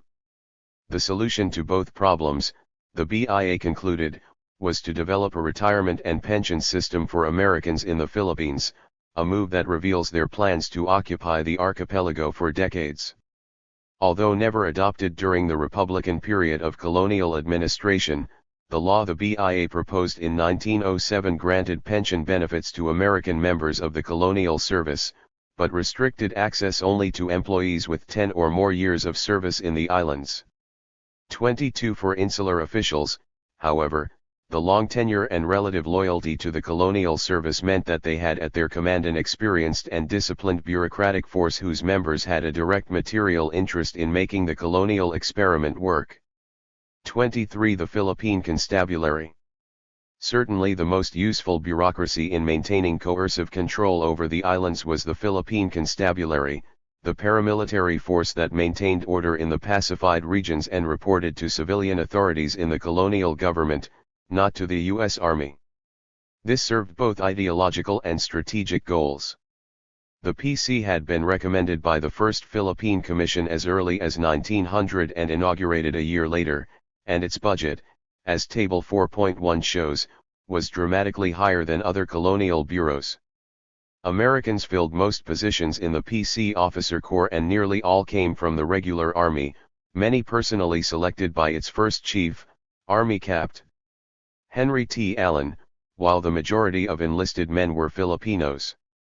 By 1903, with an officer corps of 271, nearly 7,000 enlisted men, and a budget of $1.8 million, the PC constituted a fairly significant police force. 24 The combination of American officers and Filipino soldiers was not unique. Most Western imperial governments relied on native soldiers and policemen to enforce colonial order. Nevertheless, American colonial officials were well aware that a racially mixed police force might prove explosive, particularly because many American soldiers were still fighting Filipino revolutionaries. What was needed, according to PC Chief Allen, were soldiers of no mean qualifications, specifically soldiers who could cooperate with Filipinos. Not only would an American officer need sufficient tact to secure the cooperation of both insular and provincial officials, Allen wrote to Taft, above all he should not be a nigger hater or one who considers the Filipinos question as a second Indian proposition. 25 Allen's statement reveals the emerging tension between American racial attitudes and the practical need for manpower, a tension that would be exhibited at all levels of the colonial regime. As we will see, top colonial officials would draw the line when more vicious forms of American racism began to compromise the larger mission of development and modernization. Although many of them privately held racially exclusionist beliefs, public racism was thought to undermine the colonial order and to draw unwanted attention from Congress. The racial makeup of the PC was not its only unique quality. For Americans, the creation of a state-level police force with wide jurisdiction was something of a novelty, one that allowed the colonial regime to exercise tremendous coercive power within the islands with few checks from Washington. Although technocratic reformers at home had long favored professional police forces, these were relatively new to the United States. In fact, state police forces, aside from the Texas Rangers, did not exist in any American state. 26 For colonial officials, the creation of an independent police force had several advantages. First, it gave civilian officials the ability to suppress insurgent actions without army interference. Second, as Alfred McCoy points out in his landmark study of this institution, through its wide-ranging powers the PC could serve in virtually any coercive capacity from spying on Americans in the islands to enforcing the colonial state's draconian health and narcotics laws. 27 In short, Governor Cameron Forbes would later write, the constabulary at one time or another rendered service to practically every branch of government. It furnished guards for collectors of public revenue, dispersing officers, public land surveyors, and scientific parties on explorations, and for the transportation of lepers. It was used in the suppression of opium traffic and gambling and in the apprehension of vagrants. 28 Furthermore, its officers achieved tremendous success in their later military careers. 13 of the 17 men who led the PC would later retire as generals. Allen, the PC's first commander, would later serve as U.S. Commander for Europe in World War I, while his successor, Henry H. Bondalls, would later establish the U.S. Army's military police. 29. Information control and the colonial press. The Philippine colonial state's lack of financial resources was not accompanied by a lack of civil authority. Although Congress had limited its ability to sell public lands and denied it free trade, the civil powers of the governor to pass laws, dismiss officials, or deport Americans remained virtually unchecked. Congress's interests extended, for the most part, to those aspects of colonial government that affected the metropole. For Filipinos or Americans who stood in the way of Taft's developmental goals for the islands, the consequences could be grave. The Commission's ability to present the colonial experiment as both benevolent and successful was considered essential to its viability, and Taft was not afraid to marshal his full array of civil powers to silence local residents who attempted to challenge that narrative. The control of information was always at the heart of the colonial project. Their greatest fear was that scandal would lead to a congressional investigation that would further erode their tenuous political support. They had good reason for such fears. Although the Army had managed to suppress most negative accounts of the Philippine-American War, by 1902, not long after Taft had taken control of the colonial government, metropolitan journalists began to report aggressively on the atrocities committed by American soldiers. Their efforts would eventually lead to the publication of Mark Severities in Philippine Warfare, which was edited by the staunch anti-imperialists Moorfield Story and Julian Codman. 31 Most troubling to the architects of America's empire, however, was the fact that Story and Codman's work connected these atrocities to President Roosevelt and Secretary Root themselves. 32 In the pamphlet, Root's statements assuring the public that the war was conducted in a civilized manner, that most provinces were pacified, and that the Filipinos welcomed American troops, were juxtaposed next to Army reports that showed just the opposite. Such charges suggested two possibilities: that the Secretary of War was a fool who was entirely misinformed about the situation in the Philippines, or that these atrocities were committed with his direct knowledge and approval. Since even his fiercest critics were quick to acknowledge Root's intelligence and competence, the latter option was supposed to suggest itself as the obvious answer. These efforts were joined by a Senate investigation conducted by the imperialists' longtime foe, Senator Hoar of Massachusetts, who formed a special committee in January 1902 to examine and report into the conduct of the war in the Philippine Islands, the administration of the government there, and the condition and character of the inhabitants. 33 Control of the investigation, however, was given over to Henry Cabot Lodge's Committee on the Philippines, which held hearings between January and June of 1902. Lodge made no secret of his support for the Army, but his committee did uncover disturbing facts about American conduct during the war, particularly the use of water torture to interrogate Filipino revolutionaries. Reports of the atrocities committed by American soldiers not only outraged anti-imperialists but also led many prominent Republicans to reconsider the wisdom of the Philippine experiment. As Boston businessman Henry Lee Higginson wrote to Lodge, a very considerable number of staunch Republicans, who have never looked at any other ticket, would like to get out of these islands. 34 Although these letters did little to dissuade the imperialists in the administration, they were serious enough for Roosevelt and Lodge to speak out. While condemning those who would besmirch the honor of the U.S. Army, Lodge assured the public that individual officers who had committed barbaric acts would be punished. 35 He was joined by Roosevelt, who provided a vigorous defense of the humanity and justice of America's war in the Philippines at the unveiling of a Soldiers and Sailors Monument in Arlington Cemetery. In his speech, Roosevelt condemned the lazy moral judgments of those who sit at ease at home, who walk delicately and live in the soft places of the earth. The war, he maintained, was fought to liberate the Filipinos from their cruel and medieval system of government. Rather than condemn the actions of a few soldiers, Americans should applaud the fact that they were doing a great work for civilization, a great work for the honor and the interest of this nation, and above all for the welfare of the inhabitants of the Philippine Islands. 36 In large part, Lodge and Roosevelt's counteroffensive was effective. The public remained largely indifferent to their nation's exploits in Asia.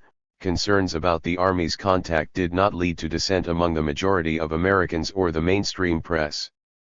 37 After the Lodge Committee's investigation, the colonial state dramatically increased its efforts to control information. Indeed, the broad restrictions on free speech and the obsessive monitoring of the local press by colonial authorities often shocked Americans who visited the islands during this period. When Professor H. Parker Willis, an economist who would later design the Philippine National Bank, first arrived in 1904, he seemed to find himself in a surveillance state. 38 From the very outset, he later wrote, there has been a persistent attempt to conceal the facts, and thus to muzzle public sentiment on this side of the water. 39 As Willis further observed, information from the Philippines never comes either from the Philippine Commission or from the executive at Washington, and Congress has found itself unable to elicit much additional matter. 40 This was by design. To protect its public image in Manila and Washington, the Commission adopted sedition and libel laws in 1901, making it illegal for any person to advocate orally or by writing or printing or by like methods the independence of the Philippine Islands or their separation from the United States, either by peaceful or forcible means. Although the Commission could do little to manage the metropolitan American press, which tended to support or denigrate the colonial experiment according to its particular party loyalties, American reporters in the Philippines were another matter. E. F. O'Brien, a white journalist and the editor of the Manila Freedom, was the first person prosecuted under the law. 41 O'Brien's editorial, entitled A Few Hard Facts, accused the Commission of installing notoriously corrupt and rascally Filipinos in the highest positions and scolded the commissioners for making fatal mistakes in the execution of administrative duties. 3 days after this editorial, reprinted in Edgar Bell Ayres, as it is in the Philippines, 45-52. O'Brien was found guilty, fined $1,000, and sentenced to 6 months in jail. In Leroy's more folksy retelling, the press club affair was rather woolly in some respects. The personages assembled were an odd mixture. General Wright made the first speech, and, after getting the crowd into good humor, he delivered them a very pretty little lecture, not in lecture style, on the duties and responsibilities of all Americans out here, winding up with the admonition that we are 10,000 miles from our base, all in the same boat, out in the ocean, and it is no time for anyone to rock the boat just to hear the female passengers scream. Appeared, Taft and Root directed the Attorney General to bring libel charges against the Freedom. 42 Later, in what would become an even more notorious press scandal, the Freedom provided lurid details about Commissioner Legarda's personal libel suit against a Spanish-language paper, where he stood accused of seducing his own stepdaughter. Following these stories, the colonial state filed new charges of libel against O'Brien and the Freedom's publisher, Fred L. Dorr. Taft, in a furious letter to Root, explained his reasons for such aggressive prosecution. The Dorrs and O'Brien took up the libels and circulated them. The sedition suit grew out of libels in which they sought by the most vicious attacks on the Filipino officials and people to promote race hatred and insurrection in order that the conditions of turmoil in which Dorr had made his money by questionable means might return. I do not say that all the critics of the civil government in the islands are bad men, indeed many intelligent and honest men doubt the wisdom of our policy. But I do say that every American drunkard, every American tough, every dive keeper, every defaulting American public official, every American frequenter of brothels, every American vagrant, every dishonest American member of the bar against whom disbarment proceedings are instituted, every American who disgraces the country whence he came, was a supporter of the Freedom, and is a decrier of the civil government, and spurns the Filipinos, calling them niggers and unfit to associate with Americans. 43. The colonial state pursued its cases aggressively, eventually leading a judge to sentence the Freedom staff to a 6-month prison term. 44. The Freedom's accusations were threatening not only because they openly criticized the policies of the colonial government, but also because they actively insulted some of the Commission's most prominent Filipino allies. This episode reveals the Commission's obsessive efforts to control its public image, and also the complex relationship between race and American imperialism. Indeed, race hatred, when it seemed to compromise the state's development agenda or its stability, was actively suppressed, even as beliefs about the superiority of Anglo-American culture were universally shared by the colonial elite. As active as colonial officials were in quashing internal dissent, they were particularly aggressive in monitoring reports for a domestic American audience. In March 1902, Edgar Bell Ayres, an Associated Press correspondent in Manila who had long been on bad terms with the civil government, wired an article to the United States with the headline, "War breaks out anew, two pacified provinces suddenly turn hostile." Root immediately cabled Vice Governor Wright. Sensational Associated Press report here reports practical renewal warlike conditions in Morong, intense excitement, and many inhabitants fleeing for their lives. Report immediately actual conditions by cable.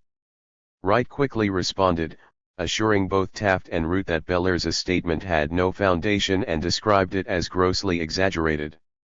45 Root, however, was not so easily assuaged. Days after receiving Wright's cable, he composed a furious letter to Melville E. Stone, general agent for the Associated Press, excoriating him for printing the story. That Bellairs should be sending dispatches tending to create the impression that war was broken out anew, Root wrote, and that the civil government is unable to maintain peace. Seems to me very reprehensible. Such a course tends to create the very disturbance which it described, to make government more difficult, and to bring the civil administration, upon whose prestige and effectiveness our country must depend for successful government, into discredit and contempt. 46 Stone's response to the secretary was conciliatory and he agreed that perhaps Bellairs's article was inflammatory, but he also noted in his reporter's defense, the point of view of the army differs from that of the civil government very distinctly in Manila. 47 Bellairs would soon try to exact his revenge on Root and Taft. Later that year he published As It Is in the Philippines, a report on his experience as a correspondent in Manila, in which he described the commissioners as incompetent and Taft himself as a military despot but lightly veiled with a civil title whom he compared to a Russian czar. 48 But Bellairs saved his deepest scorn for the Sedition Act itself, which, he argued, allowed members of the commission to abuse all those who had sent or written anything against the sacred majesty of themselves. 49 More to the point, the act allowed the commission to hound unfriendly reporters out of the country. Other than the Associated Press and the Laffan Press Association, Bellairs reported, here are no correspondents for newspapers in the Philippines at present, and, he continued, it is not the province of these correspondents to touch on the political situation, but merely to record the day's happenings as they occur. 50 Nevertheless, executives at the AP had no desire to tangle with the formidable Secretary of War again. 51 Its next two correspondents, William Dinwiddie and Martin Egan, remained on good terms with the Commission, generally shying away from stories that could embarrass the colonial government at home. 52 Did this careful control of the press matter? Was the colonial state actively trying to remain inconspicuous? Although it is difficult to assess the effects of these policies on decisions made by American newspapers, on the whole the metropolitan press ran relatively few stories about the empire. Figure 4.1 shows the number of front-page articles about the Philippines in 5 major American newspapers: Chicago Tribune, New York Times, San Francisco Chronicle, Wall Street Journal, and Washington Post. After the brief spike in articles during the Spanish-American War, press coverage had dwindled by 1903, an imperfect, but suggestive, measure that the public's attention had quickly waned after its jingoistic fever had broken. The attention American political parties gave to their imperial policies, at least as reflected in their party platforms, mirrored that of the press. As Figure 4.2 demonstrates, after peaking during the 1900 election, both Republican and Democratic platforms devoted relatively little attention to the colonies by 1905. Whether this lack of attention was due to the public's own indifference toward the colonies or the colonial state's active efforts to suppress critical stories is difficult to know. There can be little doubt, however, that just a few years after the acquisition of these new territories, the empire quickly became a minor issue in American public life. As we will see, this lack of interest from the American press would become a signal advantage for colonial officials who wished to avoid tangles with Congress. Building a colonial state in the Philippines.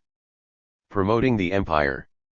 Initially, the colonial state coupled its control of information with a positive public relations campaign in the United States to attract investors and public support. Much like the Progressive-era USDA and Postal Service, colonial officials were well aware that the maintenance of good public relations was the best strategy to receive favorable treatment from Congress. 53. Unlike these bureaucracies, however, the American empire did not have a clear domestic constituency, a fact that made it more difficult to generate positive pressure in support of its goals. After all, members of Congress cared little for people who could not vote, and some of the most powerful American agricultural interests saw the Philippines as an economic threat. This left colonial officials who represented no American voters facing off against powerful domestic lobbies who represented thousands. These circumstances, of course, allowed them to operate with relatively little congressional oversight, but they became a handicap when faced with intense and influential opposition. Originally, Root and Taft had assumed that powerful American capital interests, the backbone of the Republican Party, would step up to lobby for a favorable investment climate in the colony. But by 1904, it was already clear that American capital was far more conservative than most politicians had assumed, and that it maintained, at best, a tepid interest in the Philippines. Faced with these significant disadvantages, it became all the more important to attempt to sell members of Congress and the American public on the idea of an expansive empire.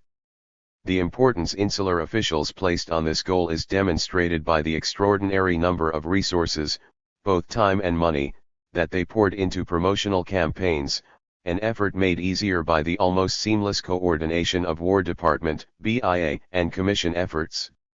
For its part, the Commission did not merely try to suppress negative news, but thought of actively employing an agent to feed positive stories to the press. James Leroy, a Commission secretary who had earlier been a journalist in the United States, reported in his private journal that Taft approached him about just such a position. As he recounted the episode, Taft and Vice Governor Wright proposed to give him some sort of special job as government press agent and political steerer, either creating a new position for it or paying me extra money out of Secret Service funds, ostensibly leaving me what I am. Weeks later, Leroy reported, Wright again asked him to take on the job, has gone back to his old idea of my remaining nominally as Worcester's secretary, but doing nothing for him, and having $100 a month added to my salary on the quiet, the auditory being now engaged in studying how this can be done. My work would be to influence the newspapers here and at home. 54. In the end, Leroy decided not to take the job, and it is not known if someone else was found. Even without a dedicated press correspondent, its relative monopoly on information about the islands allowed the insular government to present itself in a very favorable light without fear that opposition groups could easily contradict its claims. The Bureau of Insular Affairs embraced public relations early. Just 2 years after the adoption of the Organic Act, the BIA released a pamphlet entitled, What Has Been Done in the Philippines, a record of practical accomplishments under civil government, where they falsely claimed that tranquility prevails throughout the islands and the Filipinos now begin to appreciate the advantages to be derived from their new situation. 55. As insular officials knew, however, reports such as these had relatively little impact. What they needed was an event that would attract the interest of all Americans. And at the turn of the century there was no bigger platform than the upcoming 1904 St. Louis World's Fair, the Louisiana Purchase Exhibition. The colonial state on display. Plans for a Philippine exhibition at the fair were put into motion even before the Organic Act was finalized. That Taft regarded the exhibition's success as a matter of the utmost importance is demonstrated by the financial resources he devoted to the project. 56. In 1902, the Commission appropriated 500,000 Cuban pesos for the exhibition, an enormous sum to spend on public relations, especially given the limited revenues available and the famine that currently plagued the islands. The Commission, after all, had collected only 4.5 million Cuban pesos in internal taxes that year and was so short of money that it had begged Congress for a $3 million emergency relief fund. Their decision to put on the exhibition was nothing short of an attempt to restore the enthusiasm Americans had shown in the wake of the Spanish-American War. If they could succeed in this task, the commissioners thought, their efforts at securing funding from Congress and favorable trade legislation would be made considerably easier. Planning for the exhibition was among the BIA's top priorities in 1903, and Edwards was anxious that no expense be spared. When commissioners in Manila began to growl about the increasing costs of the exhibition, Edwards suggested to write that you tell them the character of exhibit we promised. We have simply got to make up our minds that we do not want to let money interfere with an adequate exhibit there. 57 The decision to retain as director Drive W. P. Wilson was telling. Wilson was a professor of botany at the University of Pennsylvania, but was also the president of the Philadelphia Commercial Museum, which promoted American goods and trade around the world. Wilson's assistant, Gustavo Niederlein, had extensive experience in designing exhibitions and had worked for the French Ministry of Colonies in 1900. 58 When Niederlein traveled to the Philippines to arrange for the exhibits, Taft circulated a letter to provincial and insular officials instructing them to assist Mr. Niederlein in every way as commissioner of the insular government. To assist with this task, the colonial state exempted the exhibitors from taxes, permitted the free use of telegraphs, and provided free postage for packages related to the exhibition. 59. All of this work enabled the colonial state, in words of historian Paul Kramer, to use the insular government's new political, technological, and informational resources, currently under construction in the Philippines, to build an immense advertisement for civilian rule in the colonies. 60 And it was immense even by contemporary standards. The exhibition took up 47 acres and included a miniature city with streets and parks with a central plaza for an education building, a commerce building, and a government building filled with relevant exhibits. Separate sections were devoted to forestry, mines, and agriculture, all artistically placed in the words of the exhibition report.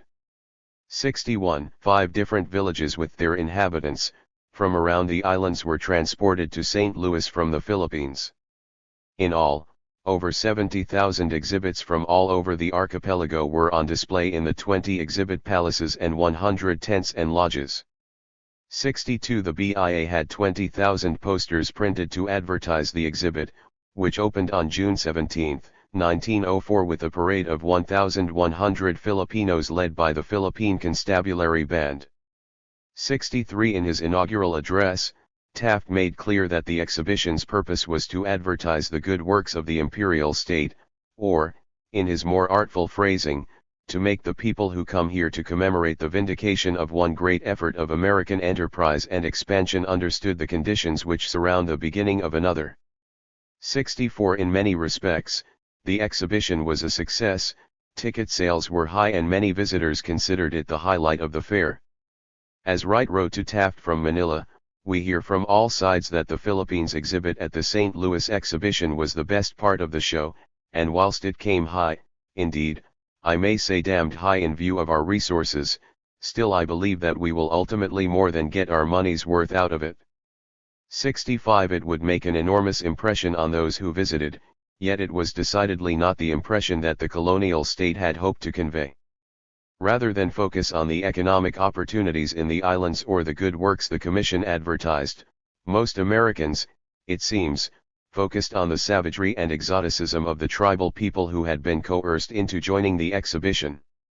To recoup some of its money, the exhibition organizers had pushed to include exhibitions of the non-Christian Filipino tribes, particularly the Igorot people whose clothes and customs, they thought, would be sure to draw a crowd and increase ticket sales. If Americans took pride in their good works in the Philippines, the BIA reasoned, then they were likely to pressure their political representatives to pass favorable legislation. As the guidebook for the non-Christian tribal school read, within a trim little nipa and bamboo cottage in the rear of the Manila building 50 little savages, recruited from the various villages, gather each day and are taught to fashion English letters on big blackboards. 66 Yet these living dioramas did not have the intended effect on the American public. 67 As the St. Louis Post-Dispatch reported, the non-Christian tribes were the magnets which drew them more than anything else. Throughout the day, the article continued, Men and women were standing thick about the stockade with their faces pressed into the interstices looking at the almost naked savages. 68 The colonial government was well aware that displays such as these could feed American racial fears and erode American support for the empire. Their attempts to shape this narrative, however, proved to be clumsy. In exhibition materials and speeches from BIA officials, the insular state emphasized that the Igorot people were no more representative of Filipino society than the Apaches were of American society. 69 They even invited ilustrados to be on hand to show what civilized Filipinos looked like. Predictably, Americans were far more interested in the naked savages than the more sober exhibits of Manila architecture and the commercial opportunities the BIA was so anxious to advertise. 70 Now insular officials feared that their carefully planned exhibition and representative displays of village life had become a circus attraction. Edwards became so worried that the savages have been attracting more attention than the educated Filipinos who wear clothes that he ordered the Igorots to put on pants. This only increased interest in the exhibit among Americans who demanded to see the natives as they are at home, and the BIA, after consulting with Roosevelt, was forced to rescind the order. 71 Nevertheless, the BIA's clumsy attempts to control its image led to a great deal of bad press. Taft was even lampooned in a St. Louis Post-Dispatch political cartoon that showed him running after an Igorot with a pair of pants. 72 This hugely expensive display, one intended to build public support for the empire, had backfired in a spectacular way. Rather than demonstrating the potential for investment and civilization, the exhibition only seemed to confirm that the Philippines was too foreign and its people too exotic to remain a permanent part of the White Republic. The public relations damage would prove to be lasting. If insular authorities thought they might rekindle the American public's interest in the colony before the fair, they knew by its end that they had failed. If anything, the American encounter with Filipinos at the exhibition had only increased questions about why, exactly, the United States was bothering with this distant land. Members of Congress seemed to share the public's view. I have often heard it remarked in Congress, Edwards wrote to Taft, that from the looks of the people in these photographs we ought not to bother much with the Philippines. When I told them the idea was merely to present the unusual types, that the great body of Filipinos are of a much higher class, they say one certainly would not get that idea from a casual glance at the Commission's reports, in other words, that the representation of Igorots, wild Moros, etc., would give as false an impression of the people of the Philippines as would a representation of Indians and Negroes properly represent the inhabitants of the United States. 73 If insular authorities took any lesson from the St. Louis exhibition, it was that attempts to marshal public support for a robust imperial policy were expensive and ineffective. The 1905 Congressional Junket. If the public could not be convinced to support the colonial state, then perhaps their elected representatives could. After Roosevelt's re-election, and as the insular state began its big push for free trade legislation, Taft arranged for a 3-month, all-expenses-paid trip throughout the Far East with 1 month in the Philippines. In part, this was designed to smooth relations with the ilustrados. But it was also a chance to recruit members of Congress to their side. To get the tariff passed, minds had to be changed. The tour was presented to the media as a splendid opportunity for members of Congress to obtain first-hand information concerning affairs in the islands, and to make the trip attractive for legislators, they were invited to bring along their wives. 74 Although the Washington Post huffed that it was positively objectionable that there should be women in the party, the commission extended an invitation to one of America's most famous women to lend the trip some extra cachet, Theodore Roosevelt's celebrity daughter, Alice. 75 It was even reported that Speaker Cannon himself might go.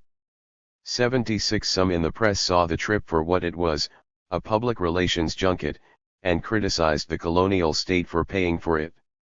Owing to the awkward lack of law on the subject, the Washington Post reported, the expenses of this trip must be borne by that puny little mendicant known as the Philippine government. If that government has not already made an appropriation for the purpose, it will do so. Laws blossom and multiply in the tropics. 77 Col. Edwards was instructed to come as well. "I really have no business to go the islands," he wrote to General Corbin, "but the Secretary insists upon it, and thinks I will be no good if I don't go." Nevertheless, he conceded, the trip presented an opportunity to educate our 30 senators and congressmen, that is, to know the facts so they will be willing to give us what we most need, the free market of the United States for Philippine products. 78 The planning resulted in a flurry of cables sent between Manila and Washington. Prior to leaving, for example, Edwards warned the Manila government, "Kindly put your friends onto the wisdom of not unduly exploiting the resources of the Philippine Islands for the stimulated production of sugar and tobacco that the doing away of the Dingley tariff would suggest in this country. Senators Dubois and Foster and Congressman Driscoll are opponents of ours, and they are going over to look for themselves, so I would hate to see 4 or 5 arguments in support of their contention." 79. In all, 7 senators and 24 representatives were in the party, 20 Republicans and 11 Democrats, including some of the insular states' most prominent supporters, Sereno Payne, Charles Curtis, and Henry Cooper, as well as its most strident critics, Thomas Patterson, William Jones, and Francis Newlands. 80 In fact, nearly every member of Congress who was active in legislating for or against the colonial state decided to visit the islands, but for the conspicuous absence of Henry Cabot Lodge. 81 On August 5, 1905 the party arrived in Manila and traveled throughout the islands, with ample time for shopping and to witness frequent displays of native enthusiasm for colonial rule at the carefully arranged stops. From Manila they traveled south to Iloilo, and then to Zamboanga and Jolo. 82 Judging by the schedule, however, there can be no doubt that this trip was primarily designed to increase congressional sympathy for free trade. The congressmen held days of hearings on several different islands where they heard from a variety of Filipino planters, colonial officials, and Americans already in business. Invariably, those delivering remarks were united in their opinion of the sorry state of Philippine agriculture, a calculated effort to reduce opposition from protectionists, and the immense importance of free access to the American market.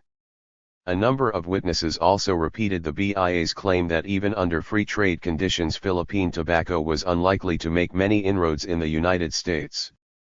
W.S. Leon of the Philippine Bureau of Agriculture, for example, testified that Philippine tobacco and cigars were an acquired taste and that he was unsure if they would find a market in the United States.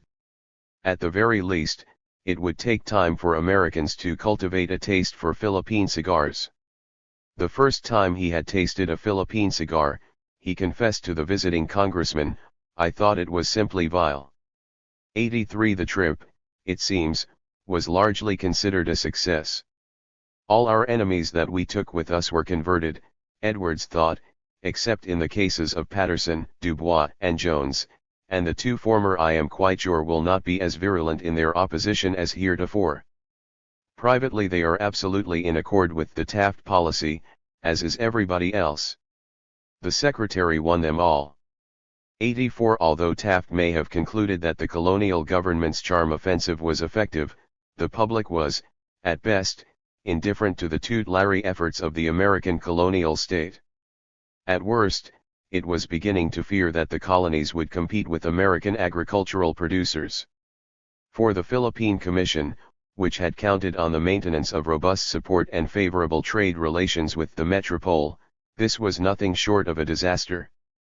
The problem of colonial revenue, taxes and the tariff. Congress never provided generous support to the American empire, and it had few incentives to do so. There were few voters in the colonies, there were no patronage positions, and the public at large was either hostile or deeply indifferent to the extensive empire. Aside from $3 million it gave to the Philippines to offset the effects of the Rinderpest plague in 1903 and $351,000 to aid in the first census of the islands, it appropriated no funds for the maintenance of the colonial state. Commission authorities, naturally, did not hesitate to publish this fact. As the BIA proudly reported in one of its many promotional studies, civil government of the islands is maintained by its own revenues and without a dollar from the Treasury of the United States. 85 Although that was technically true, it neglected the fact that Congress did pay to maintain the army in the islands, an expense the insular government would have been wholly unable to cover itself. Independent contemporary estimates put this cost at roughly $10 million a year for the first decade of government. 86 Yet the colonial government contested even this relatively low figure. By his own reckoning, Taft put the total yearly cost of supporting the army at half, reasoning that the only additional cost therefore that the maintenance of the army can be said to entail upon the United States is the additional cost of maintaining 12,000 soldiers in the islands over what it would be to maintain the same number of soldiers in the United States. 87 Although this lack of direct financial support crippled the grandiose development plans for the Philippines, it also meant that Congress had less incentive to closely monitor the colonial state's spending.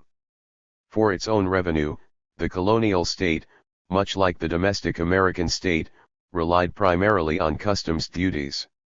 In a minor concession to commission authorities, Congress had permitted the colonial government to recover duties charged to Filipino goods entering the United States, allowing it to benefit, in part, from Congress's refusal to lower tariff rates by more than 25% of those that applied to other nations. Thus, the Commission could collect on import and export duties for goods entering and exiting the Philippines, and on import duties from Filipino goods imported to the United States. Further complicating this already difficult situation was a stipulation in the Paris Peace Treaty that gave Spain equal treatment under the Philippine tariff with the United States until 1909. During the period of military occupation, from 1898 to 1901, tariffs had been left largely as they were under Spain, a complicated system of harbor improvement duties and various consumption taxes. 88 From its earliest days, the Philippine colonial government and its allies in the Department of War desperately tried to recruit American investors by offering a variety of incentives. They passed a revised tariff schedule on September 17, 1901 designed to encourage the importation of American goods, particularly mining and agricultural machines, which could enter the country duty-free. The Commission, in consultation with appraisers from the New York Customs House, carefully designed this tariff to avoid, in Root's words, ambiguities which might lead to litigation. It was also published in a number of major American newspapers to invite criticism from American business interests. 89 While no different duty in favor of American products is openly mentioned, reported the BIA's Clarence Edwards, the articles were so described in the tariff as to allow an advantage to American goods. 90 This was both good politics and good economics for the Commission. In theory, it encouraged American manufacturers to invest in the Philippine market while maintaining their revenue base through higher tariffs on European products. 91 Nobody thought these minor changes to the colonial tariff would lead to a radical change in colonial investments. To fully develop the islands required American capital investments, and this required a dramatic reduction of tariffs with the United States. Free trade, insular authorities reasoned, could make the islands a profitable investment overnight. Without capital there would be no development, and without economic development, the reasons for annexation were seriously compromised. 92 Furthermore, a failure to make a success of its one major colonial project would lend credence to arguments that the nations of Western Europe had been making for over a century, namely, that the American Republic, while increasingly rich, was too poorly governed and chaotic to join the ranks of the great powers. Free trade would also, in the estimation of insular authorities, put to rest any agitation for independence from Filipino elites by economically binding them to the American economy. Capital and good governance would demonstrate to the world the genius of the American system, a belief that colonial government authorities continued to cling to even after it became clear that such investment would not be forthcoming. Taft, speaking to the Harvard College Alumni Association in 1904, made this plain. If we ultimately take the Philippines in behind the tariff wall, it will have a tendency to develop that whole country, of inviting the capital of the United States into the islands, and of creating a trade between the islands and this country which cannot but be beneficial to both. Now, Is it wild to suppose that the people of the islands will understand the benefit that they derive from such association with the United States and will prefer to maintain some sort of bond so that they may be within the tariff wall and enjoy the markets, rather than separate themselves and become independent and lose the valuable business such our guardianship of them and our obligation to look after them has brought to them? 93. The connections would go both ways, however. As Root would later remark in the New York World, I think that our trade will increase as the processes of civilization go on in the islands, and particularly if the tariff on Philippine goods is reduced. The Filipinos are now acquiring wants. You cannot sell hats to a bare-headed people or shoes to a barefooted people any more than you can sell trousers to people who wear breechclouts. As the people become more advanced, their wants will become greater and more varied. Civilization and trade move together. 94. Yet a push for free trade, as the colonial administrators themselves were well aware, would put them into direct conflict with protectionist Republicans, members of their own party, and the tobacco and sugar lobby, among the most powerful interest groups in Washington. The battle to achieve free trade did not begin auspiciously, but the Commission and War Department's efforts in this respect show, perhaps better than anything else, the ability of the various branches of the insular state to work in concert. As with the Organic Act, insular tariff bills were prepared by the BIA, with extensive input from the Commission and the Secretary's office, but this time their key point person in the House was Sereno Payne, the powerful chairman of the House Committee on Ways and Means. By December of 1902, the Commission had prepared a bill that lowered the tariff to 25% of the prevailing rates for foreign governments. Payne presented the bill to the Ways and Means Committee on December 17, 1902, and he emphasized the increasingly desperate conditions in the islands and the need to attract capital. Although the Democratic minority criticized the Republicans for the bill's unusual haste and mocked them for not removing trade barriers entirely, the bill easily made it out of Ways and Means and was passed by the House just one day later on December 18. 95. The colonial government had expected the House to be favorable, but the more conservative Senate presented problems. Kindly write me full particulars as to the situation in the Senate as regards our bills, Wright wrote to Edwards the next day. I confess to a good deal of anxiety in regard to their fate in that august body. 96. Wright's sarcasm notwithstanding, insular authorities were not discouraged. Convinced as they were of the benefits free trade would bring to the Philippines, they were willing to work slowly. In an unusually revealing letter to Edwards, Taft reflected that free trade cannot be brought about at once, I suppose, and we shall have to hammer it down and hammer it down. 97. Slow, incremental changes to tariff laws would be the strategy, one that would be achieved mainly by remaining publicly pessimistic about the possibilities for Philippine agriculture and industry, even as they privately plan to fund their lavish infrastructure projects with absurdly optimistic predictions about future productivity. On February 20, 1903, Root reported back the unsurprising fact that the Senate was in a snarl, and he leaned further on Lodge to push it through his committee, even enlisting Roosevelt to ask him for a resolute effort in seeing the bill through. 98. The bill was eventually reported favorably out of Lodge's Committee on the Philippines, but only after sugar, beet and tobacco lobbyists had succeeded in raising duties to 50%.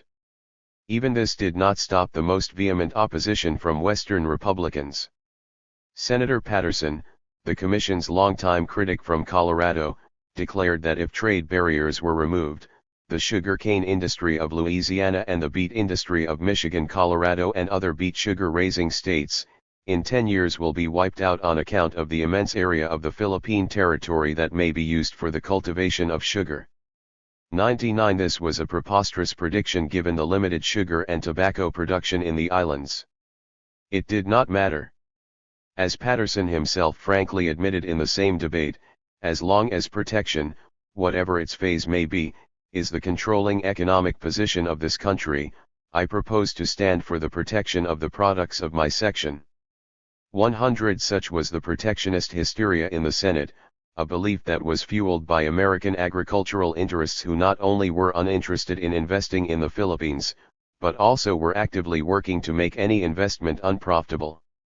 The drive for development, as it would be throughout colonial rule, was championed not by business, but by the colonial state and its allies in the executive branch.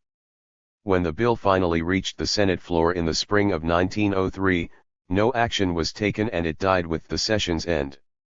In part, the bill's failure to come up for a vote resulted from the Senate's simultaneous consideration of an omnibus statehood bill for the admission of Oklahoma, New Mexico, and Arizona to the Union, a bill that many Republicans feared would lead to the addition of several Democrats to the Senate. Neither Taft nor Roosevelt took the defeat well. Roosevelt was bitterly disappointed and, as Forbes would report, Mr. Taft took occasion to characterize some very worthy Boston people with an epithet not often heard east of the Mississippi. 101 Even the perpetually optimistic Edwards was frustrated, noting how the BIA had slaved like dogs to see the bill through Congress. 102 Still, the eventual outcome could hardly have been a total surprise to insular authorities or to Roosevelt. As historian Oscar Alfonso makes clear, both Root and Taft had decided that an effort to drive many things at once would be impossible, and they consequently devoted the majority of their resources to seeing that the currency bill was adopted. 103 There was also an unfortunate issue of timing. Tariff legislation for Puerto Rico, which already had significant American investments and accompanying political support, came up first, and Puerto Rico had been given free trade. Having lost this battle, agricultural lobbies were more motivated than ever not to allow the Philippines behind the American tariff wall as well. 104 The role of American agricultural interests was hardly lost on the domestic American press, as the December 1903 cover of Puck shows. Borrowing imagery from one of Charles Dickens's most famous scenes, the trusts are represented as the dreadful Mr. Bumble and the Philippines as an emaciated Oliver Twist, begging for a tariff reduction. Such sympathetic imagery, however, did not translate into robust political support. After Roosevelt's 1904 re-election, the insular government made another aggressive push for lower tariffs. Neither Roosevelt nor Taft had abandoned their belief that free trade was essential for a successful colonial state. "No businessman will go into the Philippines unless it is to his interest to do so, and it is immensely to the interest of the islands that he should go in," Roosevelt declared in his inaugural address. "It is therefore necessary that the Congress should pass laws by which the resources of the islands can be developed." 105 There were good reasons to be optimistic. The Republicans held a large majority in both houses of Congress. Even Taft was delightfully sanguine and optimistic about the bill's chances. 106 The BIA, too, was arguably in a better position this time around. After 4 years of shepherding insular legislation through Congress, it had honed its lobbying skills and gained some powerful allies. As Edward bragged to a friend, being so intimately associated in this legislation pertaining to Puerto Rico, Cuba, and the Philippines, I naturally have come in contact with the powers that be of the United States Senate, and unconsciously have made some good official friends. 107 Yet the BIA's chief remained cautious. "I know that the beet sugar people are hard at work," he warned Wright, "and have kept 2 or 3 statisticians in Washington all this. Some are getting up data to defeat the reduction of the tariff, anyway on sugars. The tobacco people are pretty active also." 108 In part, the BIA's optimism was fueled by rumors that past opponents in the Senate had warmed to the idea of reduced tariffs. It also helped that Roosevelt, having won re-election, was more willing to play an active role in lobbying, a task he had taken up in earnest by December. In a letter to Speaker Cannon, Roosevelt noted that he had received a telegram from Senator Platt referring to my proposal about getting a reduction of the Philippine tariff to 50%. "Think we could pass reduction bill at 50%, or especially if House would send it to us in that form. It seems to me that this is a measure that ought on no account to be allowed to fail. Can't we get the House to act upon it?" 109 The very next day, Roosevelt followed up with a letter to Paine. "I think it is of the utmost consequence that we should get the Philippine tariff reduced to 50% this year," he wrote to the chairman. "This is a compromise, as you know. Secretary Taft feels that we ought to reduce it to 25%. Senator Platt, who has the great tobacco interests of the country close at heart, is content to take 50%. 110 insular bureaucrats did have a compromise in mind, but it was not the one Roosevelt had suggested to Paine. Taft and Wright both believed that they could push through a 25% rate, and nothing more than that, they reasoned, will do but little good as the present Dingley tariff rates are prohibitive and were intended to be so. 111 But rather than rely on the goodwill of members of Congress, this time they would attempt to demonstrate that the Philippines, at least in the near future, could never produce enough of either good to put a dent in the American domestic market. They hoped this would trivialize the hysterical predictions coming from tobacco and sugar lobbies, which had resorted to dramatic measure to avoid competition with the islands. There is, in fact, good reason to think that they were behind vicious rumors about unhygienic treatments for tobacco in the islands that circulated in 1904, an effort which constituted, in Edwards's reasoned opinion, an organized attack on the manufacturers of tobacco in the Philippine Islands. 112 Charles Curtis of Kansas introduced a new tariff bill to the House on January 14, 1905, which called for a reduction of tariff rates to 25% of Dingley rates on sugar and tobacco, and for free trade on all other products. There was never any doubt about who had designed the bill. In his report for Ways and Means, Chairman Paine acknowledged that it was the result of much investigation and labor on the part of the insular government and of the Bureau of Insular Affairs. 113 For a variety of parliamentary reasons, this particular bill eventually failed to secure a vote on the House floor, but the extensive public hearings held by the Ways and Means Committee give a general indication of the tone of the opposition and the insular states' defense.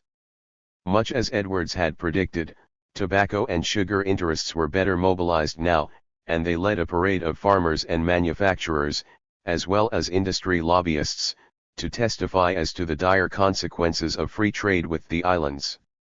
Invariably they spoke of the rich sugar and tobacco lands in the islands and predicted how quickly production could spread once American capital arrived. It is not for the present, but for the future that we plead, testified one representative of a Michigan sugar company. Others relied upon more nakedly partisan appeals and threats. One witness, for example, requested that some one of the famous leaders of the Republican Party be delegated to clamber to the top of our falling smokestack, the same smokestack that furnished the text of our most effective campaign oratory, and there plant the victorious banner bearing the inscription, "Protection and Prosperity." Cigar manufacturers took a slightly different tack and concentrated on the lower labor costs in the islands. Mr. A. B. Jure of the National Cigar Leaf Tobacco Association, for example, explained in great detail the wage differential between American and Filipino field hands, while G. W. Perkins of the Cigar Makers International Union wondered aloud how Congress could pass legislation that would surely result in lowering the standard of living of such a large army of loyal American citizens. 114 The empire, in other words, was framed by American agricultural interests as deeply harmful to the domestic economy, and these groups were happy to force a split between the Republican promoters of imperialism and the remainder of the party that favored protectionism at all costs. This time, however, the insular government was prepared. Edwards, Taft, and Col. George R. Colton, a customs collector, all testified for the bill. Edwards of the BIA was the key witness. He presented extensive statistics that demonstrated the relatively low production capacities for Philippine tobacco and sugar, and further noted that the growth in domestic sugar consumption in the last decade had led the United States to import 1.5 million tons from abroad. 115 Taft echoed Edwards's argument that free trade would not harm domestic production, citing the fact that the same representatives had made dire predictions about free trade with Puerto Rico, predictions, he noted, that had not come to pass. While Taft acknowledged that there was indeed plenty of land in the archipelago that could produce sugar, possibly even a great deal of it, he considered these objections absurd, comparing them to a similar position taken by Mark Twain's classic character, Colonel Sellers, who calculated the number of people in China that needed water at $1 a bottle, and he would sell it them, and he would make $400 million a year. 116 On December 4, 1905, after his return from the Philippines, Chairman Payne introduced yet another tariff bill, virtually identical to the one submitted by Curtis the previous year, in the House, and this bill, too, came with Roosevelt's vigorous endorsement. Despite opposition from 57 Republicans, it managed to pass the House with the support of Free Trade Democrats 258 to 72. Yet much like the earlier bills, it did not fare well in the Senate. Indeed, unlike the effort in 1903, this bill did not even make it out of Lodge's Committee on the Philippines. Timing, again, played a part in the bill's defeat. A railway rate bill was also up for consideration, an act supported by Roosevelt that was bitterly opposed by corporate interests and their powerful representatives in the Senate. At the time, Lodge was trying to rescue the Philippine Free Trade Bill from its death in committee, but Roosevelt convinced them to wait. The opposition in the Senate had grown so intense that he feared that bringing the tariff bill up for debate in the toxic atmosphere would only lead to its defeat. 117 Free trade, at least in the near term, would not be achieved. By 1905, then, with their original plans for development defeated, it was clear that the Commission would need to modify its strategy. Without free trade, the type of direct investment that had fueled the development of the domestic United States would remain small. Although the Commission still called for massive investments in colonial infrastructure, with no direct financial support from the United States and with private capital seemingly uninterested because of the high tariff barriers, it was not immediately obvious how this could be accomplished. Their efforts to gather congressional support for development had largely been greeted with derision and hostility. To solve this problem, then, these conservative Republican bureaucrats would begin to experiment with state-led development strategies that were far more aggressive than anything attempted at home, experiments that would increase their independence from Congress and lead them to engage private money in some rather fantastic financial schemes. Their incentives to continue to push for this development, even in the face of capitalist opposition, are difficult to discern without recognizing their deep ideological commitment to American imperialism. The prestige of the United States as a modern power was at stake, as well as their theories of scientific government and development. As Governor Luke Wright put it, "Our job just now is to make the Philippines worth something to the Filipinos." 118 such ideas, of course, were justified as benevolent and tutelary, even as they were designed to demonstrate to the world the genius of American power and progress, regardless of the desires of Filipinos, Congress, or large parts of the American public. The American imperialists' hope was that after the Commission government had provided a stable currency and, in particular, improved railroad access to the rich interior of the islands, private industry would take over. To prime the pump, however, the commissioners would need access to more money, and the most immediate way to increase revenue was to improve the efficiency of internal taxation. But increasing domestic taxes was not without its own difficulties. While the Commission did not need further congressional authorization to change internal tax laws, pursuing this revenue-enhancing strategy would put colonial authorities in conflict with Filipino elites, the wealthy ilustrado class whose support the colonial administration had cultivated from the very first days of civil government and who filled the ranks of the friendly Partido Federal. 119. Co-opting local elites, race, taxation, and the ilustrados. From the very earliest days of American administration, there was near universal agreement among colonial officials that metropolitan and provincial Filipino elites would need to be incorporated into the colonial state. Although these decisions were often accompanied by self-congratulatory democratic rhetoric, there were more pragmatic reasons for including Filipinos after Congress had proved itself uninterested in robust support for American imperialism. Simply put, the ambitious developmental goals, the new roads, capital investments, and schools, that were supposed to jumpstart the Philippine economy could only be achieved if peace and relative order prevailed. 120 At its highest levels, the commission government was designed to minimize conflict between Filipinos and Americans.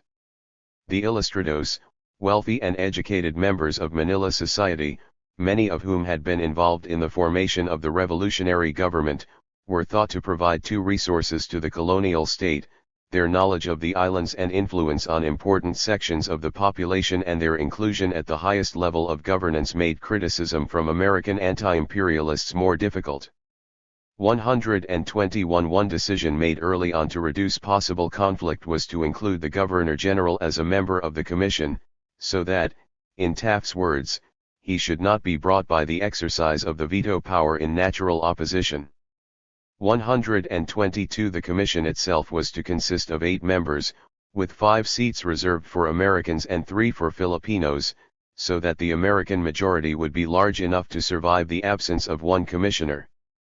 Taft developed close personal relationships with several of the Federalistas and chose the Filipino members of the Philippine Commission from its ranks. These wealthy ilustrados, such as Pedro Paterno, Trinidad Pardo de Tavera, Felipe Buencamino, and Cayetano Arellano, to name a few of the most prominent, would dominate Filipino politics for the first decade of American rule. Arellano, for example, was appointed the Chief Justice of the Supreme Court, Pardo was appointed to the Philippine Commission, and Buencamino became the first director of the civil service. Surely, however, the most dramatic move of the early colonial government, one that Taft insisted upon, was an assembly of Filipinos. Although Root was initially skeptical, the addition of this body was perfectly in keeping with Taft's policy of attracting the Filipino elite to the American colonial state and neutralizing criticism at home. Taft, it seems, had thought this provision important enough to insist that it be added to the Organic Act, despite the fact that it opened up the bill to attacks on the right. 123. The arch-imperialist, Senator Albert Beveridge, one of the Commission's most reliable supporters, fiercely opposed this particular measure.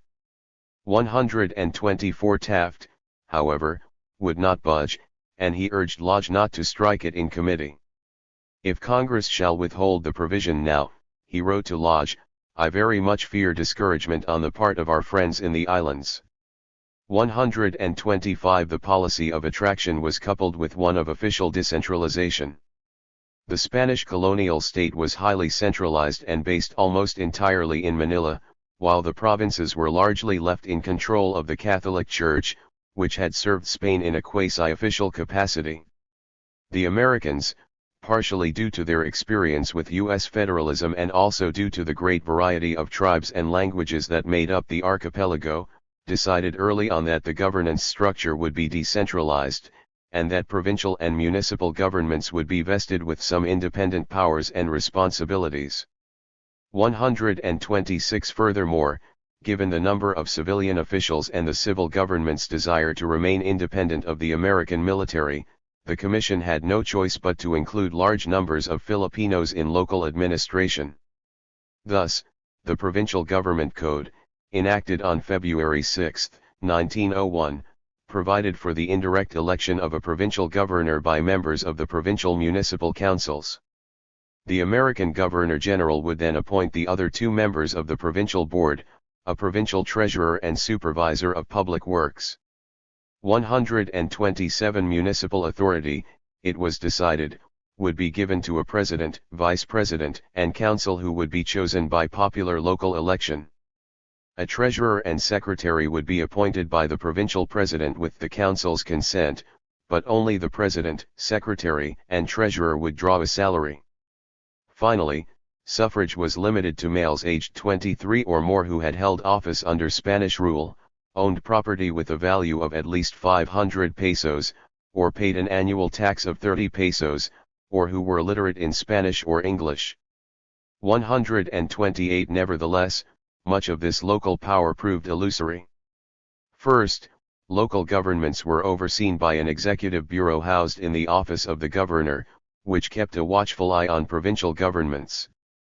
Before the first municipal elections could be held in 1902, the colonial state was already increasing its scrutiny of these local governments, as charges of corruption reached the executive bureau.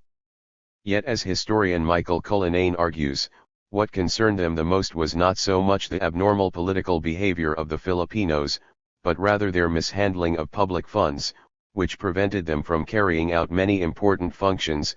In short, local governments were accomplishing nothing. 129 Tutulari democracy, in other words, was valuable only to the extent it enabled the colonial state's development agenda.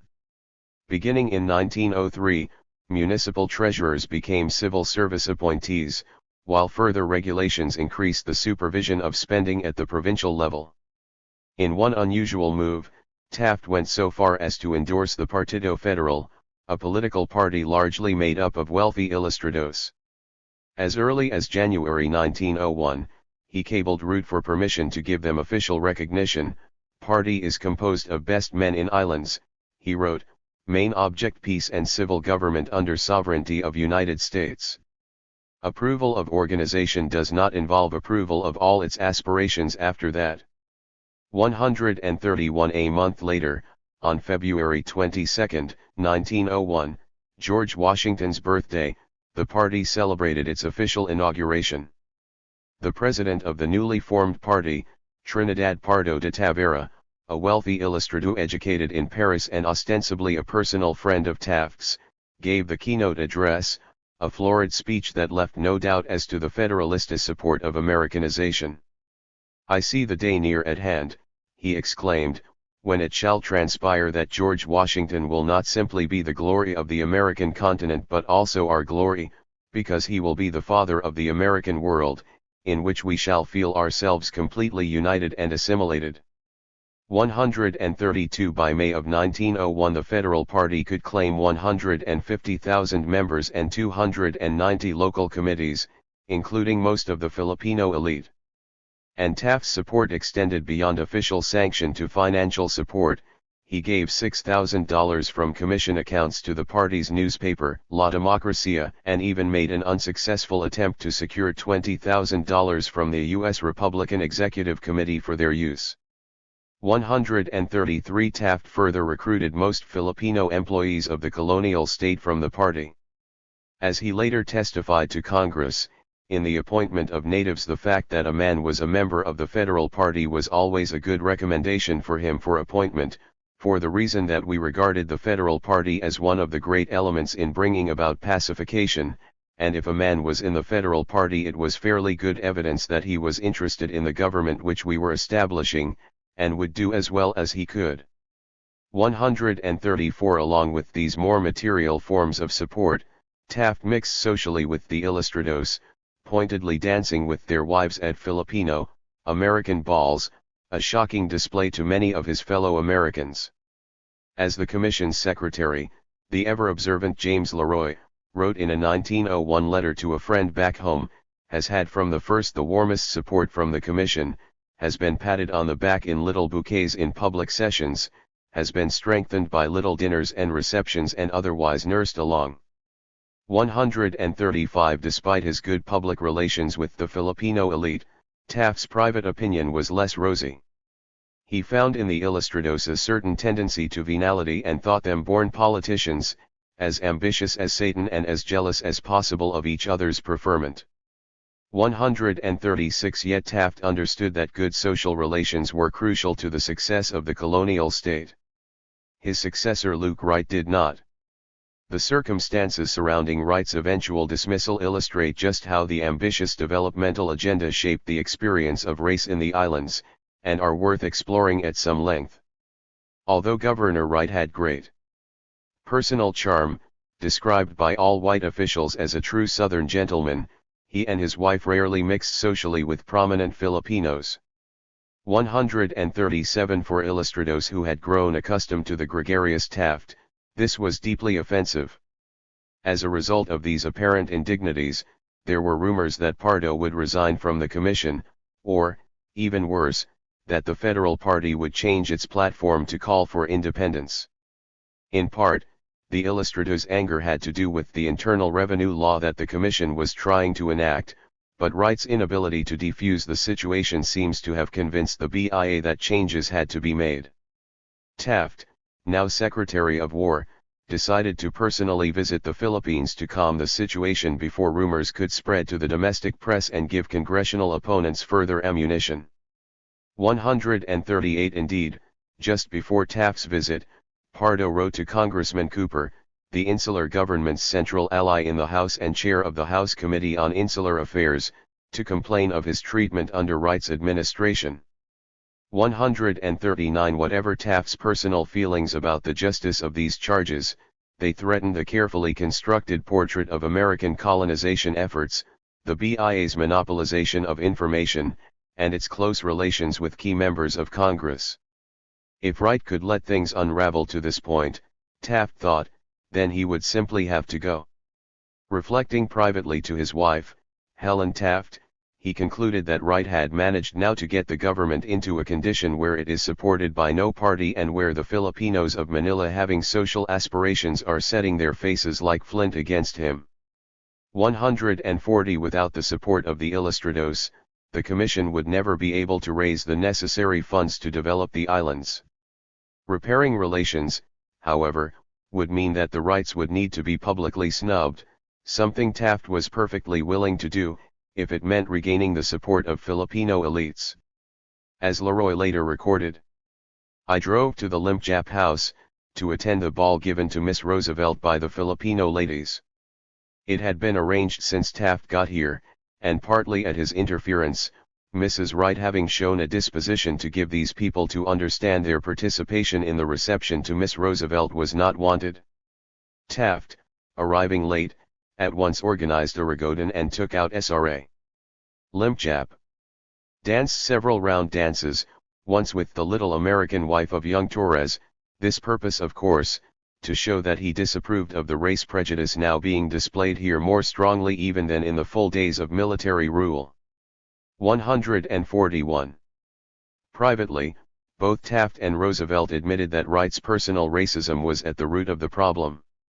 Upon his return to the United States, Taft asked Leroy to meet with Roosevelt to give him an independent assessment of problems in the Philippines. As Leroy later recorded the episode in his journal, the damage Wright's racism had done was the major topic on the president's mind.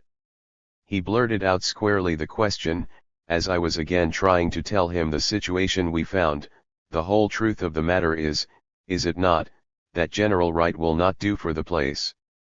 I had to say directly that he would not. The chief trouble with him, is it not, is that he is prejudiced on the matter of race? General Wright tries not to be, I said, and he would doubtless resent it if he were called so, but he is unable to help his general attitude and feeling as to the superiority of one race from affecting all his underlying views on the Philippine question, and thus occasionally influencing his overt acts, in small ways at least. 142. Roosevelt, it seems, left the interview convinced that Wright would need to be removed. He soon asked for his resignation and offered him the face-saving appointment of American minister to Japan. In the end, Taft's visit did convince the Ilustrados to remain supportive of the Commission government, but this support was likely given in exchange for the understanding that Wright would resign. If the Wright episode illustrates anything, it is the extent to which insular authorities valued the cooperation of local Filipino elites, at least in the near term. 143 With access to few resources, any colonial development goals would be simply impossible without their support. Not only did they rely on their local prestige to ease the acceptance of American authority, but also their support gave credence to the insular states' carefully constructed narrative of American good works in the islands. Public dissent from highly placed Filipinos was likely to stir up anti-imperial sentiment in Congress and make the adoption of favorable legislation all the more difficult. It is clear that Taft and Roosevelt would do whatever it took to avoid this, including the dismissal of the colonial governor himself. Taxing the Ilustrados, the problems of internal taxation. During the Spanish colonial era, internal taxes were limited and highly regressive, but they were also a significant source of revenue, providing some 12 million Cuban pesos in 1897. Heads of household of between 1/2 and 37 pesos, which amounted to over half of all internal revenue. 145 Along with the cedula, there was a lucrative Chinese poll tax, an omnibus tax for primitive tribes in outlying areas, a state lottery, and an opium tax. 146 The Commission found these taxes, along with others, to be confusing and illogical, rather than tax a business's revenue. For example, the tax was assessed on the size of a shop. 147 As the Commission's whilom Secretary Daniel Williams noted, in other Spanish colonies, the laws were made by the landed proprietors and people of wealth, and they saw to it that few of the burdens of government fell to them. There was and is today no tax upon land, while luxuries of every kind are admitted at a nominal duty. 148 During the spring of 1903, while resting at home in Vermont, Commissioner IDE and a young colonial administrator named John Hord, who had assisted in the development of taxation policies for Puerto Rico, worked on a new system of internal taxation for the Philippines. Their new tax code incorporated many of the progressive ideas about taxation that were currently in vogue in the United States, including a tax on corporations and an inheritance tax. 149 It also provided for a business sales tax of 0.33% and an increase in excise taxes on alcohol and tobacco. The state lottery that had thrived during the Spanish period was abolished as well. The lucrative tax on opium, however, was a more difficult matter.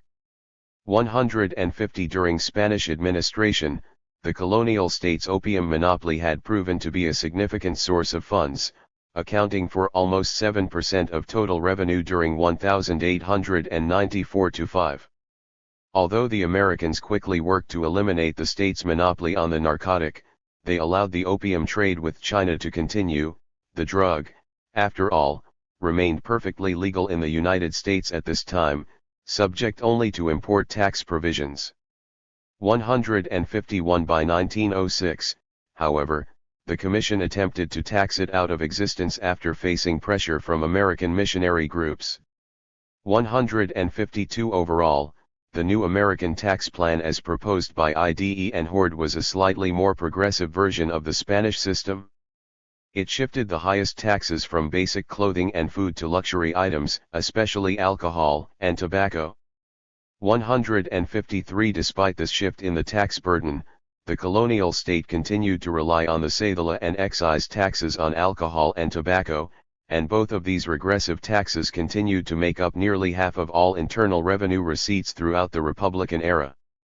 154 Still, colonial officials thought they had designed a revenue-neutral proposal well in keeping with many of the latest progressive theories of proper taxation. It spread the burden more equally and reserved the highest taxes for such sinful items as alcohol, tobacco, and opium. 155 As Cameron Forbes, the new head of the Department of Commerce and Police, which would administer the tax, noted in his journal, the system of taxation here was so arranged to bear most heavily on the poor. The little fellow always paid, the big fish escaped. Our government has changed this and now the big fellow pays his proportion. 156 Yet the move to a more progressive form of taxation stirred up a hornet's nest among these big fish, the Filipino ilustrados whom the Commission had attempted to co-opt with its policy of attraction. And none of them had a good word to say for the bill. 157 In public sessions with the Commission, they argued that the tax would be ruinous to their business interests and that the Americans had gravely misunderstood the importance of tobacco and alcohol in Filipino culture.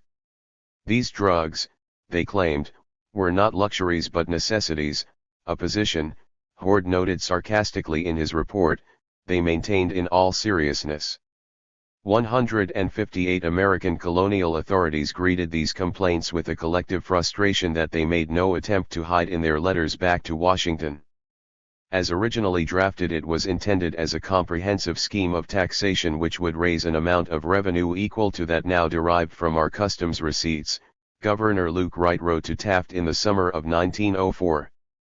When this bill was sprung on our constituency, he continued, you can imagine the howl it created. We have been flooded with reclamas, petition, etc.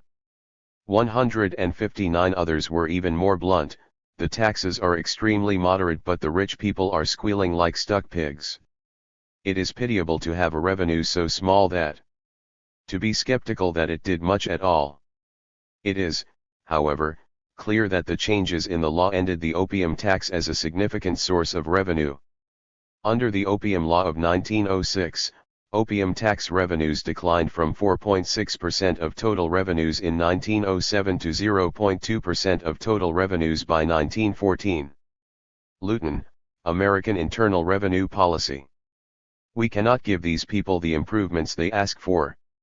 160. As the perennially unpopular Commissioner Cameron Forbes wrote in his journal, the opposition to this has caused the big onslaught against the Commission, a part of which has been leveled at me. 161. Now worried that opposition from the Ilustrados could defeat the measure, Wright encouraged IDE and Horde to moderate the taxes, which led to substantial reduction in all the new taxes but those on liquor and alcohol, including the elimination of both the tax on corporations and the inheritance tax entirely. 162. A proposed tax on land was also suspended for 3 years. This decision Horde later justified on the grounds that inheritance taxes would force the division of large plantation estates and also for other weighty reasons, one of which must have been the fierce opposition this measure faced from Filipino elites. 163. But even these concessions did not resolve all of the colonial state's substantial problems. Indeed, two of the most vocal opponents of the act were the Filipino members of the Commission, Trinidad Pardo de Tavera, who had significant investments in tobacco, and Benito Legarda, the biggest producer of alcohol in the islands. 164. From Washington, Taft cabled the Commission to urge them to remain steadfast on this more moderate internal revenue law. The law, after all, called for taxes only 1/3 as high as in Puerto Rico, and the proposed excise taxes were substantially less than alcohol and tobacco taxes in the United States. 165. In the end, the majority of the Commission did hold firm on the excise tax provisions, and the final Internal Revenue Bill was adopted in July of 1904, conveniently passed when Pardo and Legarda were visiting the United States. 166. Privately, Taft sought to intervene on behalf of the Commission with the Filipino elites. The Secretary of War, who continued to have close personal relations with many of the top Ilustrados, urged Legarda to give the tax a chance, reasoning that these new taxes would benefit him in the long run by eliminating fraudulent and unsubstantial competition. 167. Legarda, in turn, promised Taft that he would hold off on further protestations until he had a chance to look into the issue himself. He did not change his mind. Upon returning to the islands, Legarda and Pardo renewed their opposition to the act, both convinced that the new internal revenue policies would cripple the development of nascent Filipino industries. The situation was made worse when a private letter from Wright to Roosevelt was leaked to the opposition press in which Wright called into question the value of the Commission's relationship with the Federal Party, a great embarrassment to Legarda and Pardo, the leaders of the Federalistas. 168. In the end, the Internal Revenue Bill was passed with only minor concessions to the Ilustrados, and contributed, in part, to the increase in colonial revenues between 1903 and 1904, a necessary component of the colonial state's development strategy. With this victory in hand, insular authorities were already planning other ways to increase their tax base. On his journey back to the United States in September of 1905, Leroy proposed to Taft that the insular government begin studying land use in each province to develop an appropriate land tax. When it comes time for the expiration of the 3-year suspension of the present land tax, we shall have the data upon which to evolve a scientific system of land taxation, making it, as it should be, one of the chief sources of revenue, and perhaps planning to make it, as time goes by, the chief source of revenue.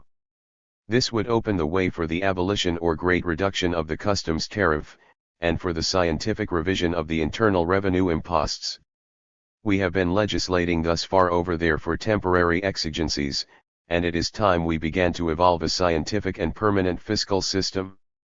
169. As Leroy's proposal reveals, colonial authorities were not merely interested in increasing revenue, but doing so in a supposedly more scientific manner. Their focus on effective and modern government made charges of corruption or mismanagement from home all the more offensive.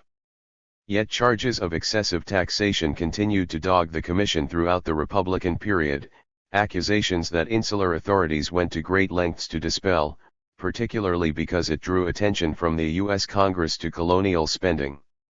Nearly every year, the annual reports displayed extensive comparative statistics on the per capita tax revenues, per capita expenditures, and per capita debts of various nations. 170 and every year the Philippines appeared near the bottom of these tables. The 1908 report of the Philippine Commission, for example, showed the rate of per capita taxation at $1.82, which compared favorably to Japan at $6.30, the United States at $7.45, and Great Britain at $17.57. 171 In a November address before the Brooklyn Institute of Arts, Taft acknowledged the persistent misstatement that the Philippines are a great expense to the United States. The only expense they constitute for the United States is the expense of maintaining the regular United States forces in the islands. Beyond this there is no expense to the United States. Every other expenditure is paid for out of the treasury of the islands, raised by taxation from other sources. 172 The administrators appear to have taken great pride in their belief that American imperialism was not only benevolent, but also offered great value for the dollar. 173 Perhaps most important, however, was the argument that the empire did not cost anything, thereby limiting the interest of Congress. Nevertheless, until the reduction in tariff rates for most goods entering the United States provided by the 1909 Payne-Aldrich tariff, both revenue and expenditure remained relatively low. As Figure 4.4 shows, the dramatically low revenues of the first 3 years Commission government were largely due to the famine and aftermath of the Philippine-American War. In 1904, when trade had increased, the Commission collected a little over 35 million Cuban pesos in revenue, but this remained a paltry sum to fund the roads, schools, and railways that the Commission had planned. Further increases in internal taxation would only anger the colonial states' Filipino allies, and give further ammunition to domestic critics who criticized their tax system. With direct investment hampered because of tariff barriers and political opposition to higher taxation, the colonial state would soon turn to Wall Street to fund its infrastructure projects through borrowed money, a move that granted it a nearly free hand to run the islands according to the Commissioner's progressive vision. State building through collaboration, colonial state development on Wall Street. Taft had earlier warned Root that it would be like running on one wheel to develop this country without power to offer investments to capital. 174 Now, it seemed, the Commission would be forced to do just that. Congress had limited its ability to attract capital through high tariff laws and public lands restrictions, the very sort of micromanaging that the colonial government found so objectionable. Even capitalists were uninterested in the islands and were willing to invest only reluctantly. The truth is, Taft acknowledged, that capital finds itself so profitable employed in that it is only after the greatest effort that it can be induced to go as far as the Philippine Islands. 175 In a lesson that would have profound effects on the development of American imperialism, insular authorities learned to adapt to these restrictions by forging private partnerships. 176 With little hope of gaining financial assistance from Congress, but with an understandable fear of flouting its wishes, the Commission began to borrow money for development, a move that would begin a process of collaborative state building for American empire. The rise of American investment banks. Among the many dramatic changes to occur in the American system of capitalism following the Civil War was the remarkable rise in the power and international stature of American investment banks, which grew throughout the Gilded Age in response to the need for vast amounts of new capital to finance railroad construction. 177 To raise this capital, banks began to develop the infrastructure necessary to market these securities directly to the public. As the American railroads grew in power and importance, so too did the banks that provided their financing. 178 By 1900 the American banking profession had transformed itself, in the words of one financial historian, from the passive, relatively detached merchandiser of securities typical of the pre-railroad era into an active investment banker, the central figure in a more integrated stage of capitalist development. 179 Between 1900 and 1913, for example, 250 separate loans with a value of nearly $1.1 billion were placed with American banks, and the very top year was 1905, when a total of $175 million issues were floated. 180 The massive growth of American investment banks and the domestic market for securities also put New York City on the map as a major center of international finance. Although American banks still dealt primarily with domestic securities, by the end of the 19th century the strongest Wall Street banking houses of J.P. Morgan, Spire & Company, J. and W. Seligman, Kidder Peabody, and Kuhn, Loeb, as well as large commercial banks like the National City Bank, began to look for international investment opportunities. In 1899, as part of a consortium of British and German banks that were arranging a £22.7 million loan to Mexico, J.P. Morgan became the first American firm to co-manage a large international loan. That an American firm was involved in international lending for the first time did not escape the notice of the English press.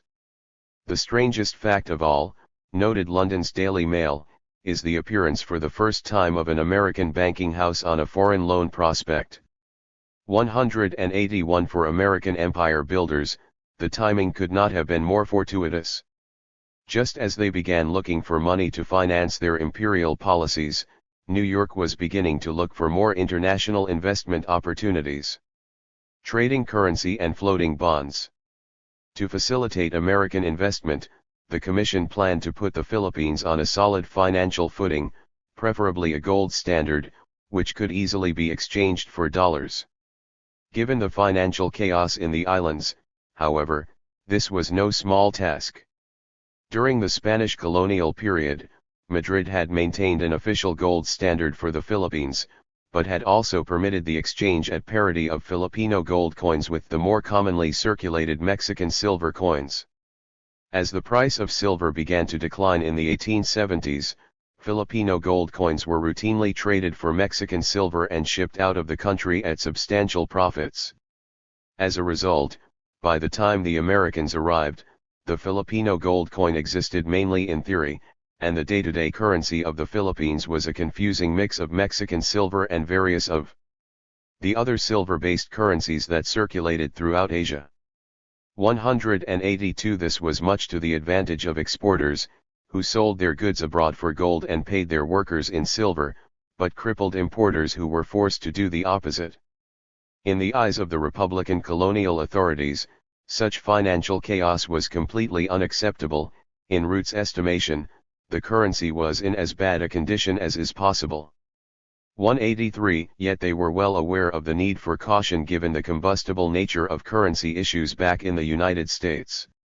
The last thing the Philippine colonial government wanted to do was to make further enemies in Washington. The insular authorities needed someone to study the issue who had familiarity with the financial system of East Asia and also currency politics at home.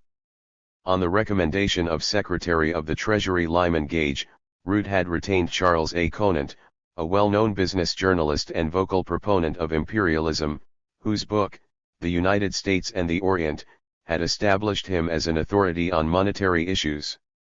184 Conant's argument was that industrialized countries ought to secure colonies in which to invest their surplus capital, which, he reasoned, would provide an opportunity for profit while also developing the colonies.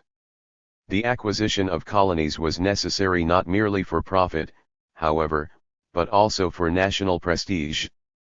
The great struggle of the future would, according to Conant, be between rival national trusts. It is, he wrote, this struggle between the great political powers of the world for bolstering up national economic power which constitutes the cardinal fact of modern diplomacy. 185 The new aim for leaders was to be the creation of national trusts vested with the power of taxation and with military and naval force for the object of seeking and holding exclusive markets on the one hand, and of increasing competing power in free markets on the other. 186 Conant, who would later become known for his currency reforms in Puerto Rico, Cuba, and the Dominican Republic, spent nearly a month in the Philippines studying the currency issues, eventually submitting his special report on coinage and banking in the Philippine Islands to Root in November of 1901. Although, as expected, he recommended a gold standard for the islands, his report was sensitive to local conditions. He noted the attachment of Filipino workers to silver coins, which he thought made the introduction of a gold standard currency or US dollars too radical a change. His ingenious solution was a dual currency.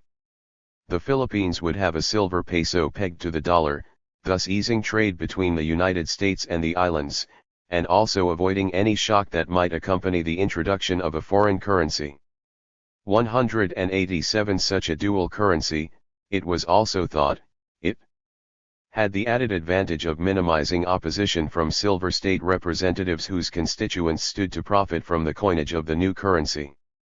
The Commission, which was shown an early copy of the report, agreed with Conant's recommendations, and Conant himself was put in charge of drafting his currency plan into the Organic Act. Still, Root and the Commission worried about the reception the dual currency would receive in Congress. Here are rumors, Leroy reflected in his journal, of Hanna and certain Westerners, among them Senator Clark, being interested in seeing that congressional action this winter shall be such as to allow the Western mines a nice output for their silver. 188 Conant apparently shared these worries, too, because he recommended to Taft that he stay on as a consultant to shepherd the bill through Congress. Although this must have been an extremely unusual proposal for the time, Taft was receptive to the suggestion. I have no doubt, he wrote to Root, that he would be exceedingly useful with respect to the financial and banking legislation and that he would be very efficient in giving us information in respect to other legislation. Yet, he added, how much influence he has with the prominent members of the House and Senate, I do not know. 189 Despite Taft's lingering doubts, Root approved of the plan, and Conant set to work lobbying members of Congress. While Taft may have been correct that Conant had limited influence with members of Congress, as a former reporter and analyst for the Journal of Commerce, he did have influence with the New York financial community. During the debate over the Organic Act, Conant mobilized support from the financial press and wrote several articles himself for such Wall Street publications as Bankers Magazine, as well as more mainstream outlets like the Atlantic Monthly. 190 Although Taft could have hardly appreciated it at the time, these connections between insular authorities and Wall Street would prove to be crucial in the development and expansion of American empire. On December 3, 1902, Lodge reintroduced the Currency Act as a separate bill in the Senate, although the bill's prospects as a separate measure did not look much better.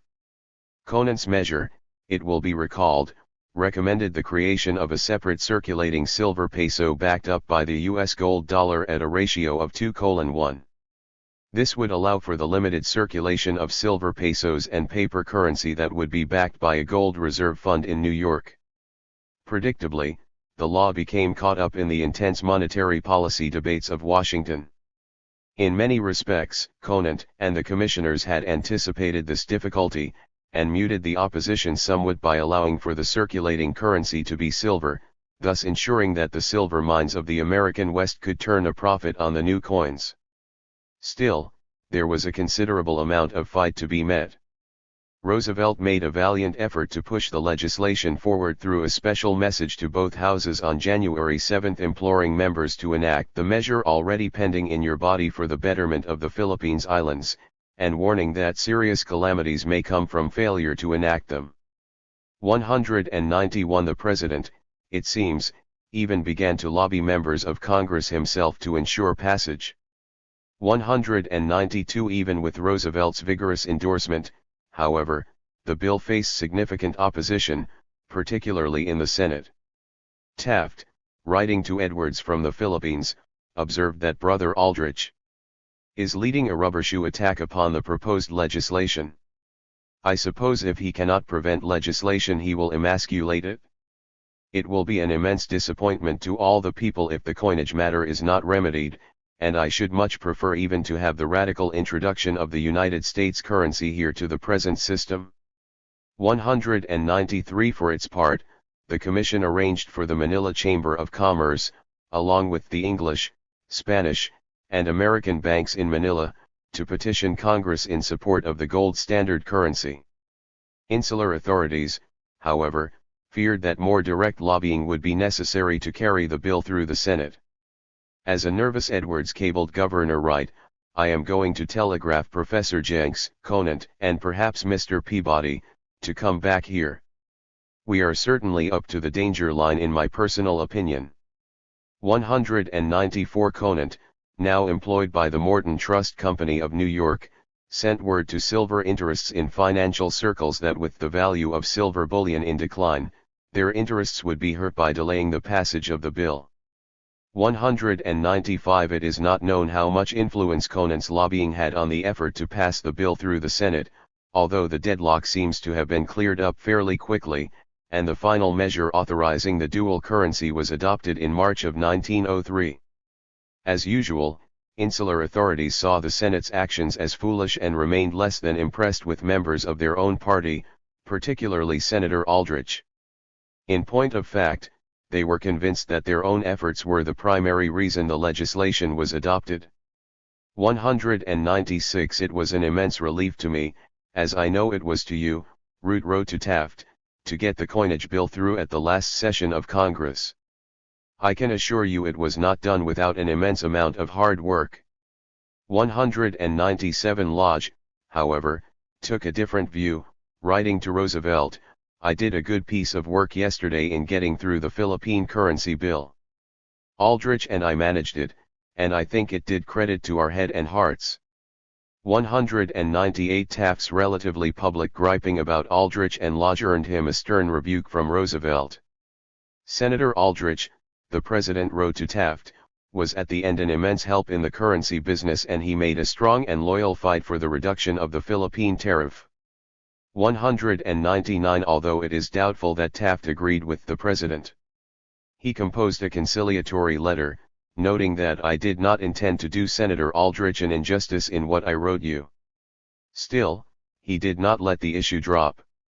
"My experience," he continued, "when I was in Washington was that he was especially sensitive upon any subject that affected either sugar or tobacco or silver." 200. Conant meanwhile had been busy lobbying members for his currency bill, and had already discussed it with Speaker Henderson and Cooper, neither of whom saw any reason why it should have difficulty passing through the House. 201. In December of 1901, he finally met with Lodge, who, it seems, had begun to lose his patience with the insular government.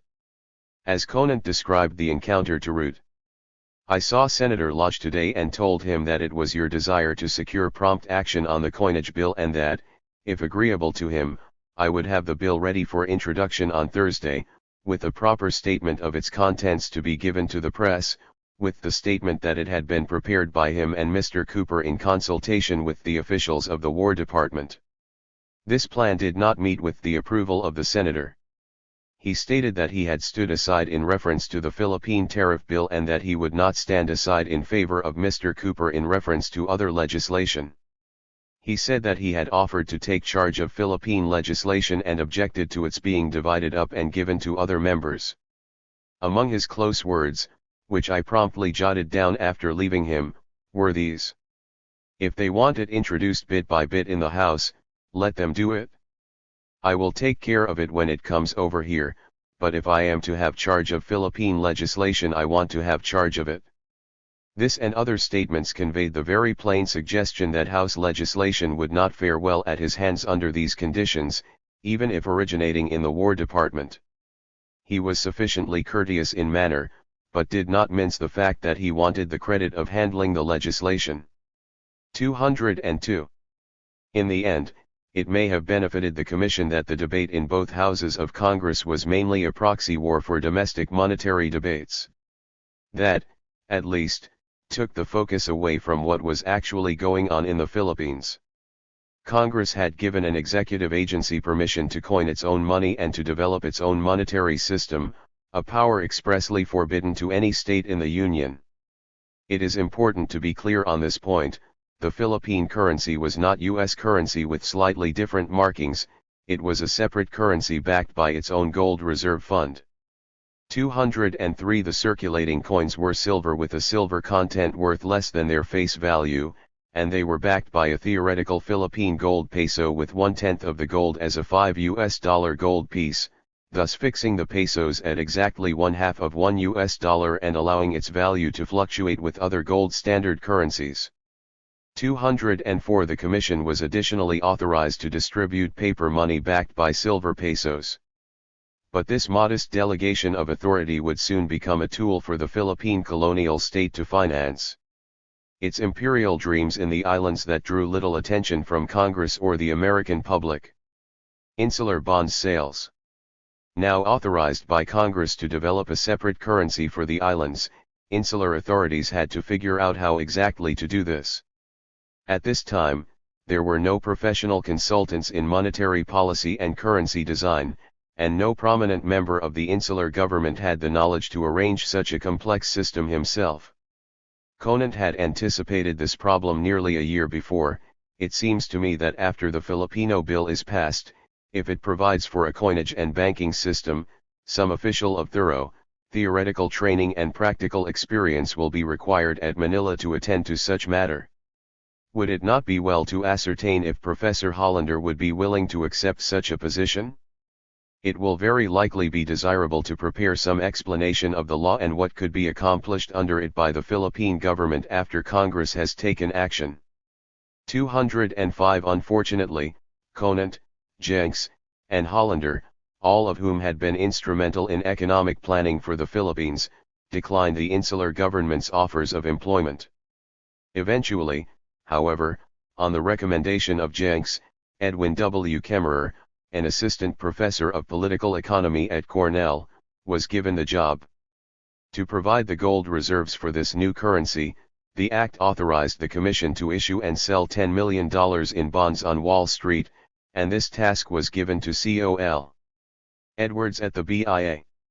206 The idea was that the bonds would raise sufficient funds for the purchase of silver bullion to coin the Philippine peso, as well as for a gold standard fund to be held in New York. But insular authorities were not entirely sure how Wall Street would react to these new Philippine bonds.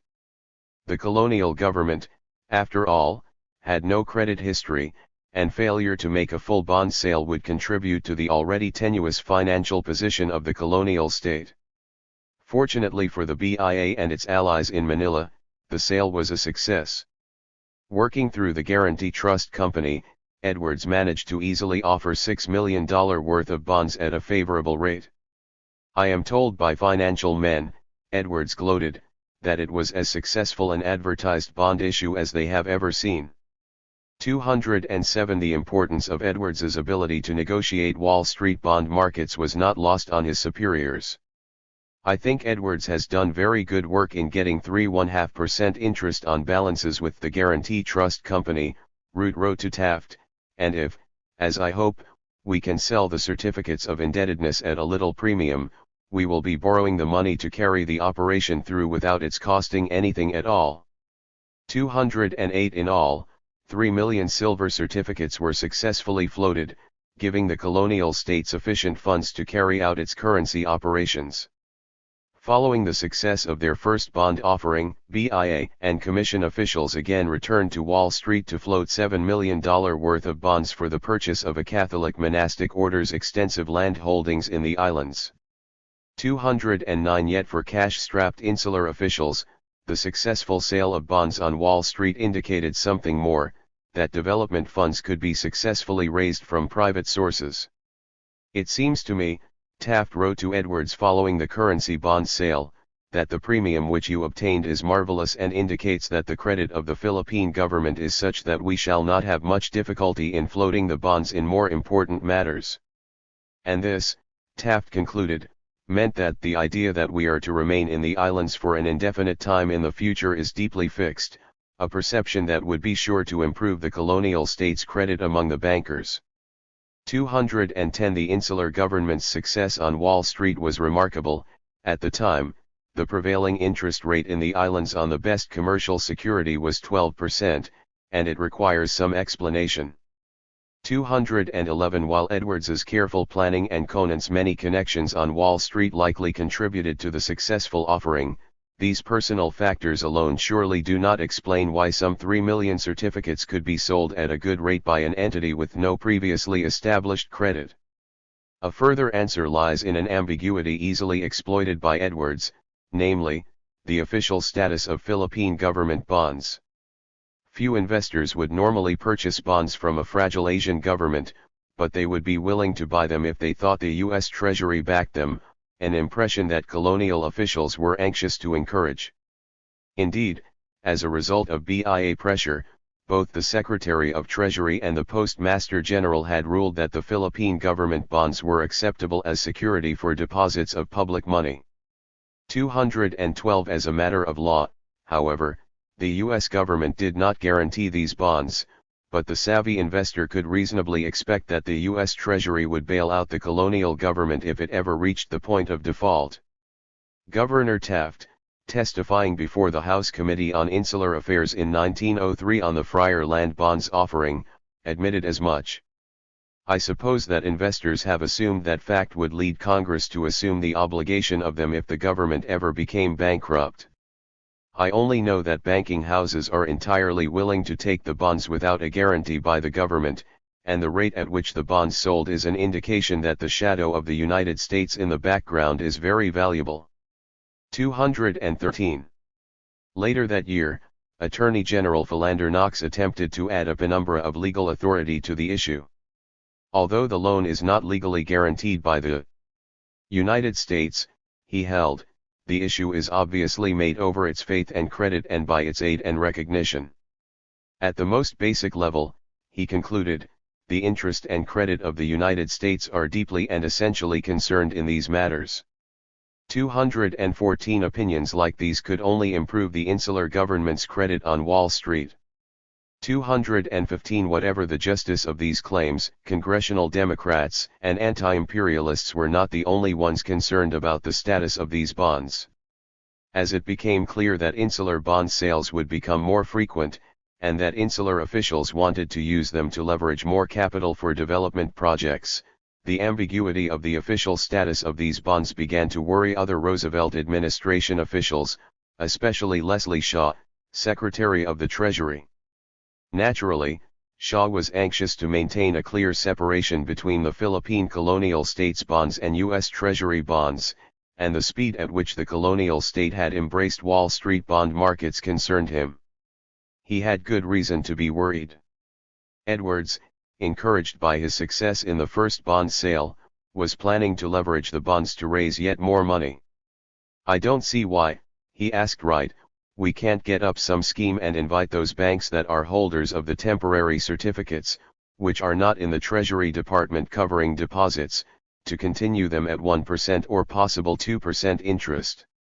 216 For Shaw, schemes of this nature were unacceptable, and his concern soon turned to outright obstruction, creating a power struggle between the War Department and Treasury, precisely the sort of situation that the BIA had long worked to avoid. Never easily discouraged, Edwards had first arranged a meeting between the Secretary and Roosevelt to smooth things over, and to have the President press upon Shaw the War Department's need to squeeze more capital from the bonds. But even this, it seems, was not enough. The BIA decided that its next move would need to be more subtle. As Edwards wrote to Wright on New Year Day 1904, Secretary Shaw wouldn't give us the treatment we wanted, so we had to go at it again, and I finally to former Assistant Secretary Ailes, now Vice President of the Riggs National Bank, and representing in that bank the National City Bank of New York, to happen in on Secretary Shaw and tell him why he could do as we wanted to have him. We were in the midst of an easy money market and a very soft bond market with every prospect of government bonds going down, and after careful consultation with New Yorkers and others we came to the conclusion that the best time to sell was right after the first of the year, when New Yorkers and capitalists were cutting coupons and looking around for good investments. Even this, however, apparently did not sway the secretary. 4 months later Edwards wrote again to Wright, acknowledging, "Confidentially, we are having a dickens of a time here to make Secretary Shaw look through the same glasses that the Bureau of Insular Affairs and our honored chief uses." 218 The Commission argued that, as an independent government entity with financial independence from the U.S. Treasury, it should be able to play the bond markets as it saw fit, without interference from another agency. Their logic did not prevail on the Treasury, and insular authorities had little choice but to accept the decision. After all, without the endorsement of the Secretary, their bonds would not fetch nearly so favorable a rate. Nevertheless, insular authorities remained supremely confident in their ability to exploit Wall Street's investment capital to develop the islands, especially Edwards, who boasted that he was on intimate terms now with all the Hydra-head capitalists in New York. 219 By 1904, after the initial bond sales were concluded, colonial bureaucrats decided to cement their relationship with the Wall Street banks by employing one of their own. This, it seems clear, was a primary consideration for encouraging W. Cameron Forbes, a scion of the legendary Forbes banking family, one of America's wealthiest, to join the commission. Forbes was not being considered because of his political connections, but because of his experience in finance and, perhaps even more important, his social connections on Wall Street. As one colonial state official wrote to Taft, "He is evidently a man of affairs and will be most valuable as a member of the Commission at a point where it is weakest, because of his practical knowledge of corporate affairs and American capitalists. I am inclined to think he is just the man to hustle the East, if anybody can." 220 Thus, after its initial 2 successful bond sales, and more convinced than ever that private financing would be instrumental in the island's development, insular officials returned to Congress to gain broad authority to take out more development bonds. And the Commission's need for revenue was becoming all the more urgent. In a plaintive letter to Taft, Wright explained, "If you succeed in getting authority from Congress to allow us to issue bonds to an amount not exceeding $10 million for internal improvements, or even a less amount, it will be a considerable relief. While I think we can skin through without it by practicing small economies, we may find ourselves a good deal embarrassed in completing public works." 221 The Commission, after all, had already begun construction on a number of public works, including an ambitious and enormously expensive project to improve the breakwater in Manila Harbor. A lack of money at this point would prove a great embarrassment. Money had, in fact, become so scarce, that the Commission appropriated $250,000 from the Famine Relief Fund to the harbor project as a stopgap. Although the Friar Land bonds and currency bonds were made exempt, an authorized $4 million bond sale for Manila sewer and water system was still subject to state and municipal taxation. As Taft testified before the Committee on the Philippines, "Our theory is that as this is an experiment of the United States government, and as all bonds which are issued are to effect a purpose of the United States, the right to exempt them on the part of Congress is very clear under decision of the Supreme Court, and that being an agency of the government of the United States, the Congress may properly say to states, counties, and municipalities that you cannot impose a burden on this agency of the government." 222 In the chapters to follow, we will see how these bond sales and the independent colonial currency were used to raise yet more funds for internal development, and how the collaborative relationship between the BIA and Wall Street would shape the later development of the empire. Relative autonomy for the Philippines.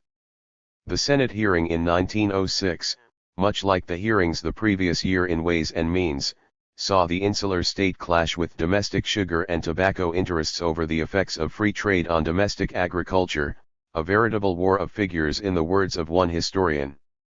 223 Although the arguments were largely a repeat of the earlier debate, the more statistically driven nature of the Senate hearing reveals the extent to which opposition interests, 2, had to rely on official insular reports for their information, and this gave the BIA a significant advantage. Consider, for example, a lengthy brief entitled Facts Which Should Be Considered Before Acting on the Philippine Tariff Bill prepared by Truman G. Palmer, Secretary of the American Beet Sugar Association.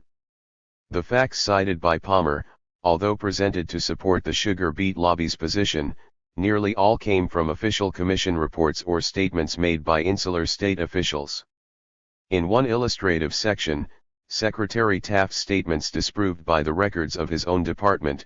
Palmer's report picked apart Taft's public speeches in support of the tariff by pointing out discrepancies between the Secretary's statements and the Commission's official figures. 224 The truth was the sugar lobby had little choice but to adopt this strategy. There were very few independent experts who could speak authoritatively on the islands who were not in the employment of the Commission itself.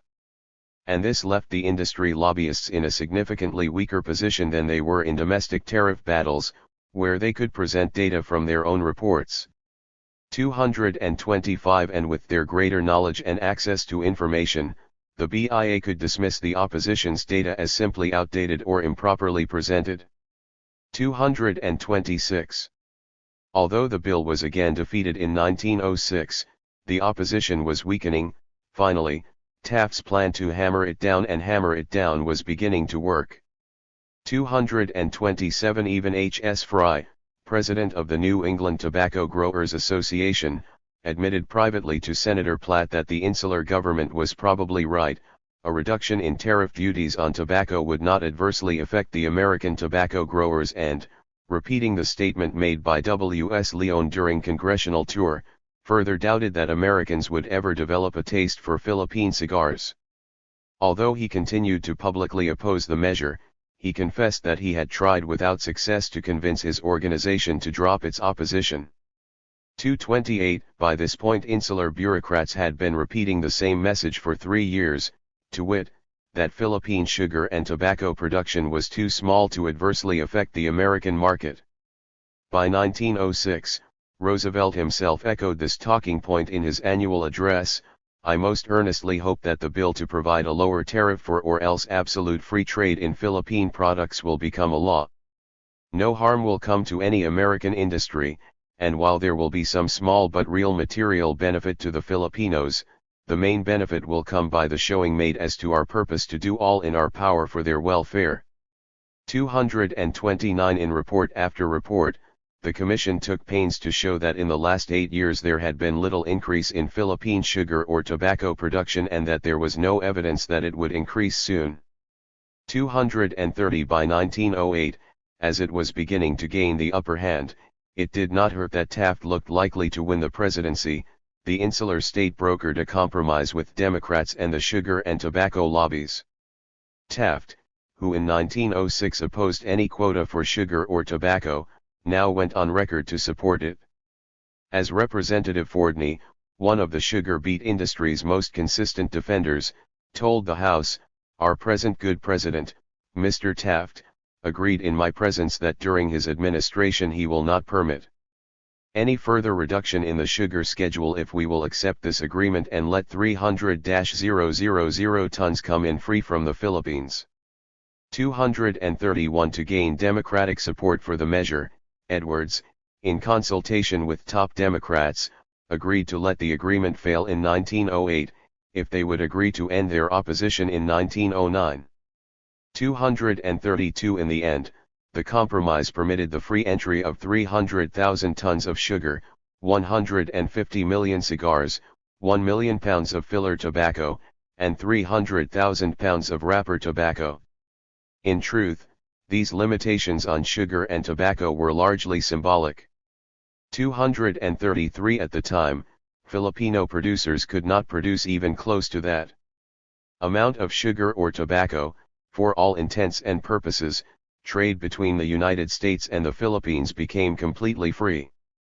The victory must have been especially sweet for the recently elected President Taft, the first governor of the Philippines and its most tireless promoter, as he signed the Payne-Aldrich Act into law on August 5, 1909. Insular authorities were thrilled.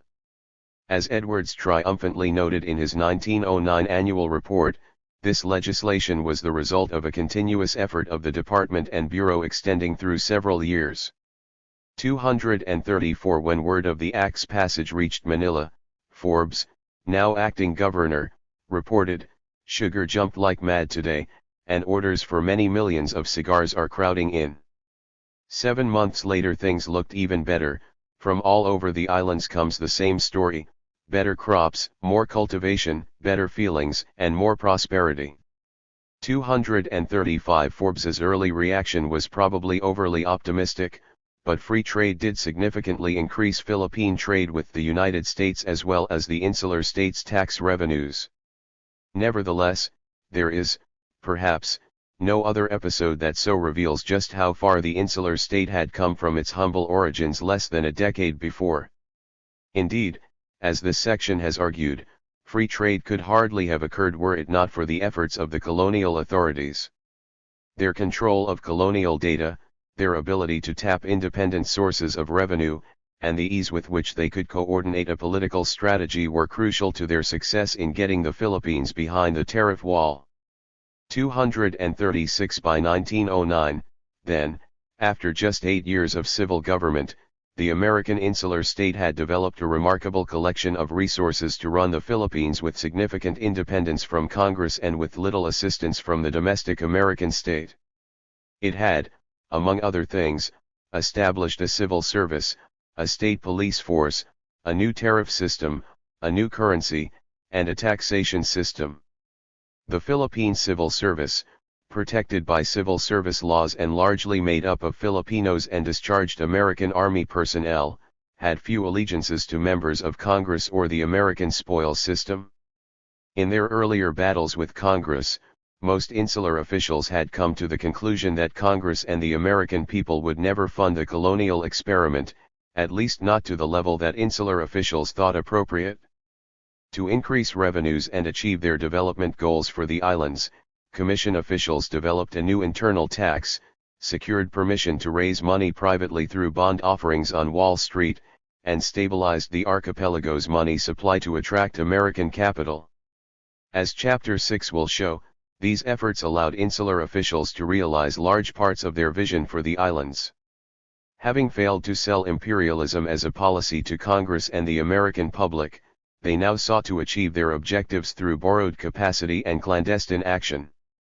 The Philippine colonial state was not the only pattern that formal American empire took, and it is worth highlighting how American colonial rule unfolded in different ways in 2 additional U.S. colonies during this period, Puerto Rico and American Samoa.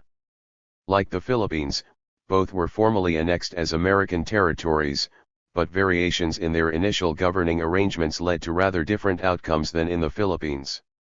For one, neither spent its early period of colonial control under the jurisdiction of the Bureau of Insular Affairs. Congress never passed an organic law for American Samoa during this period, leaving it as an unorganized possession run directly by the Navy. 237 Through a quirk of the Foraker Act, the BIA also lost control of Puerto Rico for nearly a decade.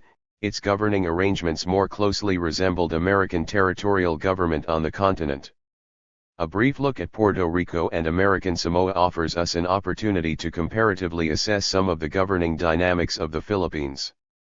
Puerto Rico, economic integration without centralized federal control. As in the Philippines, American investment and capital were promoted as a way to bind Puerto Rico to the United States and to improve the material conditions of Puerto Ricans.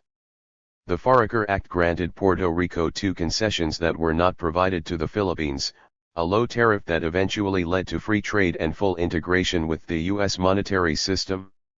In a nod to anti-imperialists, it did include some restrictions, such as a 500-acre limit on corporate land holdings, but these laws were so flawed that most American corporations quickly invented creative organizational arrangements that allowed them to acquire vast amounts of land. 238 As a result of the tariff decisions and the much closer distance to the U.S. mainland, capital quickly flowed into Puerto Rico as American sugar refiners made massive investments in the island. Between 1900 and 1917, sugar production grew from 100,000 tons to more than 500,000 tons, becoming the most important export crop for the colony. 239 The early and full economic integration of Puerto Rico with the United States made capital far easier to attract, leaving Puerto Rico's economic relationship with the metropole similar to Hawaii's. The relative ease of gaining congressional approval to open the American economy to Puerto Rican exports was not the only difference between it and the Philippines. Although Puerto Rico, like the Philippines, was under military rule during its initial years of occupation, the Foraker Act withdrew the Department of War's jurisdiction when it created a civil government. The result was that until the BIA regained control in 1909, no single executive agency had exclusive control over the Caribbean territory. In this way, the island more closely followed the traditional territorial model, where the governor and the three other major department heads, the Attorney General, the Auditor, and the Commission of Education, were appointed directly by the President. 240 Consequently, unlike in the Philippines, where the Governor-General appointed members of the Philippine Commission, in Puerto Rico each department head retained his own Washington connections, leaving the colonial government without a single reporting agency in the metropole. 241 In more practical terms, this meant that each department head was accountable only to the President and not to the Governor. As William Willoughby wrote in 1905, in one of the first academic analyses of American colonial government, as they are not appointed by, and there are no provisions giving to the governor any direct authority over them, they are under no legal obligation to make their action conform to his wishes. 242 This meant that the auditors and attorneys general, who tended to stay on the island for only a short period of time, often pursued their own interests and operated through their own Washington contacts, and there was very little that the governor could do to stop them.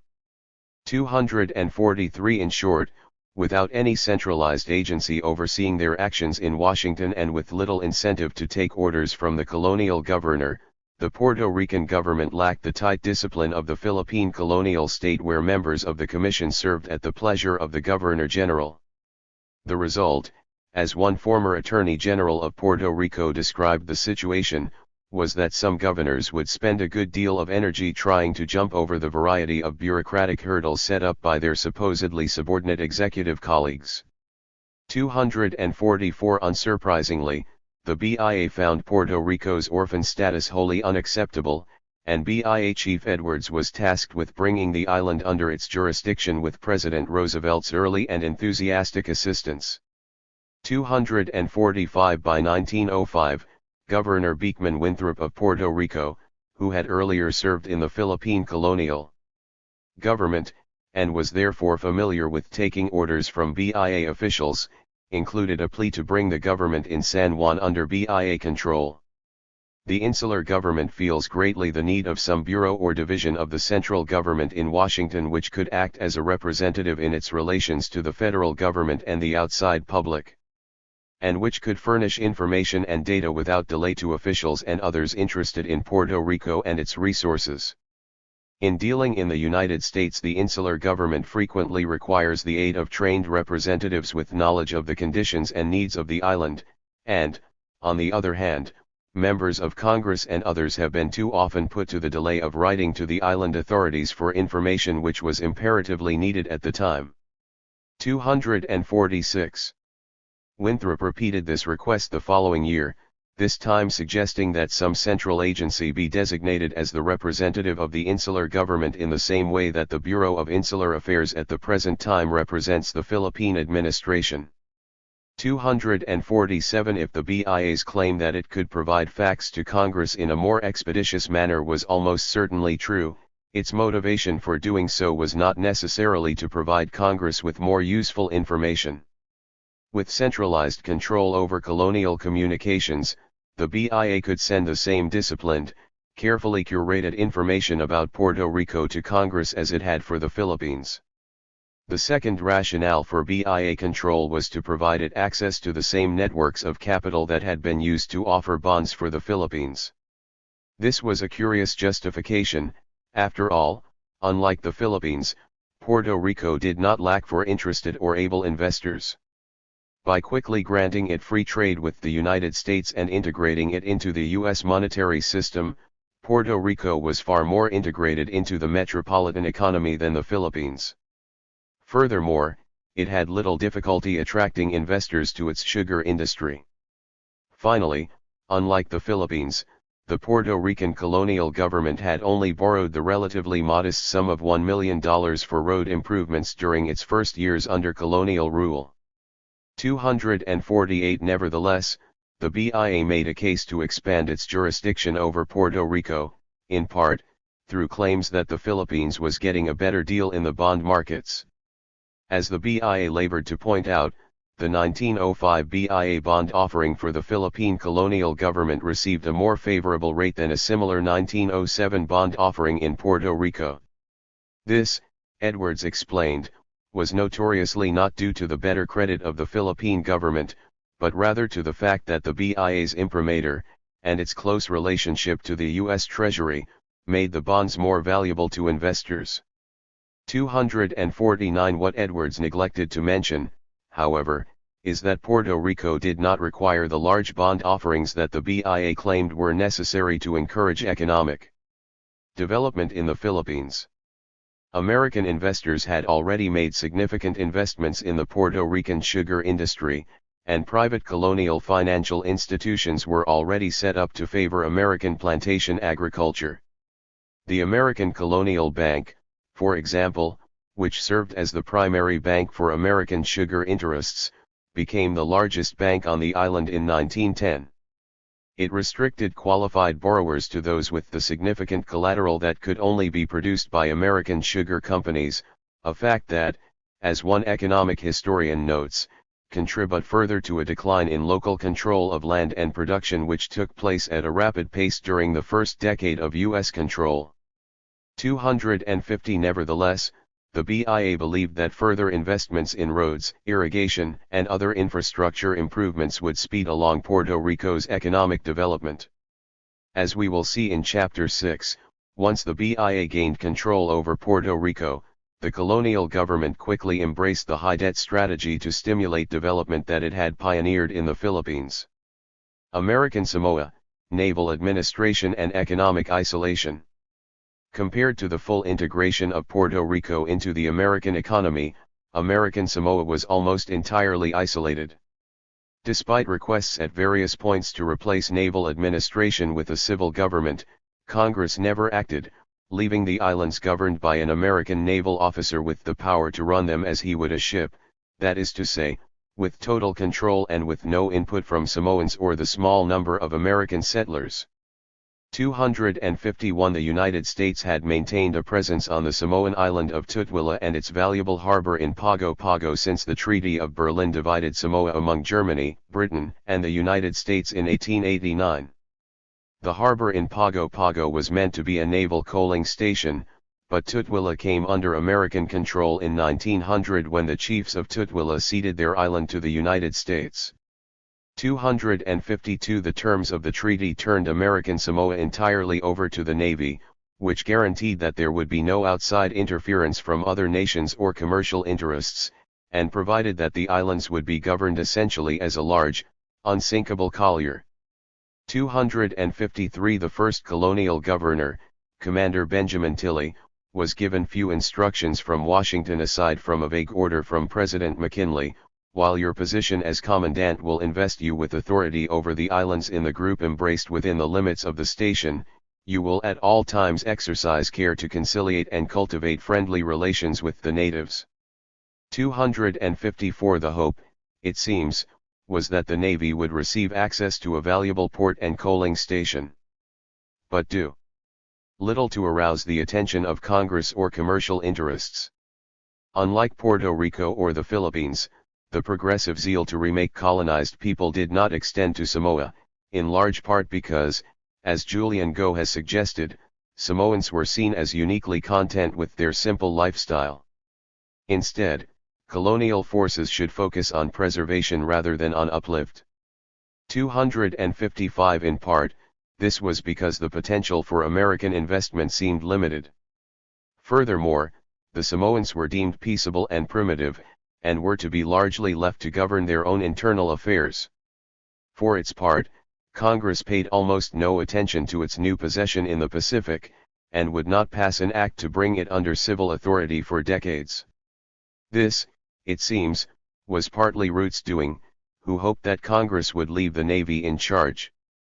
As he explained in a 1908 memo to Roosevelt, he saw no reason to push for a government. If left alone, Congress will probably do nothing about providing a form of government for the islands. There are few members of either house who are competent to devise a form of government, and they are otherwise occupied. The inactivity of Congress must be deemed to be an approval of the continuance of the existing government. It is very desirable that this should be so. It is quite improbable that if Congress were to undertake to provide a form of government, it would be as good as the one which now exists. They usually make a mess of it when they undertake anything of that kind. 256. This meant that American Samoa was seen primarily as a naval station rather than as a colony, a policy that, as one historian of Samoa has remarked, was a very effective way for the United States to hold fast to the place while at the same time being afforded the comfort of essentially forgetting about it. 257. In large part, Tilley's design for the Navy's administration of American Samoa conformed to this vision. Aside from a provision that guaranteed him veto rights over all decisions and laws, Tilley did not interfere in most Samoan affairs, and he retained the traditional Samoan chiefs as district governors. 258. American naval governors had relatively short terms of 18 months to 2 years, and they did little to develop the islands. In point of fact, the Navy cared very little about the Commandant of Samoa or how he governed the islands. Washington almost never reviewed his regulations or orders. 259. Nor did the Navy show any interest in engaging in the sort of progressive nation-building projects that so occupied their civilian counterparts in Manila. Until 1920 there was only one state-funded school, despite the fact that several of the naval governors did request further funding for infrastructure projects. 260. In 1900 Tilley himself requested Navy funding for medical supplies, which was denied. 12 years later another naval governor eventually received permission to construct a hospital on the island, but was only given approval after he demonstrated that American Samoan funds could pay for its entire construction. 261. Even education was rarely approved. Tilley could not receive Navy approval to establish a school or to provide books for students, a situation that often frustrated the naval governors, but which, as one Navy governor remarked in 1911, was because the islands are so far away from the United States and so isolated that the public does not know or care.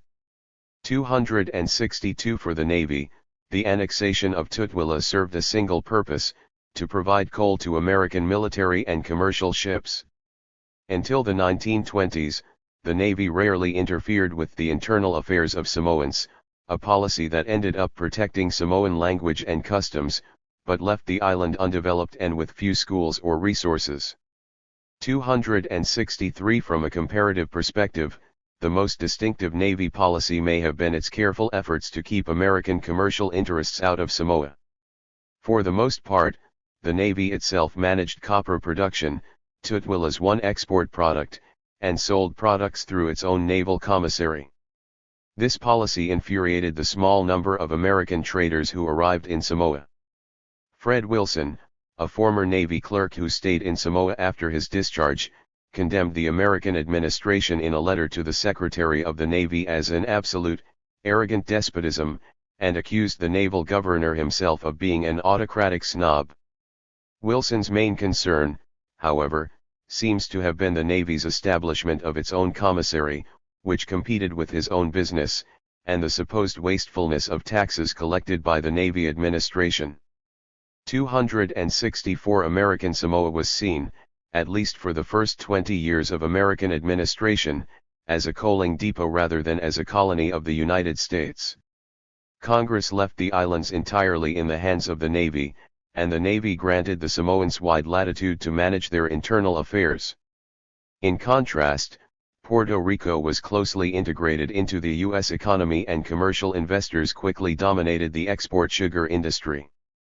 If Samoa was so far, so small, and so foreign as to barely be thought a colony, Puerto Rico was so closely integrated into the American economy that it was considered a permanent acquisition of the United States.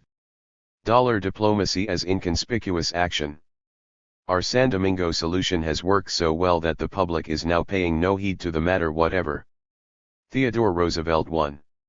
In the years following the Spanish-American War, Theodore Roosevelt began to sour on formal imperialism. American colonial officials had met nothing but congressional intransigence in their efforts to develop the Philippines, and there was little reason to believe that this would change in the near future. A state that would not even grant its own colonies unfettered access to metropolitan markets did not seem likely to become a great imperial power. But Roosevelt, Taft, and Root, who had made it their quest to see the United States achieve a level of international influence and prestige commensurate with its economic power, were not about to give up on American power. Their goals remained the same, but they had begun to conclude that formal imperialism might not be the best way to achieve them. How could the United States continue to expand its global reach in the face of congressional obstruction and public indifference? How could America become a great nation when its principal governing body cared nothing for international affairs? The small Caribbean nation of the Dominican Republic would serve as the testing ground for their new answer to that question, and would, in Roosevelt's later evaluation, serve as a precedent for American action in all similar cases. 2. In his annual message to Congress of December 1904, Roosevelt laid out an aggressive new principle to govern U.S. foreign relations. Later dubbed the Roosevelt Corollary to the Monroe Doctrine, the President announced that in flagrant cases of wrongdoing or impotence the United States may be forced to the exercise of an international police power. 3. In effect, Roosevelt had declared to European powers that the United States would now take responsibility for stability in the Western Hemisphere. In this case, American state officials would gain effective control over Santo Domingo in exchange for arranging a private loan through their partners on Wall Street. What later became known as the Santo Domingo Solution was the first application of a more robust form of collaboration that was already in place in the Philippines, and one that would give executive officials even more autonomy from Congress. To understand the receivership, it is necessary to understand how the American external state had matured in 7 years following the Spanish-American War.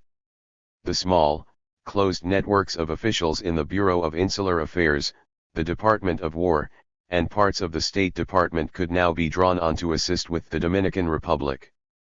Largely for reasons of geographic specialization, scholars have often missed the connections between formal U.S. colonialism in the Philippines and the advent of the Dominican customs receivership, yet, the officials who manned the receivership often had experience in the Philippines, and the large bond offerings that made these new arrangements possible were arranged through the same networks that had made such private financing possible in the Philippines. For the insular state had already conducted a number of successful bond sales on Wall Street, including the sale of bonds for its gold standard fund and for the purchase of some public lands. These same officials could draw on the extensive contacts they had made in the American financial community to fund new imperial projects.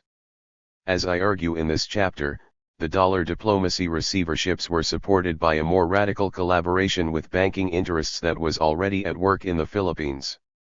Congress played an even more minor role in their operation and establishment. The receiverships were deliberately designed to be inconspicuous and avoid congressional attention, a goal that was accomplished through the use of private money and the Byzantine authority structures under which they operated. These new models of colonial control were seen as a panacea for the cycles of disorder, revolution, and default that seemed to plague nations in Latin America and the Caribbean. As in the Philippines, the goals were less economic than they were strategic and ideological. Accomplishing the strategic goals of stability required the application of a particular brand of colonial progressivism, one that had already been applied to the Philippines: sound money and infrastructure projects to boost economic development and tie the islands to the American economy. These ideas were the guiding force that united the disparate group of officials who were dispatched to bring American order to the Caribbean.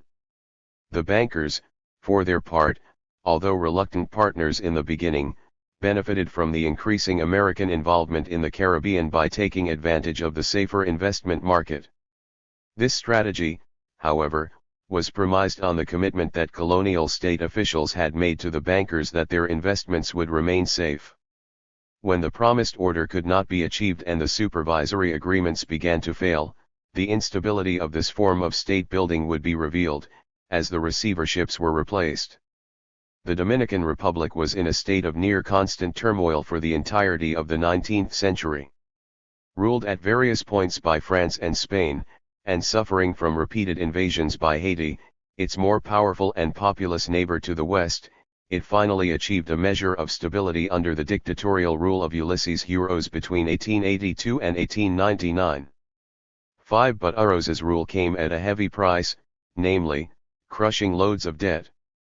To buy off opposition leaders and provide some minimal level of public services to the population, the Dominican Republic became trapped in a spiraling debt that soon reached catastrophic proportions, while revolutionary outbreaks crippled the government's ability to collect revenues. In 1888, the Dominican Republic under Hurós had borrowed £770,000 from the Dutch firm of Westendorp at 6% interest, offering its customs houses as collateral. In 1890, Hurós again received a loan from Westendorp for £900,000 to fund the construction of the Central Dominican Railroad from Santiago to Puerto Plata, and this loan, along with its previous obligations, left it with payments amounting to 40% of its monthly revenue, leaving it a mere $57,000 to cover all other needs. In 1892, the Santo Domingo Improvement Company, a private American corporation with long-standing ties to the Hurós regime, agreed to take over the Westendorp debt in exchange for the operation of Dominican customs houses. The SDIC did little to improve the country's finances. Between 1893 and 1897, Dominican debts increased from $5 to $35 million, but with the exception of the poorly constructed Central Dominican Railroad there was little to show for the money. Finally, in 1897, after the near failure of a $21 million loan, Hurós and the SDIC realized that any remaining credit was gone. By 1903 the debt totaled $33 million and the duties on various export commodities had already been promised to other creditors, leaving the government completely broke and with no prospects for future income. As Dominican Foreign Minister Manuel Galvan announced, "We do not have one cent." The situation went from bad to worse when a new revolution broke out under the leadership of Carlos Morales and toppled the ruling regime. In the wake of the revolution, an arbitration commission was established to sort through the debts. In its decision, announced on July 14, 1904, the Dominican Republic was ordered to pay $450,000 a year to its creditors and further authorized the United States to take control of the Puerto Plata Customs House in case of default. On November 1, 1905, Santo Domingo, as expected, failed to make its first payment to its European creditors, leading to demands and threats from French, Belgian, and Italian bondholders. Roosevelt administration officials began to fear that European powers would intervene to force payment to their creditors, which, according to contemporary international law, they were well within their rights to do. Among Roosevelt's many concerns was securing unimpeded American access to the future Panama Canal. The Dominican default now presented itself as the first test of Roosevelt's recently articulated corollary. Giving European powers a foothold in the Western Hemisphere so near the Panama Canal was anathema to Washington, but to prevent this, the administration needed to devise a solution that satisfied European creditors and also avoided domestic opposition to the acquisition of further American colonies. At the very least, Washington would need to take emergency control of Dominican finances to buy some time.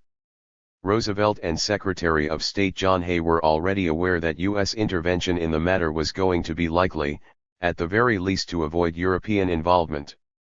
Furthermore, Roosevelt suspected that the shady dealings of the SDIC had contributed to the instability of Dominican finances, and he dispatched Assistant Secretary of State Francis B. Loomis to investigate the situation and to propose the possibility of making the Dominican Republic a U.S. protectorate. These entreaties were met with fierce opposition from Dominican officials, and so the strategy was moderated somewhat to merely ask for U.S. control over Dominican customs houses. Hay instructed U.S. Minister Thomas Dawson to ascertain whether the government of Santo Domingo would be disposed to request the United States to take charge of the collection of duties, an arrangement that Dominican President Carlos Morales readily agreed to, telling Dawson that he had long been of the opinion that the best solution was for the United States to take charge of the collection of the revenues, guaranteeing to the Dominican government enough to live on and arranging with the creditors. 10. A formal agreement was quickly reached on January 20, 1905 and a treaty signed on February 7, giving the United States full authority to collect the customs revenues of the Dominican Republic, to appoint the collection personnel, and to pay any surplus funds beyond that needed to pay the national debt to the Dominican government at the end of the year. Furthermore, no changes in the tariff or port duties were to be made without the consent of the United States. For its part, the United States would take responsibility for the debt and negotiate terms with European creditors. To further allay Dominican fears that the United States might be trying to add the Dominican Republic to its collection of colonies, Hay instructed Dawson to add the words agreeing to respect the complete territorial integrity of the Dominican Republic to the treaty's preamble. 11. Since the situation called for immediate action, and the United States would be unable to intervene until the treaty had gained Senate approval, President Morales was worried that if the Senate rejected the treaty his government would fall. At the very least, he would need some money to run his government for a few weeks. To give the Morales government access to some limited funds, Dawson arranged for Santiago Michelena, a wealthy Puerto Rican with American citizenship, to collect customs on all ports in the interim, giving the Dominican government $75,000 per month, while directing the remainder of the balance to be held in an account until the treaty could be finalized. 12. Roosevelt himself appeared to be somewhat surprised by this development. There has been a rather comic development in the Santo Domingo case, he wrote to Hay, who was ill and away from Washington. Morales asked us to take over the custom houses pending action by the Senate. I decided to do so, but first of all consulted Spooner, Foraker, Lodge, and Knox. All heartily agreed that it was necessary for me to take this action.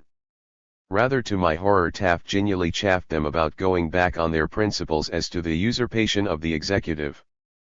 But they evidently took the view that it was not a time to be over-particular about trifles. 13. Clearly, the President was under no illusions that the treaty would find a warm reception in the Senate. It did not help matters that word of the January agreement reached the United States before Roosevelt had announced his intention to submit the agreement as a treaty. In an aptly titled editorial, President vs. Senate, the New York Times reported that the Secretary of State is running around the senatorial end with the Santo Domingo ball, and depositing it, as a fait accompli, behind the senatorial goal. It is a beautiful quarrel as it stands. 14. Predictably, Senate charges of executive usurpation of senatorial powers were raised.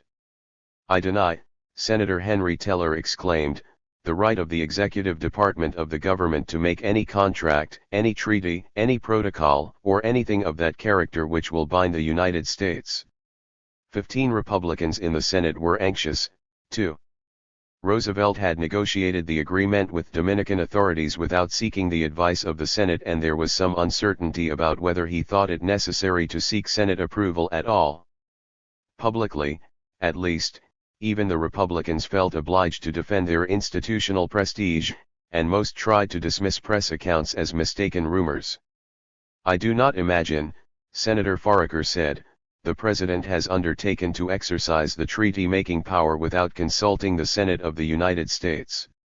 In truth, there is every reason to believe that Roosevelt did intend to begin the receivership without seeking Senate approval.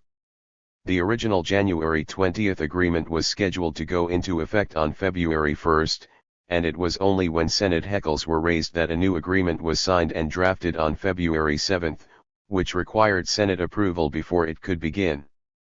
Although the treaty was successfully reported out of the Foreign Affairs Committee on March 10, Republican leaders informed Roosevelt that the treaty would fail and no vote was taken. Roosevelt was furious, but not surprised. Indeed, the defeat over the Dominican Treaty may have finally convinced Roosevelt that executive authority would need to be exercised unilaterally if the United States were to have a coherent foreign policy. In a long letter to Joseph Bishop, but one that is worth quoting at length, he explained his frustrations. "I do not much admire the Senate, because it is such a helpless body when efficient work for good is to be done. This feeling is in effect that the Senate should exercise the chief part in dealing with foreign affairs. Now, as a matter of fact, the Senate is wholly incompetent to take such part. Creatures like Bacon, Morgan, etc., backed by the average Yahoo among the Democratic senators, are wholly indifferent to national honor or national welfare. They are primarily concerned in getting a little cheap reputation among ignorant people, and in addition it is but fair to say that they are perhaps themselves too ignorant and too silly to realize the damage they are doing. Meanwhile I have to take all the steps and have to spend an industrious summer engaged in the pleasant task of making diplomatic bricks without straw." 16. For Roosevelt, as for Root and Taft, the Senate's attempts to shore up its institutional prestige were preventing the United States from taking its rightful place among world powers. Apparently the senators in question felt that in some way they had upheld their dignity, he later wrote in his autobiography. All that they had really done was to shirk their duty. 17. Nevertheless, even Roosevelt was cautious when it came to directly flouting the will of Congress. As in the Philippines, the Senate's refusal to support the executive's aggressive goals for the expansion of American power would motivate a new, quasi-legal solution to the problem, one that would expand executive power and make it more difficult to oversee. The modus vivendi and treaty. With the treaty's failure, the Dominican Republic would have no access to funds and would be unable to settle with its creditors, a situation that, Roosevelt feared, might end with the intervention of European powers in the Caribbean. Refusing to back down, Roosevelt declared a modus vivendi, dispatched several experienced colonial hands from the Philippines to take charge of Dominican customs, and continued with his plans to bring the Dominican Republic under the aegis of the American Empire. 18. Until the situation could be stabilized, Roosevelt ordered that revenue collected in Dominican customs ports was to be deposited in the United States at the National City Bank of New York, the same bank that held most of the Philippine Commission's Gold Reserve Fund. As he informed Secretary of the Navy, Charles Bonaparte, "I intend to keep the island in status quo until the Senate has had time to act on the treaty, and I shall treat any revolutionary movement as an effort to upset the modus vivendi. That this is ethically right I am dead sure, even though there may be some technical or red tape difficulty." 19.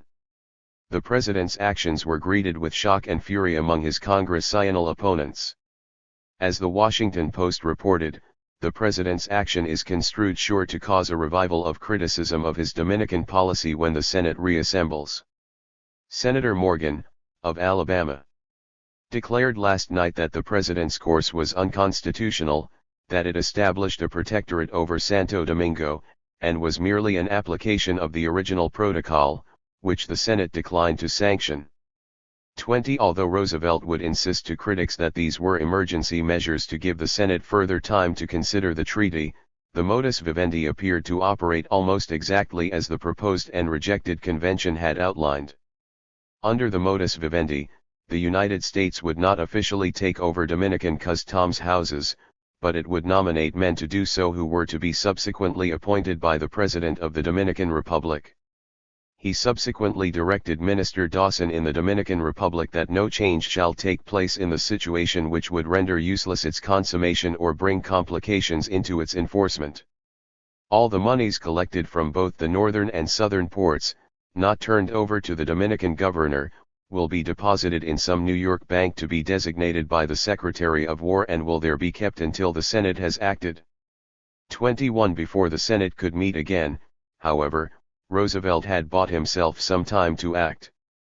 He must have initially feared just what the reaction would be, but after several months, he felt confident, as he wrote to Hay, that everybody has acquiesced in what I have done in Santo Domingo.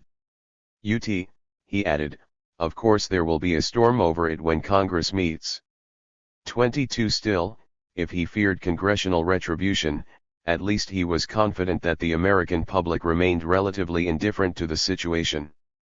As he wrote to Lodge, our San Domingo solution has worked so well that the public is now paying no heed to the matter whatever. 23 The receivership, however, had to be set up, and so Roosevelt turned to Root, now back in private life, for help. Returning to Washington as Secretary of State on July 19, 1905, Root found a note waiting for him on his desk. "Welcome back," wrote Roosevelt, "I shall now cheerfully unload Santo Domingo on you." 24 The appointment was, on the whole, greeted with general approval. Even hostile papers, such as William Randolph Hearst's New York American, approved. It is a matter of common notoriety that he is tied closely to the practitioners of high finance, who, through banks, insurance companies, trust companies or any other device for taking the money of all the people and investing it for the profit of the few, are becoming rich. No man can break affiliations of this sort in a moment. Yet, the editorial continued, the American is not inclined to ascribe to Elihu Root any lack of devotion to the public cause. 25 In its attempt to besmirch Root's reputation, however, the American had noted his important ties to American finance capital, ties which would become all the more essential in Root's efforts to bring the Dominican Republic under U.S. control. Once again, Root and Taft would be the key figures in the extension of America's empire, a fact that only increased the insularity of America's external state. It also had the added advantage of nearly eliminating the bureaucratic competition that might result from the complicated dual jurisdiction that both state and war would end up exercising over the Dominican receivership, thus allowing Root and Taft to exercise seamless authority between the two agencies. The attitude is well reflected in an unusual letter Taft sent to Roosevelt just prior to Root's appointment. "Would it not be well to transfer to the Panama Canal?" asked Taft. "He has much more constructive and executive ability than I in such a matter, and while the reorganization of the State Department is essential, I do not think his time will be so much taken up with the duties of the department but that he can give you and the country the benefit of his remarkable powers in the great work for which your administration is so responsible. The separation between the canal construction and the War Department is easy. Edwards is the only common bond and we can arrange a dissolution there upon our return." 26. Among the challenges Root had to confront immediately upon taking office as Secretary of State was to smooth things over with the Senate before the receivership treaty was resubmitted.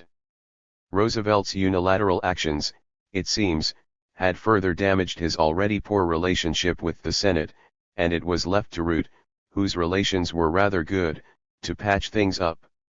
He reassured Senator Colin, chairman of the Foreign Relations Committee, that the so-called modus vivendi consists merely in a plan or way of getting along, pursued by the government of San Domingo on its own responsibility, but with the acquiescence and unofficial good offices of the President. 27 Yet Root had to confront the very real possibility that the Senate would never pass the treaty. What then? Would the modus vivendi continue to operate indefinitely? The evidence here is conflicting. Root initially appears to have resisted any such scheme for continuing to operate the receivership in the event of outright Senate rejection of the treaty. "I strongly disapprove of the proposition," he wrote to Taft. "If the Senate refuses to give the President the legal right to act officially in regard to Dominican finances, I do not think that we should go on as we are now." 28 months later, however, Drew Carell, the private secretary for Dominican General Receiver George Colton, reported that, "Like everyone else in authority here who are trying to keep in touch with matters in Santo Domingo, cannot say what will happen to the treaty. Mr. Root told me that I would be perfectly justified in saying to you, unofficially, that the original policy of the United States toward Dominican affairs is unchanged and as strong as ever." 29. Whatever Root's intentions, the fact that the Senate had not approved a treaty left the status of the Dominican receivership in legal limbo. Although the quasi-official status of the receivership allowed it to operate without congressional oversight, It also left its architects unable to use American money or credit to refinance the Dominican debt and thereby keep it under American supervision, the very point of the entire project. Colonial networks and the receivership. With his declaration of a modus vivendi on April 1, 1905, Roosevelt created the Dominican receivership. Officially, the General Receiver of the Dominican Customs Service was to be nominated by the President and commissioned by the President of the Dominican Republic. According to the terms of the agreement, the General Receiver had the ability to collect and hold all Dominican customs duties, to distribute 45% back to the government of the Dominican Republic, and to deposit the remainder, after subtracting the costs of running the receivership, into an account at the National City Bank of New York. At the time a treaty was established, or the Dominican debt situation settled, that money would then be used to pay off its debts. This, at least, was how it worked on paper. But how did it work in practice? The receivership was a new administrative obligation for the American state and it could not be established through the force of Roosevelt's edicts alone. Had a president demanded such an arrangement in the 1890s, it is unclear who would have operated it. Unlike his predecessors, however, Roosevelt could draw on the experience and personnel of the colonial governments in the Philippines and Puerto Rico to staff this new part of the empire. Despite the fact that the negotiations for the receivership had been through the State Department, it would be overseen by the Bureau of Insular Affairs and staffed by personnel from the Philippines, Puerto Rico, and the BIA's Washington office. The employees of the colonial state were the only Americans who had extensive experience administering customs in a foreign land, and the Bureau of Insular Affairs could easily recruit them. After Roosevelt declared the modus vivendi, Taft began to assemble the staff for the new receivership. In consultation with Edwards at the BIA, it was decided that the staff should be comprised of a chief collector, 4 assistant collectors, a statistical expert, an accountant, and a typewriter. Taft sent Acting Secretary of State Alvey a cable, asking him to recommend the appointment of George Colton to Dominican President Morales. Colonel Colton is still an officer in the Philippine government, Taft wrote, and is here enjoying a well-earned leave of absence. 30 Colton came as close as it was possible to come in the recently established American empire to a career colonial officer. He had served in the army in the Philippines and remained there after he was discharged, and he had served as a high-ranking customs collector in the Philippine Civil Service since 1901. Colton also appointed his own assistants, many of whom he brought directly from the Philippines. Indeed, by 1906, of the 23 Americans working for the Dominican Customs Service, 15 had previous experience in Puerto Rico or in the Philippines. 31 when Colton later left the receivership to become chief collector of customs in the Philippines, W.E. Pulimon, who had worked under him in the Philippines, was installed as the new general receiver. And Pulimon, too, brought along members of his staff from the archipelago. There was, however, a further complication.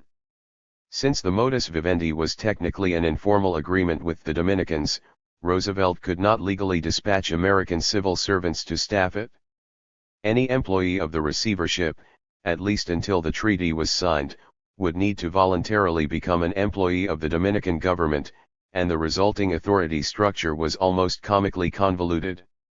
As Taft explained to Colton prior to his departure, "You will observe that in the duties which you discharge you are acting as an agent of the Dominican government and the president thereof, and not as a subordinate of either the State or War Department, or of the President of the United States, and yet, as your appointment is the outgrowth of a desire by Santo Domingo to maintain the status quo pending the ratification of the treaty, in which the United States has an interest, and the President of the United States has suggested you as a proper person to collect the revenues, the government of the United States is naturally anxious that you shall be successful in the discharge of your duties.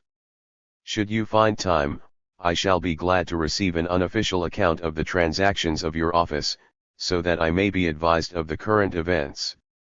32. There was, of course, nothing voluntary at all about these unofficial reports.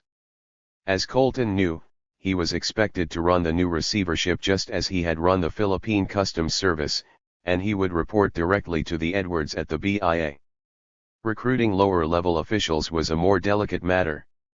Once again, any employee of the receivership could not be simultaneously employed by the U.S. government, and this meant that they, much like Colin, would need to volunteer for the position. In his introductory letter to new appointees, Colin reminded them, "You are Dominican officials, and working in the interest of Dominicans, and therefore should endeavor to gain the good opinion and confidence of native people and officials. Learn and report all you can, talk frankly to natives about what they are interested in, but never about your own business, or that of the receivership. You will make no reports, nor give any information concerning your work, except to this office, and your immediate chief." 33.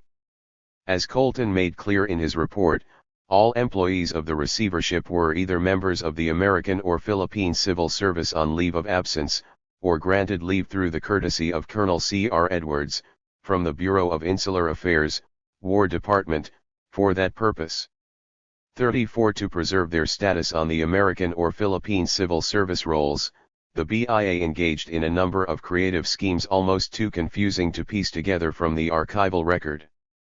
The idea, it seems, was that receivership employees would be placed on unpaid, indefinite leave from their regular positions, but would be subsequently transferred to a separate, temporary role so that they could maintain their seniority in the War Department or Philippine Civil Service hierarchy. The following memo contained in the personnel folder of M.E. Beale, a customs collector for the receivership, gives an idea of the arrangement. Memorandum: Restatus of American employees of the receivership on leave of absence without pay from the Bureau of Insular Affairs, War Department. As explained to me, those employees of the Bureau of Insular Affairs, War Department, who were given a leave of absence for an indefinite period, without pay, in order that they might be in a position to accept positions under the Dominican government, were transferred from the regular War Department payroll to an existing role established by a temporary appropriation. In order to provide for the employees thus left on the temporary roll, Congress was asked to authorize 2 more positions in the Bureau at $1,800 per annum, which was done. The situation now is that in case Mr. Beale or myself wish our leave of absence continued indefinitely, the 2 positions created will be given to the next persons in line of promotion, and we'll have to take our chances with regard to some provision being made to continue our status when the temporary appropriation mentioned is used up, and I understand that it is a small one. But if we can be spared here now, we will get the new places. 35. The legal fiction that the BIA did not employ receivership employees, however, was often even forgotten by top American officials in the Dominican Republic. In an October 1905 letter to the Secretary of the Navy, Root took care to correct a careless statement by the American minister to the Dominican Republic, Thomas Dawson. This department has just received the following dispatch from the American minister to Santo Domingo: American Customs official Morris wounded and Dominican Customs guard killed by smugglers 21st near Niba. 50 soldiers sent from here 23rd to pursue murders. In describing Mr. Morris as an American Customs official, Mr. Dawson, of course, means that Mr. Morris is an American who is an official in the Dominican Customs Service. The whole system of revenue collection in Santo Domingo at the present time exists under Dominican authority solely, and the officers engaged in administering it are executing the laws of the Dominican government, and are in no sense American officers, or acting under American authority. It seems important to see that this distinction is understood by all officials and representatives of our government. 36. The point of drawing attention to this unique employment relationship is not simply to highlight the fact that the receivership was on shaky legal ground. That much is obvious.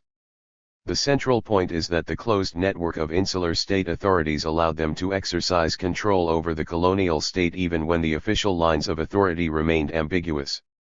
This pattern is evident even after the receivership gained Senate approval, and Americans could officially become employees. The regulations that were to govern the operation of the receivership under the treaty were drawn up by Edwards in the BIA, and his initial proposal left things exactly as they had operated under the modus vivendi, which lodged control of the receivership in the BIA. This troubled Root, who insisted that the line's official hierarchy had to leave the State Department in charge, as an archival copy of the order, which shows Root's handwritten amendments, makes clear.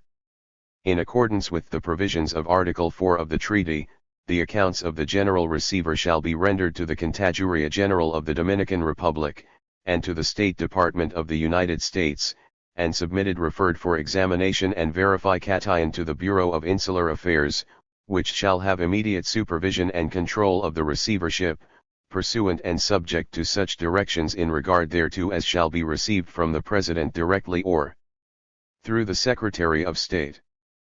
37. As Root explained his reasoning to Assistant Secretary of State Bacon, avoids a possible inference that it is transferred to the War Department, making the Secretary of War responsible for it. All formal communications to and from them regarding the business will have to be through the State Department, and we cannot ask them to recognize that any other department of our government has any authority under the treaty, especially one the title of which connotes the use of force. 38. There was no doubt that this was a formality, much like the status of employees under the modus vivendi. In practice, the BIA would remain firmly in charge. In a letter communicating Root's changes back to Edwards, Bacon made this much perfectly clear. In Article 9, might it not be well, in order to conform to the language of the treaty, to provide that the reports should be made to the State Department through the Bureau of Insular Affairs. God knows I haven't the slightest desire to incur any responsibility for the State Department, but it may be of little consequence. 39. Indeed, McIntyre, Edwards's assistant at the BIA, instructed the receivership that all official communications should be addressed to the Bureau of Insular Affairs. As he explained his decision, it seemed to me that this is the way we would be certain to get them, and then we could submit to the State Department such papers as they called for, or such as we thought necessary, to a full understanding of the situation.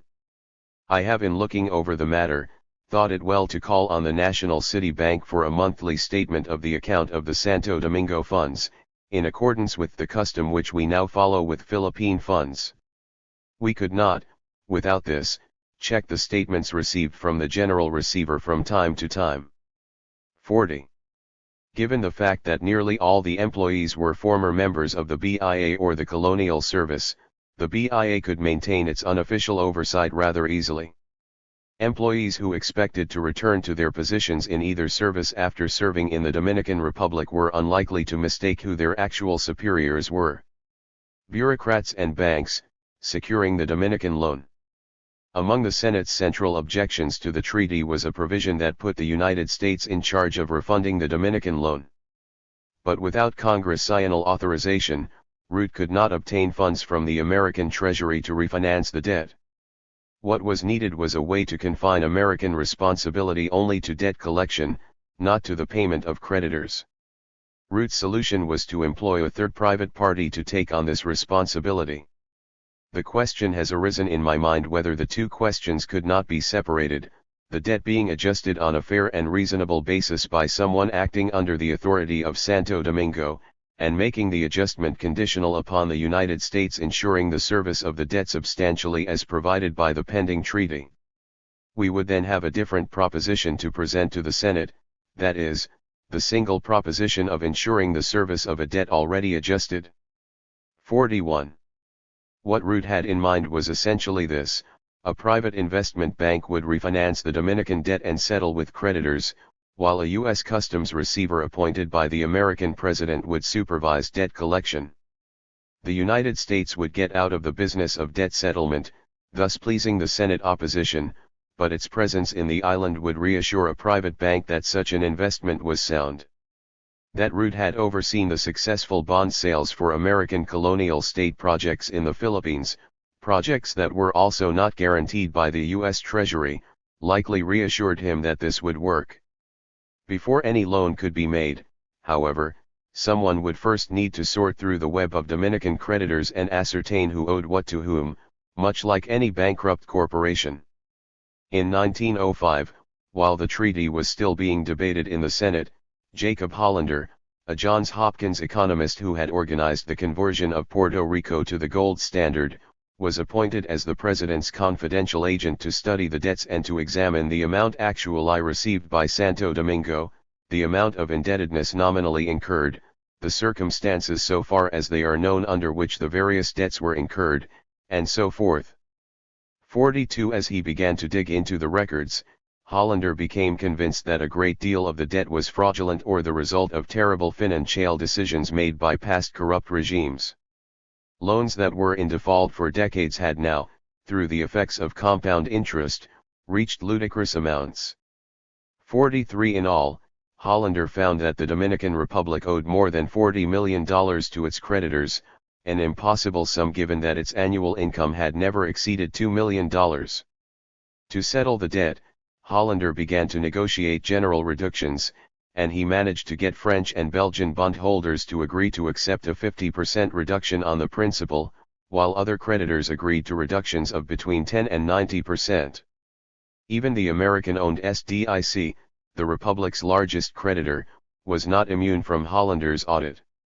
In his final report of October 1905, he concluded that the SDIC's presence and activity in Santo Domingo have been a continuous embarrassment and impediment to the course of orderly and economical government, and later referred to the SDIC Santo Domingo Railway as 40 miles of old junk.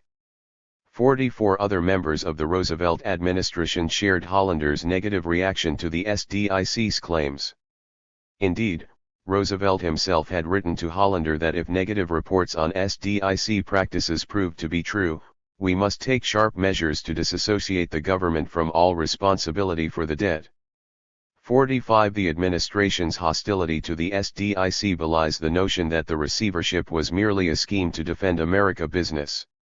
For Root, the political importance of keeping the receivership politically inconspicuous was far more important than any modest benefit it might bring to American investors.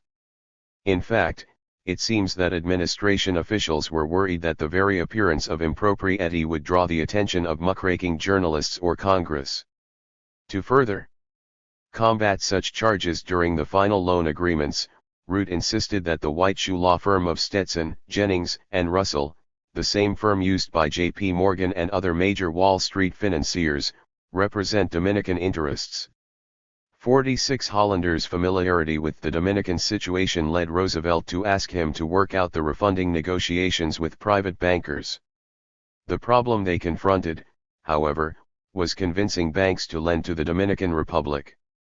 Reacting to what he considered the dishonorable conduct of the SDIC, Hollander reached out to prominent and well-established American banks, some of which had also been involved in financing operations in the Philippines. 47 In June of 1906, he wrote to Charles Allen, head of the prominent Morton Trust and former governor of Puerto Rico, to encourage him to make the loan. I think the opportunity is here presented for some high-class financial institution to render a great public good, at a fair compensation for the immediate services and with ultimate advantages of some magnitude. Why should not the Morton Trust Company, under your guidance, become the instrument for the fiscal reorganization first of San Domingo, and thereafter for other Latin American governments that, if we should only turn the trick well, will surely have recourse to the United States to have done for them what we have already done for Cuba and are now asked to do for San Domingo. 48. While the proposition was worthwhile of anybody's attention, Allen responded, he could not commit to anything in specific. 49 Allen's reaction was typical of many bankers who were somewhat reluctant to sink their money into this new venture. Days later, Hollander received J.P. Morgan's response, illustrating another wrinkle in the scheme. The whole value of the bonds, Morgan wrote, would depend entirely upon the form of interference contemplated by the United States government in case of repudiation by the San Domingo government. Unless the public are quite convinced that the American control will in future be absolute and in proper form so that no change of administration will affect the policy, the price is very high for the bonds.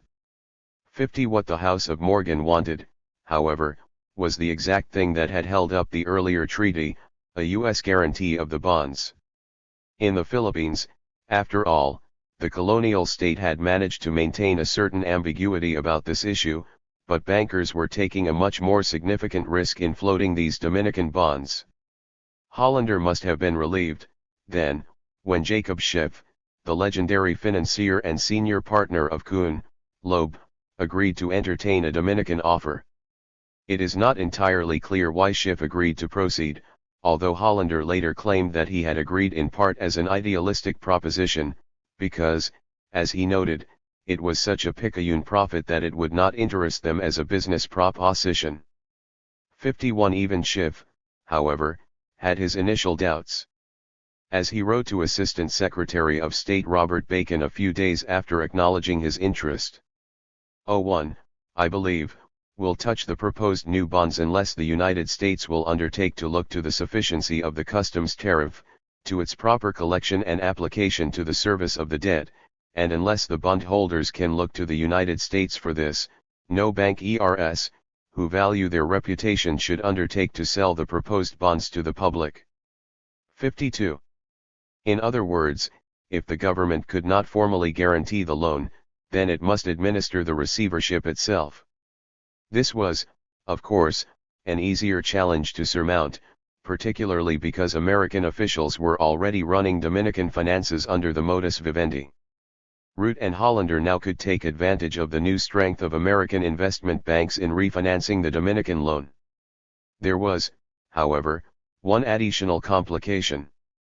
Because the modus vivendi was technically an informal agreement, the Dominicans had to lead the negotiations themselves. The Dominican representative, Federico Velázquez, came to New York to negotiate the loan with Hollander's help, and he seemed likely to engage Jacob Schiff's firm of Kuhn, Loeb. Although they were not engaged in the loan purchases, this was carefully monitored by the BIA.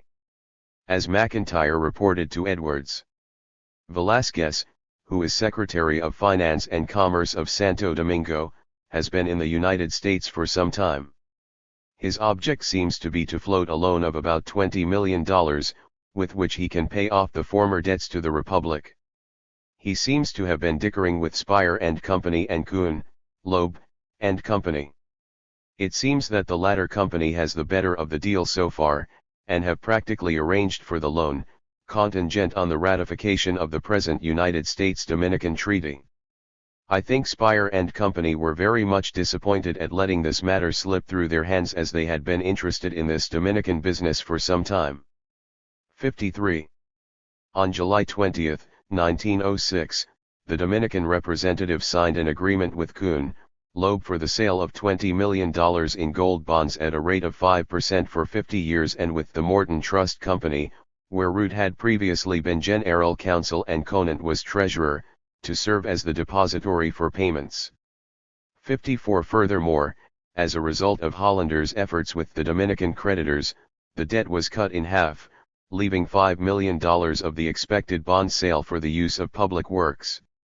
55. The agreement with Kuhn, Loeb, however, was conditional on the approval of the American-Dominican Treaty, which would allow American control of Dominican customs houses and supervision of its finances. The new agreement met with the approval of the Senate, and a new convention was signed with Dominican officials and sent to the Senate on February 8, 1907. The clause that obligated the United States to guarantee the integrity of the Dominican Republic was eliminated, as was the original proposal that the United States would take over its debt. Now the only U.S. obligation was to collect the customs revenues.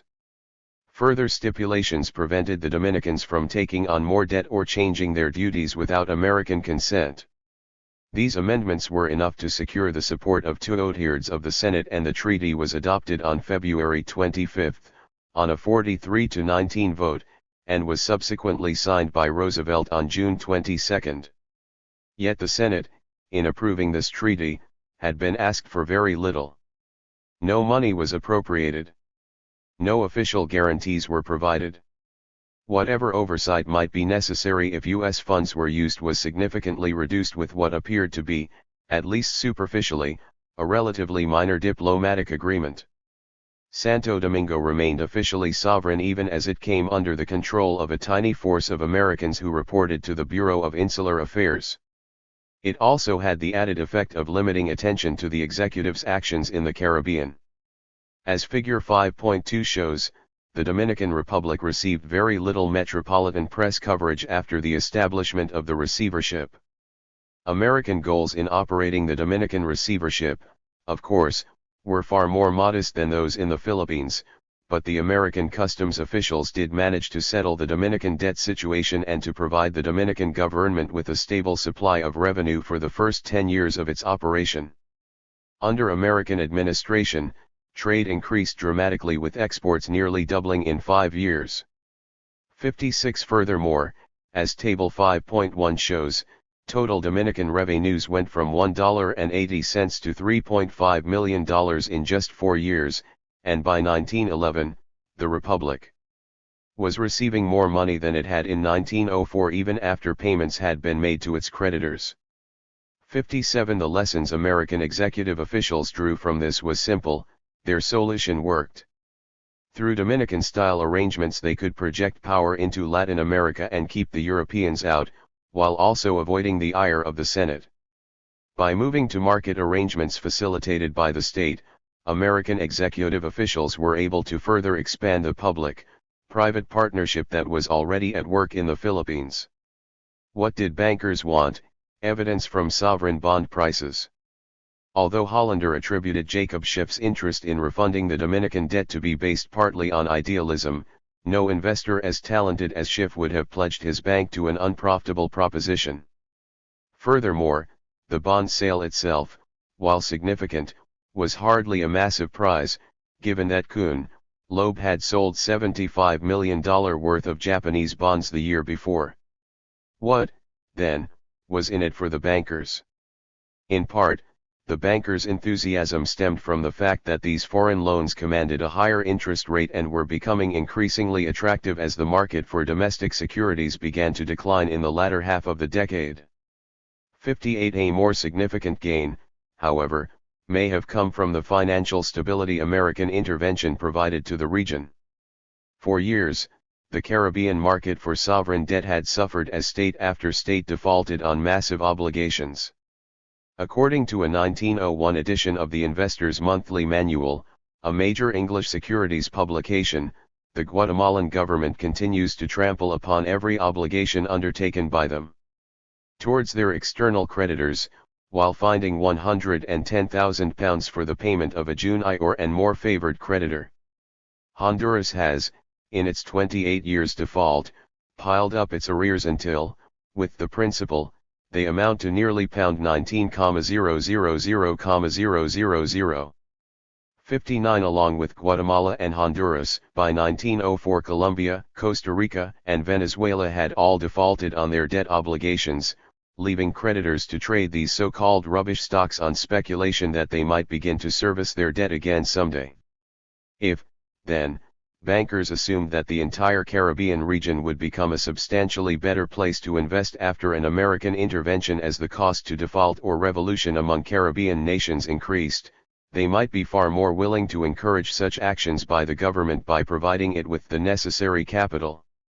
If indeed this is the case, we should see a response in prices paid for Latin American debt following the announcement of the corollary and especially after the threat was made credible with the establishment of the Dominican receivership. Bankers, naturally, would be willing to pay far more for debt, even in default, if they thought it stood a reasonable chance of being collected. This notion of empire as a provider of public goods through stability is well established in the economics literature, which has shown significant positive effects to trade and lending under imperialism. 60 Following these suggestive results, in particular work by economists Chris Michener and Mark Weidenmeyer, I created an original dataset of monthly bond prices on the London Stock Exchange from 1900 to 1912 gathered from the Investor's Monthly Manual. 61 The results are striking. As Figure 5.3 shows, bond prices for Costa Rica and Guatemala rose dramatically following the announcement of Roosevelt's corollary and continued to rise after the formation of the Dominican receivership in 1905. 62 After trading for merely £18 in February of 1904, the price of Costa Rican debt had rocketed to £57 by May of 1905, an increase of 217%. In Figure 5.4, we see similar results for Venezuela and Colombia, where, for example, bond prices jumped from £20 in May of 1904 to £45 in July of 1905. 63 None of this was lost on the banking community. As the Investor's Monthly Manual noted in January of 1905, a feature of the month's business has been the speculation in rubbish. South American stocks. 64 Although the bonds decreased somewhat after the initial speculative fever wore off, in all four cases their value remained significantly higher in the years following the establishment of the receivership than before. Although these results seem to support the notion that bankers were responding to the Dominican intervention, perhaps they merely reflect a worldwide rally on the bond markets. To test for this, I created an index of Caribbean bonds by averaging the monthly bond prices from 5 Caribbean nations: Colombia, Costa Rica, Guatemala, Honduras, and Venezuela. At the time, all 5 nations had defaulted on their debt. I compared these results to a European sovereign bond index, which was constructed by calculating the average monthly sovereign bond price for Britain, Germany, and France. In Figure 5.5, I also include Mexican sovereign bond prices to measure the effect of this announcement on a relatively wealthy, and, at this point in history, fairly stable nation in Latin America. 65 As Figure 5.5 shows, the Caribbean rally was not repeated in Europe or Mexico. While the Caribbean index increased by over 160% between May 1904 and January 1906, Mexican bond prices increased by a mere 1% and European bonds showed almost no movement at all. Furthermore, the Caribbean index remained relatively stable after this period. Indeed, after having never traded above £30 before 1905, it never dropped below £30 after 1905. It is important to emphasize, too, that the nations in this sample were not under the control of American officials. Investors were simply reacting to America's new commitment to stability in the Caribbean. American intervention in the Dominican Republic improved the market for all Caribbean securities. Although the data reported here are from London, the news would have hardly been lost on American bankers. By risking a small amount of money to assure that the United States would be able to commit to Roosevelt's new policy, they bought, in effect, a remarkably more stable investment market. It was not the Dominican Republic that bankers were interested in, it was the U.S. commitment to stability in Latin America. Furthermore, bankers appear to have been willing to grant this loan without the official backing of the U.S. Treasury, something to which the Senate would have never consented. The spread and instability of dollar diplomacy under Taft. When William Howard Taft was sworn in as president on March 4, 1909, he entered office with nearly a decade of experience in colonial administration, first as governor of the Philippines and later as Secretary of War. Other officials who had experience in insular affairs joined him, including his new Secretary of State, Philander Knox, who had served as Attorney General under McKinley and Roosevelt, where he had endorsed the use of private bond sales to develop the Philippines. 66 The incoming administration arrived convinced of the virtues of dollar diplomacy, and began to view the Dominican experiment as a panacea for political instability in Latin America and as a symbol of American honor and good intentions. 67 It was, according to Knox, a signal success and a bright example to all the Americas and to the world. 68 By 1909, after all, Dominican finances had improved significantly, loan payments were made on time, and the Republic appeared to be politically stable. In a commencement speech at the University of Pennsylvania entitled, "The Spirit and Purpose of American Diplomacy," Knox described the brilliant success of the Dominican solution to the graduating class of 1910. The assistance of the United States has enabled the Republic of Santo Domingo to reduce by half the face value of its debt, to furnish unquestioned security, and to have a customs administration so efficient that, after caring for the liquidation of a relatively enormous debt, it has supplied ample funds for all governmental purposes, the surplus for such purposes being actually greater in amount than the total revenues which entered the Dominican treasury prior to the present customs administration. On its political side, it has freed Santo Domingo from apprehension of intervention on the part of creditor nations, and has contributed immensely to domestic tranquility and prosperity, unaccompanied by violent repression, to a degree never before known in the Republic. 69. As Knox continued to extol the virtues of the Dominican receivership, the phrase dollar diplomacy itself began to take on a new meaning. Originally a pejorative term employed by anti-imperialists, Knox and Taft embraced it as a broad description of their benevolent foreign policy. $70 diplomacy, which had begun as an adaptive response to Congress's refusal to grant generous funding to America's former colonies or to take responsibility for Dominican debt, now became a central tool of American foreign policy. Taft administration officials even began to think about it in this way. In one revealing interview, Knox referred to the United States as armed with dollar diplomacy, and noted how dollar diplomacy has substituted peace and prosperity for bloodshed in Santo Domingo. 71. It also had the signal advantage of attracting little notice from Congress. Taft, for example, emphasized the private aspects of the policy in his 1912 message to Congress, where he lauded the American bankers who were willing to lend a helping hand to troubled countries because this financial rehabilitation and the protection of their custom houses from being the prey of would-be dictators would remove at one stroke the menace of foreign creditors and the menace of revolutionary disorder. 72 American investment bankers became more willing partners as well. In July of 1909, J.P. Morgan, Kuhn, Loeb, National City, and other banks wrote to the secretary to tell him that they had joined to form a North American group for the purpose of obtaining information and considering South American financial propositions. Knox wrote them back to commend their laudable enterprise and promised them the administration's help in every proper way. 73 Now with dollar diplomacy recognized as a successful tool of American foreign policy and a low-cost way to bring stability and American hegemony to the Caribbean, Taft and Knox looked to apply it elsewhere, and Honduras emerged as a likely candidate. Honduras and dollar diplomacy's failure. Not every proposed extension of dollar diplomacy was successful. American bankers were not fools. Despite the profits that stood to be made in the sovereign bond market, there were limits to the amount of risk they considered acceptable, and mere assurances from bureaucrats were not enough to force an investment. In the Philippines and Puerto Rico, the formal colonial status of those nations was enough to convince them to extend credit even if the Treasury did not technically guarantee the bonds. In the Dominican Republic, the American-run customs receiver backed by a treaty, while admittedly less solid, provided enough security for Jacob Schiff to proceed with a loan.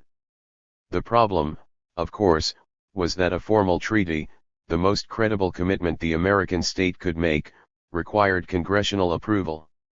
Naturally, this requirement dramatically increased the political costs of dollar diplomacy, because Congress objected to precisely what the bankers demanded, a guarantee that the American state would defend their investments in the case of default. As Taft administration officials looked to expand the dollar diplomacy partnership into even more unstable nations, then, they were caught between the Senate's hostility to formal guarantees of bankers' debt and the bankers' desire for some credible signal that the American state would do precisely that. In Honduras, these obstacles would prove insurmountable, but they would also pave the way for more creative arrangements that pushed the partnership even further from congressional sanction. Honduras, much like the Dominican Republic, entered the 20th century in desperate financial straits. After defaulting on a British loan in 1873, its debt, in arrears for nearly 40 years, amounted to $120 million by 1909, an especially regrettable situation given the fact that, as one diplomatic memo noted, the nation had little to show in return but a very few miles of railway. 74 For officials in the State Department, this seemed to offer a clear opportunity for another dollar diplomacy intervention, which, it was confidently predicted, would stabilize Honduras and increase American influence in the Caribbean by replacing British with American banks. In London, the Council of Foreign Bondholders had made an attempt to settle the debt, but an internal State Department memo dismissed their proposal as an irresponsible scheme and observed with studied contempt that it involved the raising of the customs duties and the mortgaging of nearly everything in sight to the detriment of commerce and future enterprise. 75. To provide an alternative American option for refunding the debt, Assistant Secretary of State Francis Huntington Wilson set to work trying to attract J.P. Morgan, who was sought out specifically because of his good relationships with the British Council of Foreign Bondholders. 76. As in the negotiations for the resettlement of the Dominican debt, however, Morgan proved more cautious than the Taft administration would have liked. At the very least, Morgan wrote to Huntington Wilson, his bank would not extend credit in the absence of a formal treaty. 77. Although Morgan himself thought the administration was unlikely to deliver on this requirement, he agreed to proceed because the project was so strongly endorsed by both Taft and Knox. 78. The bankers were not the only ones who greeted this further extension of dollar diplomacy with skepticism. In Honduras, President Davila was understandably reluctant to sign over management of his country's finances to the Americans. But after a great deal of arm-twisting by Huntington Wilson, and faced with few other options, he agreed to send representatives to New York for discussions. After 2 years of negotiations, a loan convention was signed on January 1911, which provided Honduras with a $10 million loan, of which $7.5 million would be immediately issued. Nearly all of this money, however, would go to settling the Republic's old British debt, making the arrangement an especially bitter pill for the Honduran government to swallow. Furthermore, the bankers would only take the bonds at a price of 88% of par, a rather generous 12-point profit spread, which would net them $529,900. 79. Nevertheless, Charles Conant, who had been so instrumental in establishing the credit of the Philippines and Puerto Rico and who was hired to review the contract, concluded that terms were as good as could be expected given Honduras's history of default. 80. Taft dispatched the convention to the Senate with a note assuring the senators that the arrangement's success was a self-evident proposition. 81. Yet what concerned the Senate Foreign Relations Committee more than its probable success in stabilizing Honduras was the American state's implied responsibility for collecting the debt. In an attempt to defend the convention from its critics on the committee, Knox provided a clear articulation of the convoluted logic that underlay the entire dollar diplomacy partnership. The more this plan of assistance to some of the more backward republics is extended, the less becomes the degree of intimacy established between the government of the United States and that of the country to which the aid is given. I refer in particular to the fact that the provision in the Dominican Convention made the General Receiver of Customs an appointee of the President of the United States, whereas the Honduras Convention makes the Collector of Customs an appointee of the Government of the Republic of Honduras, the degree of intimacy in connection therefore being to that extent lessened. In other words, the intimacy decreases in proportion as the ability and readiness of the country to meet its obligations increases. This, therefore, is not a policy of which the end cannot be seen. The adoption of this convention is not setting such a precedent as might be desired to apply subsequently to all of the Caribbean republics. 82. In short, Knox's point was that the borrowed money would increase stable ITY, thereby decreasing the likelihood of an American intervention. Prior to the Dominican Convention, this government was constantly having to interpose between clamorous foreign claimants and the Dominican government and to use its naval forces for the protection of United States property, Knox explained to the committee. Since the Dominican Convention, no such necessity has arisen. 83 senators who were concerned about the U.S. state's responsibility for the debt, then, were missing the entire point of the receivership. Its self-evident success led to more stability, not less. The system's success, as Knox saw it, was the debt's real guarantee, and nobody in the Taft administration seriously entertained the idea that these arrangements would fail. Yet whether the customs receiver was appointed directly by the president, as was the case in the Dominican Republic, or from a list submitted to the government, as was proposed for Honduras, did not change the fact that the American state remained responsible for the debt's ultimate collection. This distinction was nothing more than a legal technicality, although one designed to disguise just how involved the American state was in these arrangements. Furthermore, Knox's claim that the treaty's adoption did not set a precedent for the entire Caribbean was, at best, a creative manipulation of the truth. At worst, it was a clear deception.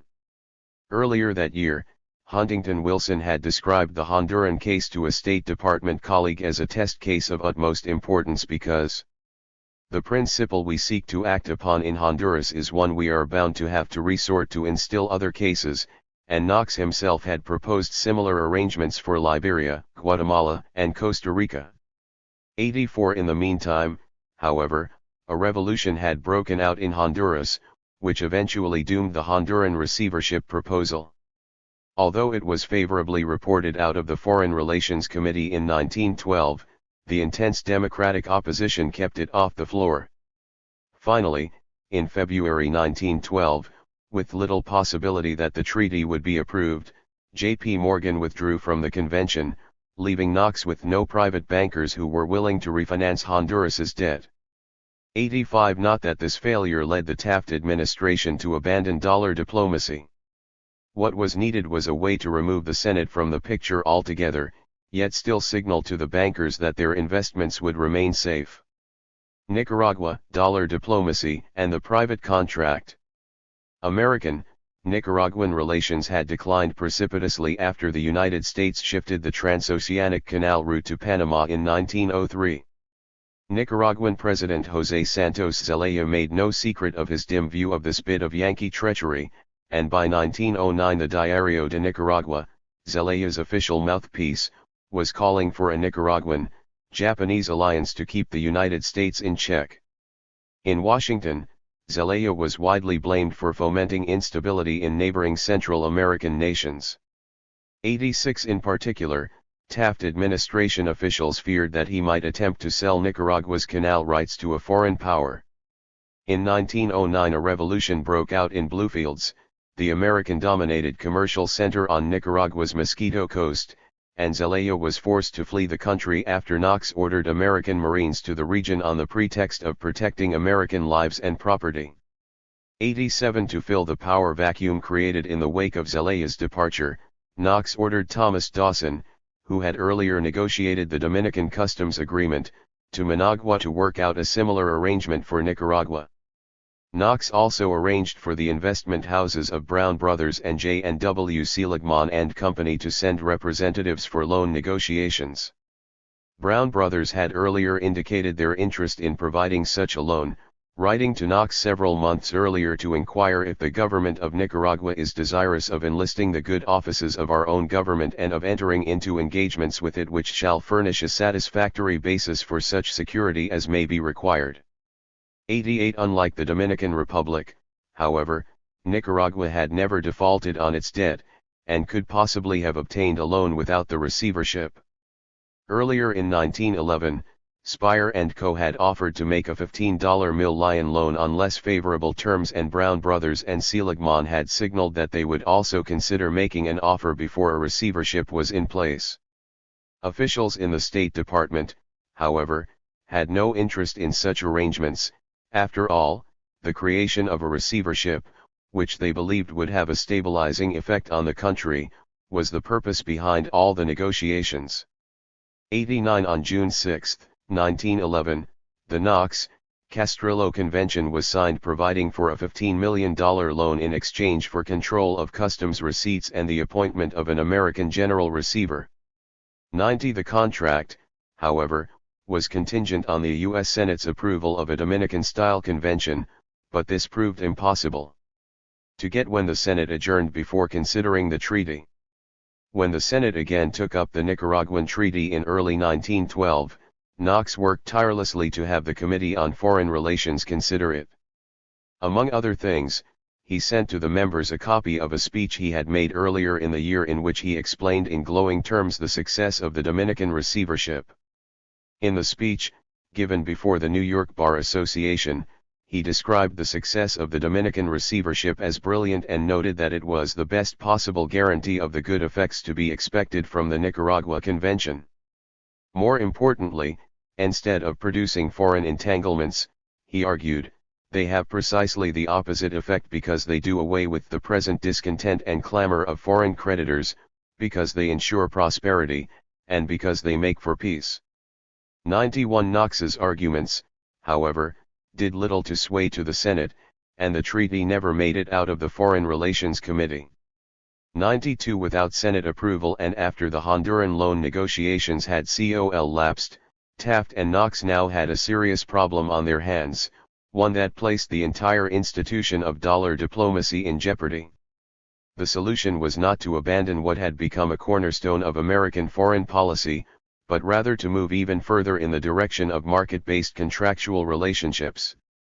93 While waiting for Senate approval, they had negotiated with Brown Brothers and Seligman a smaller loan of $1.5 million, and though this arrangement was originally intended to provide Nicaragua with some much-needed short-term cash, they now moved to make it permanent. A receivership along the lines of the original Dominican modus vivendi was thus arranged using an entirely private contract between the Nicaraguan government and Brown Brothers, with a customs collector to be appointed by the State Department. 94 Why were bankers willing to take on this risk with no formal treaty? In part, of course, they were not. The $1.5 million loan was far smaller than loans in the Dominican Republic. But State Department officials moved to construct a contract that placed control of Nicaragua's assets in the hands of bankers who were given control of Nicaragua's national bank. To secure an additional $750,000 loan, the State Department next pressured the Nicaraguans to give Brown Brothers a 51% stake in the National Railroad. For most practical purposes, then, the Nicaraguan receivership operated exactly as the Dominican receivership had a year later. Yet, this newer arrangement had the virtue of cutting Congress out of the picture altogether, and as a technically private contract between the Nicaraguan government and the investment bank, it aroused little attention from the Senate. 95 In point of fact, the agreement rested on the same implied guarantees that had supported the use of private capital in the Dominican Republic and even in the Philippines. In each case, whether it was the formal colonial status of the Philippines, the employment of American officials in the Dominican customs houses, or the use of Nicaragua's national bank as collateral, the bankers were left with little doubt that